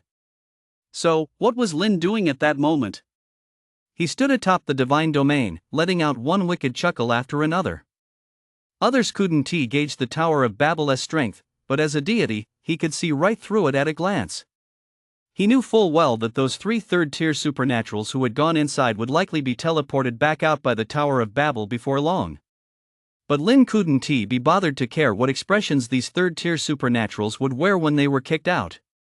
There was only one thing left to do right now: focus on deepening his understanding of divine authority. Typically, ordinary students had to wait until the second semester of their sophomore year to advance to the demigod stage, while some scions of prominent families, thanks to their resources, could achieve this by the first semester of their sophomore year. But Lin had lofty ambitions, and with the creation forge in his possession, he hoped to advance to the demigod stage by the second semester of his freshman year. In light of this, even the upcoming final exams had to take a back seat. Not to mention, Lin's divine domain now contained both the class-change secret realm and the Tower of Babel. This filled him with absolute confidence regarding the upcoming exams. Thus, Lin set aside all distractions and immersed himself in the world of perceiving the rules. Nearly half a month passed in the main world before Lin finally emerged from his contemplation of the rules. To be honest, if it weren't for the final exams the very next day, Lin would likely have continued his contemplation. He rubbed his temples to clear his head, then opened the terminal interface. The very first message that caught his eye was a notice from his homeroom teacher instructing everyone to assemble in the school auditorium the next day. After replying with a simple "got it," Lin closed the terminal interface. Immediately, Lin turned his attention to the divine domain, curious to see how it had developed during his absence. Chapter 89, Final Exams 1. Lin swept his divine sense across the divine domain, and a look of surprise and delight involuntarily spread across his face. The class-change dungeon and the Tower of Babel had clearly done their job. Many unfamiliar third-tier supernaturals had emerged within the divine domain, and there was even the aura of a fourth-tier supernatural. Lin immediately followed the aura of the fourth-tier supernatural, wanting to know exactly who had broken through to the fourth tier. Ultimately, the aura settled within the palace of the dwarf kingdom. Lin instantly realized that the one who had broken through to the fourth tier must be Bulk. Sure enough, when Lin probed his divine sense into the palace, he saw Bulk seated on the throne handling state affairs. The surging power within him confirmed that he was now a bona fide fourth-tier supernatural. Lin then withdrew his divine sense, feeling deeply reassured by the divine domain's progress in recent years. Next, Lin channeled his divine points to transmit a message, speaking solemnly to Arnold, Tylan, and Bulk. A divine war is about to erupt. You must begin preparations immediately and devote all your efforts to preparing for battle.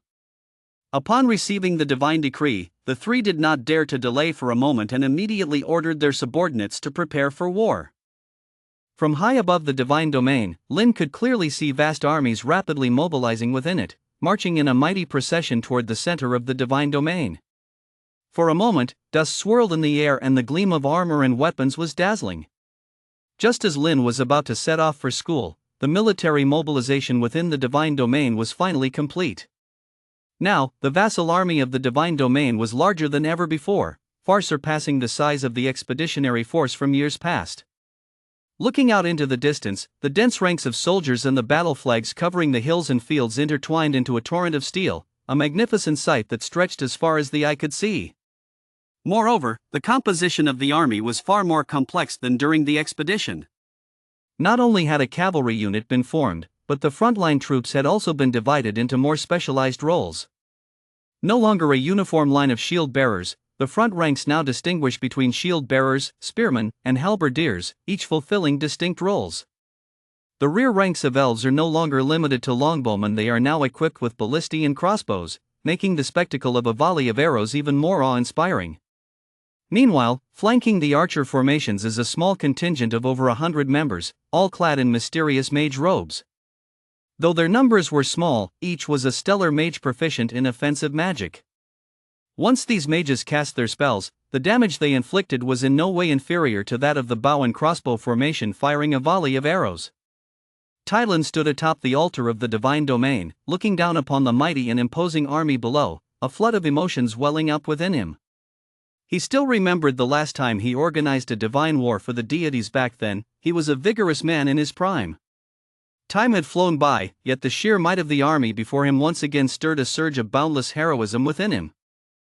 At that moment, unable to contain his surging emotions, Talon channeled his magic to amplify his voice and shouted loudly to the vast army. People of the deity! Our beloved god of life and thunder is under attack by a foreign deity. What shall we do? In an instant, a deafening battle cry, like rolling thunder, erupted from the surging army at the foot of the altar. Kill! Kill! Kill! Tylon deeply felt this sky-high morale and nodded with satisfaction. His deep, powerful voice rang out once more. Soldiers! We shall defend our supreme glory with the blood of the invaders. When we return home in triumph, I shall drink with you all until we are drunk. Bravo! Bravo! Bravo!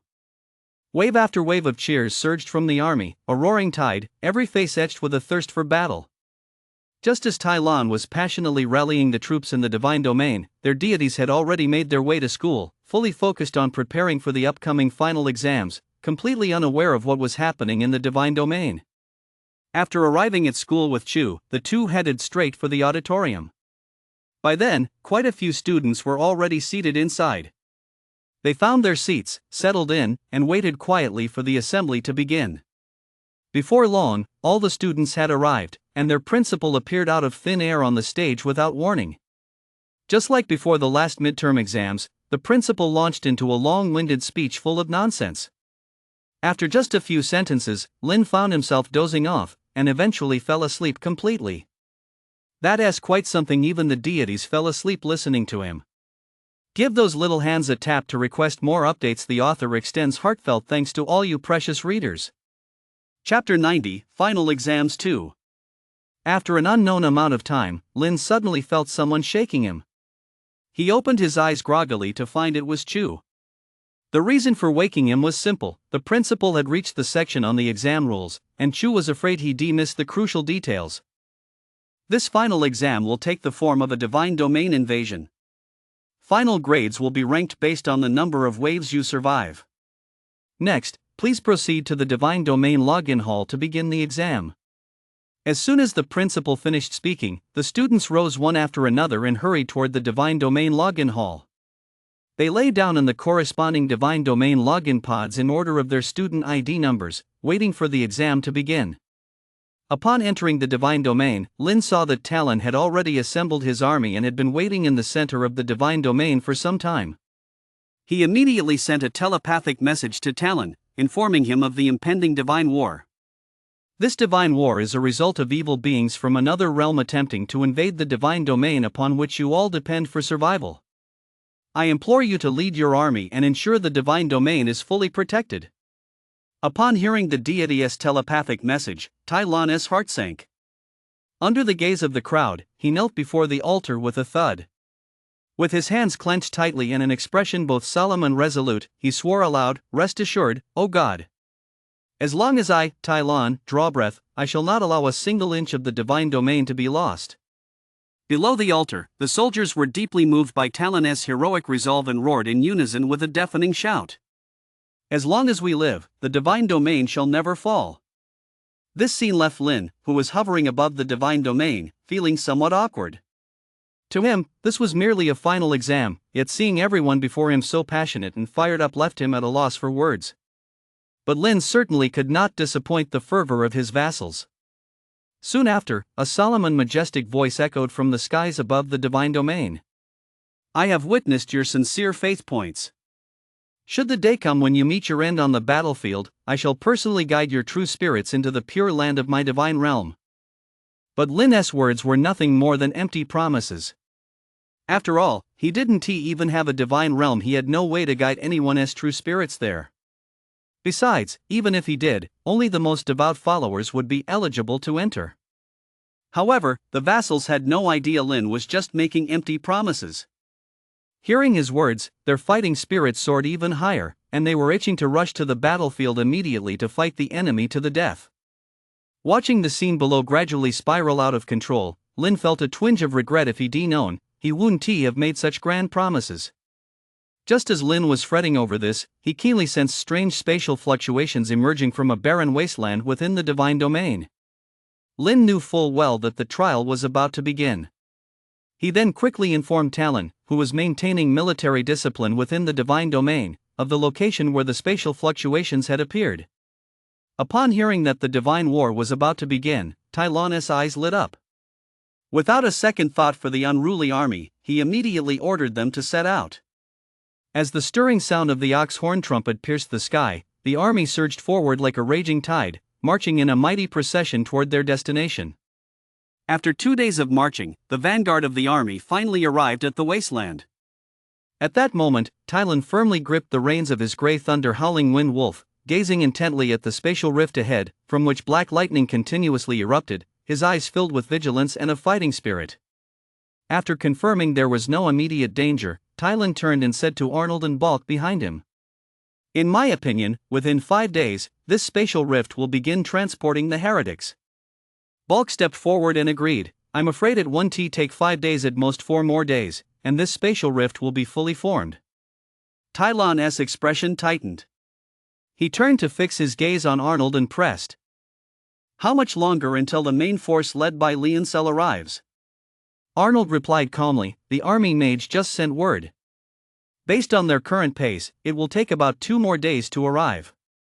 Talon furrowed his brow and said decisively, "That won't do. Send a message immediately to inform Leoncel that I'm giving him only 1 more day. No matter what, the main force must arrive at the target location on time." Arnold didn't hesitate, his tone decisive. "Understood. I'll send a magical message right away to ensure the message is delivered immediately." With that, he turned swiftly and strode over to make the transmission. Tyron turned his gaze back to Balk and asked, "How long will it take the dwarves to construct a defensive stronghold?" Balk looked utterly helpless, spreading his hands wide, his tone tinged with frustration. "Even if the main force arrives on time, and the dwarf craftsmen work day and night without rest, it will take at least 10 days to build the defensive stronghold." Upon hearing this, Tylan's brows knitted into a deep frown, and he pressed further, "Is there absolutely no way to speed up the process?" Balk fell into deep thought upon hearing this. A moment later, his eyes lit up as he said, "There is a way. If we can mobilize the mages accompanying the army to cast earth magic to construct the fortress, the progress can be greatly accelerated. It could be completed in just 3 days." Without hesitation, Talon replied decisively, "You needn't worry about that. I'll discuss it with Arnold immediately. You just focus on making all the preparations and ensure everything is ready on the dwarf side. As soon as the mages arrive, start construction immediately." "Understood." With that single word from Balk, the wasteland fell silent once more. The two stood side by side, staring intently at the ever-expanding spatial rift, as an invisible sense of oppression hung heavy in the air. They both keenly felt the tense atmosphere of "a storm is brewing." Chapter 91, The Invasion Begins. Heave-ho! With a deep, thunderous roar from a dwarf craftsman, the fortress's final stationary ballista settled firmly onto the stone ramparts with a dull thud. Thus, after 3 consecutive days of non-stop labor, the army had successfully constructed 3 sturdy defensive lines around the spatial rift. The first line of defense was densely packed with trenches, jagged palisades, and sharp spikes, primarily designed to withstand the first wave of charging heretics, buying time for the rear ranks of archers and ballistae to inflict maximum long-range damage. The second line consisted of a ring of solid walls, bristling with ballistae and catapults. As the most critical line of defense in this divine war, once the battle commenced, countless projectiles would be launched from here, inflicting massive casualties on the enemy. Simultaneously, large numbers of melee troops were deployed along the walls, wielding sharp blades and ready at any moment to engage the charging enemy in close combat. The final line of defense consists of a contiguous network of low-lying fortresses. This is the heart of the army, where the cavalry and command center are stationed, standing ready for battle. Should the second line of defense come under threat, this fortress complex will become the last bastion of resistance against the enemy. Finally, at dawn on the 5th day, the spatial rift completed its expansion and slowly stabilized. By noon on the 6th day, as sunlight bathed the land, the rift had fully solidified, showing not the slightest sign of movement. a great battle was about to erupt. At that moment, countless ballistae and catapults were already trained on the spatial rift. Suddenly, thud, thud, thud, a series of heavy footsteps echoed from within the rift. Immediately afterward, a flash of light appeared before the rift, and several towering orcs, shields raised, charged out. Behind them, a dense throng of goblins wielding crude wooden clubs surged forth like a tidal wave, their raucous shouts instantly shattering the battlefield as silence. Seeing this, the vassals on the city walls did not hesitate for a moment. In an instant, a volley of arrows was unleashed. Countless arrows, accompanied by the whistling wind, intertwined with the bolts from the ballistae to form a web of death, sweeping fiercely toward the enemy. The tall orcs reacted quickly, hastily raising their shields to try to block this fierce barrage of arrows. However, the power of the crossbows was staggering. The sharp bolts instantly pierced through the heavy shields, driving straight through their chests. Deprived of the orcs' cover, the goblins were utterly helpless against the hail of arrows. Soon, they were all shot dead just a few steps away from the spatial rift, their corpses littering the ground.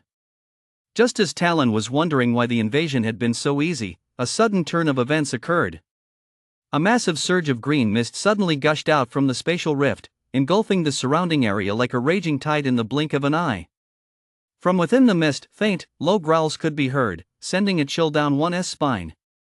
Faced with this eerie spectacle, Talon was momentarily at a loss. He could do nothing but hastily order, "Open fire."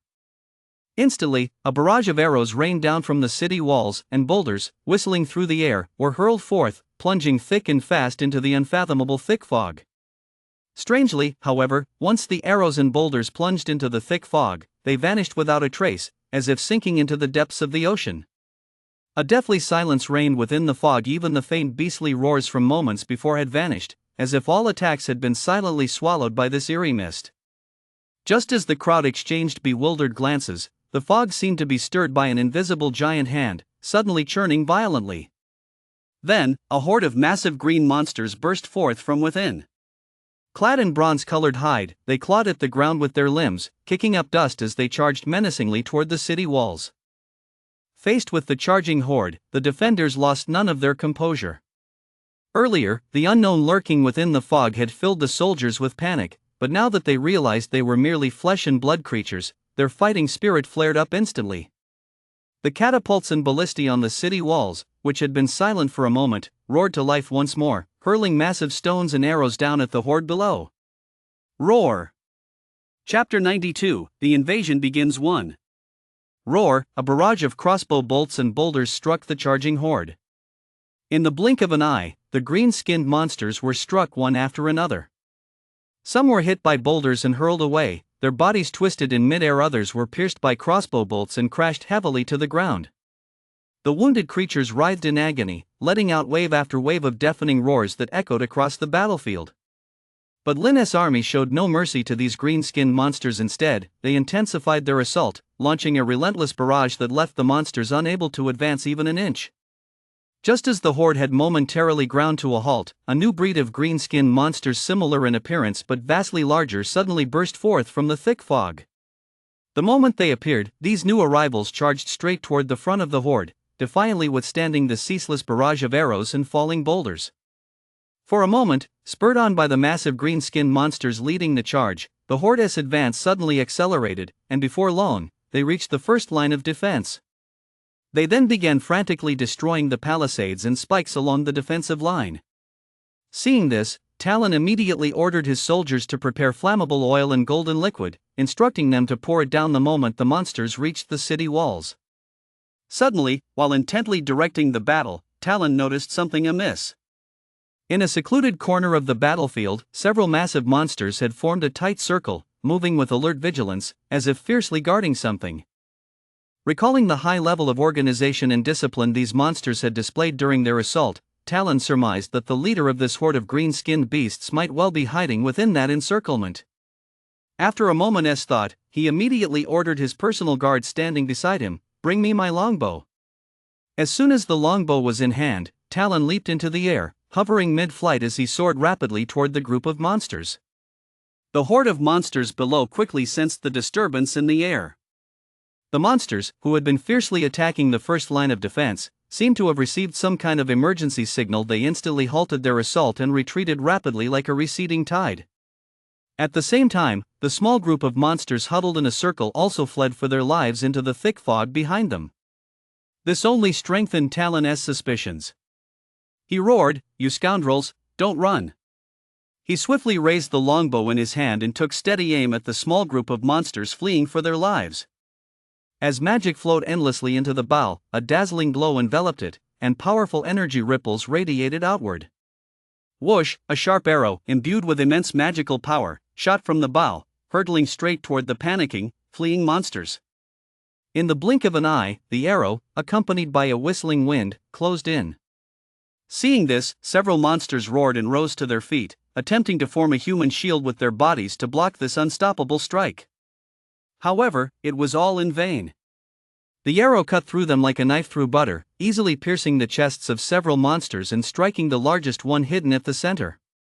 Roar! A deafening beastly roar thundered across the entire battlefield.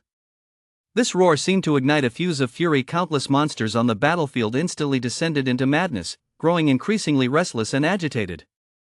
Immediately afterward, countless monsters, as if driven mad, began piling on top of one another like human pyramids, climbing upward with their sights set directly on Talon, who hovered in the air.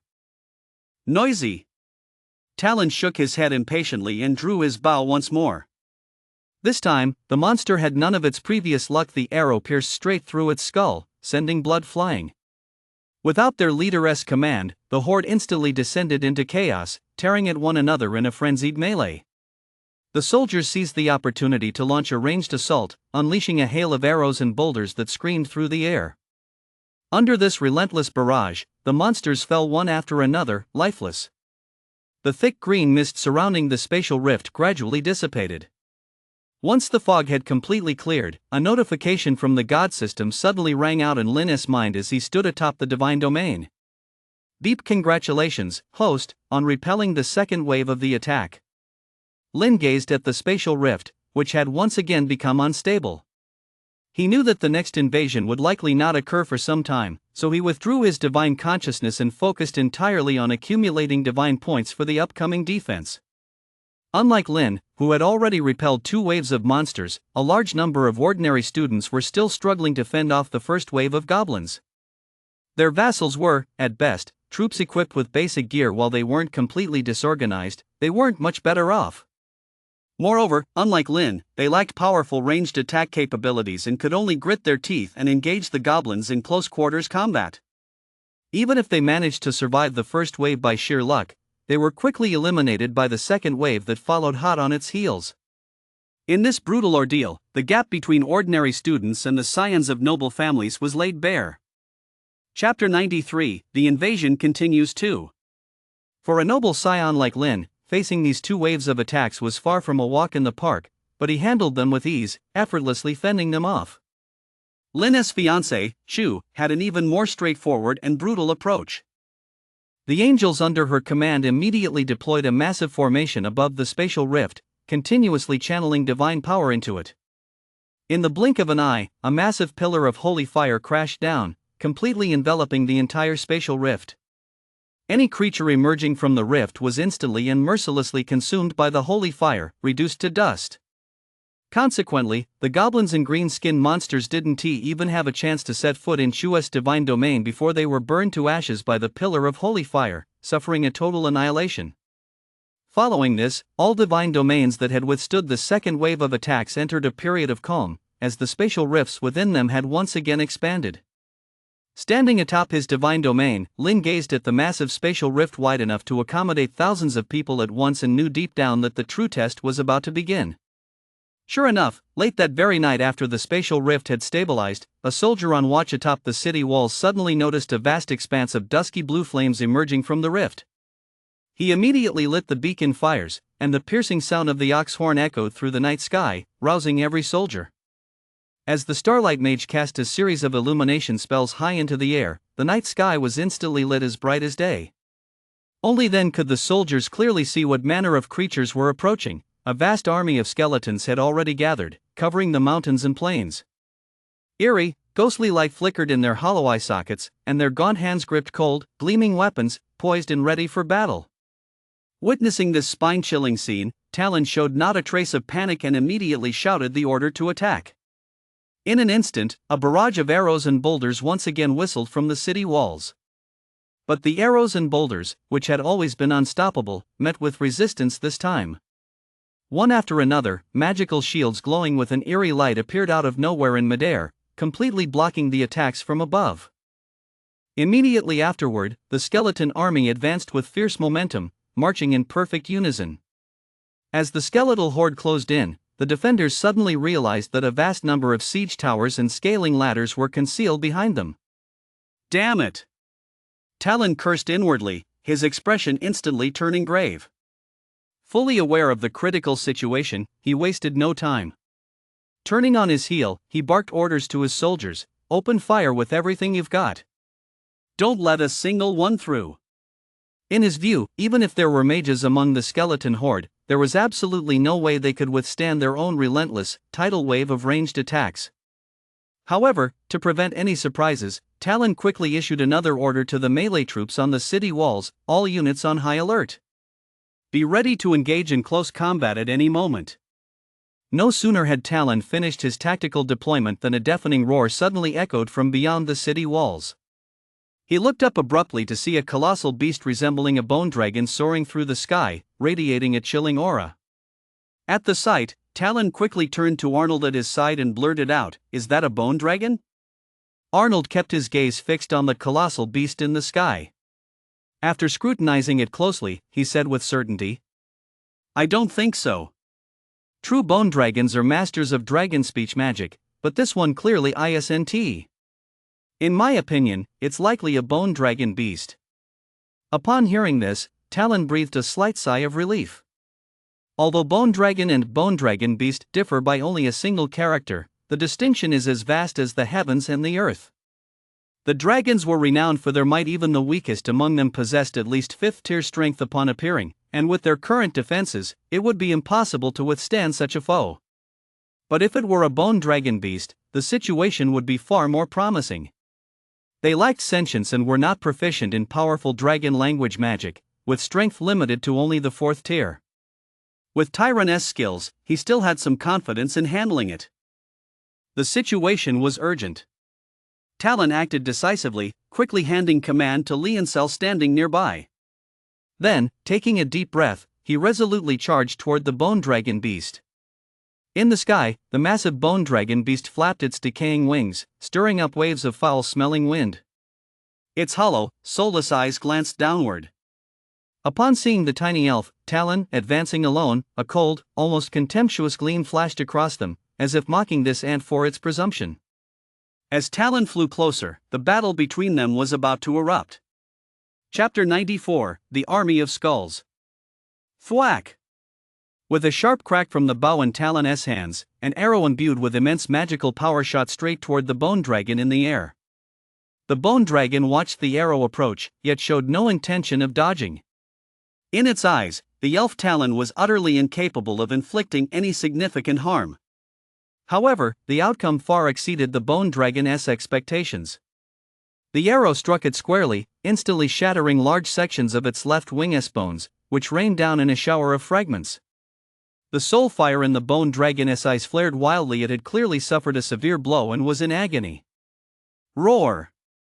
A deafening dragon's roar tore through the sky, filled with rage and resentment. In that moment, the bone dragon was blinded by fury, determined to make Talon pay dearly for the attack. It violently flapped its wings, stirring up a gust of foul wind, and lunged viciously toward Talon.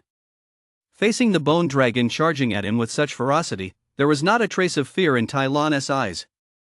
He swiftly drew the cold, gleaming long sword from his back and charged toward the bone dragon without hesitation. Just as Talon and the bone dragon beast became locked in combat, Arnold, perched on the city walls, knew full well that if it came down to close combat, Talon would likely be no match for it. He had to quickly deal with the army of skeletons below to come to his aid. So Arnold raised his wand and ordered the Starlight Mages stationed along the walls, activate the Azure Thunder Array. No sooner had the words left his mouth than the previously dim magical runes were instantly illuminated by a surge of immense magical power, radiating a dazzling purple glow. These magical runes lit up one after another along the city walls encircling the fortress, weaving together into an impenetrable purple web of light. A thunderstorm was about to be unleashed. Finally, as the last rune lit up, a massive torrent of purple lightning, like a raging storm, roared out from the magical array, striking directly at the skeleton army below. The mages within the skeleton army attempted to resist, hastily conjuring more magical shields. But lightning magic inherently counters the undead. Those shields were as fragile as paper and were instantly torn to shreds by the lightning. For a moment, the battlefield was illuminated by flashes of lightning, making the area as bright as day. Countless skeletons were repeatedly shattered by the lightning, the soul flames within their skulls steadily weakened until they completely lost the ability to resurrect. But what Arnold hadn't anticipated was that even after enduring such a fierce lightning assault, the skeletons that had narrowly survived still charged toward the city walls with reckless disregard for their own lives. In the blink of an eye, several scaling ladders were firmly secured against the city walls, and a massive horde of skeletons swarmed up them at an astonishing speed. Watching Leoncel organize a large force of melee soldiers to mount a defense, Arnold surmised to himself that there must be a leader directing this invasion from behind the scenes. With that thought, Arnold decisively waved his wand, casting a teleportation spell, and raced toward the rear of the skeleton army. In the air, the bone dragon, currently locked in combat with Tylan, caught sight of Arnold's movement.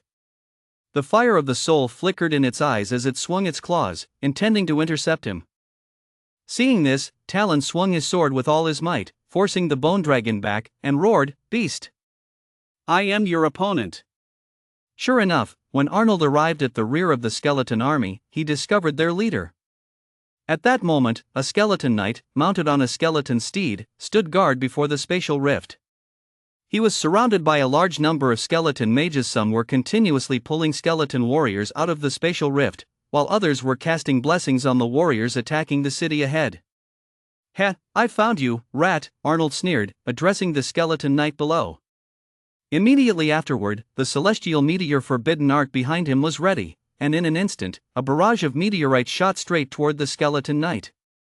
This skeleton knight was no pushover, possessing strength at the threshold of the 4th tier. Sensing the celestial meteor forbidden art approaching, he reacted with lightning speed, driving his skeleton horse to swerve sharply to the side to dodge. Even so, it was still caught in the force of the meteorites, its body swaying slightly as fine cracks appeared in the bone armor surrounding it. Immediately afterward, the skeleton knight leaped from its mount and, with fierce momentum, lunged toward Arnold, who was suspended in the air, clearly intending to engage in close combat and seize the opportunity to win. Arnold deftly sidestepped the skeleton knight's fierce charge, a smirk playing on his face as he taunted, "Oh, so you can still move on your own? I thought you were welded to that lousy horse." As a mage, Arnold knew better than to engage the knight in close combat. It would be asking for trouble. So, while he kept up his verbal jabs, his hands and feet moved swiftly to cast spells. His staff whirled rapidly, unleashing thick columns of lightning accompanied by deafening roars, which rained down on the skeleton knight.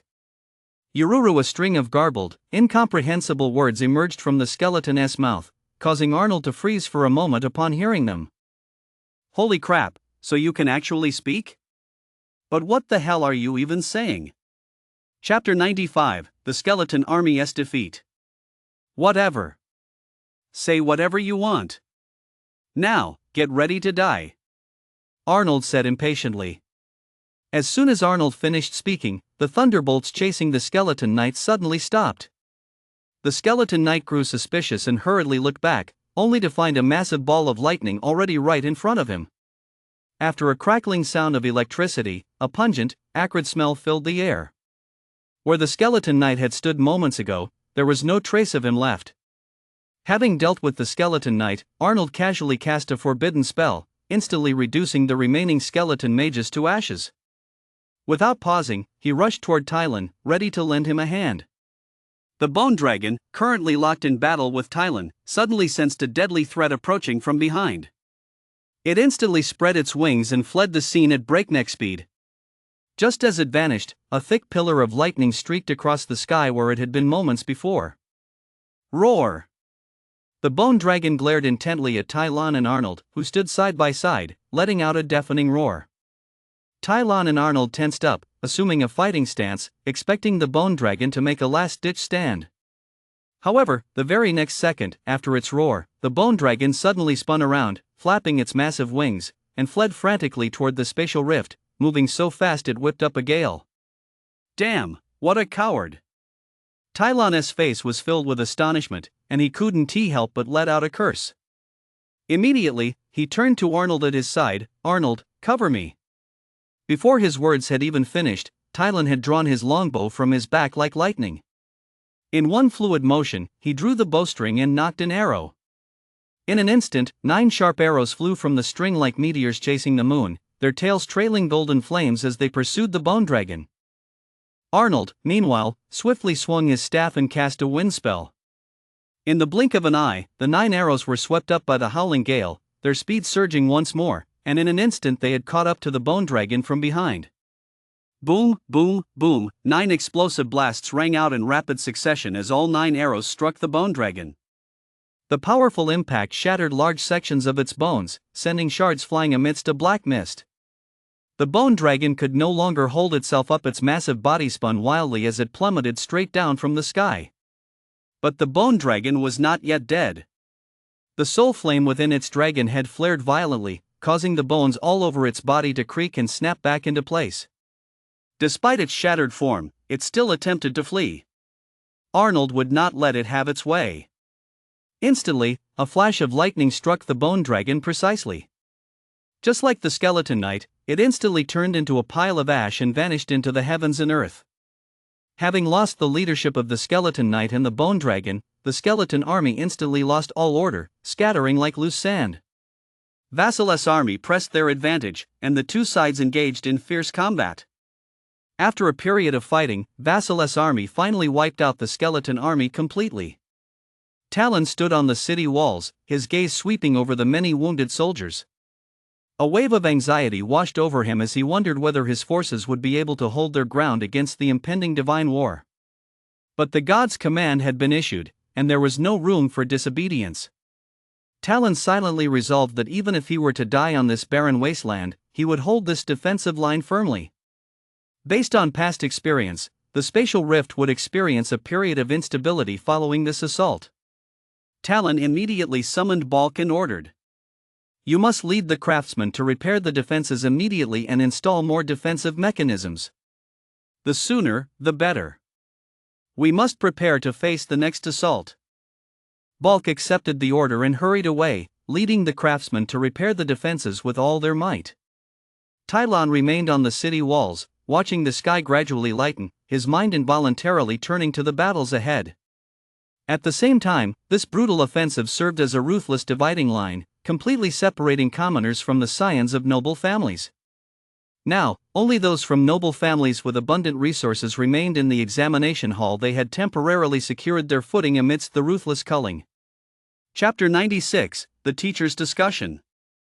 However, when it came to cheating, no one could match Chu's vassal. During this nighttime raid, the angels failed to activate the sacred flame formation in time, allowing the bone dragon to escape. But once the formation was activated, the remaining skeleton army was completely blocked, not a single one getting through. Cyril, moreover, disposed of the fleeing bone dragon with ease. Thus, for the angels, this trial was once again devoid of any challenge. They passed with flying colors. Meanwhile, although most of those remaining on the field were disciples from prominent clans, a small number of ordinary students persisted. Among them, the most eye-catching was the dark horse among the ordinary students, Meng Qingfeng.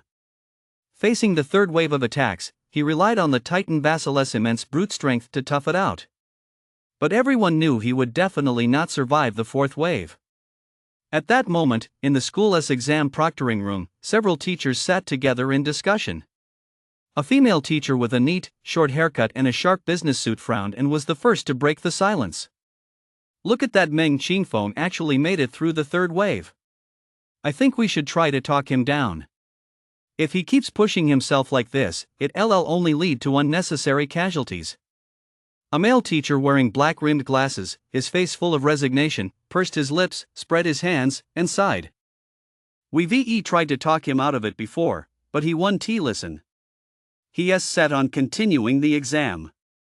Let him be. He won't turn back until he hits a brick wall." The female teacher shook her head gently, her face full of regret. "What a shame. With all those resources invested in him, I really don't know how long it'll take to recoup that. Just then, a newly hired male teacher adjusted his glasses and spoke up enthusiastically. You probably don't know this, but he has already signed a contract with a major company. He is just trying to shine in this assessment so the company will take him more seriously. That said, I really can't figure out why they made this exam so ridiculously difficult. Several students from prominent families were eliminated. Just as everyone was chatting back and forth, the elderly man who had remained silent throughout the entire proctoring room finally spoke up. He slowly set down his teacup and said in a measured tone, "In 2 years, Myriad Academy will form a special recruitment class, open to students from all divine high schools. This special class is no ordinary one. It will have access to Myriad Academy's most elite and cutting-edge educational resources. I hear this special class bears a special mission, which is why our school has placed such immense pressure on this year's students to ensure some of our most promising students can gain admission." The male teacher, wearing black-rimmed glasses, furrowed his brow slightly and looked at the old man, asking in puzzlement, "Sheen, in your opinion, which of these students stands a chance of making it into that special class?" He, the old man known as Sheen replied, a smile lighting up his face, his eyes betraying a hint of certainty. He stroked his chin lightly and said slowly, "In my opinion, that kid from the Lin family actually has some hope. Although his Vasil's individual strength isn't top tier, he has got a complete military organization and class change system, so his path for development is wide open. For that reason alone, I think his potential shouldn't be underestimated among these students. He is the most likely to make it into the special recruitment class." The female teacher raised her eyebrows slightly and retorted without hesitation, "Sheen, you can't say that. Just look at that girl named Chu. Her Vasil's class progression system is just as complete, and her abilities are in no way inferior. Why do you say that the boy from the Lin family has the most potential?" Sheen shook his head slowly and said earnestly, "You young people just don't see the bigger picture. Take Chu, for example. Her Vasil roster currently consists of only angels. It's far too limited. Don't forget that we all come from the demigod stage. We should know how many different types of vassals are required to coordinate a large-scale expedition during that phase. The future development of the divine domain relies on a diversified power system. A vassal composition that is too narrow will inevitably become an obstacle on her path forward." Hearing China's words, the group was taken aback at first, but soon their faces lit up with realization. They exchanged glances and nodded in agreement. Seeing this, Sheen continued, "Very well. In this assessment, I've noticed that many promising candidates have stumbled on the issue of having a limited variety of vassals. Go tell Principal Wang to open the school's vassal database and let the students who successfully weathered the 4th wave of attacks make their selections." "Got it, Sheen. I'll go notify Principal Chen right away." The newly hired male teacher acknowledged the order and quickly disappeared into the proctoring room. Chapter 97, The Vampire Attack. Just as the teachers were discussing matters regarding Myriad Academy's special admissions class, all the candidates still holding out faced a 4th wave of fierce attacks within their divine domains. Like the skeleton assault, this wave unfolded at night. But unlike the silent skeleton assault, this attack was nothing short of massive. From the spatial rifts poured forth a dense swarm of bats, surging forth like an endless black tide as they circled and fluttered through the air. It took roughly an hour before the bats ceased pouring out of the spatial rifts. But looking up, the sky was already filled with a dense swarm of bats, their numbers too vast to count. Suddenly, the swarm exploded outward, swarming toward the city walls. The bows and crossbows on the walls were useless against them. Only the magical arrays summoned by the Starlight Mage managed to inflict any damage. As the bats approached the city walls, a sharp, piercing squeak so loud it made one's eardrums ache suddenly rang out. Immediately afterward, large swaths of bats rapidly shifted form, transforming into hideous-faced vampires that dove toward the walls. At the same time, some of the more cunning bats took advantage of the chaos to leap directly over the walls, aiming straight for the third line of defense behind them. In an instant, the vassal army's most potent long-range attacks became ineffective. On the walls, elves and dwarves drew their melee weapons and engaged in a fierce, bloody battle with the vampires. Those bats that successfully reached the third line of defense began to transform at the same moment. Their piercing screams rent the air, intent on crippling the vassal army's logistical command system in one fell swoop. Amidst the chaos, 3 icy, oppressive auras quietly spread out, sending a chill down the spine. The arrivals were none other than 3 fourth-tier vampire counts.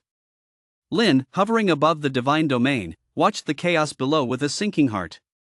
The vampire's scattered assault had come too suddenly. The vassal legion was instantly thrown on the defensive, and the situation was precarious. At this moment, he could only hope that Tylan, Arnold, Balk, and the others could hold their ground and regain control of the situation. Otherwise, to turn the tide, he would have no choice but to intervene personally. Just as Lin was deep in worry, a thunderous roar suddenly rang out across the battlefield. "You filthy vermin! See how fast this old man's sword is!" The voice boomed like a great bell, instantly cutting through the clamor of battle.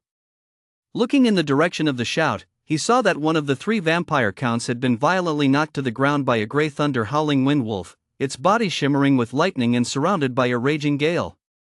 And atop the wolf's back stood none other than Tylan.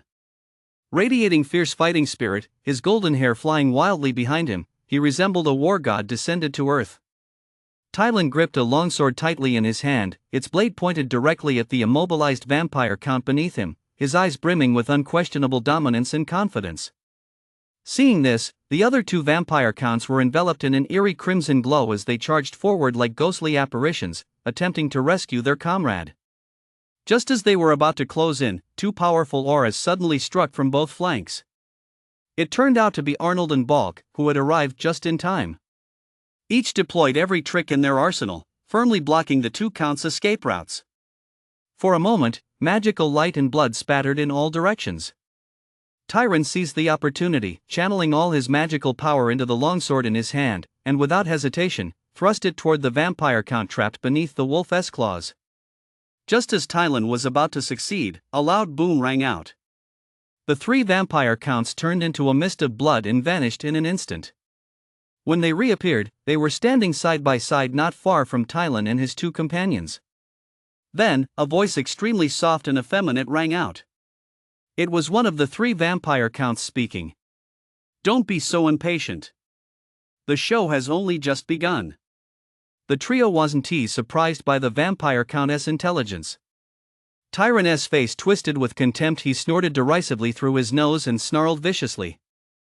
"Stop spouting nonsense, you little brat. Come here and die." With that, Tyran's aura surged once more. Boom! The bodies of the 3 vampire counts once again dissolved into a thick mist of blood that dispersed in all directions. In the blink of an eye, they solidified once more and, like ghostly apparitions, lunged from 3 unexpected angles toward Tylan, Arnold, and Balk. Seeing this, Talon and his companions hurriedly deployed their respective defenses to block the attacks.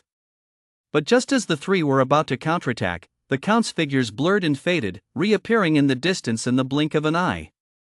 The air was once again filled with the vampire's soft, mocking voice, "I'm here." "So what? Damn it, today is the day you die." Tyran was thoroughly enraged by the vampire's provocation.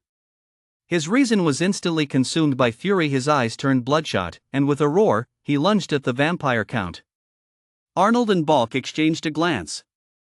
With no other choice, they swiftly channeled their magic and followed closely behind Tyran. At that moment, Lin, who had been closely monitoring the battle, had already discerned the intentions of the 3 vampire counts. They clearly intended to hold off Talon and his 2 companions, allowing the remaining vampires to deal with Vassal's army. Now, Lin had a plan to thwart their scheme. He held his breath and, without a sound, cast a divine spell he hadn't used in a long time, Emerald Shadow's protection. Instantly, a faint green barrier rose from the ground, enveloping the entire vassal army. Gentle energy flowed like a trickling stream, continuously healing their wounds. Thanks to the cover of the deep night, combined with Lin's deliberate suppression of the spell's glow, this crucial green barrier was nearly invisible without close observation. It was virtually impossible to detect. Chapter 98, Lin's Little Trick. As the divine spell, the Emerald Shadow Barrier, took effect, all vassals who had not suffered fatal wounds quickly recovered. For a time, a stalemate formed between them and the vampire army. However, the three vampire counts currently locked in combat with Tai Lon and his two companions were completely oblivious to this development. They continued to fight with all their might to buy time, hoping the vampires would deal a crushing blow to the vassal army. Little did they know that as time passed, not only did the vampire legion fail to gain the upper hand, but the tide of battle began to turn against them. The stalemate persisted until the horizon began to lighten, at which point the three vampire counts finally sensed something was amiss. One of the vampire counts briefly broke away from the fray to investigate and quickly discovered the source of the problem. The emerald shadow barrier, radiating a green glow, came into his view. Immediately, he shouted at Tai Lon in a soft, sinister voice, "How despicable! To use such underhanded tactics in secret!" Tai Lon retorted irritably, "You're the ones who started being so treacherous and you have the nerve to call others despicable?" But the three vampire counts had no time to heed Tai Lon's words. Abandoning their previous delaying tactics, they launched into a fierce battle with Tai Lon and his two companions, even trading blows at the cost of their own injuries. Arnold quickly noticed the change in the trio's attack patterns. While fending off their assaults, he quietly sought to uncover the cause. Suddenly, Arnold observed that the trio's aura began to wane. The strongest of the vampire counts was gradually unable to withstand Tai Lon's attacks. Watching the sunrise, Arnold immediately shouted, "Tai Lon, hold them off. The sunlight weakens their power." In the blink of an eye, the tide of battle turned completely. The vampire counts, who had been stalling for time, now found themselves the ones being held up. Damn it! After several rounds of fierce combat with Tai Lon and his two companions, the three vampire counts realized they were no match for them at their current strength. The strongest among them looked up at the sky, which was gradually turning pale. His face darkened as he gritted his teeth and ordered, "Let us go. Retreat." Another vampire count, his face filled with panic, asked in a trembling voice, "Retreat now? There's a massive army right behind us. If we just run off like this, how will we explain ourselves to the Duke? And what of the deity? How could he possibly forgive us for deserting the battlefield?" The most powerful vampire count roared at the objector. "At a time like this, do you still have time to worry about that? Saving our own lives is the priority. If we don't leave now, we'll all die here." With that, he hesitated no longer. His form instantly transformed into a dense mist of blood, darting toward the spatial rift outside the city. Seeing this, the other two vampire counts, though filled with reluctance, had no other choice. Gritting their teeth, a crimson glow surged around them as they followed close behind, transforming into two streaks of blood mist that vanished into the horizon. "Think you can run? Do you really think you can get away?" Tai Lon roared, his aura surging as he and his companions gave chase after the vampire counts who had fled as blood mist. Judging by the speed the vampires had displayed during last night's skirmish, there was no way Tai Lon and his two companions could catch up to these three vampire counts. But now, the sun had risen high in the sky. As the sunlight poured down, the vampire counts didn't exactly turn to dust, but the light felt like heavy shackles, drastically slowing their escape. Seeing Tai Lon and his group closing in from behind, the strongest of the vampire counts suddenly spoke. "We don't have time. Let us face them head on." With that, the blood mist swirling around him began to surge, as if solidifying. The last of the three vampire counts, without a moment's hesitation, immediately solidified his ethereal form and braced for battle. But when he instinctively turned his head, his eyes widened in shock. The other two were still in their blood mist forms, their speed undiminished as they fled frantically into the distance, leaving him alone behind as the sacrificial pawn holding the rear. Sometimes you don't need to be too fast, you just need to be faster than everyone else. Witnessing this highly dramatic scene, Tai Lon was taken aback for a moment, then burst into a hearty, cathartic laugh. Laughing, he pointed at the abandoned vampire count and mocked loudly. "Look at this! It seems you've been left here as a sacrificial pawn." Then, Tai Lon turned to Arnold and Balk standing beside him and said, "You two go after those two first. I'll handle this guy." Chapter 99, Tai Lon's Unexpected Fate. Thud, thud, thud. Tai Lon and the vampire count before him clashed fiercely, their figures colliding and weaving back and forth. During the fight, the vampire count attempted to flee several times, but Tai Lon blocked him back each time with precision. Ha ha ha, give it up. You can't escape. Even if your two companions get away, there is no way you're getting out of here today. Tylon kept the vampire count firmly in his sights and shouted. The vampire count didn't respond, but cursed silently to himself. Those two better not run too far. Once I find a chance to get back, I'll make sure to report their actions to the Duke in the harshest terms. Just as the vampire count was still clinging to a sliver of hope, Arnold and Bulk rushed back, looking frustrated as they told Tylon, "We let those two vampire counts get away." Tylon remained calm, waving his hand dismissively and replying, "Never mind that for now. Let us deal with the one right in front of us first." The vampire countess' face, already as pale as paper, grew even grayer in an instant. His eyes widened in fury as he glared malevolently at Tylon and snarled, "Damn it, none of you will get off easy." Before his words had even faded, a flickering crimson glow erupted from the vampire countess' body, and his face aged at a visible pace. Yet at the same time, his power surged like a raging tide, his aura climbing relentlessly until it reached the very threshold of a fifth-tier supernatural being. Die! Die! Die! The blood-red monster before them had completely lost all trace of a vampire's elegance. With a frenzied, aged voice, it screamed madly, its hands clenched around a longsword formed from condensed blood energy, slashing recklessly at Tylon and his two companions. Tylon showed no fear. Gripping his own longsword tightly, he engaged the blood-red monster head-on. Arnold and Bulk, meanwhile, launched relentless flanking attacks from both sides, and the three became locked in a fierce battle with the monster, whose power had surged dramatically. As time passed, the blood-red monster's momentum gradually waned, and the wounds on its body multiplied. Just as Tylon raised his sword, preparing to deliver the final blow, the chaos in the monster's eyes suddenly dissipated, replaced by a fleeting, eerie gleam. Immediately afterward, the energy within its body surged wildly without warning. Boom! A deafening explosion rang out, sending shockwaves rippling through the air. The blood-red monster had chosen to self-destruct. In that split second, only Arnold managed to use spatial magic to escape the blast radius at the last moment. Once the smoke cleared, Arnold, frantic with worry, rushed to the site of the explosion to search for Tylon and Bulk. The first he found was Bulk.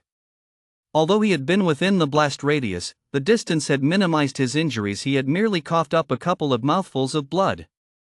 After confirming that Bulk was unharmed, Arnold hurriedly set him aside and raced without pause toward the epicenter of the explosion, his eyes scanning frantically for any sign of Tylon.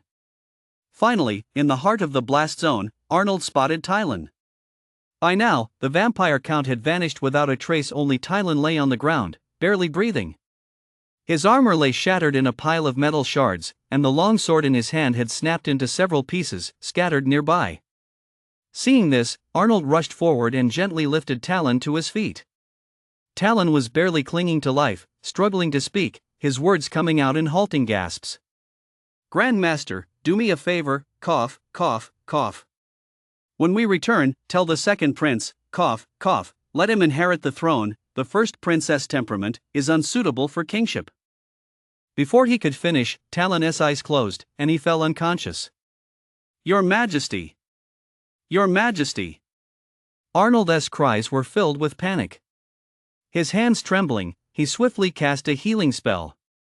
A steady stream of gentle light flowed into Talon's body, barely sustaining his threadbare vitality. Just then, a sigh drifted softly into Arnold's ears. Ah! From the emerald-green expanse of the sky, strands of green light began to emerge, slowly seeping into Tylon's body. As life force continued to flow in, Tylon's vital signs, which had been in critical condition, barely stabilized. Chapter 100, Tylon's Coronation.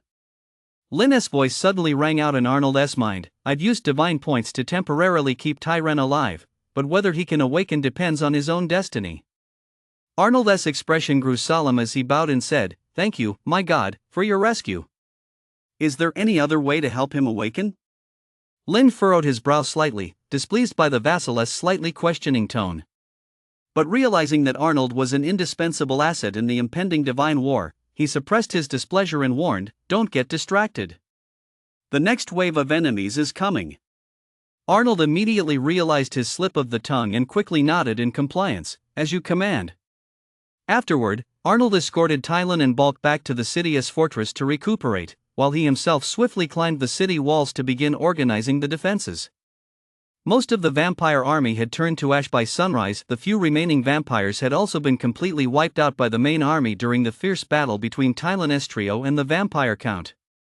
Now, only the soldiers of Vasile's army remained on the city walls, but after a night of fierce fighting, even with the protection of the Emerald Shadow, their casualties were still heavy.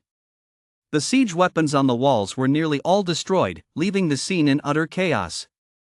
Just as Arnold was about to begin restoring the city's defenses, the sound of wheels crunching over gravel suddenly echoed from behind the walls. A lavishly decorated carriage approached slowly. The magical fluctuations emanating from the carriage caused his heart to skip a beat. The aura was all too familiar. The carriage came to a stop at the base of the walls. The gilded, intricately carved doors slid open, and a blonde elf stepped out with grace. The visitor was none other than Arnold's former right-hand man, Tyran. The reason he was referred to as former was that, on the eve of the Divine War, Tyran had been urgently summoned back to the capital by his father, Tyran. With no other choice, he had been forced to temporarily resign from his position as Arnold's assistant. "Why are you here?" "I thought you were in the capital," Arnold said, looking at Tyran with surprise in his eyes. Tyran sighed. "It's a long story. My father sent me to the front lines for training some time ago, but unexpected events in the capital delayed my arrival until now." Seeing the sincerity in Tyran's eyes, Arnold silently breathed a sigh of relief, thinking to himself that it seemed Tyran was still unaware of his father's uncertain fate. He kept his composure, however, and continued, "You seem to have changed quite a bit. What exactly happened in the capital?" The Tyran standing before him exuded a strong aristocratic air, a stark contrast to the scholarly demeanor he had displayed in his days as an assistant. He shook his head with a wry smile. "Teacher, this involves royal secrets, so I cannot say much. But it's strange why haven't I seen my father?" Faced with Tyran's persistent questioning, Arnold knew he couldn't hide the truth any longer, so he recounted the entire story as it was. Upon hearing this, Tyran's face turned pale in an instant, and his voice trembled as he said, "Teacher, are you saying that father's condition is critical? And before he lost consciousness he actually named me as his heir?" Arnold nodded heavily. "That is correct." "Then, Master, can you take me to see father?" Tyran's eyes welled up with tears. "Yes, of course." Arnold sighed and turned to fly toward the fortress.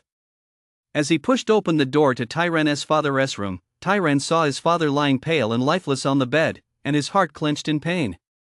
Stumbling forward, he threw himself beside the bed, his voice choked with emotion. "Father, wake up. If you leave me, what am I to do?" The assembled high-ranking generals watched the scene, all deeply moved by the second prince's filial devotion, as a heavy, oppressive sorrow filled the air. Though everyone was immersed in sorrow, no one noticed the flash of ambition that flickered in Tyran's eyes as he lowered his gaze. After weeping bitterly, he suddenly stood up, his gaze sweeping across the room, his tone unwavering. "This is a grudge so deep it defies heaven. I will make our enemies pay for their crimes with blood, or I will have no face to stand in this world." "But..." Tyran's tone shifted abruptly, a sharp gleam flashing in his eyes. "As the saying goes, a nation cannot go a single day without a ruler. Now, at this critical juncture, my father commanded me to ascend the throne before he fell into a coma. Though my abilities are meager, I am willing to temporarily manage state affairs and organize our defenses. I earnestly implore you all to lend me your support." The generals, still steeped in grief, were so startled by these words that they were momentarily speechless. It was Leoncel who regained his composure first. He stepped forward, his gaze cautious. "Your Highness, the second prince, regarding His Majesty's command to pass the throne before he fell into a coma, is there any corroborating evidence? His Eminence the Grand Master is willing to testify on my behalf." As Tyran finished speaking, everyone turned their gaze toward Arnold. Arnold said nothing, merely nodding slightly in confirmation. The room fell into a deathly silence. In an instant only the sound of heavy breathing grew clearer in the stillness, and a suffocating, eerie atmosphere filled the air. Just as everyone was exchanging bewildered glances, Arnold broke the deadlock. "The second prince speaks with reason. So be it. With that, he made no further delay, turning and striding away. Seeing the state master's decisive ruling, the generals hesitated no longer. One by one, they bowed before Tyren. "We pay our respects to His Highness the Regent." Tyren suppressed the surging excitement within him and spoke in a steady tone, "Rise, generals. The city's defenses cannot wait. Follow me immediately to the ramparts to make our arrangements." The generals responded in unison and swiftly followed Tyren's lead, striding briskly toward the city walls. Just as everyone hurriedly left the room with Tyren, who had been lying unconscious on the bed, suddenly felt a slight tremor in his finger. And so, under Tyren's leadership, the wasteland where the city defenses had been repaired over the course of a day once again welcomed the night. Meanwhile, Tyren quietly. Chapter 101, The Fire Elemental. Meanwhile, Tyren quietly made his way to Arnold's side. Gazing at Arnold standing alone on the city walls, he raised his hand to signal his attendants to withdraw, creating a private space for the two of them. Once everyone had moved far enough away, Tyren bowed deeply toward Arnold's back. "Thank you, Grand Master, for speaking on my behalf." "What's this? Now that you've become regent, have you forgotten your teacher?" Arnold remained with his back to him, his tone tinged with a hint of mockery. A fleeting, barely perceptible flicker of excitement crossed Tyren's eyes. This meant Arnold was still on his side. "Not at all, Master. Your words flatter me too much," he replied hastily, his tone respectful. Then, Arnold slowly turned to face him, his gaze calm. "In terms of age, I am much younger than you, not even 20 yet. These are not words I should be saying." He paused, his expression grave. "To be frank, the enemy's offensive is growing increasingly fierce. Given the current situation, I'll find it difficult to hold back the next wave of attacks. My support for your ascension stems solely from Tyren's dying wish, coupled with the fact that our army is leaderless. This battle is a fight for survival. If you feel any fear, you are free to leave with your entourage. I will hold no grudge." A flash of resolve crossed Tyren's eyes as he spoke in a deep voice. "How dare the heretics from beyond the borders invade the divine domain? As regent, how could I possibly retreat? My father and I share the same resolve. As long as I draw breath, they shall not cross our defenses by even a single step." "Excellent. You truly live up to the man Tyren chose." Arnold's eyes sparkled with approval. "There is an urgent matter I need you to handle. Within the divine domain today, no one surpasses you in theoretical mastery of magical arrays. Though you have not yet broken through to the 4th tier, your understanding of magical arrays has long surpassed mine." Arnold's gaze was intense. "I need you to construct a magical array around the spatial rift." His expression grew grave as his fingertips traced the air. "Earlier, when I investigated the rift, I detected faint fluctuations of fire elemental energy, so this array must be primarily water-based." "Understood." Tyren nodded in agreement. "However, this array is complex. I'll need some time to prepare." "No problem." Arnold gestured with his hand. "During my earlier investigation, I discovered that the spatial rift is slowly contracting and is extremely unstable. It seems you have plenty of time." Just as Tyren and Arnold were discussing how to counter the next wave of attacks within the divine domain, they were unaware that many were already marveling at their spectacular performance during the 4th wave. In the divine domain lobby, a student stared at the screen in admiration. "No wonder he is the young master of the Lin family. His vassal system is so well developed. I've only managed to recruit a few 2nd-tier supernaturals so far." Another student nodded in agreement, saying, "You're absolutely right. If I could develop a vassal system on this scale by the end of next semester, I'd be thanking my lucky stars. Still, I don't think Lin will make it through the next wave. After all, his vassals have suffered heavy losses. I just wonder how he and the other 3 students who survived the 4th wave will rank." Then a female student joined their conversation. "It's definitely going to be Lin. His losses aren't nearly as severe. We'll have to wait for the final results. It's too early to jump to conclusions. After all, Lin and Pei Zhe are still organizing the 5th wave of defense right now." The student who spoke first kept his eyes fixed on the screen as he said this in a serious tone. In the proctoring room, a discussion about the current situation was also underway. The male teacher wearing black-rimmed glasses looked at Chin with concern. Should we stop them? Given the current situation, their chances of passing are slim, and they might even suffer losses themselves. Chin chuckled, no need. This is a test for them. If they pass, they're bound to gain an opportunity from it. An opportunity? What kind of opportunity? The male teacher hurriedly asked. What kind of vassal was deployed in the fifth wave? Chin asked, his gaze deep and penetrating. A fire elemental of 5th tier 1, the male teacher answered instinctively. The moment the words left his mouth, he froze. Under Chin's enigmatic gaze, he instantly realized exactly what this so-called opportunity entailed. Chapter 102, Elite Fire Elemental Ignis. Gurgle, gurgle, vast amounts of magma surged out along the shrinking spatial fissure. This phenomenon had been ongoing in the divine domain for an entire day, and by now, the area surrounding the fissure had been completely engulfed by magma. Despite the army's repeated attempts to extinguish it, they had been unable to put out this searing torrent. On the city walls, Tyran asked Arnold with a look of anxiety on his face, "Teacher, what on earth is going on here?" Arnold frowned deeply and replied with a grave expression, "According to the class change memories of a 4th-tier Starlight Mage, this is most likely the summoning signal preceding the arrival of an extremely rare fire elemental spirit. Legend has it that only the most profound archmages possess the power to summon them. With my strength as a 4th-tier extraordinary, I'm not even a novice mage. It's simply too much for me to handle." "Does that mean we're hopeless?" Tyran asked, his expression grave.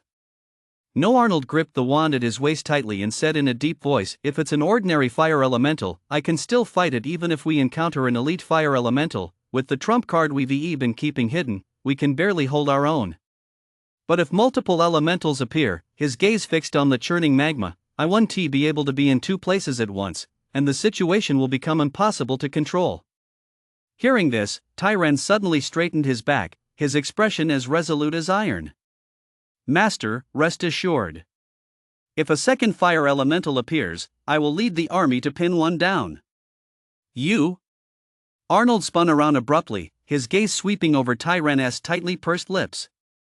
The aura radiating from beneath the young man's armor made him catch his breath. After a moment, he patted the other's shoulder heavily. "All right. I believe in you." Suddenly, a flicker of concern crossed Tyran's eyes as he looked at Arnold and said in a grave tone, "Master, you're younger than I am. If things get too dangerous, you must retreat first. You are our last resort." Arnold's throat tightened, and a wave of warmth surged through him. In that moment, the young mage and the young king stood shoulder to shoulder before the churning lava, creating a deeply moving scene. Enemy attack! Enemy attack! Just as this scene had taken shape, the herald's shriek suddenly exploded along the city walls. Before the words had even faded, the magma beneath their feet suddenly boiled and churned, transforming into a towering pillar of fire. A massive fire elemental, enveloped in a storm of flames, burst forth with a thunderous roar. Roar! Flames surged around the fire elemental as its crimson eyes swept the surroundings, and it bellowed with a voice like a great bell. "Elite fire elemental Ignis, I have arrived." Immediately, Ignis thrust his flaming palms upward with all his might. Amidst a thunderous roar, two slightly shorter figures, equally ablaze with fierce flames, shot out from the magma on either side of him, tearing through the air with a piercing screech. Ignis's vertical pupils swept across the city walls. Two scorching tongues of flame shot from his nostrils as he let out a cold snort filled with contempt. "You insignificant ants, the fire spirit Ignis is here. Bring out your strongest warrior to die." Hearing Ignis's taunt, a burst of starlight suddenly erupted around Arnold. He burst through the city walls as if shattering the void itself. A deep blue magical glow ignited on his wand as he roared amidst the storm of flames. "Today, I am the one who will kill you." Sensing the 4th-tier aura radiating from Arnold, Ignis threw back his head and laughed maniacally, flames surging violently around him. "With your measly abilities, you dare to think you can kill me?" Instantly, Ignis and the two fire elementals behind him let out piercing screams. The magical fluctuations in the air boiled over, and a fierce battle was about to erupt. Just as the situation in the divine domain reached this critical juncture, Lin's communication panel suddenly beeped. He tapped it open to find an urgent message from the proctor. Lynn, there has been an unexpected incident during the exam. The original plan for the fifth wave was a single fifth-tier fire spirit, but it possesses extraordinary talent and has summoned 2 minions. This is our oversight. You may terminate the exam at any time, and the school will certainly provide appropriate compensation. Reading the message from the teacher, Lynn felt his teeth clench in frustration, but after a moment's thought, he replied, "Teacher, I want to give it a try." Chapter 103, The Frozen Inferno Formation. Upon hearing Lynn's reply, the teacher looked surprised and said to him, "If you want to try, go ahead. If you can't hold out, call out to me immediately, and I'll have someone remove the fire spirit." "All right, thank you, teacher," Lynn replied at once. Just as the two were speaking, within the divine domain, Arnold had already engaged the fire spirit in fierce combat. He faced Ignis' onslaught alone, while the other 2 fourth-tier fire elementals headed toward the city walls, where they were tightly engaged by the army. Boom, boom, boom, a barrage of fireballs rained down on the troops manning the walls. Cough, cough. A fireball exploded with a thunderous roar right beside Tyran. "Your Highness the Regent. Are you all right?" his attendant shouted anxiously. As the smoke cleared, Tyran's figure emerged, and he said in a deep voice, "I'm fine. Send the order, the army is to counterattack immediately. At all costs, hold off these 2 fire elementals to buy time for the Grand Sage." Though Tyran appeared calm and composed on the surface, he was deeply anxious inside. He had promised Arnold he could hold off 1 fire spirit, but now that 2 had appeared simultaneously, the defensive line was on the verge of collapse. Yet as regent, he forced himself to suppress his emotions. He could not afford to show even a hint of anxiety, for fear of undermining the troops' morale. Just as he was at a loss, a familiar voice sounded beside him. Tyran turned to see Balk, who was supposed to be recuperating, standing before him. "Why have you come? Though the situation is perilous, it hasn't reached the point where you need to risk your life." Balk waved his hand and said in a deep voice, "It matters not. I know my own body well. While I was recuperating just now, a massive surge of life force suddenly flowed into both my body and Tyran's. Although Tyran is still unconscious, I've nearly recovered. Holding off a single fire spirit is no problem."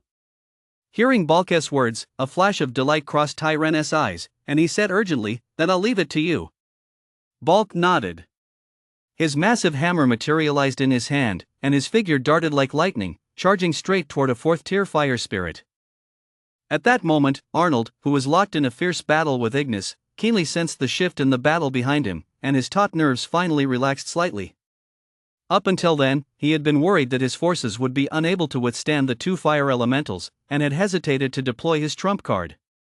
Now that Balk had joined the fray, a weight lifted from Arnold's heart. His gaze instantly sharpened as he began scanning for openings between exchanges, preparing to unleash his finishing move. Finally, when Ignis summoned 2 fire dragons and Arnold dodged them using a spatial teleportation spell, an opening appeared. Immediately, a buzzing roar erupted from the sky above. A massive blue magical array, vast enough to block out the sun, suddenly unfolded overhead. Ignis jerked his head up. The moment his gaze fell upon the colossal array, an intense sense of danger surged through him. "What have you done?" Ignis roared at Arnold. "Don't worry, you'll find out soon enough." Arnold curled the corners of his mouth, a cold gleam flashing in his eyes. Just moments ago, he had discovered that Ignis could draw elemental energy from the magma below to heal itself, realizing this might allow him to multiply the power of the killing move he had prepared. As Arnold's magic surged in like a tidal wave, the blue magical array in the air blazed with intense light. In an instant, 6 ice pillars crashed down, trapping Ignis firmly in the center. At the same time, countless ice crystals rained down wherever they fell. The churning magma below froze solid in the blink of an eye. "This formation is called the Frost Inferno Array," Arnold said, staring intently at Ignis, his tone cold and hard. The fire spirit let out a piercing shriek. "You think you can kill me with this lousy formation? You're delusional. I don't expect to kill you with it. Just feel the changes in your body." Arnold curled the corners of his lips, his eyes brimming with mockery. Ignis's expression changed abruptly. He hurriedly scanned his own body and was horrified to discover that, under the suppression of the formation, his power had plummeted to the high tier 4th rank. "Now, we can fight on equal terms," Arnold said confidently. Ignis snorted coldly, "Don't get too cocky. Even like this, I can still crush you." "Enough talk." Arnold cut him off. Magic surged violently around him, and a bolt of lightning shot forth with devastating force. Ignis reacted instantly to the onslaught, instantly summoning elemental power to try and conjure a barrier of flames to ward off the spell. However, under the suppression of the frozen inferno array, his elemental energy flowed as sluggishly as if stuck in quicksand. Before the barrier could even take shape, Arnold's thunder spell crashed down, striking its body with full force. Ignis let out a muffled groan, thinking to itself, "This is bad. If this fight drags on, I'm going to take a beating." With that in mind, it immediately shifted its strategy, unleashing a storm of attacks against the 6 ice pillars trapping it. This played right into Arnold's hands, for as long as the magic array's power held, those 6 ice pillars would remain indestructible. Seeing Ignis charging the pillars with all his might, Arnold seized the moment, unleashing a storm of attacks. For a time, Ignis found himself in a desperate situation, forced to frantically fend off Arnold's relentless onslaught while simultaneously pounding the unbreakable ice pillars. But soon, Ignis sensed something amiss. Even though his power was significantly weakened at the moment, he shouldn't be unable to shatter even these 6 ice pillars. Chapter 104, The Contract 1. Ignis immediately began examining the grand formation and quickly discovered that the 6 ice pillars imprisoning him were closely linked to the magical array above, with magic power being continuously channeled into the pillars. He glared at Arnold with a grim expression. "This magic array is quite clever, but if you think you can trap me, you're dreaming." Before his words had even finished, the flames surrounding Ignis surged violently, transforming into a pillar of fire that shot straight toward the magic array in the sky.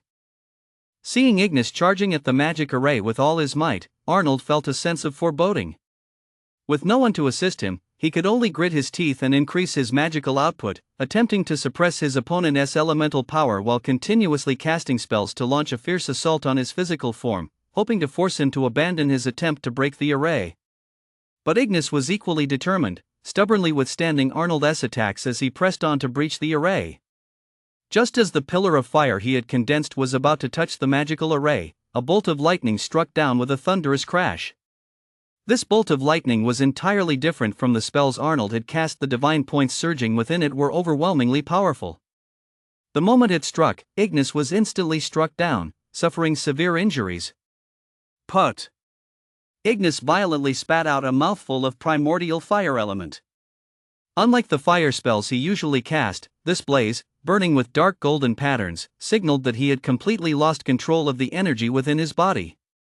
As an elemental being, losing control of the elements within one's body meant facing certain doom. Arnold watched the bolt of lightning descending from the sky, unable to hide his delight. He shouted loudly, "My God has intervened! Surrender immediately!"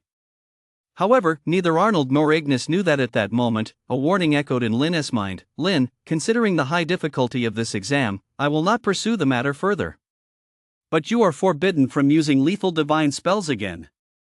"Yes, Master," Lin replied respectfully, then resumed observing the battle between the two. Struck by lightning within the divine domain, Ignis was still shaken and dared not touch the magic array again. But this left him with no choice but to take the blows passively. After a moment's thought, a resolute determination flared in the fire elemental's eyes. Only by fighting to the death would there be a sliver of hope. Suddenly, the 2 4th-tier fire elementals that had been fiercely attacking Balk and the city garrison spun around, transforming into 2 blazes of intense fire as they charged straight at Ignis. As the flames surged into his body, the elemental energy surrounding Ignis surged wildly. Even the once solidified magma began to churn and boil anew, and the magic array began to hum under the overwhelming pressure, clearly unable to bear the burden. Ignis, whose body had swelled to several times its original size, grew eerily calm as he looked down at Arnold from above. "The great Ignis shall bestow upon you the judgment of fire." Before his words had even faded, a colossal flaming sword, vast enough to obscure the sky, coalesced behind him. It pierced through the gaps between the 6 ice pillars, carrying a heatwave capable of incinerating everything in its path, and crashed down upon Arnold with a thunderous roar. Faced with that colossal flaming sword, Arnold instinctively reached for his spatial magic to teleport away. However, the moment his fingertips touched his staff, he realized with horror that the space around him had been tightly locked down by a colossal sword intent, making teleportation impossible. Boom! Accompanied by a deafening roar, the colossal flaming sword, carrying the force to scorch the heavens, crashed down. In an instant, dust flew everywhere, and the spot where Arnold stood was swallowed by a sea of fire. Surprisingly, after the flaming greatsword crashed down, the massive figure of Ignis within the magic circle vanished as well. The battlefield instantly fell into an eerie silence, with only scattered lava flickering on the scorched earth. Meanwhile, at the spatial rift, a palm-sized fire spirit was shakily making its way toward the opening. Damn it! I almost lost my life here. Next time, even if the elemental will tempt me with the fire of creation, I'm not coming back. Who says soaking in a sea of lava isn't more comfortable? This indignant grumble came, to everyone's surprise, from the vanished Ignis. His severe injuries had not yet healed, forcing him to humiliatingly shrink his form and flee in disarray. Gazing at the spatial rift mere inches away, Ignis let out a long sigh and was about to speed up to slip inside. Suddenly, a mocking voice drifted softly from behind him. Where are you off to? Chapter 105, The Contract 2. Hearing that voice, Ignis Flamito was struck as if by lightning, spinning around almost reflexively. Before his eyes stood Arnold, the man he had believed had perished in the flames long ago. How are you still alive? Ignis Flamito's voice trembled, his eyes filled with disbelief. What, surprised? Arnold asked, raising an eyebrow. Impossible. No one could survive that attack. Ignis Flamito exclaimed, his eyes wide. Ha! Well, now there is. A cold smile curled the corners of Arnold's mouth as a faint, flickering glow of magic emanated from his body. Now I'm giving you only two options, Arnold said, his gaze icy as he enunciated each word clearly. Either sign a contract with me and become my personal spirit, or meet your end right here. Upon hearing this, Ignis Flamito trembled all over, his eyes filled with terror. Don't kill me. I'll sign the contract and become your personal spirit. As the contract array flared with a blinding light, swirling runes enveloped Ignis, bringing this harrowing confrontation to a close. In truth, Arnold's heart was still pounding with fear. When Ignis Flamito's massive flaming sword came crashing down, he had almost believed his death was certain. Just as the blade's edge was about to make contact, a divine points barrier suddenly materialized, instantly enveloping him and saving his life. Immediately afterward, a voice echoed in his mind. It was Lin informing him of Ignis Flamito's escape route, allowing him to arrive at the spatial rift in time to intercept the severely wounded fire elemental spirit as it attempted to flee.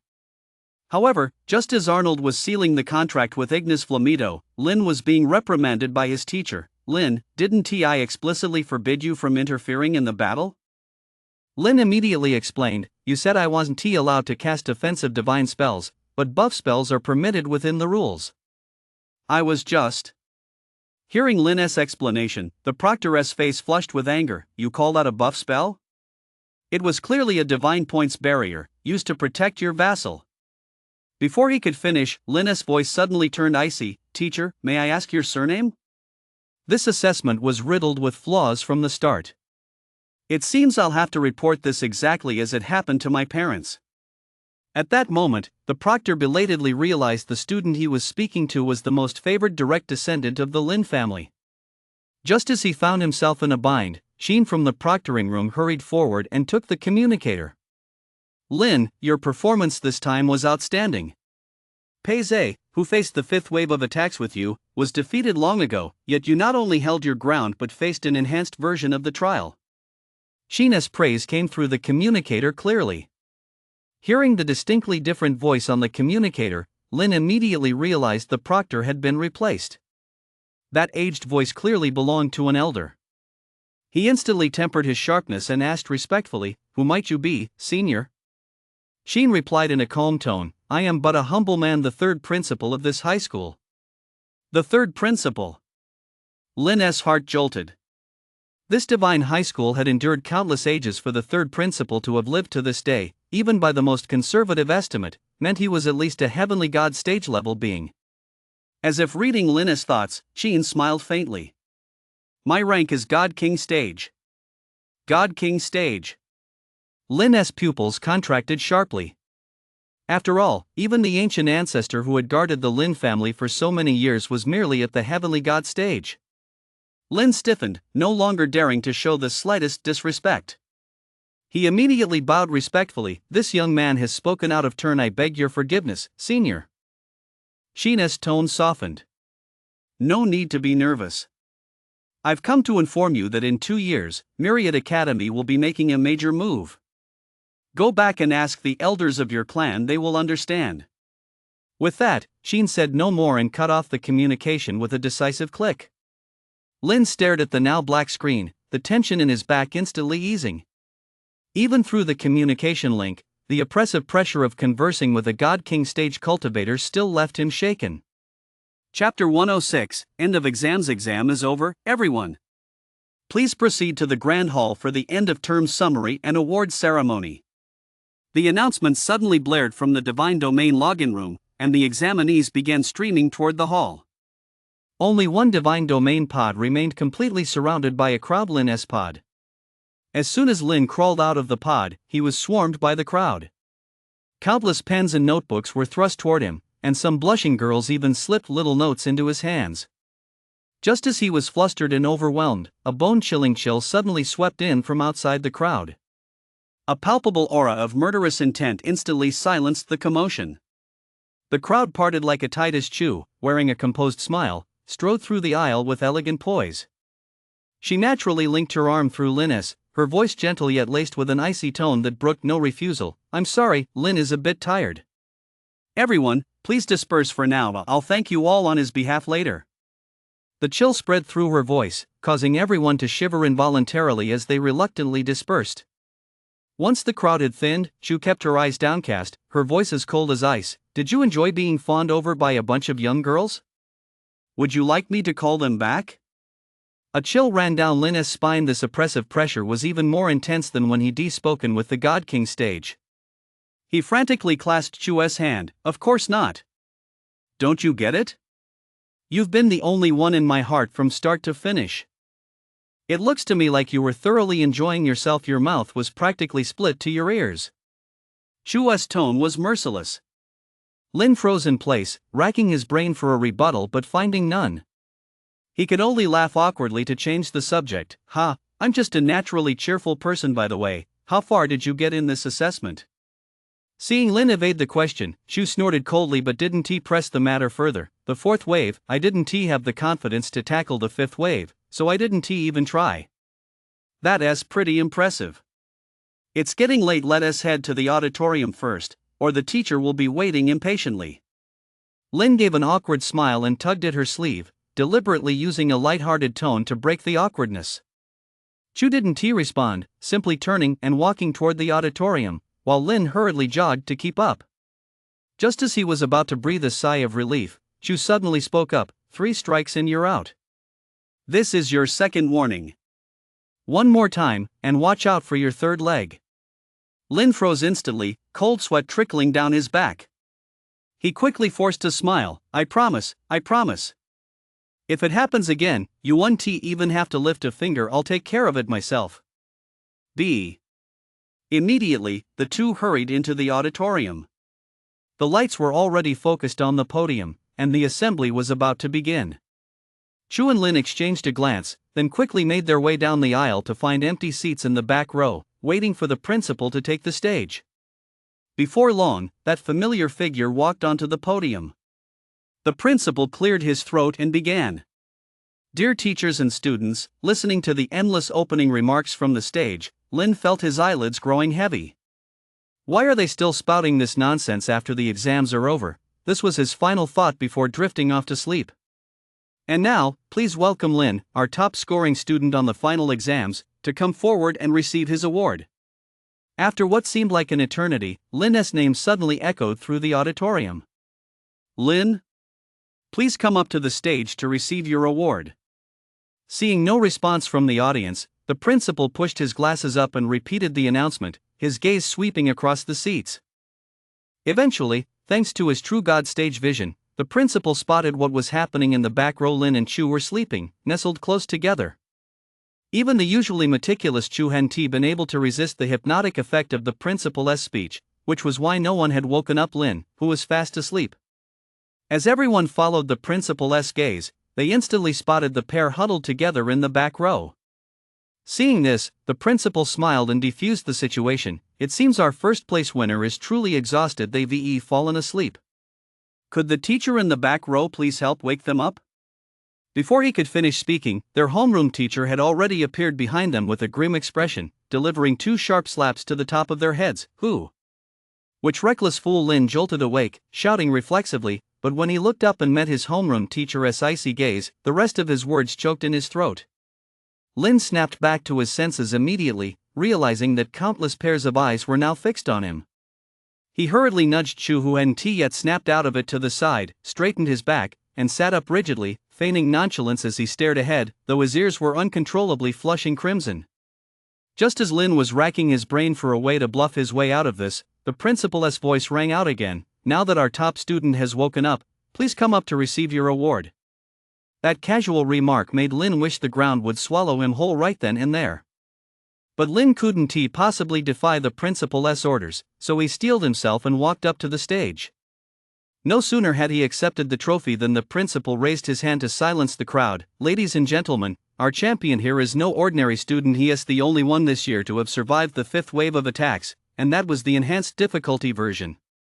Although the students in attendance had all witnessed Lin's triumph over the 5th wave firsthand, they still applauded in unison. Yet this tidal wave of applause only made Lin feel even more awkward on stage, and now, the prize for first place: 2 selections from the school's divine card library for B-rank divine cards, 2 selections for A-rank divine cards, and 1 selection for an A-rank divine card. The principal glanced at Lin's crimson ears, rattled off the rewards at breakneck speed, and waved him down from the stage, signaling for him to hurry off. Chapter 107, Selecting Divine Cards. As Lin scrambled off the stage, the principal immediately continued, I will now announce the students who have won prizes and the details of their awards. Once your name is called, you may open your terminal and begin selecting. The moment his words fell, Lin felt a huge weight lift off his shoulders. Finally free from the crowd's piercing stares, he hurried back to his seat, eager to open his terminal and choose a divine card. But the moment Lin returned to his seat, he saw Chu, the one who had turned him into a quail. He let out a soft sigh, reached out to nudge her shoulder, and whispered, It's okay now. It's all over. Only then did Chu slowly lift her head. Seeing that none of the students were looking at them anymore, she huffed and quietly punched Lin, scolding him. It's all your fault. If you were going to fall asleep, why did you have to get so close to me? Lin felt completely wronged by this and immediately widened his eyes in protest. You were the one who leaned over first. I don't care. If you say another word, I'm going to tell Aunt Li. Chu jutted out her chin. The Aunt Li she was referring to was none other than Lin's mother, Li Jing.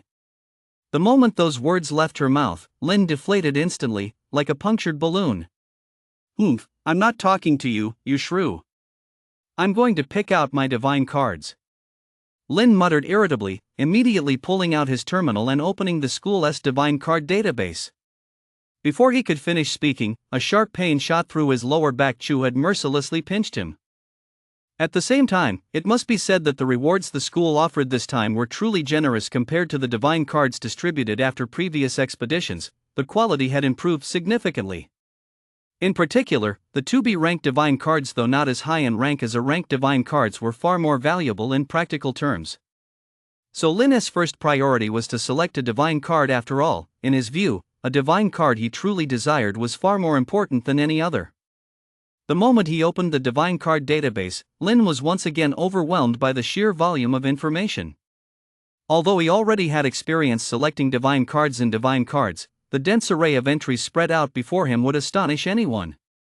I didn't expect the scale of the divine cards to be just as impressive. Lin mused to himself. He had never received a divine card reward before, so this was his first time browsing the divine card library. It seemed the Federation truly regarded Deity High School as the cornerstone of education in the deity world, given how abundant their divine card reserves were. So Lin decided to use the same approach he had taken when selecting a Starlight Mage divine card, to see if the library contained any rare divine cards he recognized. Let me think among the stronger B-ranked divine cards, there's the Flame Dragon.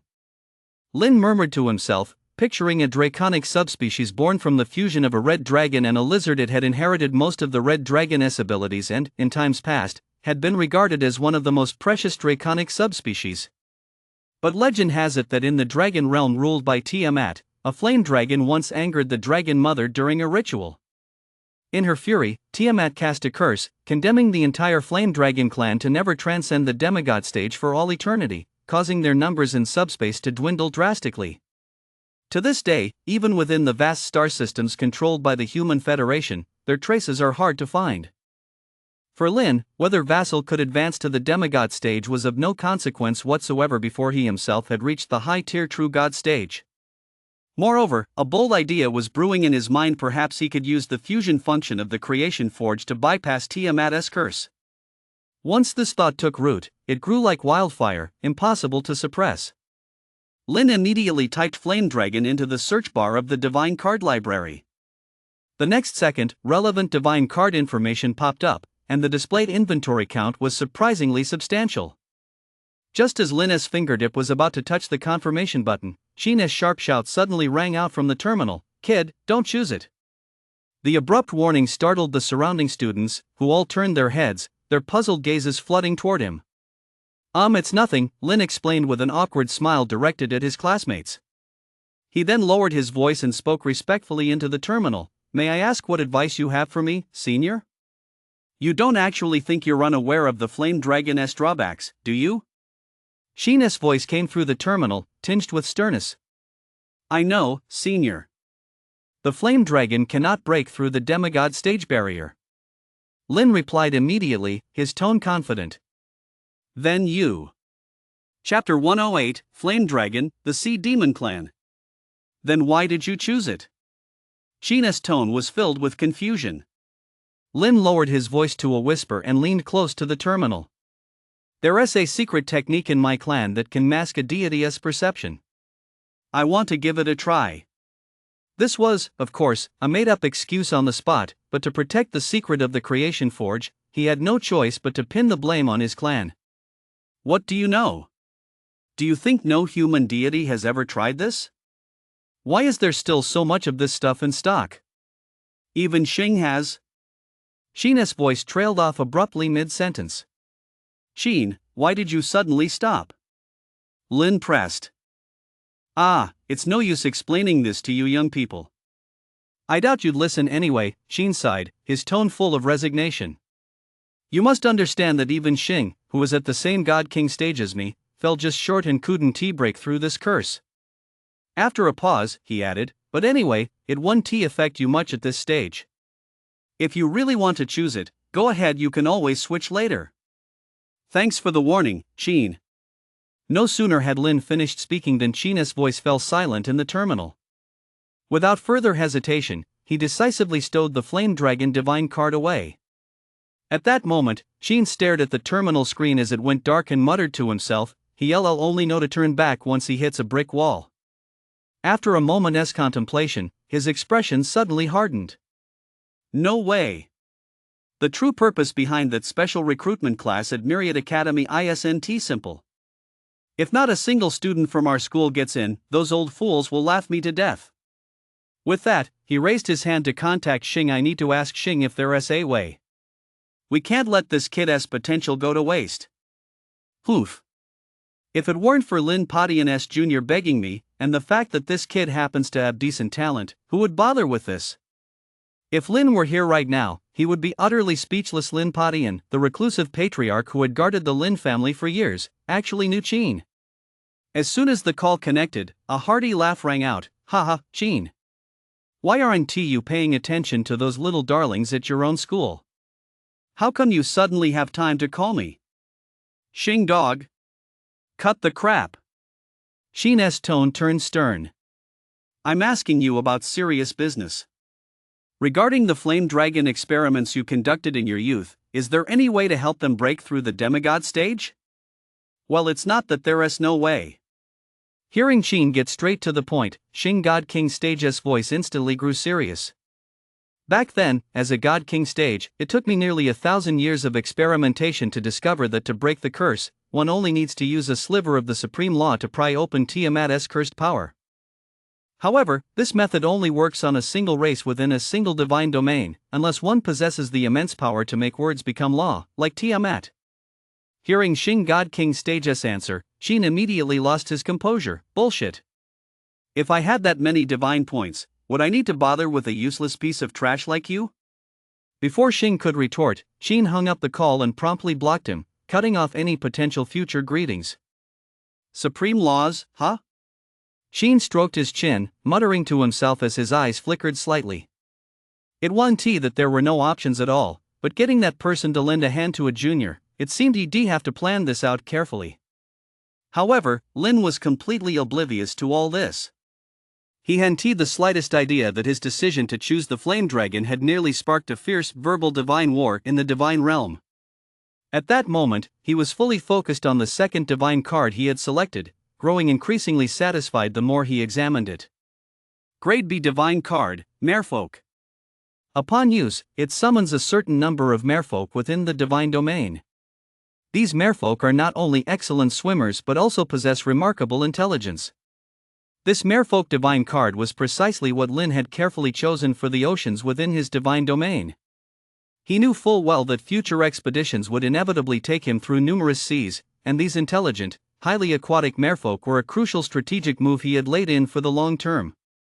Having secured both the Flame Dragon and Merfolk divine cards, Lin turned his attention to the A-rank divine cards. After all, the 2B rank divine cards fused by the Creation Forge had already become the cornerstone of his divine domain. He was filled with anticipation, wondering what kind of surprise this A-rank divine card would bring. Chapter 109, A-rank divine card Starry Library. Finally, after Lin successfully selected an A-rank divine card, the number of divine cards in the school's divine card repository saw its first noticeable decline, no longer maintaining the nearly boundless supply of the past. Perhaps, in the school's assessment, the ability to obtain an A-rank divine card signified that a student had moved beyond the foundational education stage. That was likely why the supply had been reduced accordingly, though the remaining number of divine cards was still quite substantial. So Lin casually browsed the information on a few divine cards, wanting to see exactly what the school's divine card repository had to offer. Holy cow! The divine cards Lin had casually flipped through were absurdly powerful just from their descriptions alone. Bonecliff, which enhances the soul strength of undead vassals, and Elemental Tower, designed exclusively for elemental vassals. These were all divine cards rarely seen outside the school. There were even a few that Lin had never heard of before. Although the quantity has decreased significantly, the power of each card remains as high as ever. Lin couldn't help but marvel. Unfortunately, none of the cards he'd looked at so far were suitable for him, so he had no choice but to keep flipping through them one by one. After flipping through countless A-rank divine cards and resisting countless temptations, Lin finally narrowed it down to 2, intending to choose one of them. Graded divine card, Nest of the Flame Dragon. Upon use, generates a vast habitat for fire attribute dragons, significantly increasing the conversion rate of dragon blood creatures. Graded divine card, Stellar Library. Upon use, creates a massive library in the clouds capable of cataloging all knowledge within the divine domain, boosting class change success rates, and potentially allowing the creation of new class paths. The effects of both divine cards made it difficult for Lin to decide. The former perfectly complemented the Flame Dragon divine card he had just selected, even touching upon the mysteries of bloodlines at the demigod stage. The latter could create an entirely new class, offering equally powerful benefits. But Lin had to hurry. The principal on the podium had already announced all the award winners. He still had 2 A-rank divine cards left to choose from. If the one he wanted was snatched up by someone else, it would be too late for regrets. With a flash of determination in his eyes, Lin pressed the confirmation button for the Starry Library. In his view, the Flame Dragon's nest could perhaps be replaced by other means, but the opportunity to create an entirely new class was a once-in-a-lifetime chance. If he missed this, who knew when the next one would come? Immediately, Lin opened the divine card interface without delay. The moment it opened, he saw the stock of one divine card drop from 1 to 0. Daring not to hesitate for a second, he immediately began browsing the A-rank divine cards. Lin gave them a quick scan, picked out the 2 that appealed to him most, and swiftly added them to his inventory. After all, strictly speaking, every divine card was useful, it was just a matter of how significant their effects were. Grade a divine card, medium-sized rune vein. Upon use, generates a large deposit of rune ore. This ore possesses exceptional magical conductivity and storage capabilities, making it a top-tier material in the magical realm with extremely wide-ranging applications. Grade a divine card, crimson flame vein. Upon use, generates a vein of fire exposed at the Earth's surface. Not only does it provide a habitat for fire elemental vassals, but it also significantly increases the speed of smelting and forging. It could be said that these 2 divine cards were carefully selected by Lin for the divine domain's current development. The rune ore would help advance the somewhat stagnant magical realm within the divine domain, laying the groundwork for his envisioned magical creation project. The scarlet flame vein, on the other hand, is intended for the fire elementals Arnold has subdued, as well as the flame dragon that is about to arrive. After all, with so many new fire elemental vassals, they need a suitable habitat. Gazing at the final confirmation button on the terminal screen, Lin couldn't help but feel a sense of quiet satisfaction with his choices. However, once he obtained these divine cards, Lin did not plan to use them immediately. Unlike usual, the semester was over, and his parents were about to return to take him back to the clan for the new year. According to clan tradition, excelling in the first semester after awakening would earn him a generous gift upon his return. Add to that the divine cards his relatives would bestow, and Lin could already picture himself so busy fusing divine cards that his hands would cramp up. Chu, standing nearby, saw Lin grinning like an idiot and reached out with her delicate white hand, slapping him hard across the face. What are you spacing out for? Snap out of it. This is the auditorium. The slap instantly snapped Lin back to reality from his daydream. He hurriedly wiped away the drool that had nearly fallen from his mouth and turned to ask Chu, "Which cards did you choose?" This final exam actually helped me identify my weaknesses. With the C-rank divine card and B-rank divine card awarded by the school, I chose the Centaur race and a light attribute Draco, intending to use them to build a legion system. Hearing Chu's words, Lin's eyes lit up. Great minds think alike. I chose a Draco species too. As it happens, my divine domain already has a mature legion system in place. If you have any questions, feel free to ask. Chu looked puzzled and pressed further. You chose a draconic species too? Tell me, which one exactly? Chapter 110, Indecent Chu. Faced with Chu's inquiry, Lin looked troubled. After a long pause, he stammered, I chose the flame dragon. Flame dragon. Chu stroked his chin thoughtfully. It wasn't Chu's fault. The flame dragon was an extremely rare sub-dragon species, and anyone would need a moment to process that. Wait. You chose a sub-dragon species that can't break through the demigod stage. Chu suddenly realized, grabbing Lin's hand. Come on, let us go find the homeroom teacher and reselect. Lin, however, pulled Chu back down to his seat just as he was standing up and said in a solemn voice, no need. The Lin family possesses an artifact that can help the flame dragon break through the demigod stage. Really? Chu stared at Lin skeptically. Lin's gaze was unwavering. Don't worry, it'll be fine. Seeing this, Chu said no more. He waited with Lin until the assembly ended. After collecting their rewards, the two prepared to head home. Just as they reached the school gate, Lin suddenly stopped short. A familiar hovercar came into view. Strange. Isn't that my family's car? Didn't Dad and the others drive to the subspace portal? Lin muttered to himself, staring at the hovercar. No sooner had the words left her mouth than two familiar figures stepped out of the vehicle: Lin Xianli and Li Jing, Lin's parents. As soon as they got out, Lin Xianli strode toward Lin. Before Lin could even manage a hopeful smile, her father kicked her, sending her tumbling to the ground. You little brat! Lin Xianli raged. Your homeroom teacher said you slept with Chu? Standing nearby, Li Jing hurriedly grabbed Chu, her face full of concern. Did that brat bully you? Tell Auntie, and I'll stand up for you. Chu's face flushed red as she waved her hands frantically. Auntie, the teacher must have misunderstood. We were just dozing off during the assembly and accidentally leaned against each other. Lin Xianli's movements froze in an instant. He saw Lin on the ground lift his head and silently flip him off. Hee, good boy. Daddy was just worried you'd make a mistake. If Chu Zihang comes to deal with you later, won't you be even worse off? In the car, Lin Xianli kept grinning apologetically at Lin. Lin clutched his kick stomach and groaned, ouch, this isn't over until I get tens of millions in medical bills today. Fine. Tens of millions it is, I'll transfer it to you as soon as we get home. Lin Xianli replied without hesitation. Lin instantly regretted it so much he could have turned green with envy. It seemed his parents had made a killing on their expedition to the Yijing system to his dad. Shelling out tens of millions was like handing out pocket money. Just as Lin was slapping his thigh in frustration, Chu and Li Jing were whispering in the back seat. At that moment, Chu's cheeks were as red as ripe apples.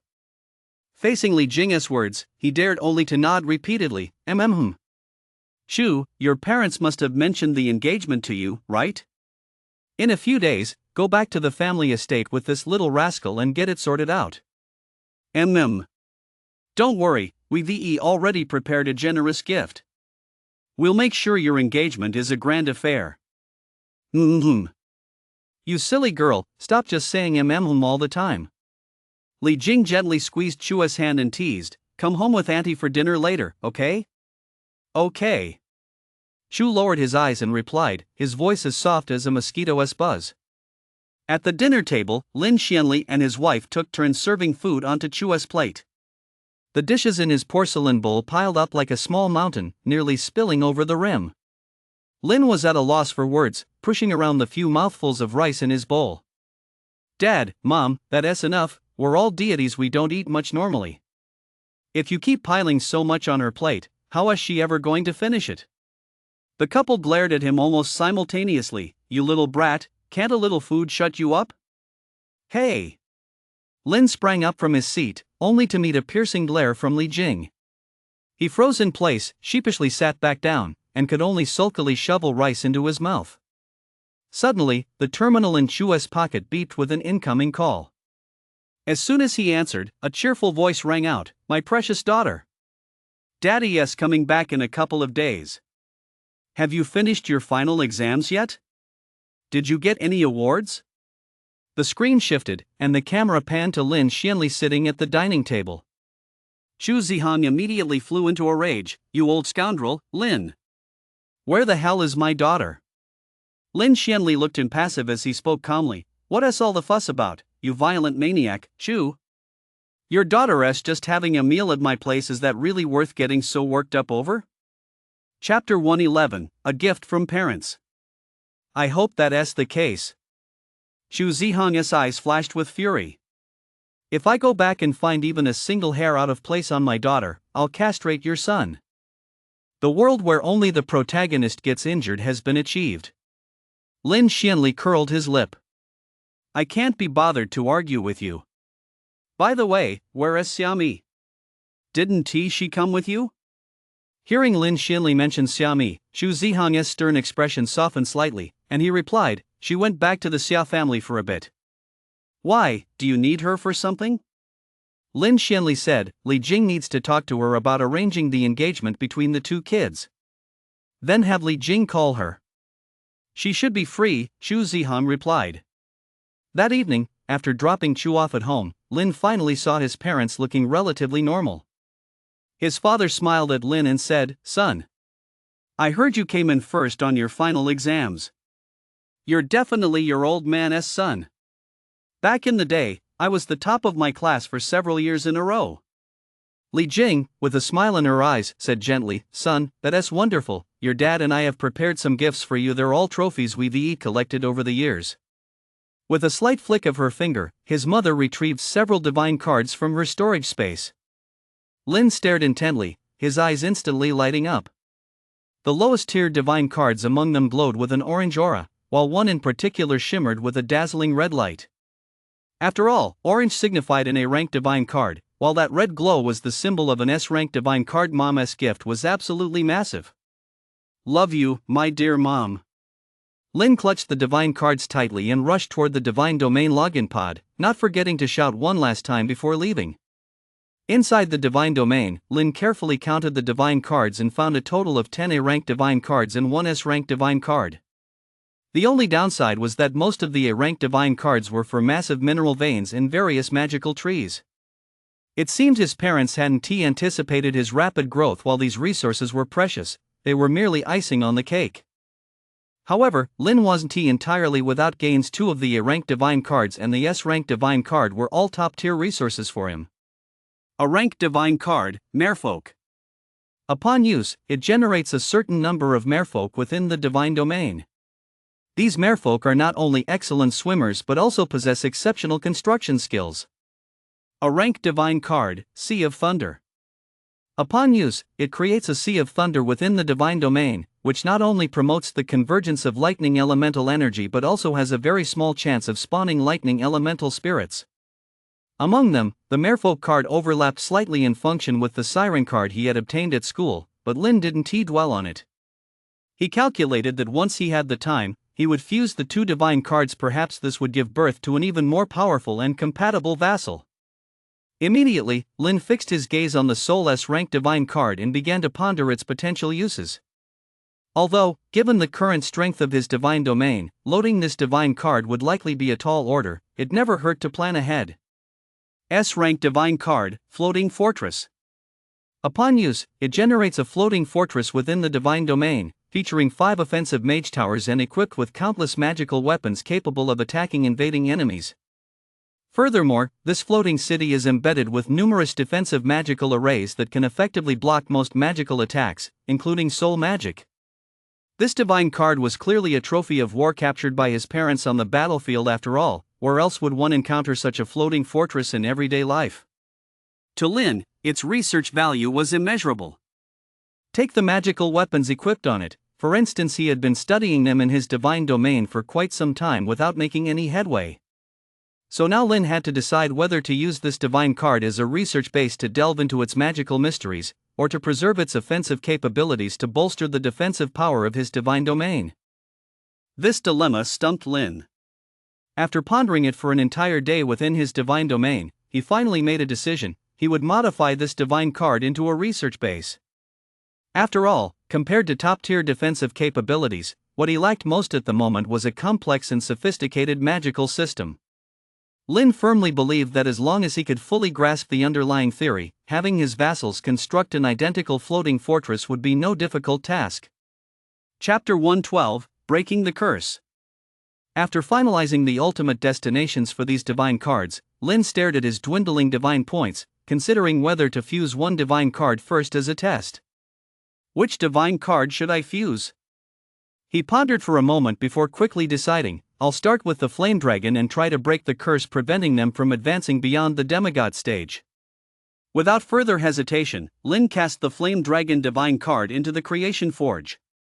Just as he was about to select a suitable divine card for fusion, a streak of light suddenly shot out of the Creation Forge and entered his mind. Moments later, Lynn's expression froze. The light was a message from the Creation Forge, informing him that the Flame Dragon clan was bound by a curse that made fusion impossible. He had originally only been worried that the Creation Forge, in its poor condition, might fail the fusion, but he never expected that he wouldn't even have a chance to try his plan had come to an abrupt halt. Just as Lynn was about to abandon this plan, another message appeared in his mind. The Creation Forge informed him that as long as there was a trace of flame divinity to serve as energy, it could enable the flame dragon born solely within Lynn's divine domain to break through the limitations of the demigod stage.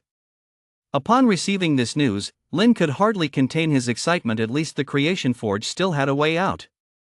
But flame divinity was hard to come by. Just as he was pondering this dilemma, the image of a certain unlucky soul suddenly flashed through his mind. There he was, Lynn, clinging to his father Lin Shinli's leg and pleading pitifully. Dad, I don't need those tens of millions of divine points anymore. Could you help me get some flame divinity? Watching his son's insincere act, Lin Xianli's temples throbbed with veins bulging. Suppressing the urge to beat the hell out of his wayward son, he pulled a divinity card from his storage space and flung it at him. Here, take it. Now get lost. I don't want to see you. He pressed his hand to his forehead inside, his face full of exasperation. Upon receiving the divinity card, Lin immediately transformed into an ungrateful Hebei native. All right, old man, thanks. He then dived back into the divine domain login chamber. You brat! Just as Lin Xianli was about to explode, Li Jing acted with lightning speed, suddenly yanking him away. He could only struggle while seething with helpless rage. Inside the divine domain, Lin was already eagerly working to break the curse. The moment the flame divinity was infused into the creation forge, the resentment of the outer gods that had been attached to it briefly manifested within the furnace, then transformed into a colossal surge of energy, driving the creation forge into operation. The flame dragon's divine card within the furnace began to hum in response.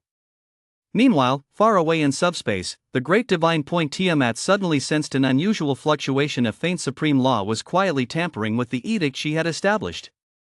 To uphold her authority, Tiamat casually split off a strand of her divine consciousness and raced toward the source of the disturbance. In the blink of an eye, the divine consciousness had reached the borders of the human federation. However, the moment it entered this domain, the great divine points of the human federation sensed it as well. They immediately split off a portion of their divine consciousness to block Tiamat's path. Tiamat, you have overstepped your bounds.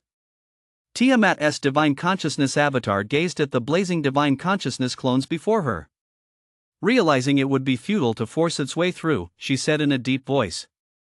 Once again, one of your human supreme gods has attempted to alter my divine edict. Should this happen again, I shall personally descend upon the human federation to demand an explanation. With that, her divine consciousness retreated rapidly along the path it had come. Watching Tiamat's retreating divine consciousness, the great divine points of the human faction stood where they were, muttering irritably. Which brat is trying to steal the dragon legacy or enslave the dragon clan this time? Don't let me catch you, or you'll be in for it. Since neither side had investigated further, they instinctively assumed it was one of the human federation's supreme gods attempting to tamper with the dragon legacy which Tiamat had strictly forbidden from being revealed. After all, such incidents had occurred before. But no one could have anticipated that the instigator of this upheaval was merely a nobody, who simply wanted to break the curse preventing the flame dragon from advancing beyond the demigod stage. Meanwhile, Lin was completely unaware that the two great divine points were already locked in a standoff across the void over this matter. He continued to stare intently at the creation forge, which was constantly emitting light, his heart filled with hope that the curse would be successfully lifted. Finally, an eerie ripple spread through the divine domain, and the light from the creation forge receded as swiftly as a tide. A divine card drifted out slowly. At first glance, it appeared identical to before. Without a moment's hesitation, Lin snatched the card and used the divine system to check its attributes. Great a divine card, Flame Dragon modified, due to some unknown factor, within Citizen 9527 Malawian Quach's divine domain, the Flame Dragon has broken free from the curse preventing it from reaching the demigod stage.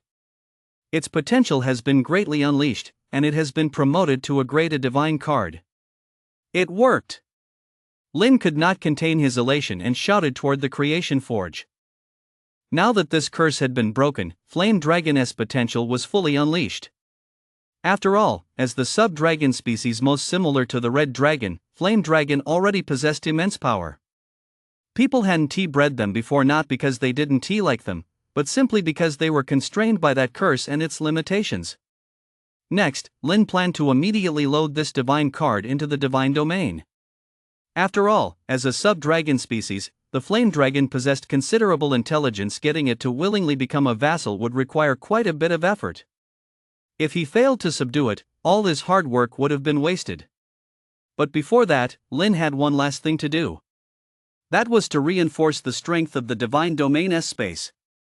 Since the divine domain had never hosted an A-rank divine card before, Lin couldn't help but feel a bit uneasy. Chapter 113, The Birth of the Flame Dragon. Lin faced two options. First, ask his dad for money to buy a few Divine Domain expansion cards to enlarge the space and strengthen it. Second, use Divine Points to maintain the Divine Domain's stability before loading the card. Considering he had just asked his father for a divinity card, Lin weighed his options carefully and decided to go with the second approach. After all, he didn't want to be beaten to death by his enraged father. So, as Lin channeled a steady stream of divine points into the divine domain, its spatial strength surged dramatically. Even the vassals within the divine domain noticed that casting spatial magic had become much more difficult than before. After confirming that the divine domain's space could barely withstand the loading of an A-rank divine card, Lin didn't hesitate to load the Flame Dragon divine card into it. A thunderous dragon's roar echoed through the skies of the divine domain, and 12 flame dragons of similar appearance slowly materialized. They bore a striking resemblance to red dragons, though their bodies were slightly smaller.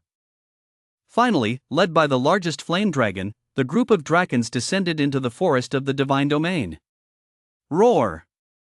Sarikasifragon, where are we? As the clan leader, you ought to say something, one flame dragon roared at the lead dragon. For these dragons, accustomed to going their own way, they only heeded the nominal clan leader's commands during special rituals. Thus, it was only natural that this flame dragon adopted a haughty attitude towards Sarikasifragon. Roar! Orikan Sarifax, show some respect. Sarikasifragon roared in response. Haven T, you noticed? Our level 6 power has been suppressed to level 4. We must unite now to prepare for the worst. Hearing Sarikasifragon's warning, the dragons suddenly realized that their original level 6 power had been drastically suppressed. In an instant, panic spread through the dragon flock. Just then, Lin's divine consciousness penetrated Sarikasifragon's mind with pinpoint accuracy. I am the creator deity of this realm. Your power exceeds the upper limit of this realm's strength, hence the suppression. If you wish to restore your power, you must offer faith points to me. Once the strength of the divine domain is enhanced in the future, your power will naturally be restored.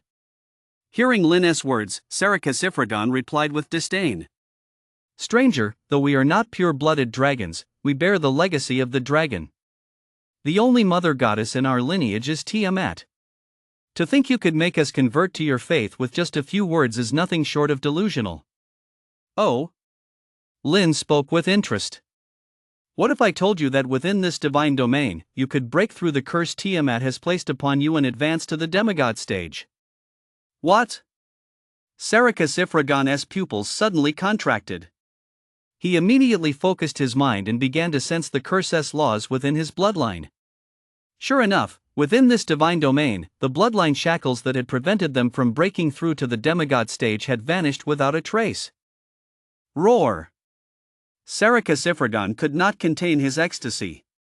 Flapping his wings violently, he soared into the air, his deafening dragon roar echoing across the heavens. A colossal dragon's might poured down as if it were tangible, instantly killing countless creatures in the forest under its overwhelming pressure. Over the billions of years since Tiamat had cast the curse, the Flame Dragon clan in the subspace had dwindled in numbers because they were unable to break through the demigod stage. The lifelong aspiration of every flame dragon was to earn Tiamat's forgiveness and break free from this bloodline's shackles. Sarikasifragon never dreamed that the goal countless ancestors had failed to achieve in their lifetimes would be realized by him. And the one who accomplished all this was not Tiamat herself, but this enigmatic deity standing before him. Though he knew this deity's power fell far short of Tiamat's magnificent divine points tier at most reaching the demigod stage, otherwise they would not have sought them out. Yet, to break through the curse Tiamat had cast, the power behind this deity must be unfathomably deep. With this in mind, Sarikasifragon slowly descended to the ground and responded to the telepathic message with reverence. Venerable deity, we are willing to become your followers. May I ask what your title is? God of Life and Thunder. Lin's reply was brief and forceful.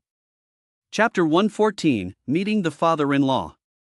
After temporarily arranging a wasteland for the Flame Dragon clan to rest in, Lin remained in the divine domain for nearly half a year to replenish his depleted divine points. Shortly thereafter, Lin was dragged out of the family's divine domain storage by his mother. It turned out she wanted him to go fetch Chu and bring him back to the family. However, before heading to the Chu residence, the meaningful, mischievous grin on his father Lin Xinli's face sent a chill down Lin's spine. He couldn't shake the feeling that some sort of scheme was waiting for him.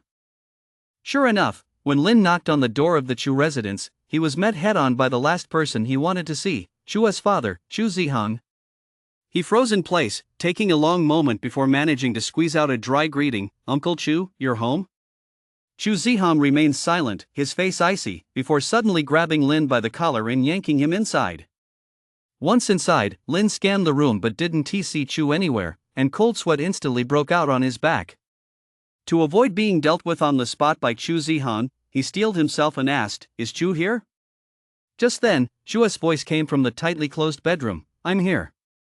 "You talk to my dad first, I'll pack my things." Hearing this, Lin screamed inwardly, "I really don't want to talk to your dad." Just as Lin was racking his brain for a way to start the conversation, Chu Zihang's voice broke the awkward silence first. "I hear you've mastered the divine authority of thunder. Did you get the divine spell from me?" Lin's whole body jolted as the memory flashed through his mind of asking Chu for a divine spell right after he'd just mastered the divine authority of thunder. He realized this divine spell must have come from Chu Zihang himself. Stammering, Lin began, "Uncle Chu, let me explain." "No, you don't need to explain." Chu Zihang cut Lin off, raising both hands high. Just as Lin thought his life was forfeited, Chu Zihang instead pulled a divine card from his storage space and handed it to him. Chu Zihang snorted coldly, "The thunder divine spell I gave you before was a bit too rudimentary. If people later find out that spell came from me, they'll surely look down on me." He then shifted his tone abruptly, his voice turning icy, "But if you ever do anything to wrong my daughter, don't blame me for disregarding the friendship between our two families." As Chu Zihang spoke these words, an overwhelming aura surged around him like a tidal wave, pressing down on Lin so heavily that his breath caught in his throat. The atmosphere in the living room was exceptionally heavy. Suddenly, with a creak, the door to Chu's bedroom slowly swung open. "How's your conversation going?" Chu's voice drifted over. Lin instinctively looked up at Chu Zihang, only to see that the man who had just moments ago been cold and intimidating had now put on a warm smile, his gaze gentle as he looked at Chu. "My daughter is truly beautiful." Seeing this, Lin silently grumbled to himself, "He certainly wasn't acting like this toward me just a moment ago." He then turned his gaze toward Chu as well. He had to admit, Chu's appearance today truly took his breath away.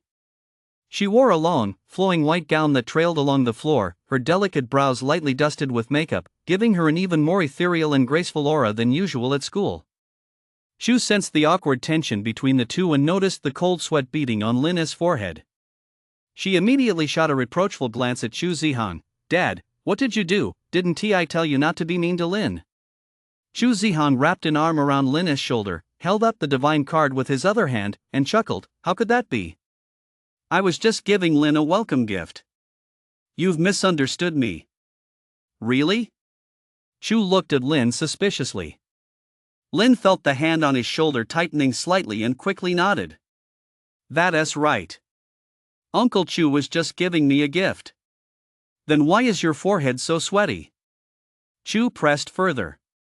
Lin was momentarily at a loss for words, stammering and unsure how to respond. Just then, Chu Zihang spoke up with a smile, "It's hot. It's a bit warm in here."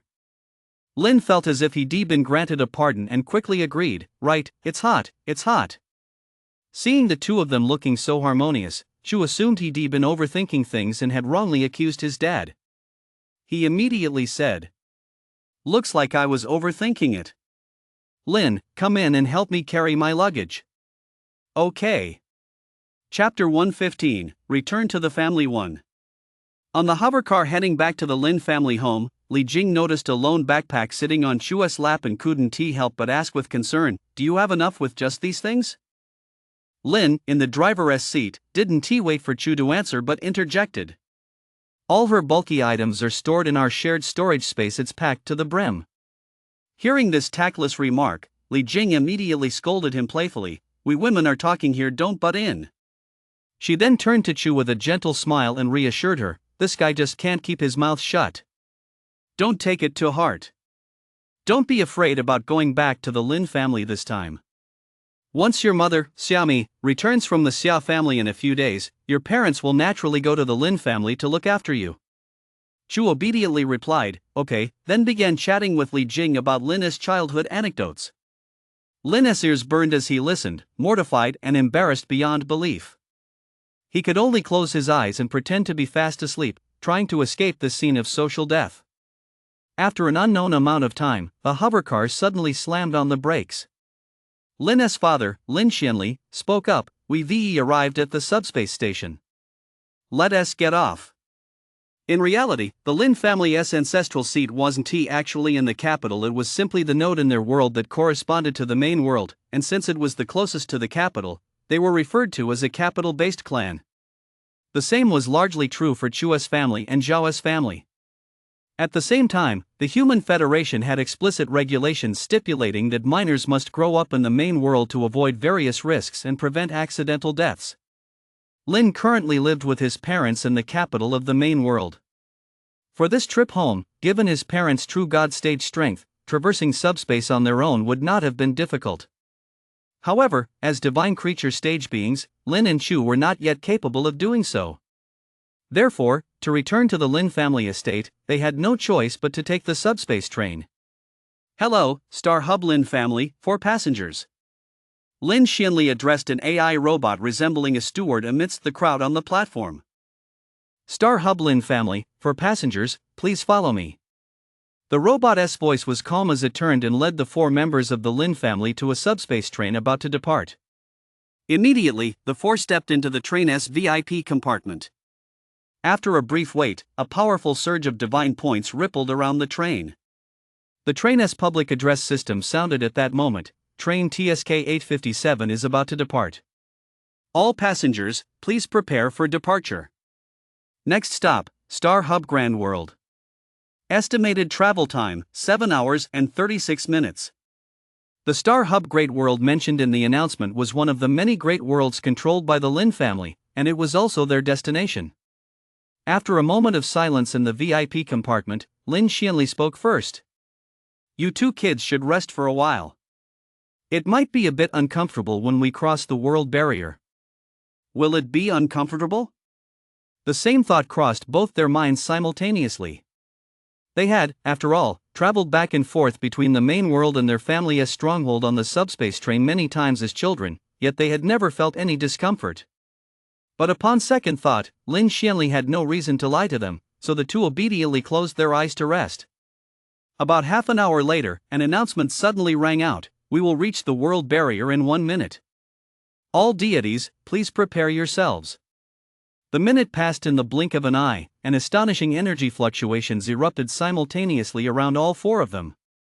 As true God stage deities, Lin's parents emitted fluctuations far more intense than those of Lin and Chu. However, thanks to their extensive experience with dimensional travel, Lin's parents were the first to calm the surging divine points. Immediately afterward, Lin's parents swiftly mobilized the divine points surrounding them, guiding them gently yet firmly to help Lin and Chu continuously calm the turbulent energy fluctuations within their bodies. This was the root cause of the discomfort Lin Xianli had mentioned.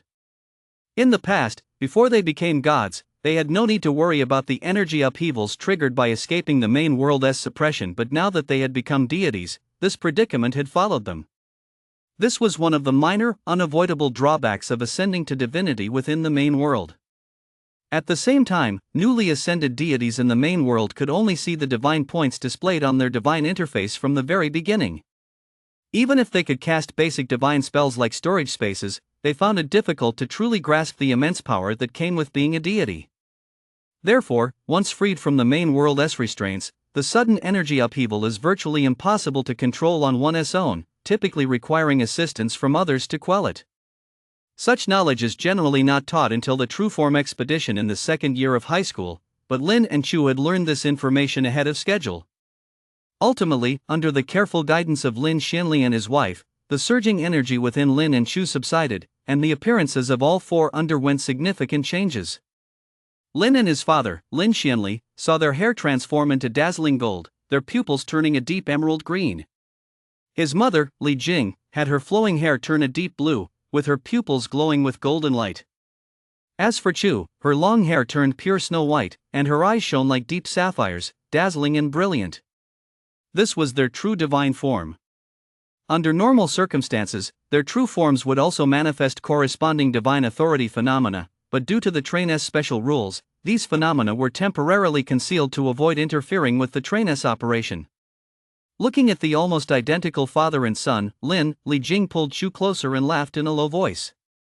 Look at these two, they're practically cut from the same mold. You and Lin had better have a daughter someday, so the child doesn't end up looking nothing like you. Chapter 116, Return to the Family 2. Attention, passengers. We have arrived at the Star Hub Great World. Passengers wishing to disembark, please do so in an orderly manner. The subspace train came to a gradual stop, and the announcement signaling arrival at the destination sounded. Lin Xianli stood up and said to the three traveling with him, "Let us go. We're here." The three followed Lin Xianli off the train. The moment they set foot on Star Hub, the divine authority aura suddenly manifested around all four of them. Lin and Chu, having experienced this before, quickly suppressed the aura. After all, being surrounded by such an aura wherever they went was truly uncomfortable. The four then walked out of the station, where a row of luxurious hovercars was already lined up in neat formation at the entrance. The man at the front, upon seeing Lin Xianli and the others, immediately quickened his pace to greet them. "Big brother, you're back," the man said with a beaming smile. I'm back, second brother." "Let us head home first," Lin Xianli replied. Lin, standing beside him, also called out, "Second uncle." Hearing Lin's voice, Lin Xiande turned his head. His gaze fell on Lin and Chu standing beside him, and a smile spread across his face. "My eldest nephew has brought his wife home. Once we get there, uncle will give you both a welcome gift." With that, he took Lin Xianli by the arm and they climbed into the lead vehicle. Li Jing then motioned to Lin and Chu, guiding them into the second car. Immediately, the roar of engines filled the air as the entire convoy slowly pulled away, speeding toward the heart of the Star Hub world. After a while, a majestic cluster of aerial structures came into view through the windows. This magnificent complex, suspended amidst the clouds, was none other than the Lin family estate, the seat of power in the Star Hub world.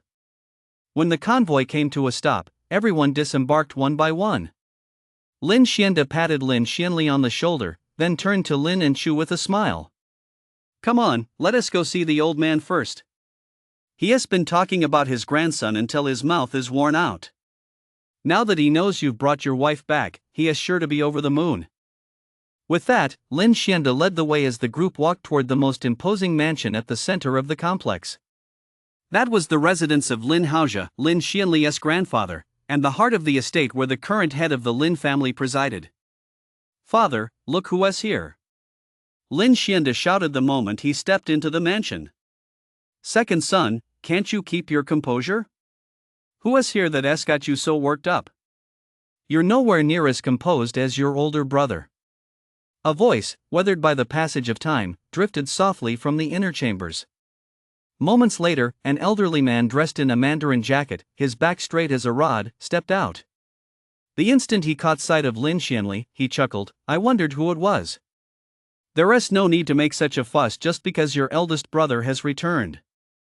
Just then, Lin peeked out from behind Lin Xianli. "Grandfather, it's been a long time."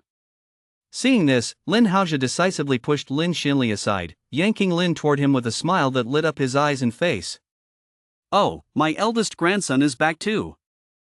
I thought I'd have to wait a few more days. Just look at him, my eldest grandson's lost weight." Lin Haojia eyed Lin up and down, then turned to scold Lin Xianli. "It's all your fault for running off to break through the true God stage and leaving her all alone at home for 2 years. I told you to send 2 servants over to look after him, but you wouldn't agree, insisting you wanted to toughen him up." Faced with his father's scolding, Lin Xianli didn't know how to defend himself. Li Jing, however, reacted quickly and hurriedly said, "Dad, let us not talk about us for now. Look, who else is here with us?" This successfully diverted Lin Haojia's attention. He turned his head and only then noticed a woman standing nearby who looked quite familiar. After a moment's thought, Lin Haojia asked, "Who is she?" Li Jing explained with a smile, "That is Chu." She used to visit the Lin family when she was little. Oh, so it's Chu. She has grown so much, I almost didn't recognize her. Lin Haojia's eyes lit up, his voice full of anticipation.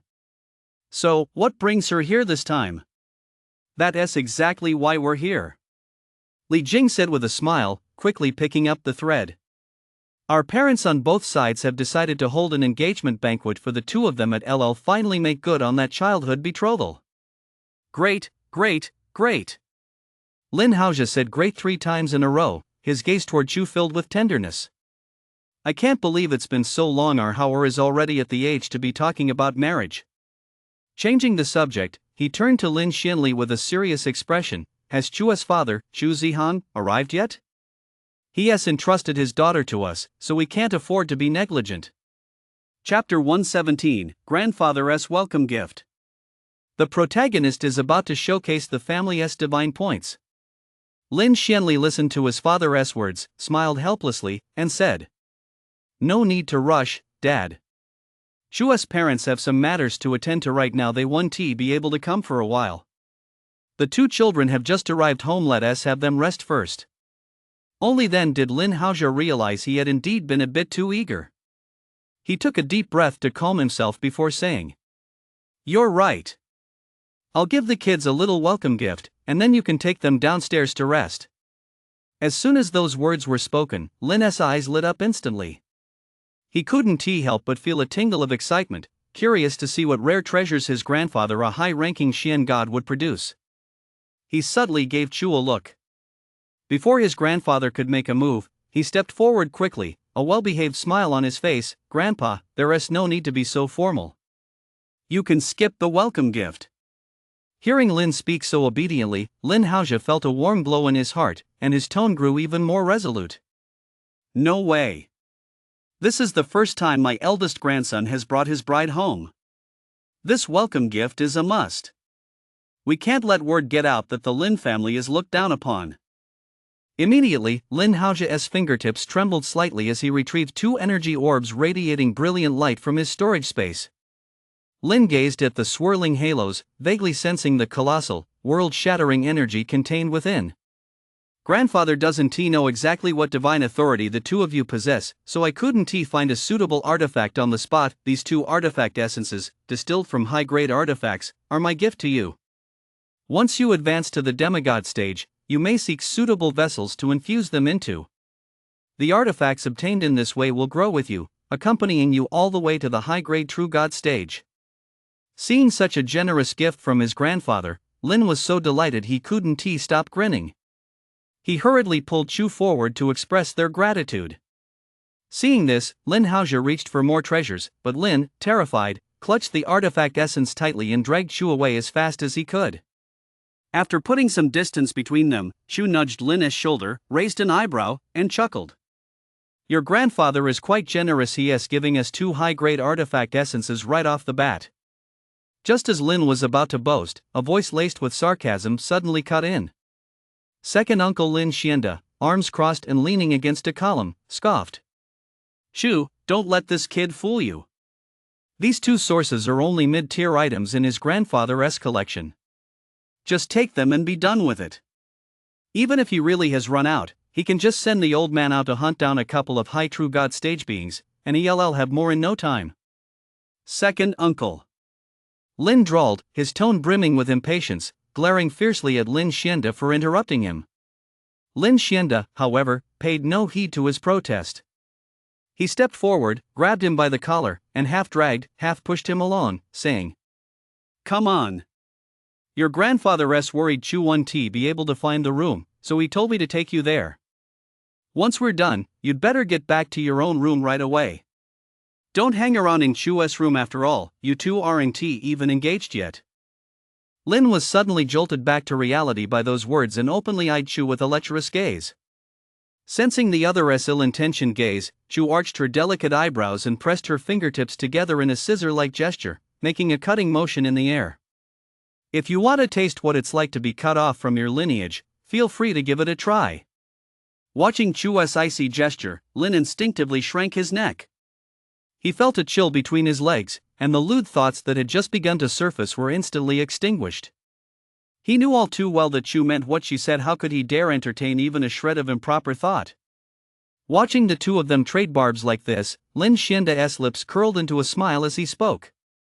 All right, you two go back and get some rest. Tomorrow morning, Uncle will take you to collect the welcome gift I've prepared. What? Lin looked utterly confused, a question mark seemingly floating above his head. He simply couldn't fathom why they'd have to go out of their way to collect some welcome gift. Ignoring the puzzled expressions on both their faces, Lin Xianda led Chu straight to the gate of a small courtyard, pointed, and said, "You'll stay here for now. The courtyard on the left belongs to Lin's parents, and further to the left is this kid's room." As he was leaving, he turned back to glance at Lin and advised Chu with a smile. "If this little rascal dares to cause trouble, go straight to his parents and complain. Just don't actually lay a hand on him and cripple him." Chapter 118, Collecting Rent. Faced with his second uncle's distrust, Lin's face flushed red, and he retorted indignantly, "Am I the kind of person who lets his desires control his actions?" A mischievous smirk tugged at Chu's lips as he replied without mercy, "You are." Hearing this, Lin dramatically clutched his chest, staggered half a step backward, and wailed at the top of his lungs. "Even you think that? Oh, heavens." As he spoke, he let out a couple of fake howls and shook his shoulders, pretending to cry. Watching Lin's over-the-top performance, Chu sighed, pressing her hand to her forehead as her temples throbbed. A vision of their future married life flashed through her mind, sending a shiver down her spine. She urged him impatiently. Enough. Stop acting. Come inside and help me pack up." Lin immediately dropped his exaggerated expression, followed Chu into the house with a brisk stride, and set to work tidying up with nimble hands and feet. Once everything was put away, he stretched, then strolled leisurely back to his own courtyard to rest for a while. And so, the two of them got through the day without incident. The next morning, Lin was still curled up in bed, not yet having gotten up to wash up, when a rush of hurried footsteps suddenly echoed through the courtyard. Immediately afterward, his bedroom door creaked open as his second uncle pushed it open forcefully. "Nephew, the sun's already up. Get up and wash up. I'm taking you to pick up your welcome gift." His second uncle yanked open the curtains, and morning light flooded into the room. Blinded by the glare, Lin squinted and mumbled, still wrapped in his blanket, "What kind of welcome gift is this that we have to get up so early?" "You'll find out soon enough. Hurry up. Chu's been waiting outside for ages. Watch out or she'll give you a piece of her mind." As he spoke, Uncle Tu gave the quilt a sharp pat, his tone carrying an air of finality. Hearing that Chu had been waiting for so long, Lin's drowsiness vanished almost instantly, and he frantically threw on his clothes. Before long, the three of them stood in a row outside the door. Go, let us go." Led by second uncle, the three climbed into an incredibly sleek hovercar. With a roar of the engine, the hovercar shot forward like an arrow leaving the bow, speeding off toward the east of the Lin family estate. After nearly 2 hours on the road, a vast, boundless trading market suddenly came into view through the hovercar's windows. Row upon row of stalls stretched as far as the eye could see, and further east, a majestic mountain range pierced through the clouds, its imposing presence overwhelming. Gazing at the spectacular scene outside the window, Lin couldn't help but ask, "Uncle Air, where is this place? I've been with the family for so long, but I've never heard of this place before." Lin Xianda explained with a smile, "This isn't a trading market built by the family. That mountain harbors several types of high-quality magical and divine points materials. The local natives spontaneously set up this market here to trade the minerals. However, these minerals belong to the Lin family, so we can take a cut from this market." Immediately, a smug smile spread across Lin Xianda's face, his tone tinged with a touch of boastfulness. "Uncle's welcome gift to you is a month's worth of commissions from this market. How about that? Am I being generous enough?" Hearing his uncle's words, Lin's eyes lit up instantly, as if 2 lamps had been lit, and he could hardly wait to grab a banner, "Write my dear uncle" on it, and parade through the streets. He rubbed his hands together, his face full of anticipation as he pressed, "So just how much is that monthly cut, exactly?" Lin Xianda scratched the back of his head, pondering for a moment, his eyes radiating certainty. The amount isn't fixed, but based on this quarter's market conditions, there's a guaranteed minimum of 4 points of pure divinity each month. Remember, it's completely free of resentment, the kind you can absorb directly. Holy crap, 4 points. Lin's pupils dilated suddenly, and his voice involuntarily rose an octave. After all, the pure divinity with the thunder attribute his parents had given him in the past was worth at least 150 million divine points. Even if this divinity didn't have such a rare attribute, it was still worth at least 100 million divine points based on current market rates. Doing the math, the Lin family could rake in over 400 million divine points every month just from this market's commission alone. Before Lin had become a deity, he had a real grasp of the family's money-making capabilities, but now he felt it deeply. Immediately, he pressed his second uncle further. So, how many markets like this does the family control? Plenty, Lin Xianda replied as he brought the vehicle to a stop. In the Star Hub Great World alone, there are no fewer than 4,000 such markets. How about that? Pretty mind-blowing, isn't it? When I first heard about it, my jaw nearly hit the floor. Immediately, Lin Xianda ignored Lin, who was still staring in shock, and reached out to pull him and Chu out of the car. He then turned to speak with the market administrators who had come to greet them. Second Master, if you'd given us a heads up about your visit, we could have prepared a proper welcome. A stooped goblin at the demigod stage grinned broadly, repeatedly bowing his hands toward Lin Xianda. Enough with the formalities. I'm here to take these two youngsters on a tour of the market. Have this month's commission ready, hand it directly to them later, Lin Xianda said with a sweeping gesture of his hand. The demigod stage goblin opened his mouth, a look of hesitation crossing his face. It seemed he wanted to say something to Lin Xianda, but in the end, he simply lowered his gaze and swallowed the words before they could escape his lips. Chapter 119, The Mysterious Realm. On an afternoon in the Star Hub Great World, Lin Xianda led Lin and Chu, their hands full of rare materials, out of the bustling market and back to where they had parked. William, the demigod stage goblin they had met that morning, was already waiting by Lin Xianda's car. As the three approached, a faint glow flashed from his fingertips. He retrieved 3 divine cards, each shimmering with a blue aura, from his storage space and respectfully handed them over.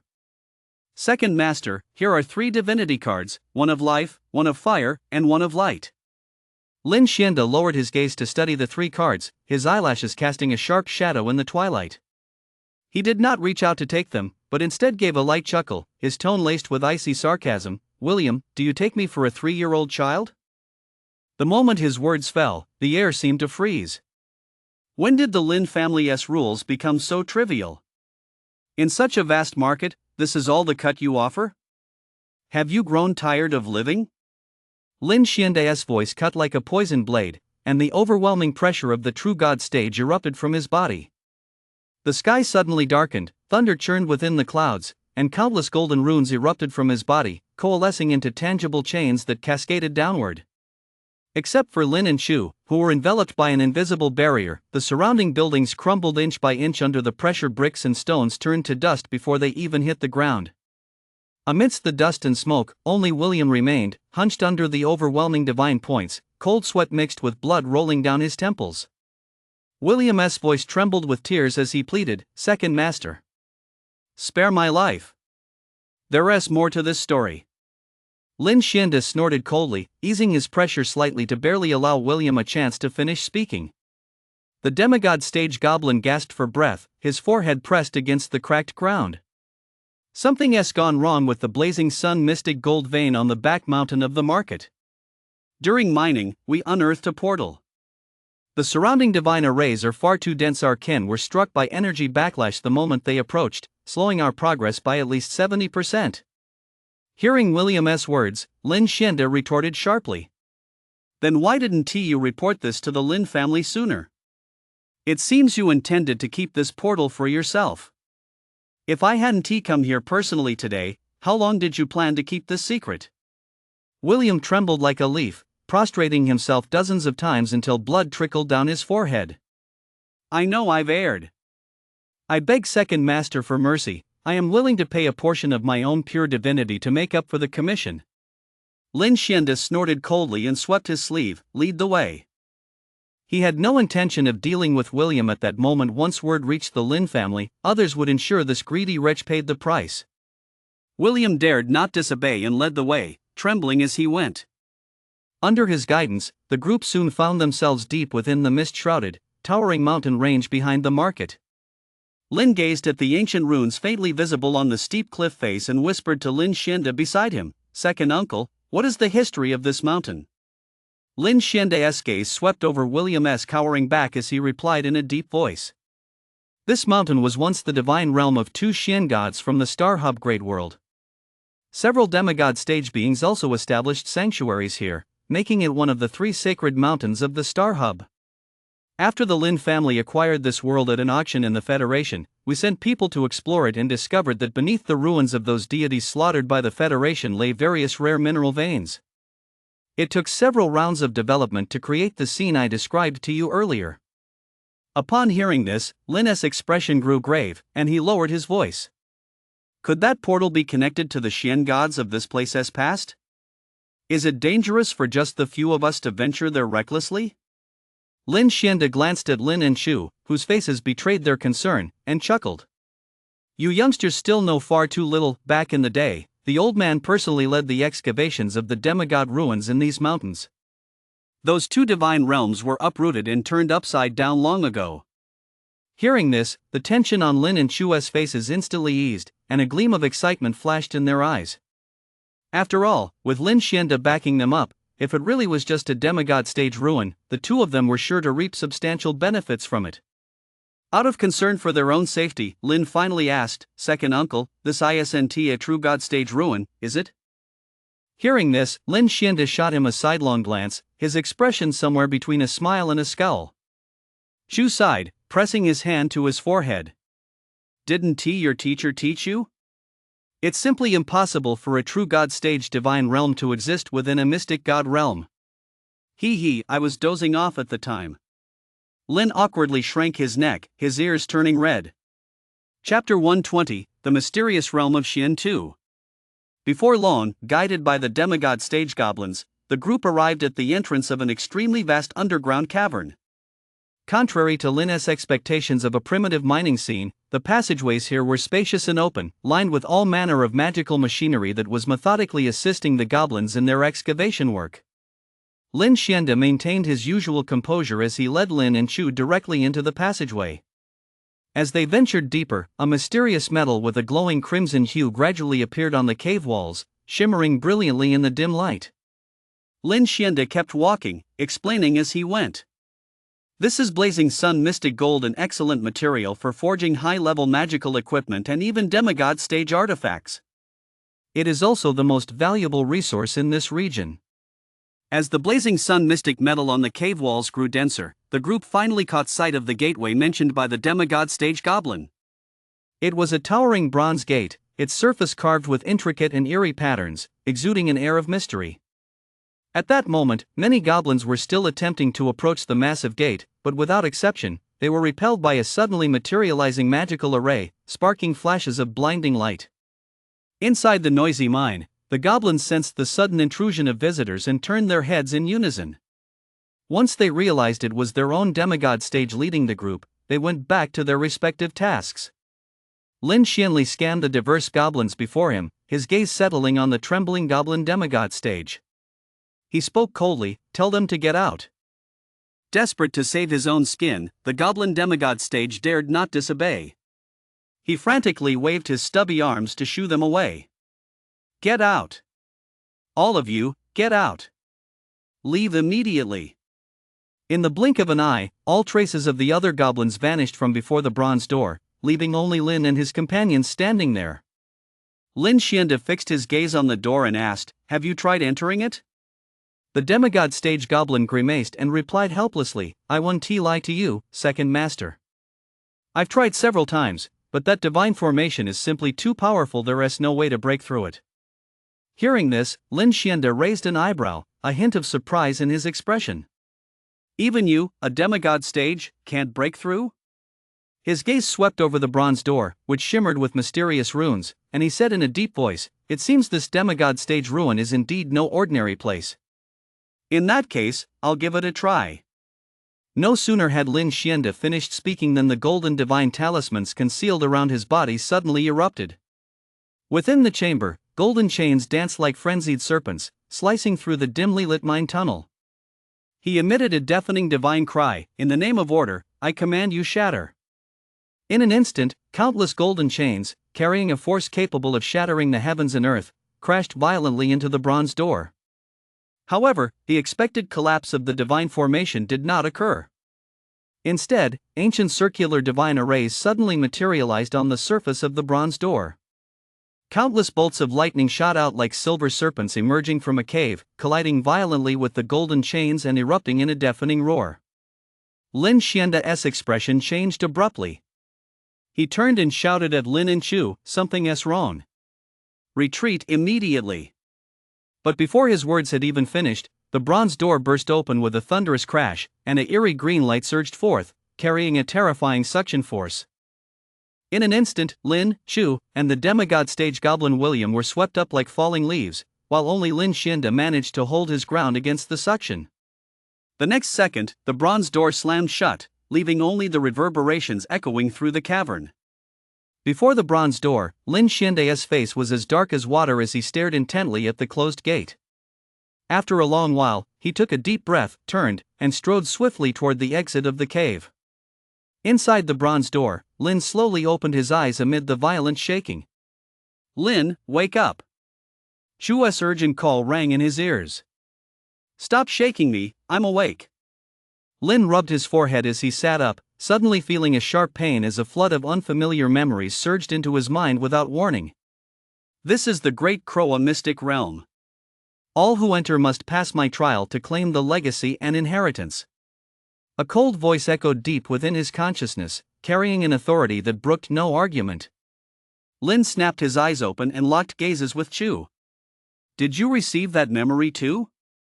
You know where we are now, right?" Chu's expression was grave as he nodded sullenly, "Yes."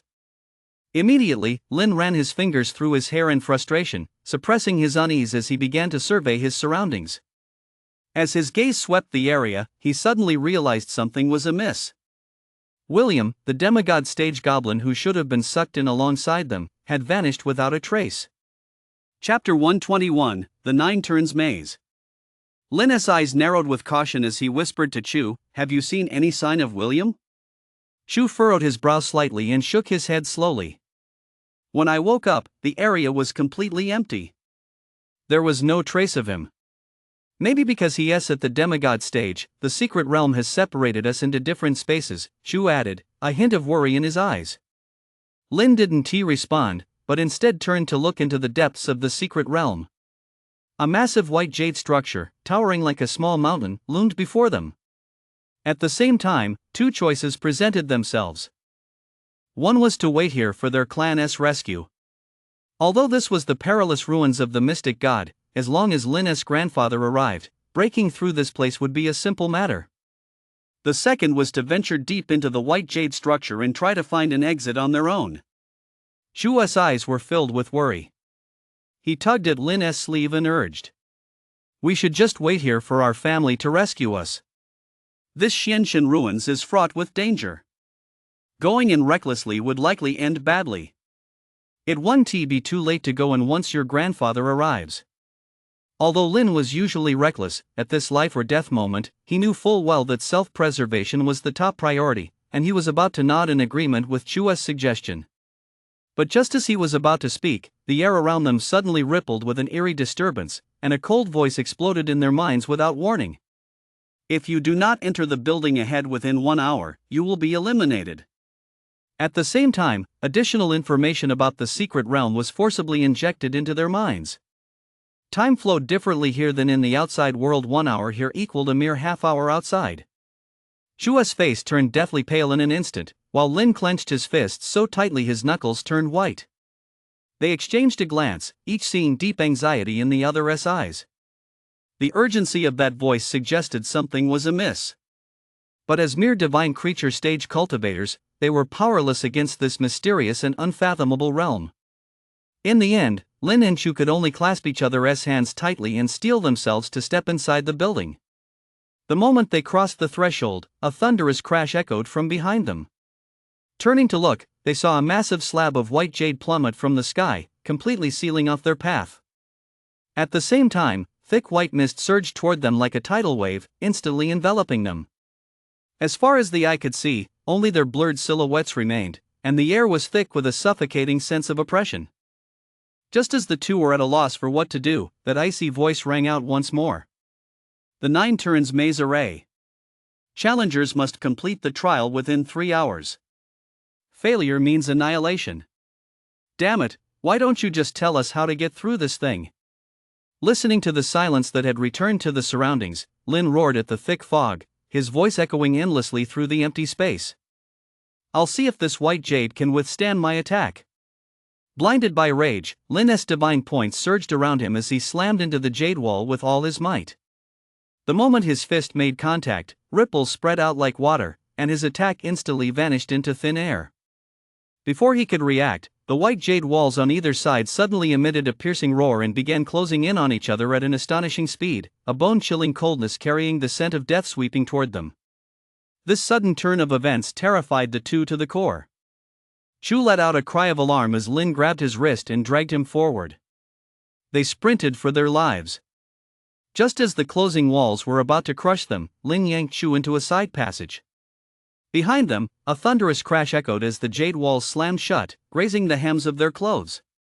Cold sweat from their narrow escape soaked their backs. Lin leaned on his knees, gasping for breath. The anger from moments ago had long been extinguished by fear. Chu slumped to the ground, his fingertips still trembling uncontrollably. The two exchanged a glance, the same thought rising in both their eyes: as long as they made it out alive, they would make sure grandfather reduced this man-eating secret realm to dust. You might think the protagonist is a bit of a coward at this point, but it's understandable to feel a bit panicked when trapped in a mysterious realm. The protagonist will soon return to his heroic and valiant self. However, the two dared not let their guard down for a moment. After catching their breath hastily, they forced themselves to their feet. After all, no one knew when the passage might once again unleash the deadly threat they just faced. They could only place their hands on each other's shoulders and feel their way through the thick fog, stumbling forward with uneven steps.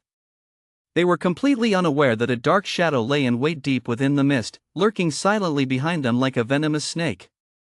After groping their way for over half an hour with no results, the two had no choice but to take a brief rest. Suddenly, Lin's keen ears picked up the faintest whistling sound. His pupils contracted sharply as his body twisted and turned in an eerie motion. A cold gleam swept past his neck, leaving a charred mark on the white jade wall. A chilling hiss pierced the silence. A massive, wolf-like creature emerged slowly from the thick fog. 3 steel whip-like tails swung wildly behind it, each lash creating a piercing whistle. Lin and Chu clearly sensed the overwhelming pressure emanating from this colossal beast. Its power was certainly no less than that of a 7th-rank creature given the right opportunity. It might even break through to the divine creature stage. Though this ferocious beast was formidable, Lin and Chu's taut nerves actually relaxed slightly. Compared to the unseen, intangible threats lurking in the mist, this tangible opponent before them actually gave them a sense of certainty. Chapter 122, The Shock Character. Without a moment's hesitation, Lin and Chu unleashed a surging tide of divine points from their bodies. Chu struck first, unleashing a divine art of crimson flames imbued with a sacred aura. It tore through the air like a burning fire dragon, hurtling straight toward the giant, wolf-like creature. Roar accompanied by a piercing roar, the wolf-like creature did not simply sit and wait for its doom. Its 3 tails, as thick as steel whips, crisscrossed like lightning, weaving a barrier before it that barely managed to block the sacred crimson flame spell Chu had unleashed. Amidst a thunderous explosion, the terrifying shockwaves generated by the energy blast swept through the area like a hurricane, instantly dispersing the thick mist surrounding them. Before Chu could react, the creature leapt into the air like an arrow leaving the bow. Dark purple divine light surged and coalesced on its 3 tails. In an instant, countless beams of energy, carrying a world-shattering force, poured down upon Chu like a torrential rain. At the critical moment, a brilliant azure barrier of divine points suddenly lit up before Chu. It was Lin who had intervened. With his left hand, he conjured a protective barrier. With his right, he cast an offensive divine spell. Countless bolts of lightning, each as thick as a bowl, crashed down with a thunderous roar, striking the wolf-like creature in mid-air with pinpoint accuracy. The monster let out a wail as the colossal force of the lightning slammed it violently to the ground, sending a cloud of dust billowing into the sky. Immediately, Lin continued to manipulate the thunder in the sky, causing it to pour down like a waterfall, firmly suppressing the frantic, struggling monster. At the same time, he roared at Chu, "Strike while the iron is hot. First, cripple those three tails of his." A cold glint flared in Chu's eyes. How could he miss such a golden opportunity? Divine points surged from all over his body, coalescing with a thunderous roar into the divine spell, Light of Judgment. A beam of light, carrying boundless destructive power, tore through the void like a colossal blade cleaving the heavens, slashing viciously at the monster lying prostrate on the ground. Seeing this, the monster refused to back down, struggling to fend off the deadly beam. Yet it had not yet fully evolved to the divine creature stage. Under the terrifying might of Light of Judgment, 3 crisp snaps rang out as its prized 3 tails were severed cleanly, blood gushing forth like a fountain. Having lost its 3 tails, the monstrous aura collapsed like a burst dam, and its blood-soaked form clearly indicated it had suffered a severe blow. Seeing this, Lin unleashed a barrage of thunderbolts that danced through the air like silver serpents. Finally, amid a deafening roar, the monster exploded, turning into a cloud of ash that dissipated in the wind. Immediately, a strange white light flickered where the monster had vanished, and a white jade slab made of the same material as the side passages materialized out of thin air. Lin hurried forward to pick it up. It felt cool and smooth to the touch. Engraved on the slab was a single character, Shook, written in an ancient, vigorous script. Chu also hurried over, his gaze fixed intently on the white jade slab in Lin's hand, which glowed with a gentle radiance. For a moment, the two fell into a prolonged silence, racking their brains to fathom the deeper meaning behind the character Jin on the slab. Suddenly, a flash of insight lit up Lin's eyes. He looked up sharply at Chu and said in a deep voice, "That mysterious voice just now said this place is a maze array. Since it is an array, it must have its own operational principles. Think about it. Among all the rules we know, which one best fits the characteristics of the maze array?" Chu's slightly furrowed brow instantly smoothed out, and he blurted out, "Could it be the Bagua rules, the most common across all worlds?" "Exactly." Lin nodded firmly, his fingertips unconsciously tracing the ancient character Jin engraved on the stone slab, the light in his eyes growing ever more intense. The 8 trigrams are widely known across all worlds, not only because they embody the ultimate truths of heaven and earth, but also because their operational principles align with the shifting nature of the maze array. So the character Jin on this slab precisely indicates that we are currently in the exact eastern direction of this maze array. Lin's expression grew serious as he raised the white jade slab slightly, a hint of confidence flickering in his eyes.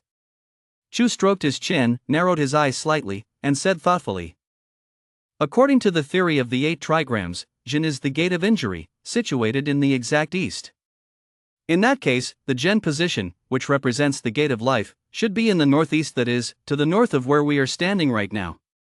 With that, he raised his eyes toward the north, a hint of inquiry in his gaze. Chapter 123, The Shifting Gate of Life.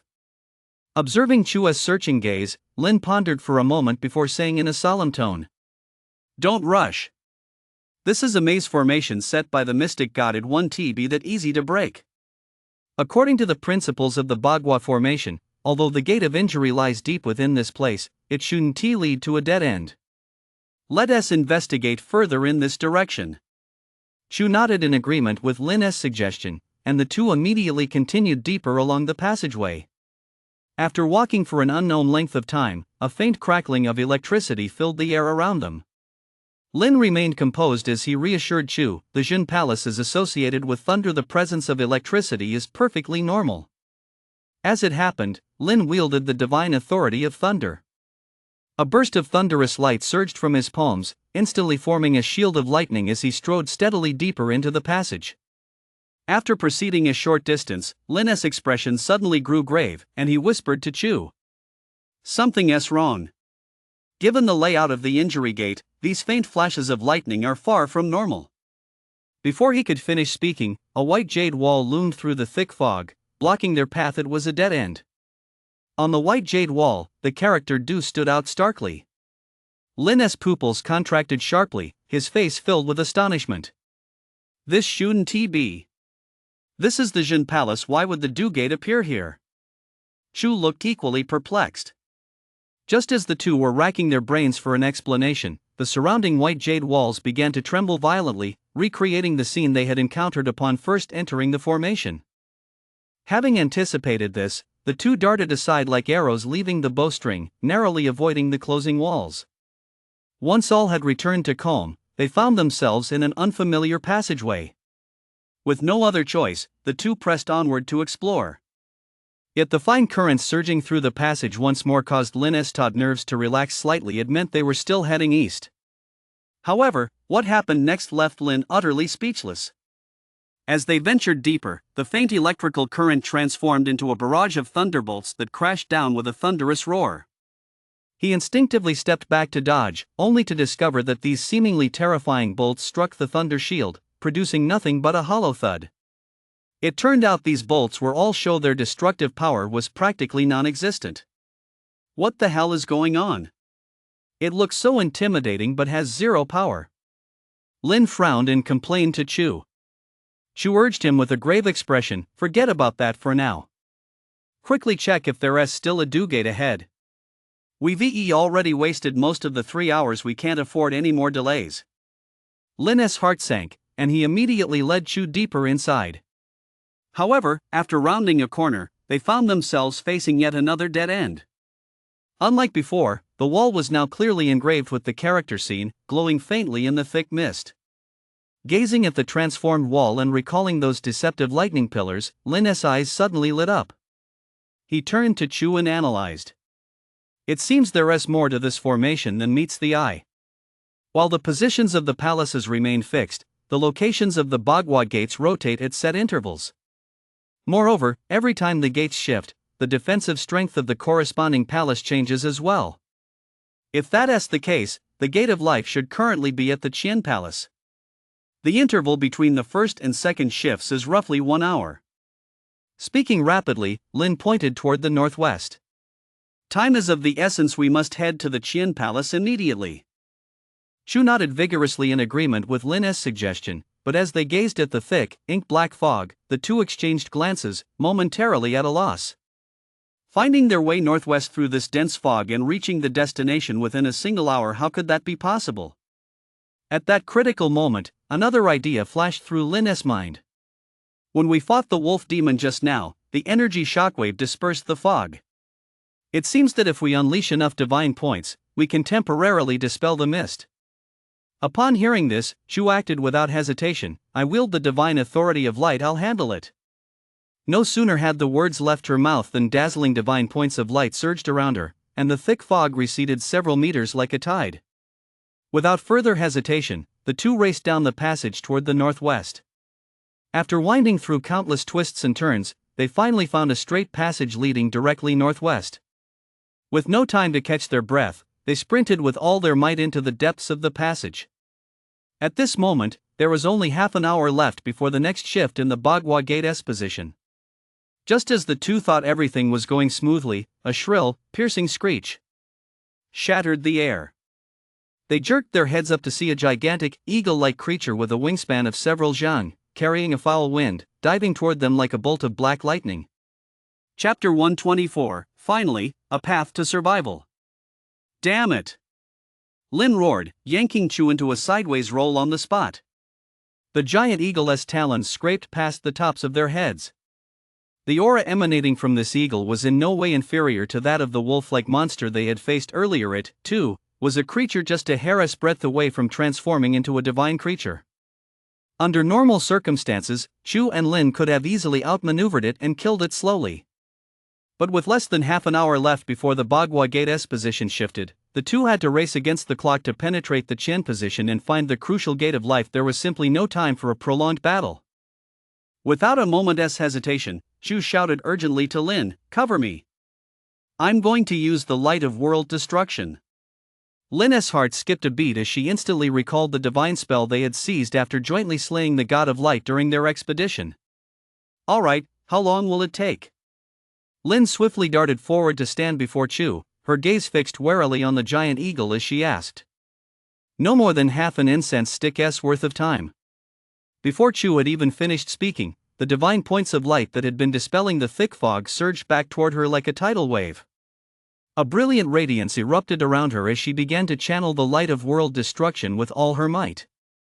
Thick fog instantly engulfed the area once more, obscuring their vision, leaving only the surging divine light around Chu and the giant eagle's shrill cries locked in a standoff amidst the chaos. Facing the giant eagle that could strike at any moment from within the thick fog, Lin realized that a defensive stance was too risky. The only wise course was to take the offensive.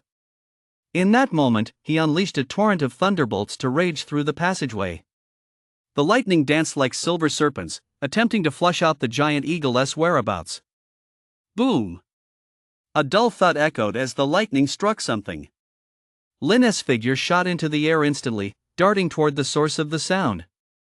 Sure enough, as he drew near, the giant eagle was flapping its wings frantically, trying to plunge into the thick fog, with lingering flashes of lightning still visible among its feathers. Lin would not let it escape. He closed in like a ghostly apparition. Sensing the mortal threat, the giant eagle suddenly lashed out. The air around it twisted violently, transforming into dozens of bluish wind blades that sliced toward Lin with a howling roar. Wherever the wind blades swept past, spiderweb-like ripples instantly spread across the white jade wall. Seeing the wind blades whirling toward him, Lin showed no surprise. After all, the wolf-like creature he had encountered earlier had already demonstrated bizarre abilities. These monsters, on the cusp of divinity, were clearly not devoid of magic. On the contrary, each harbored powerful spells capable of delivering a fatal blow. Suddenly, thunder erupted around Lin once more, and countless bolts of lightning met the whirling wind blades. Amidst a thunderous roar, the lightning and the green light collided violently. Most of the force was cancelled out, leaving only the residual energy rippling outward. Yet several cunning bolts of lightning slipped through the gaps in the wind blades, striking the giant eagle with brutal force. Struck by the lightning, the giant eagle let out a piercing scream as its feathers turned black and curled. Yet this excruciating pain only served to fully unleash its ferocity. No longer attempting to flee into the thick fog, it suddenly folded its wings and, like a sharp green arrow, dove straight toward Lin. Its eyes were blood red, and its talons glinted with a cold light, determined to tear Lin to pieces. Seeing the giant eagle swooping down, Lin did not retreat but advanced instead, charging straight toward it as thunder roared all around him.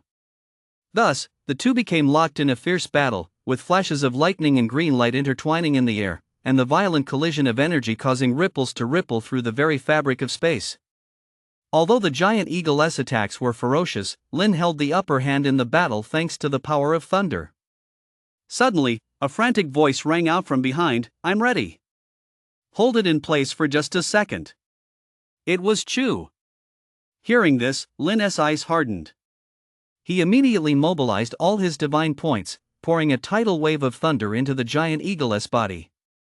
Instantly, the giant eagle's body stiffened, its movements frozen for a single second. Yet this fleeting moment of paralysis proved to be its death knell. Behind Chu, 100-foot wide golden will spun with a thunderous roar, unleashing apocalyptic light that poured forth like a torrential downpour, piercing the giant eagle's body in the blink of an eye. With a mournful cry of resignation, the giant eagle's massive body crashed to the ground. A flash of white light appeared, and a white jade slab quietly materialized. Lin rushed forward and snatched up the white jade slab.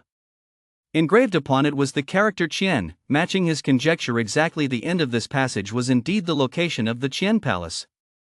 Yet his nerves remained taut. The gate of life was still hidden within the mist, and the sense of impending doom pressed against his back like thorns, leaving no room for even a moment's complacency.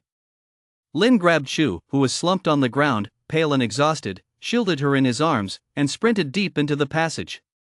But as they ventured further, danger struck again. A massive hurricane roared out from the depths of the passage, much like the situation they had faced in the Jin Palace. But unlike the Thunder Palace's blustering lightning pillars, these gales carried razor-sharp wind blades, their power staggering. Moreover, neither Lin nor Chu had mastered the wind divine authority. The only path left for Lin was to force his way through. Without a word, he crouched down, hoisted Chu securely onto his back, and whispered reassuringly, "Don't worry." Instantly, a colossal surge of divine points erupted from his body, coalescing into a solid shield like a silver torrent. Gritting his teeth, Lin braced against the swarm of wind blades and advanced step by step into the heart of the hurricane. The deeper he went, the more ferocious the hurricane became. Under the relentless onslaught of the wind blades, the shield before him began to shatter piece by piece, its silvery glow dimming like a dying candle. Lin's body was soon covered in horrific wounds, and golden blood dripped down his collar, spreading into a fine mist of blood in the howling hurricane. Yet his mind was consumed by a single obsession: to survive and make it out. After an unknown span of time, a green glow finally appeared before Lin's eyes. But on the very last step before reaching the light, he could no longer hold on and collapsed heavily to the ground. Chapter 125, William's Appearance. Challenger, congratulations on passing the 9 turns maze array. Please hurry and proceed to the next stage. That icy voice, which had once echoed through the 9-turn maze array, suddenly exploded in his mind, rousing the unconscious Lin. As soon as Lin's consciousness surfaced from the chaos, before he could even open his eyes, excruciating pain surged through him like a tidal wave. Though the razor-sharp wind blades carried by the hurricane had dissipated, their residual energy still coursed through his divine body, continuing to ravage it. Fortunately, Lin possessed the divine authority of life. He forced his trembling fingers to move, summoning the last remaining divine points within him. A faint glow burst from his fingertips, and a spiderweb-like network of life energy began to slowly mend the gruesome wounds. Standing nearby, Chu saw the faint glow of life energy emanating from Lin's body, and the tension in his heart finally eased slightly. He then slowly channeled the remaining divine points within his own body into Lin's divine form. With Chu's all-out assistance, Lin finally stabilized his injuries and slowly opened his eyes. The moment he opened his eyes, Lin saw Chu beside him, her tear-stained face still wet. His breath was faint, but he still managed to force a smile and teased, "I'm alive and well, so why does my wife need to mourn me prematurely?" Hearing Lin spouting nonsense the moment he woke up, Chu was furious and raised her hand to slap his thigh.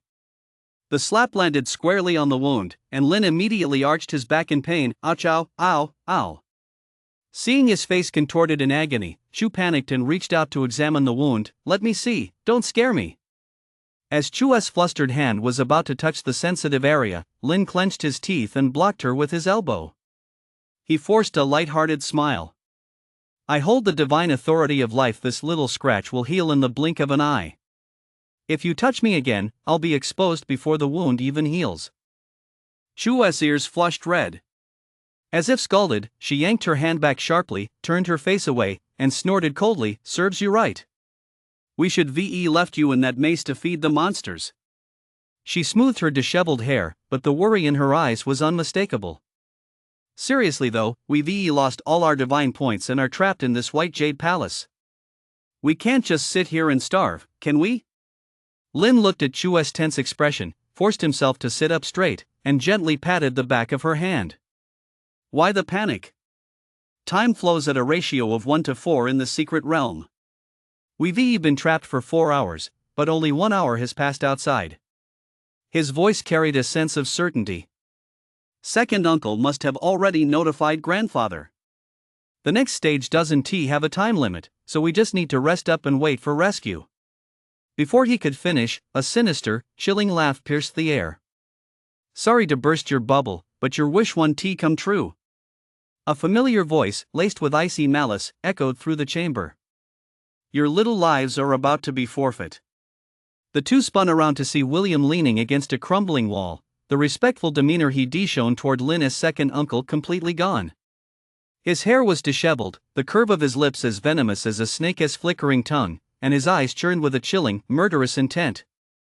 Seeing the appearance of this demigod stage goblin and hearing his words, Lin's eyes hardened. He stared straight at William without flinching. "What do you want?" His voice was as cold and hard as iron. "Have you considered the consequences of provoking the Lin family's vengeance? Don't think you can run wild just because we're in this secret realm." "Ha ha ha, ha ha ha." William threw his head back, his maniacal laughter echoing through the empty space, his eyes flashing with madness. As long as I take care of the two of you right here in this secret realm, how would the Lin family ever find out? His gaze was greedy and ruthless as he clenched his fists. Besides, once I obtain the mystic goddess legacy from this secret realm and escape the star pivot world, do you really think I won't have a chance to rise to greatness? William abruptly stopped laughing, his gaze as menacing as a hawk's as he fixed it on the two of them. He raised his hand, flinging two dark blue spears to pin their heads in place. Enough talk. Go scout the way for me. He jutted his chin toward the next hall of the White Jade Divine Palace. There's a demigod stage guardian stationed up ahead. Go clear the path first. If you make it back alive, that'll be a testament to your skill. William's words hit them like a bucket of cold water. Their faces instantly turned ashen. Never mind that they had just lost all their divine points. Even at full strength, they would be no match for either William or that demigod stage guardian. Chapter 126, Rare Treasures. Shu was about to ignite his divine essence to go down fighting against this shameless demigod stage goblin when Lin suddenly grabbed him by the arm. With Chu's support, Lin struggled to his feet, his gaze fixed on William. We can scout the path for you, but you must reveal the guardian's true nature. William spoke with a smirk. It seems the young master of the Lin family hasn't given up hope after all. I don't mind telling you it's a demigod stage titan serpent. I've crossed paths with it a few times. It seems to have mastered only the divine authorities of earth and rivers. Upon hearing that the creature possessed only the divine authorities of earth and rivers, a fleeting, barely perceptible flicker of joy crossed Lin's eyes. He raised his gaze to meet William's and said in a deep voice, "As long as you spare our lives, I swear on the name of the Lin family that we will hold no grudges." Hearing Lin's words, William's face twisted with contempt. At the same moment, the two blue spears suspended in Chu and Lin's minds trembled slightly. I'll give you 10 breaths. If you don't go in, you'll both die. Just as Chu was about to move, Lin grabbed her arm and hurried toward the palace ahead. The moment they stepped inside, the gates slammed shut with a thunderous crash. They scanned their surroundings warily, and Chu couldn't help but demand. Why did you stop me? Wouldn't it have been better to fight that damned William to the death than be swallowed by a giant serpent? A faint smile flickered across Lin's pale face. What if I told you we have a sliver of hope? With that, he pulled a disc from his storage space and explained to Chu. This is a trophy from our expedition to the Luaza world, a true rarity of the world. This disc has no other abilities, but it can trap enemies, even those at the true god stage, and hold them in place for a few breaths. Now listen to me. Here's what we're going to do next. A moment later, Lin lay motionless on the floor at the center of the palace, eyes tightly shut, appearing to be unconscious. The palace immediately fell into silence. After an unknown amount of time, a faint rustling sound drifted down from the dome, accompanied by the sharp scraping of scales against stone pillars. A colossal serpent, its body as massive as a small mountain, slid slowly down the palace columns. Its crimson vertical pupils fixed intently on the prey on the ground, and with every exhalation, it emitted a suffocating stench of decay. Just as the serpent flickered its crimson tongue, mere meters from Lin, Chu's figure flashed behind it like a ghost. With a flick of her jade-like hand, a divine spell imbued with sacred power shot through the air, aiming straight for the serpent's vital point. However, a layer of fiery blue divine points suddenly formed a barrier around the serpent. The spell crashed into it with a thunderous explosion, yet failed to harm it in the slightest. The serpent whipped its head around, a sinister smile churning in its blood-red eyes. I am, after all, at the demigod stage. Did you really think I wouldn't have anticipated such petty tricks? You certainly didn't.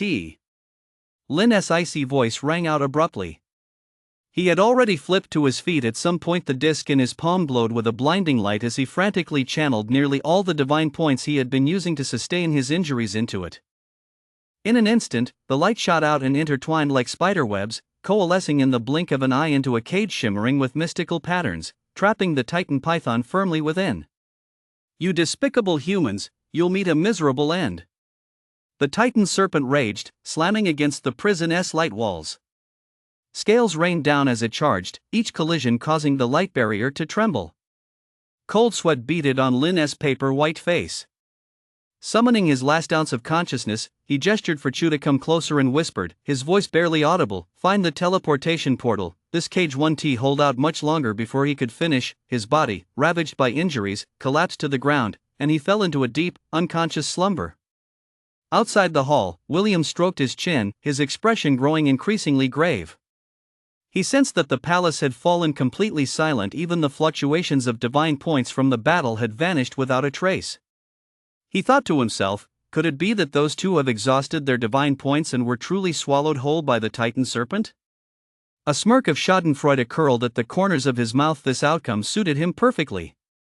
When the Lin family inquired later, he would simply claim the two had rashly attempted to breach the barrier and met their untimely deaths, thereby absolving himself of all responsibility. Chapter 127, Divine Affinity. About half an hour later, the unconscious Lin suddenly felt a warm current surge into his body. This energy resembled divine points but was far purer. Nourished by it, Lin slowly regained consciousness. Opening his eyes, he found himself still in that white jade palace. Lin felt a sense of helplessness and silently grumbled to himself, wondering why his grandfather hadn't come to his rescue yet. Little did he know that at that very moment, Lin Haojia was standing guard before the bronze gates of the Star Hub-Grade world, straining with all his might to break the seal. It was only his fear that the secret realm might collapse that had kept him from entering. Immediately, Lin turned his head in all directions, searching for Chua's figure. He knew full well that the only reason he had awakened again was because Chu had found the teleportation array in time and successfully reached the next stage. Soon, Lin spotted Chua's location.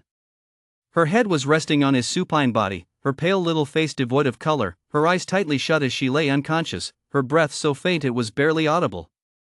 Looking at Chua's bloodless face, Lin's pupils suddenly contracted. He knew better than anyone that Chua's injuries were nowhere near as severe as his own. She should never have been this weak. Could it be that the Titan serpent broke free from its prison back then?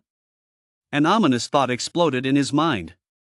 Sensing the remaining pure energy within him, Lin was just about to transfer it to Chu when the energy, as if sensing his intention, beat him to it, transforming into a golden stream of light that actively flowed into Chua's body.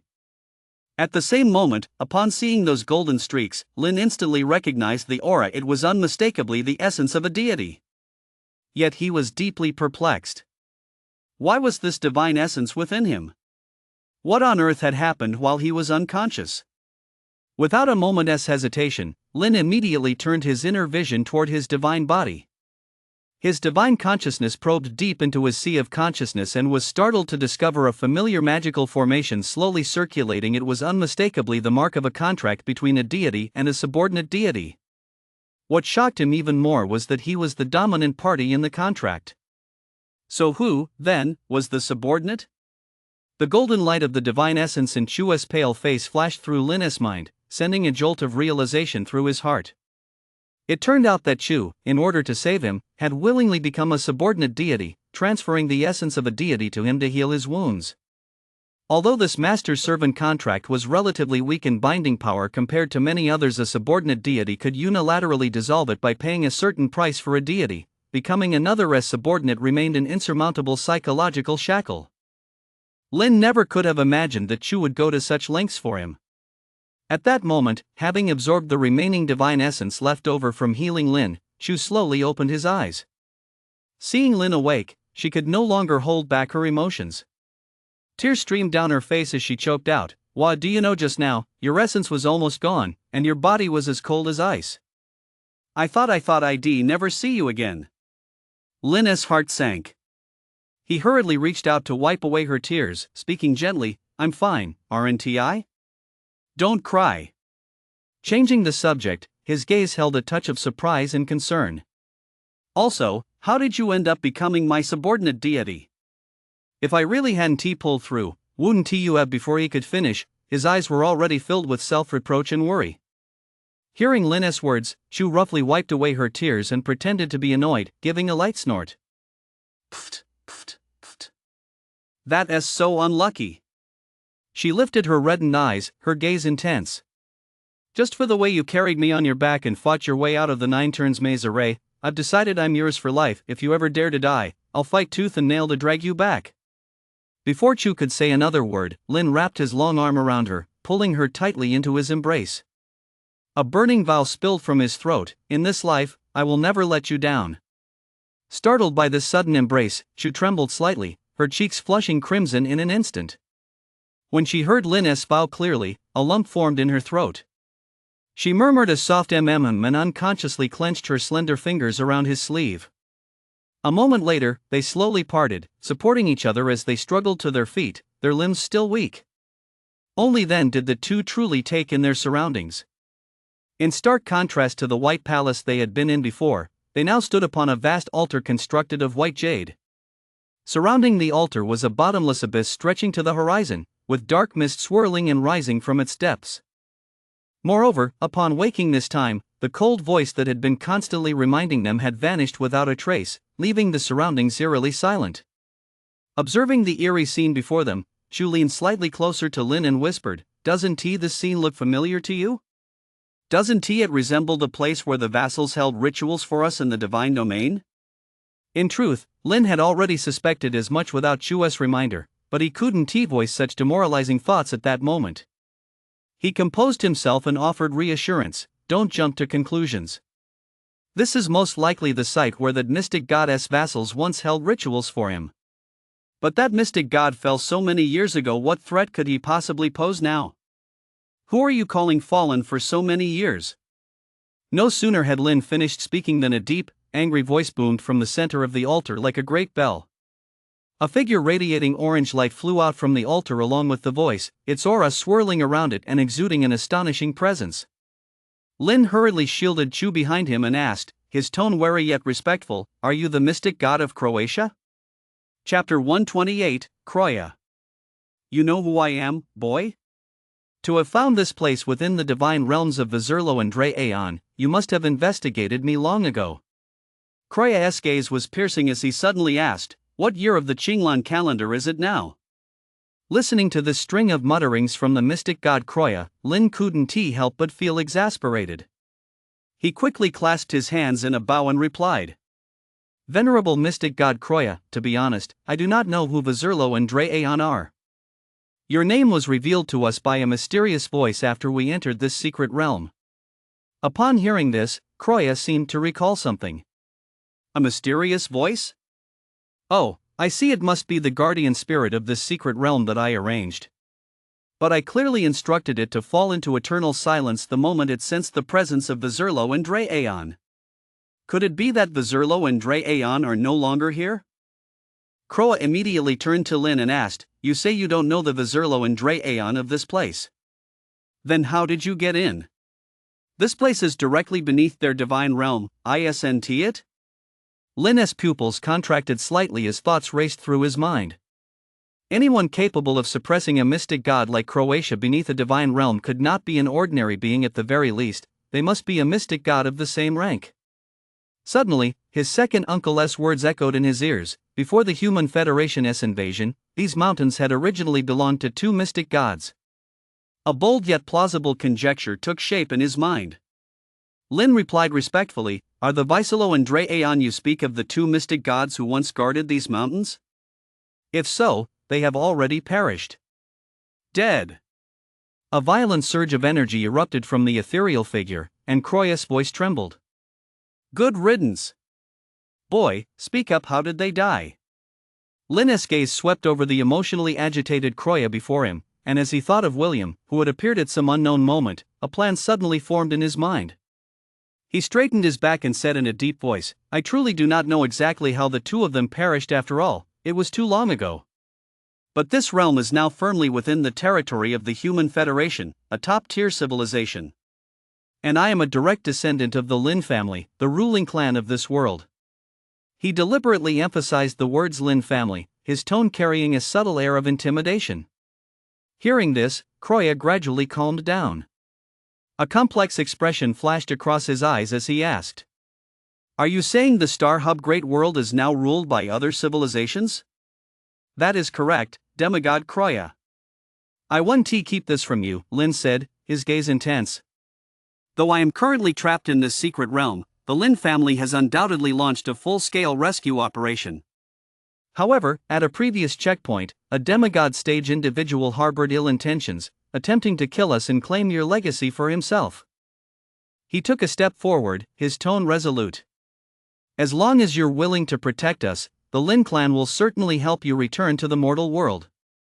Before Lin's words had even finished, accompanied by a ripple of teleportation energy, William's shrill voice rang out. In a flash, he appeared before the group, his face filled with urgency and indignation. Great Kroya Shen God, you must not believe their slander. William cried out loudly, a strange light flickering in his eyes. I am a native-born inhabitant of this star hub great world. As a demigod stage, I have been exploited by them and reduced to a mere guard at a mining site.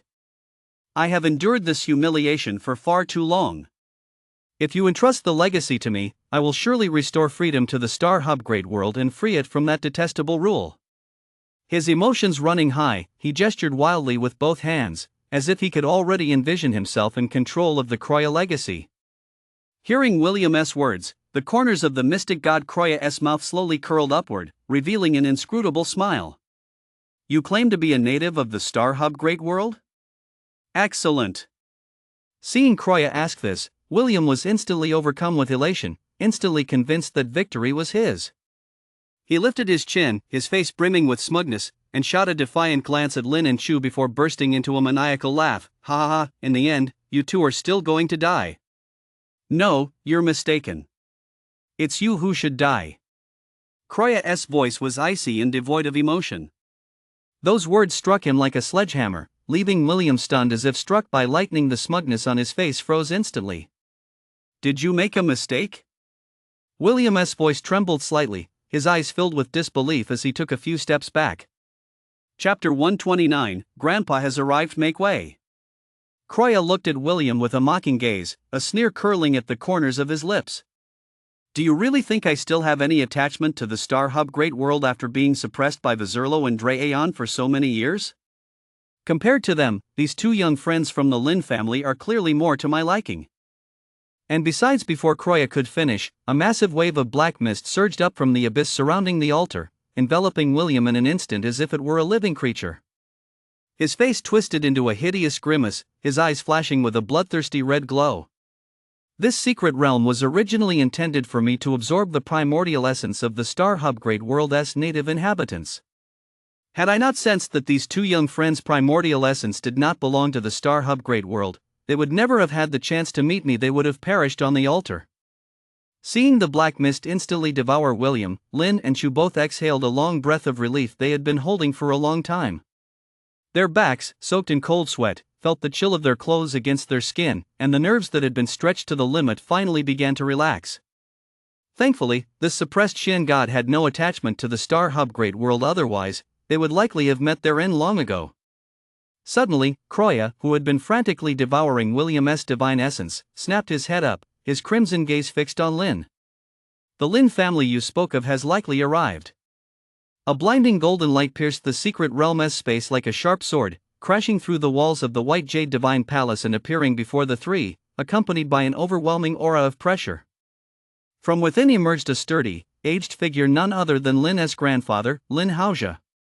No supernatural phenomena swirled around him, yet that intangible aura of might felt as solid as matter.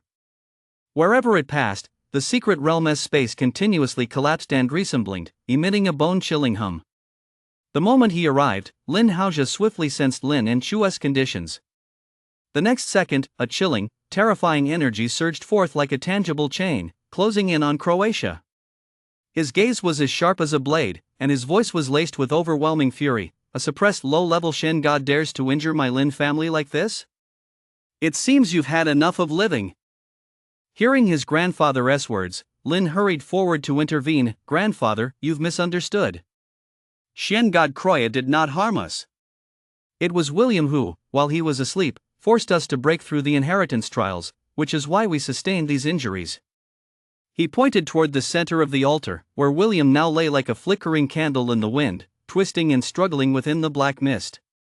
After Croatia awoke, he dealt with William in an instant and saved our lives. Once Lin had explained the full story, the fierce aura surrounding Lin Haoja that had been locked onto Croatia instantly dissipated. He looked at Croatia with a calm expression and said in a deep voice, "Then thank you for saving the life of my young relative. I ask that you spare William, for now the Lin family will ensure he suffers a fate worse than death. In return, you may make one request of the Lin family." Kroya was taken aback by Lin Haojia's sudden change in attitude. After a moment of stunned silence, he looked at Lin Haojia and said, "Then does your Lin family have a way to help me rebuild my divine body and return to the mortal world?" Without a moment's hesitation, Lin Haojia replied with unwavering certainty, "Of course. However, rebuilding a Xianshan divine body will take at least 1,000 years. From now on, you shall bear the title of the Lin family's honored guest and may rest here in this secret realm to recover in peace." A flicker of hope ignited in Croatia's eyes. He dared not quibble and immediately nodded in agreement. Almost the instant he spoke, Lin Haojia reached out into the void with his palm and pulled the barely alive William out of the black mist. Without another word, he swept his sleeve, enveloping Lin and Chu, and prepared to break through the secret realm and depart. Just then, Croatia suddenly called out to stop him. With a wave of his hand, two radiant artifacts flew through the air, one a sharp, gleaming longsword, the other a spear radiating an icy chill. Xianshan solemnly placed them into Lin and Chu's hands and said in a deep voice, "I am deeply grateful for your assistance today, my young friends. These two artifacts are two of the 6 great artifacts born during the ascension of the Star Hub Great World. Please accept them as a token of my gratitude. Ironically, it is precisely because of them that I have brought this calamity of suppression upon myself." Lin and Chu paused for a moment, then turned in unison to look at Lin Haojia, their eyes filled with questioning. Seeing Lin Haojia nod slightly, the two gladly accepted the artifacts, their faces unable to hide their delight. Chapter 130, Returning Home. The moment the three stepped out of the secret realm, they saw a crowd gathered at the entrance to the mine shaft. Standing at the very front were Lin's parents, Lin Xianli and Li Jing. Seeing Lin and Chu being led out of the secret realm by Lin Haojia, Li Jing was frantic with worry. She rushed forward and pulled the two children tightly to her side. Her gaze swept over their pale faces, and upon seeing Lin's body covered in wounds, her eyes instantly welled up with tears. Golden divine points gathered at her fingertips, which she gently infused into their bodies. At the same time, Lin Haojia dragged the barely alive William before Lin Xianli and laid bare everything that had happened within the secret realm. Veins bulged on Lin Xianli's forehead. He longed to snap William's neck right then and there, but reason forced him to suppress his murderous intent. I won't let him die too easily. With a cold expression, he shoved William into the arms of his attendants and ordered grimly, "Keep a close watch on him. If a single hair is out of place, you'll answer for it. Let us go. Take your second younger brother home." Seeing that matters here were settled, Lin Haojia raised his hand to signal everyone to return. It was then that Lin noticed his second uncle, his face bruised and swollen, being supported by others as he stood in the crowd, forcing a smile in his direction. Lin stared at his uncle's bedraggled appearance and couldn't help but ask Li Jing beside him, "How did uncle end up like that?" Li Jing replied without looking up, "What else could it be? He got beaten up by your grandfather." The old man made it clear, "If anything happens to the two of you, he'll make him come down to apologize." Haha. Lin gave a couple of awkward laughs, silently mourning his uncle for 2 seconds in his heart. Suddenly, Li Jing, who had been carefully inspecting the area, let out a gasp. She snapped her head up to look at the two of them, her eyes wide with shock. "What did you two do in the secret realm? How did you end up with a divine servant contract?" Li Jing's exclamation instantly drew everyone's attention. After a closer look, the crowd indeed noticed the intertwined auras between Lin and Chu, confirming that Li Jing's words were true. Seeing that he could no longer hide the truth, Lin explained how he had been severely injured after breaking through 2 consecutive trials, and how Chu had willingly become his subordinate deity to save him, channeling the essence of a deity to heal his wounds. Upon hearing this, Li Jing instinctively grabbed Chu's hand, her voice trembling as she said, "Xinger, I never imagined you would go this far for my Lin." Immediately afterward, Li Jing spoke solemnly, "I promise you, Auntie, that during the engagement and our future wedding, I will ensure you are treated with the utmost respect." Chu blushed deeply at Li Jing's words and quickly waved her hand. "Auntie, there is no need to say that. I chose to heal Lin of my own accord." "Silly girl, this is no small matter." Seeing that Li Jing was about to continue, Lin quickly clutched his wound, feigning extreme pain, and gave Chu a meaningful look. "Mom, my wound hurts terribly. We'd better go back and tend to it now." Chu quickly picked up on the cue. "Right, Auntie. We're both pretty badly injured. Why don't we just go back and deal with it first?" Li Jing immediately nodded in agreement, her eyes filled with concern. "All right. I'll go home right away to find some healing potions that restore the divine essence. You must take good care of yourself. You absolutely must not damage your foundation." "What about me?" Lin protested indignantly, seeing that Mom was only concerned about Chu and hadn't taken his injuries seriously at all. "You?" Li Jing shot him a withering glance and said irritably. "If it weren't for Qing'e healing you, you'd be in real danger. But let us be honest, these are just physical injuries. Once your divine points are replenished, they'll heal on their own. If you interrupt my conversation with Qing'e one more time, I'll really turn you into a critically injured patient with no hope of recovery." Now completely ignored by his mother, Lin dared not say another word. He quickly jogged over to his father and second uncle's car, afraid that if Li Jing gave him even one more look, he'd really be in for a lecture. In the car, Lin Xianli and the battered Lin Xianda traded remarks, constantly asking Lin how he planned to deal with William. Lin Xianda was particularly enraged, grinding his teeth as he rattled off a string of unheard of tortures. Clearly, he was bottling up all the resentment from the old man's beating, intent on taking it out on William.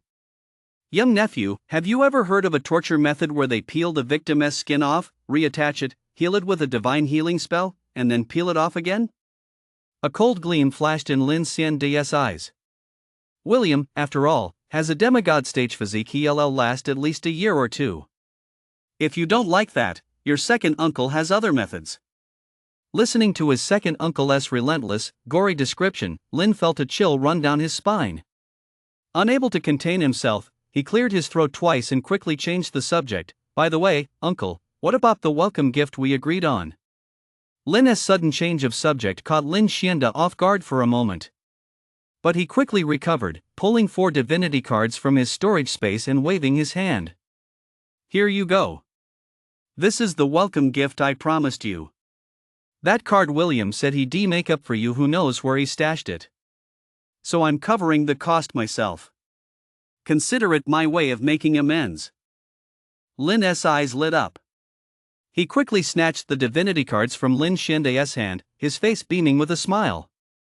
"How could I possibly hold a grudge against you, second uncle? You're so generous, I'm just grateful." Croatia, the ultimate winner = V. Chapter 131, Return to the Divine Domain. After Lin and Chu returned to the Lin family estate to recuperate for several days, they finally stepped back into the Divine Domain login pods in their respective rooms. Following 2 fierce battles within the secret realm, their divine points were nearly depleted. Relying solely on others to replenish them was far from enough. Only within the Divine Domain could they autonomously generate sufficient divine points. Before entering the Divine Domain, the two distributed the 4 divinity cards they had received from their second uncle, intending to use them to deepen their understanding of divine authority. Then, in accordance with family rules, they withdrew development resources for new deities, preparing to devote themselves to growth within the Divine Domain for a period of time. Stepping into the Divine Domain, Lin gazed at the thriving scenery, casting aside the fatigue from the fierce battles in the secret realm, and began to contemplate the future direction of the Divine Domain. Hovering in midair, he took out all the divine cards he had acquired during this period: 1 S-rank divine card, 11 A-rank divine cards, plus 1 additional A-rank divine card, 1 divine spell card, 1 divine card, 1 B-rank divine card, and 6 B-rank divine domain expansion cards allocated by the family. And this did not include the 2 A-rank divinity cards he intended to use immediately. Gazing at the vast array of precious cards before him, this was undoubtedly the wealthiest moment of his life since becoming a god. Yet Lin's face was clouded with worry. More pressing than the shortage of divine cards was the scarcity of divine points, which prevented him from activating the Creation Forge to fuse the cards or load the results into the Divine Domain.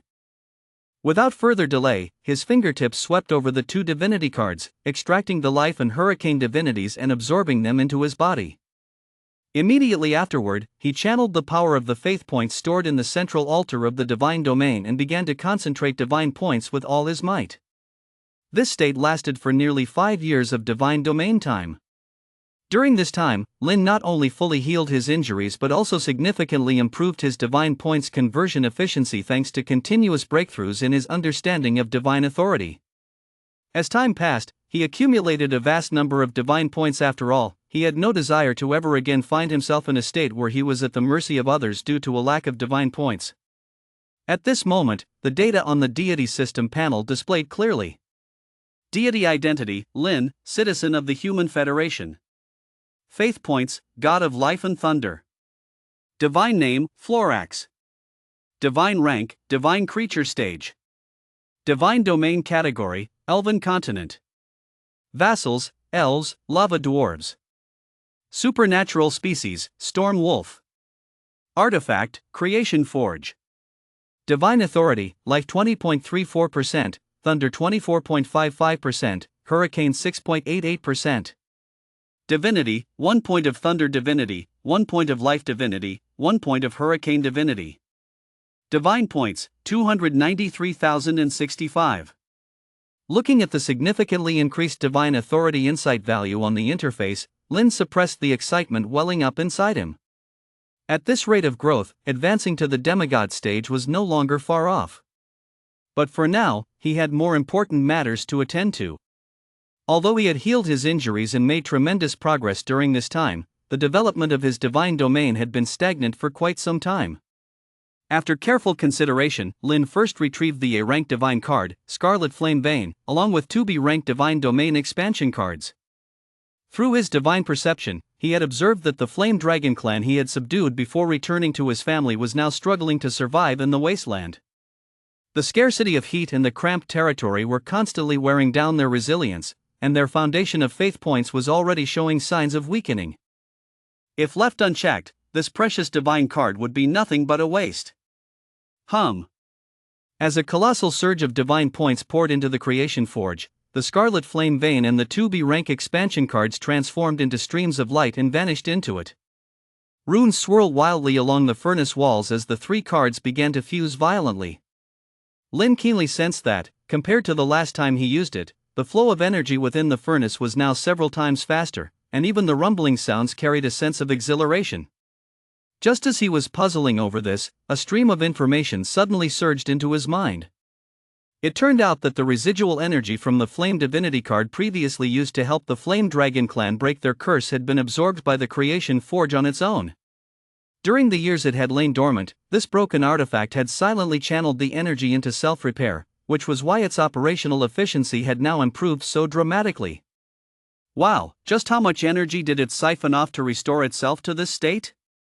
It's practically a capitalist from the divine realm, Lin quipped with a wry smile as he watched the Creation Forge humming incessantly. Chapter 132, The Crimson Flame Realm. Boom! With a dull thud, the Creation Forge shook violently, and a streak of crimson gold light burst forth from the furnace. Lin reached out and caught it. In his hand was a divine card with swirling gold embossed patterns, the very product of this fusion. Grade a divine domain expansion card, Crimson Flame Secret Realm. Upon use, it generates a secret realm of flaming mountains spanning approximately 2,000 square kilometers within the divine domain, filled with pools of boiling magma. There is a chance that fire elementals may be born here. Reading the detailed description on the system panel, Lin silently marveled, truly the work of the Creation Forge. Although the 2,000 square kilometer area is slightly smaller than that of a standard A-rank expansion card, the built-in environment and fire elemental spirit spawning mechanism within the realm make its effects far superior to those of ordinary expansion cards. Without a moment's hesitation, Lin tapped the divine card with his fingertip, and divine points flowed into it along the patterns. In an instant, a crimson gold light shot skyward, and the divine card transformed into a streak of light, vanishing into the divine domain. The wasteland where the Flame Dragon clan dwelled shook violently, and a seething, crimson volcano burst forth from the earth, the very entrance to the Crimson Flame's secret realm.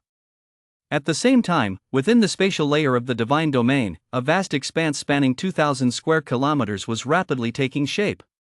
Dozens of towering volcanoes rose from the ground, their searing craters continuously spewing scalding magma. Boiling magma lakes connected between the peaks, crimson molten lava churned on the lake surfaces, and thick, hot steam rose, shrouding the entire secret realm in a scorching haze. Such a massive disturbance could not go unnoticed by the vassals within the divine domain. The Flame Dragon clan, in particular, had never witnessed such a phenomenon since their arrival. 10 colossal dragons flapped their wings and soared into the sky, circling above the wasteland and letting out roars of astonishment and alarm, their crimson vertical pupils scanning the boiling volcanoes with vigilance. Lin closely monitored the spatial shifts within the divine domain. As the spatial fluctuations gradually subsided, he immediately transmitted his divine consciousness to the Flame Dragon clan leader, Sarikis Ifragon. I have opened a secret sanctuary. Once this place is fully stabilized, you are to lead your clan to settle here immediately. The entrance is that volcano spewing magma. Upon hearing the divine decree, Sarikis Ifragon finally understood that this earth-shattering upheaval had been orchestrated to create a sanctuary for them. He immediately conveyed the divine will to the other 11 flame dragons, then took the lead, flapping his wings and transforming into a crimson streak of light that plunged into the seething crater. After a ripple in space, Sarikis Ifragon materialized within the secret realm of crimson flames. As it sensed this realm, created exclusively for the flame dragons, it raised its head and let out a thunderous dragon roar. Without a moment's delay, Sarikis Ifragon transformed once more into a streak of light, bursting out of the secret realm of crimson flames and letting out a high-pitched dragoness cry toward its companions circling above the volcano. Summoned by the call, the 11 flame dragons flapped their wings in unison, and 12 crimson figures plunged one after another into the secret realm. Amidst the churning lava lake and the towering volcano, they stretched their dragon bodies to the fullest, soaring and circling with a roar. As the scorching air brushed against their scales, the flame dragon's devotion to Lin's faith points grew ever purer and more resolute, and the power of those faith points flowed ceaselessly into the divine domain altar. Witnessing this scene, Lin's expression was filled with satisfaction. The moment these 12 flame dragons submitted completely signified that his divine domain had gained a massive influx of high-tier combat power. These young dragons, which originally possessed 7th-tier combat power, would remain the backbone of his forces for a long time to come, defending the divine domain and waging war across the land even if the rules of the divine domain suppressed them to 4th-tier strength. Suddenly, Lin seemed to remember something with a peculiar expression. He cast his gaze toward the direction of the Elven Royal Palace. The instant his divine sense penetrated the palace, he sensed Talon's robust vital energy circulating within the halls, and his tense shoulders relaxed slightly. During the final assessment, Talon had suffered severe injuries and fallen into a coma. Although he had temporarily stabilized Talon's condition at the time, he had put off further treatment due to the relentless stream of events in the main world. It now appeared that the Elf King had, through sheer tenacity, survived the life and death crisis while unconscious. However, what puzzled Lin was that Talon's aura was not, as usual, centered in the palace's main hall, but was instead concealed in an extremely secluded corner deep within the palace. Driven by curiosity, Lin used his divine sense to carefully probe the changes that had occurred in the Elven Kingdom over the years. A moment later, he laughed awkwardly, trace it all back to its source, and it was actually his own doing. His failure to treat Talon's injuries in time had caused the Elven King to remain in a coma for years. By the time Talon awoke, the second prince had already been ruling for years, holding absolute power. Left with no choice, Talon could only retreat to the background, becoming a nominal retired monarch. Chapter 133, Talon and Arnold's current situation. Gazing in the direction where Talon's aura was concealed, Lin felt regret for the plight of his former trusted aide, yet he had no intention of interfering in the power transition of the Elven Kingdom. Time flies in the divine domain. The first generation of elves of Talon's generation had long become set in their ways, struggling to keep pace with the rapidly evolving world. Furthermore, Lin hoped that this powerful elf would devote himself to seclusion, advancing further on the path of cultivation. Only by breaking through the demigod stage or even ascending to the true god stage in the future could he achieve even greater glory. Immediately, Lin quietly channeled a strand of divine points into Talon's body, healing his latent injuries and laying the groundwork for his upcoming breakthrough. Once everything was complete, Lin's divine consciousness swept toward the forest of magic, searching for Arnold's whereabouts.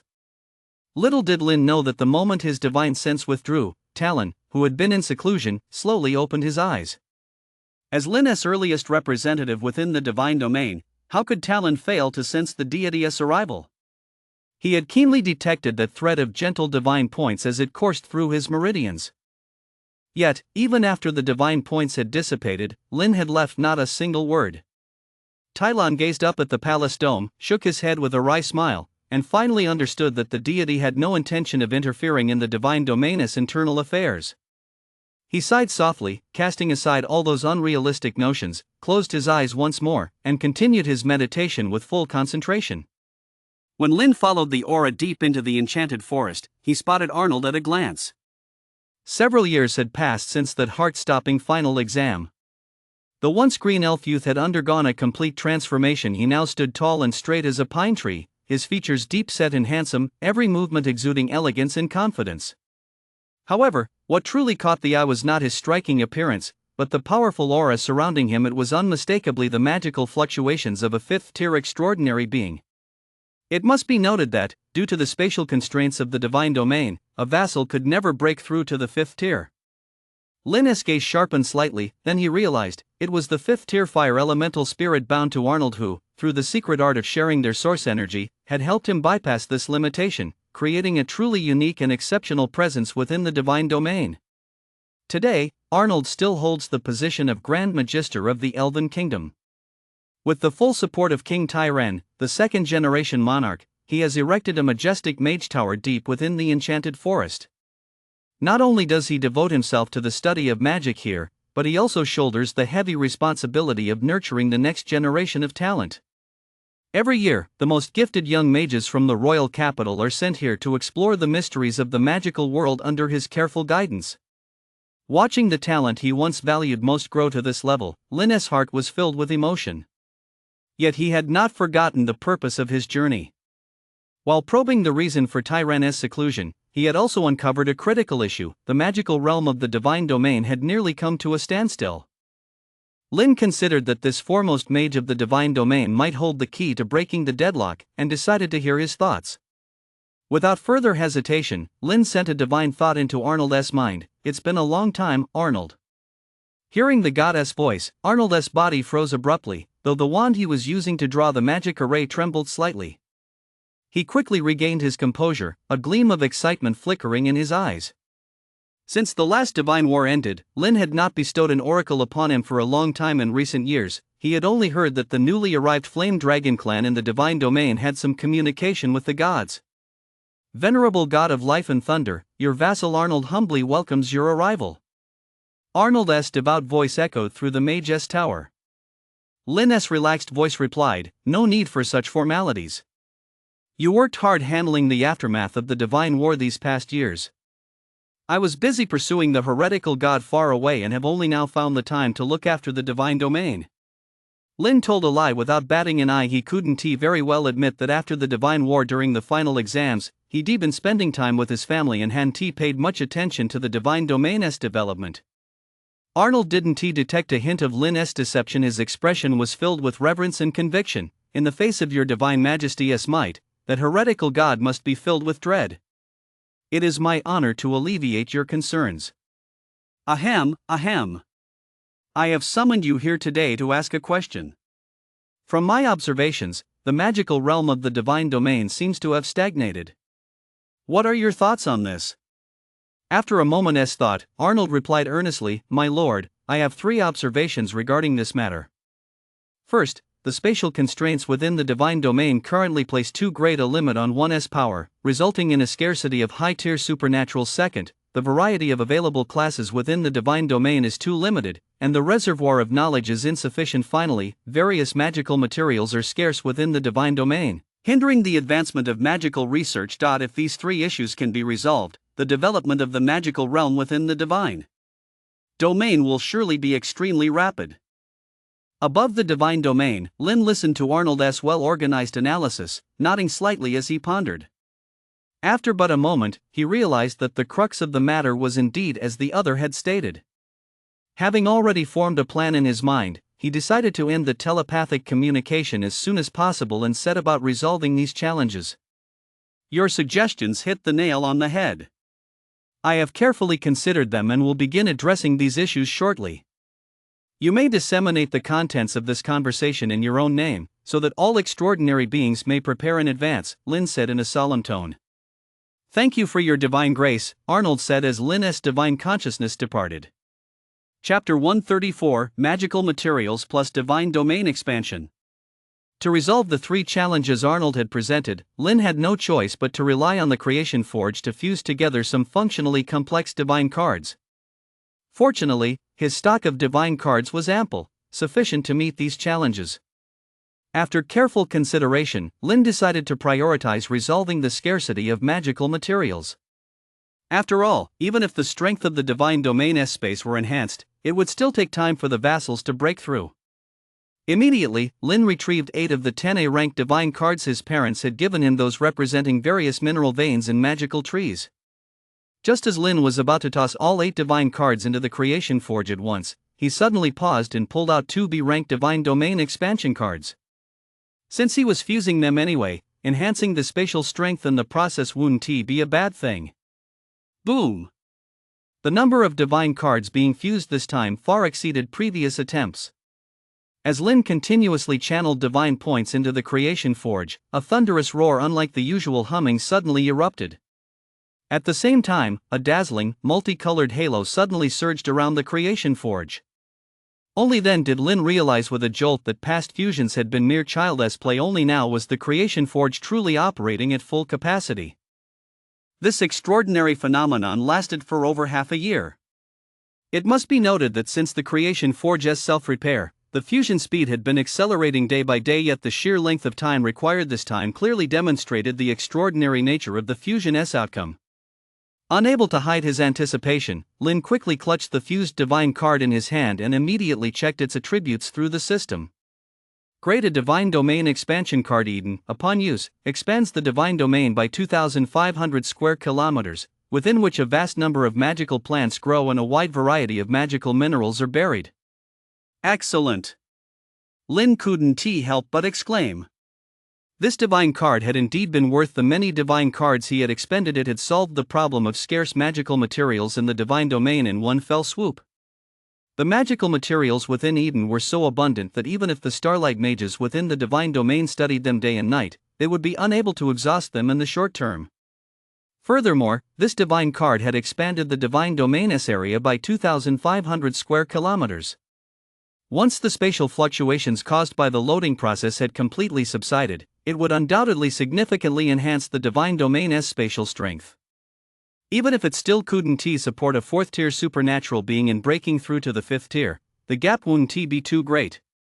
Now, only one question remained for Lin: where in the divine domain should he place this Garden of Eden? It must not be too close to the magic forest, to avoid functional overlap, nor can it be too far away, lest it hinder the efficiency of transporting materials to the magicians. After repeatedly scanning the divine domain, Lin finally settled on a prime location, the junction where the Coral Sea meets the plains. This spot maintained just the right distance from the magic forest, avoiding functional overlap while leveraging the plains' convenient transportation network to swiftly ship materials out. Even better, this location could serve as a natural barrier between the sea and the plains, laying the groundwork for future deployment of aquatic vassals. Lin hesitated no longer and immediately activated the divine card to load it into the divine domain. In an instant, the land in the selected area expanded outward like a tidal wave, and new terrain, brimming with vibrant magic, surged forth continuously. Magical plants of every hue burst through the soil, weaving a vast botanical kingdom in the blink of an eye. Deep underground, dozens of mineral deposits were quietly forming, emitting a faint magical glow. The first to arrive upon hearing the news was Arnold, a 5th-tier extraordinary being. Gazing at the wondrous scene before him, he recalled his conversation with the deity half a year prior and instantly grasped the reason for the transformation. With a smile on his face, he watched the ever-expanding land and patiently explained the origins of this newly formed domain to the others as they arrived. The most excited among them were undoubtedly the class changers who, like Arnold, were starlight mages. After all, the vast quantity of magical materials before them signified endless research possibilities and, more importantly, a precious opportunity for them to break through to the next level. One of them, a white-haired 4th-tier starlight mage, bowed deeply to Arnold in front of everyone. "Thank you, Lord Arnold, for securing these precious magical materials for us. This old man is truly indebted to you." Before he could finish, Arnold raised his hand and cast a spell to steady the old man. "There is no need to thank me. All of this is due to the blessings of the great deity. It is he who has granted you this rare opportunity." Hearing Arnold's words, the mage suddenly realized his mistake and said, blushing slightly, "You are absolutely right, my lord. I was momentarily confused." With that, he bowed his head slightly and began to pray silently to the deity. Lin watched this scene from above the divine domain, filled with astonishment.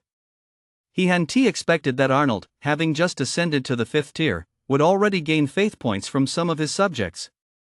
However, Lin didn't dwell on it. Throughout the history of the human federation, when individuals reached the demigod stage or even the true god stage, it was inevitable and indeed necessary that some of the vassals within their divine domains would also ascend to godhood. After all, one cannot expect to wage war in other realms relying solely on a single god. Moreover, those who successfully attain godhood within a divine domain are destined to become the vassal gods of the domain's master. For the only path to godhood is to construct sanctuaries and divine realms within that divine domain. What left Lin both amused and exasperated was actually his surprise at how low Arnold's rank was. Generally speaking, only 6th or 7th tier supernaturals have a chance to earn faith points and, in turn, hope to reach the divine creature stage in the future. Yet Arnold had achieved this while still only at the 5th tier. This also made Lin aware of a potential drawback. The divine domain was developing rapidly, with high-tier supernaturals gradually establishing a foothold, and low-tier supernaturals surging in numbers thanks to the class change dungeons and the Tower of Babel. However, the backbone force between these two tiers was extremely weak. What's more, these mid-tier supernaturals lack a clear understanding of their own capabilities, making them highly susceptible to misjudgments that could put them in grave danger during divine battles or expeditions. But for now, Lin had no better solution. He could only turn to Arnold's third suggestion. Introduce a wide variety of new professions within the divine domain to enrich supernatural knowledge, in the hope that vassals would independently establish a reasonable supernatural ranking system and refine the entire power structure of the divine domain. At this thought, Lin couldn't help but rub his throbbing temples. He did indeed possess an A-rank divine card for class change, but developing a new profession from scratch with just this card alone, who knew how long that would take? After much deliberation, the only option was to travel to the main world to purchase divine cards in bulk, which meant he'd have to swallow his pride and ask his father, who was practically a walking ATM, for money once again. Money, money, the two words echoed in Lin's mind like a mantra. But he had only just managed to get a divinity card from his dad before returning to the Lin family home. If he asked again this time, he'd have to come up with a flawless excuse. "Oh, wait!" Lin suddenly gasped, a sly gleam flashing in his eyes. He'd thought of the perfect person to accompany him to ask for money. Maybe even his mom would be willing to dig deep into her pockets. Just then, Lin Xianli, who was staring at the newsfeed on his terminal, suddenly sneezed. He rubbed his nose and muttered, "Who has been thinking about me?" Chapter 135, Purchasing a Divine Card 1. "What? You want me to go with you to ask your parents for money?" In Chu's room, her eyes widened as she listened to Lin's words, and she let out a startled scream. Lin's expression changed abruptly. He lunged forward and covered her mouth. "Hey, keep your voice down, just listen to me first." Immediately, he let go and explained with a helpless expression, "There's been a glitch in the supernatural system within my divine domain. I urgently need a large number of divine cards to fix it. You've got to help me out on this one." "Wait, if you need divine cards, why don't you just ask your parents for money yourself? Why do you have to drag me into this?" Chu furrowed her brow and asked, looking completely puzzled. Lin rubbed his hands together and chuckled, his face taking on a pleading expression. "I just asked Dad for a bunch of money not too long ago. If I ask again, I'm afraid I'll get a beating. But it's different if you go. With you there, I'll have plenty of excuses. You. Shu pressed his hand to his forehead in exasperation, sighed, then said seriously, "I'm not opposed to doing you this favor, but with the way you spend money like water, don't even think about getting a single penny from me when you get married." Okay. I'll do whatever you say." Lin nodded eagerly, though inwardly he thought, we'll cross that bridge when we come to it. He just wanted to get through this hurdle first. A moment later, Lin and Chu appeared in their parents' courtyard. Lin Xianli looked at Lin, whose face radiated confidence, then caught sight of Chu standing nearby with a blush on her cheeks. As a deity, his keen intuition set off alarm bells in his mind. Sure enough, the moment Lin opened his mouth, it nearly took his breath away. Old man, drop some gold coins. Lin Xianli sprang to his feet with a shout, jabbing his index finger at Lin's nose. You ungrateful son. Do you know where you are? I think you're just asking for a beating. Li Jing, standing nearby, frowned and scolded, son, speak properly. Show some respect to your father. Chu is right here. Faced with his parents' scolding, Lin didn't flinch. Instead, he grabbed the flushed Chu by the arm and lied without batting an eye.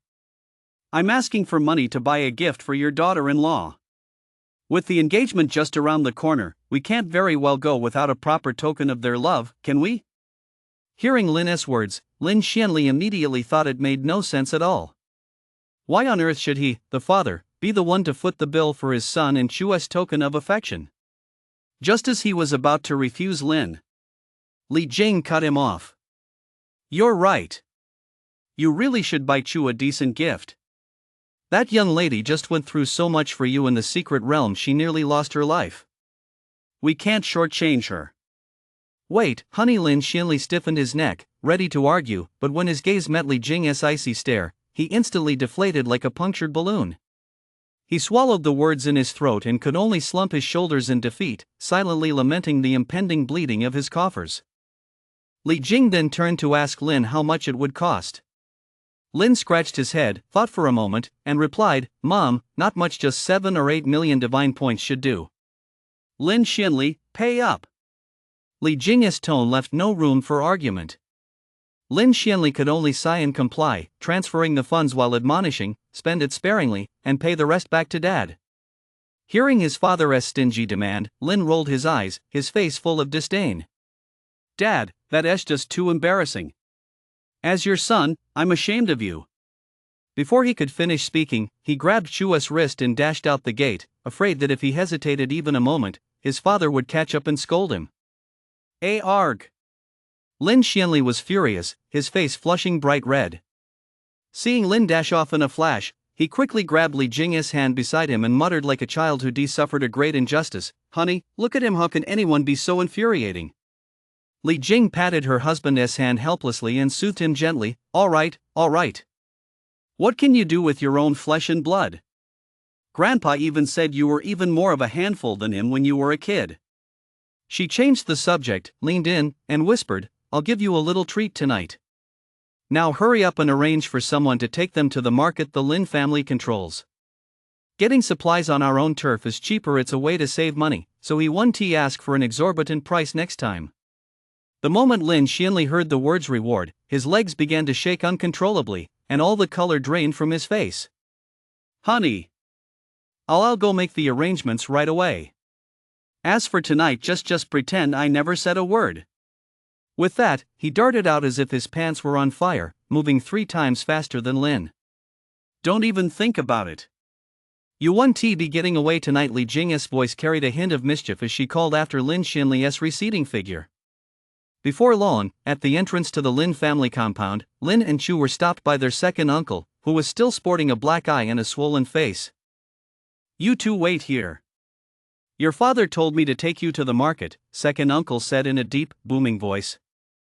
Recalling the harrowing experience from last time when second uncle had taken them to the market to collect rent only to unexpectedly get trapped in a mysterious realm, Lin couldn't help but shiver and asked warily, Second uncle, is this market safe this time?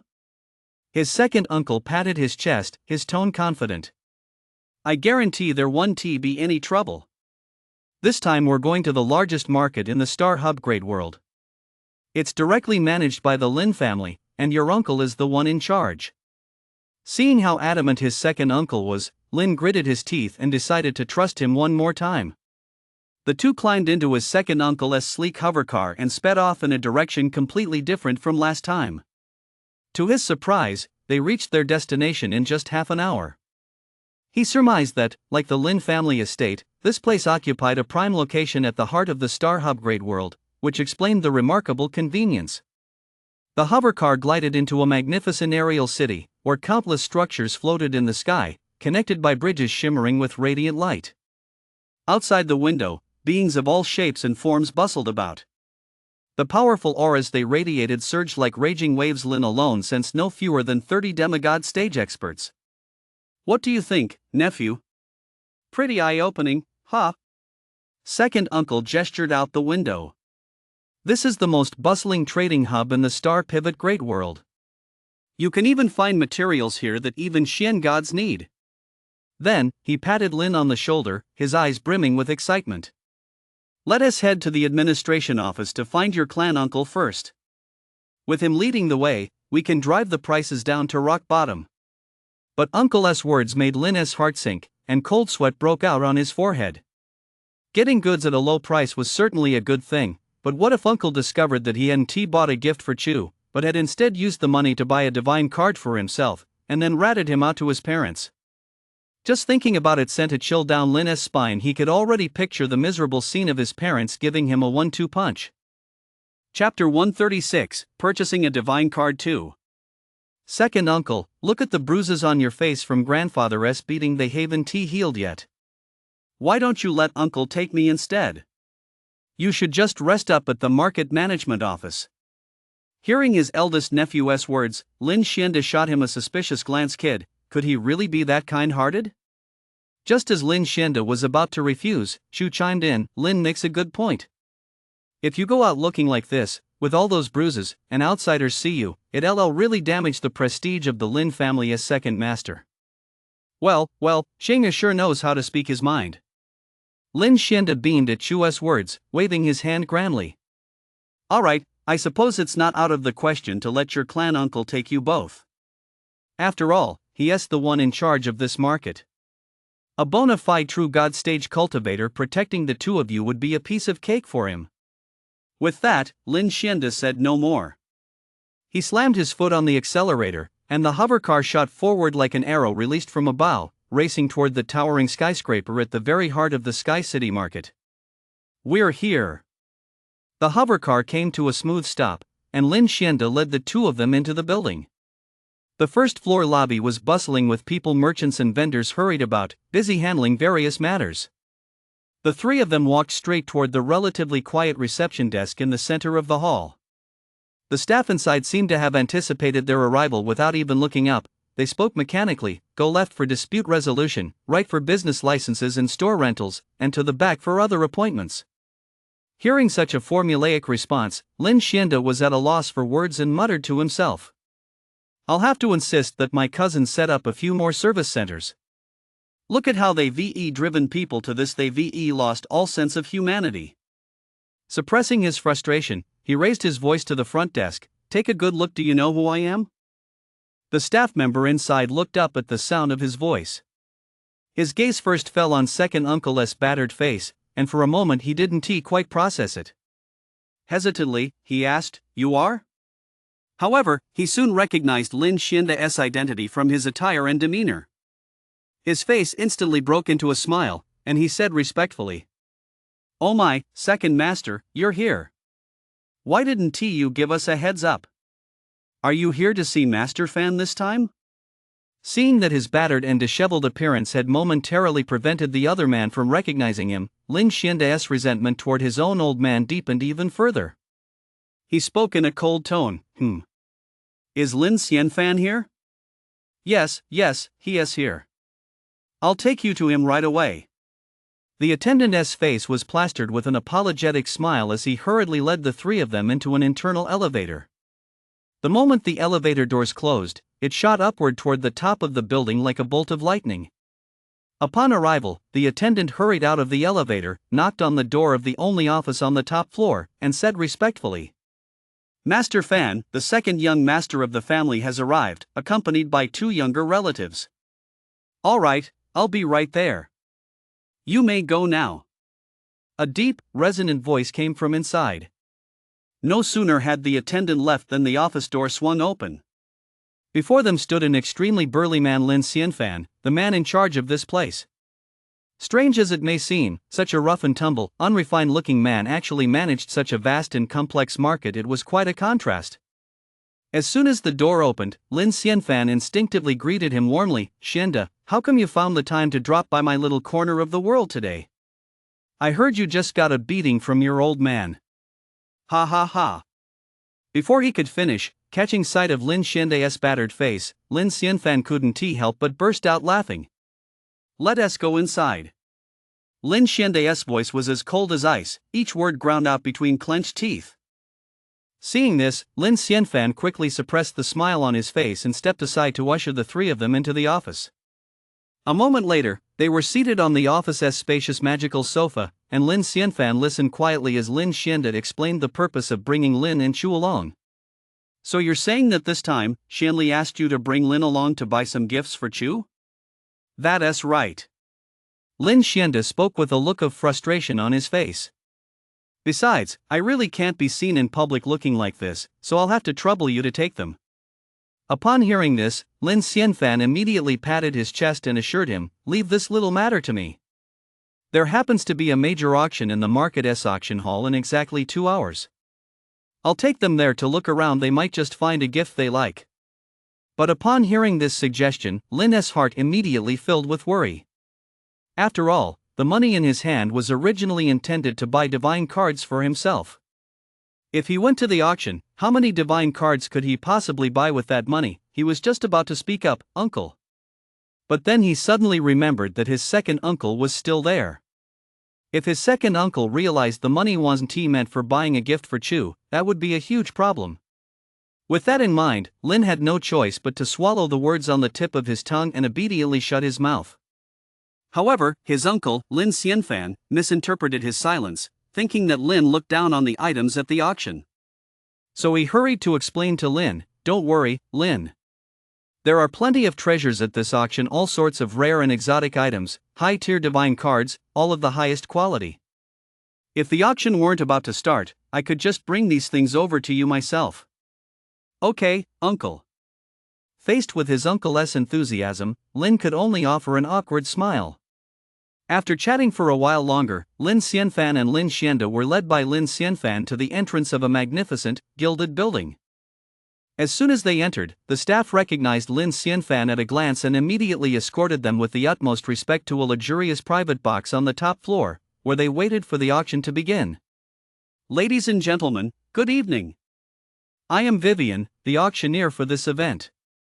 As the auction began, a strikingly alluring figure glided out from backstage. Lin's gaze swept over her, and he instantly recognized her as a succubus. To be honest, even as a deity viewing her with a critical eye, Lin found the succubus before him stunningly beautiful. He couldn't help but let out an involuntary wow. But a cold voice suddenly rang out in his ear, instantly snapping Lin back to reality. Turning his head, he saw Chu glaring at him with an icy stare.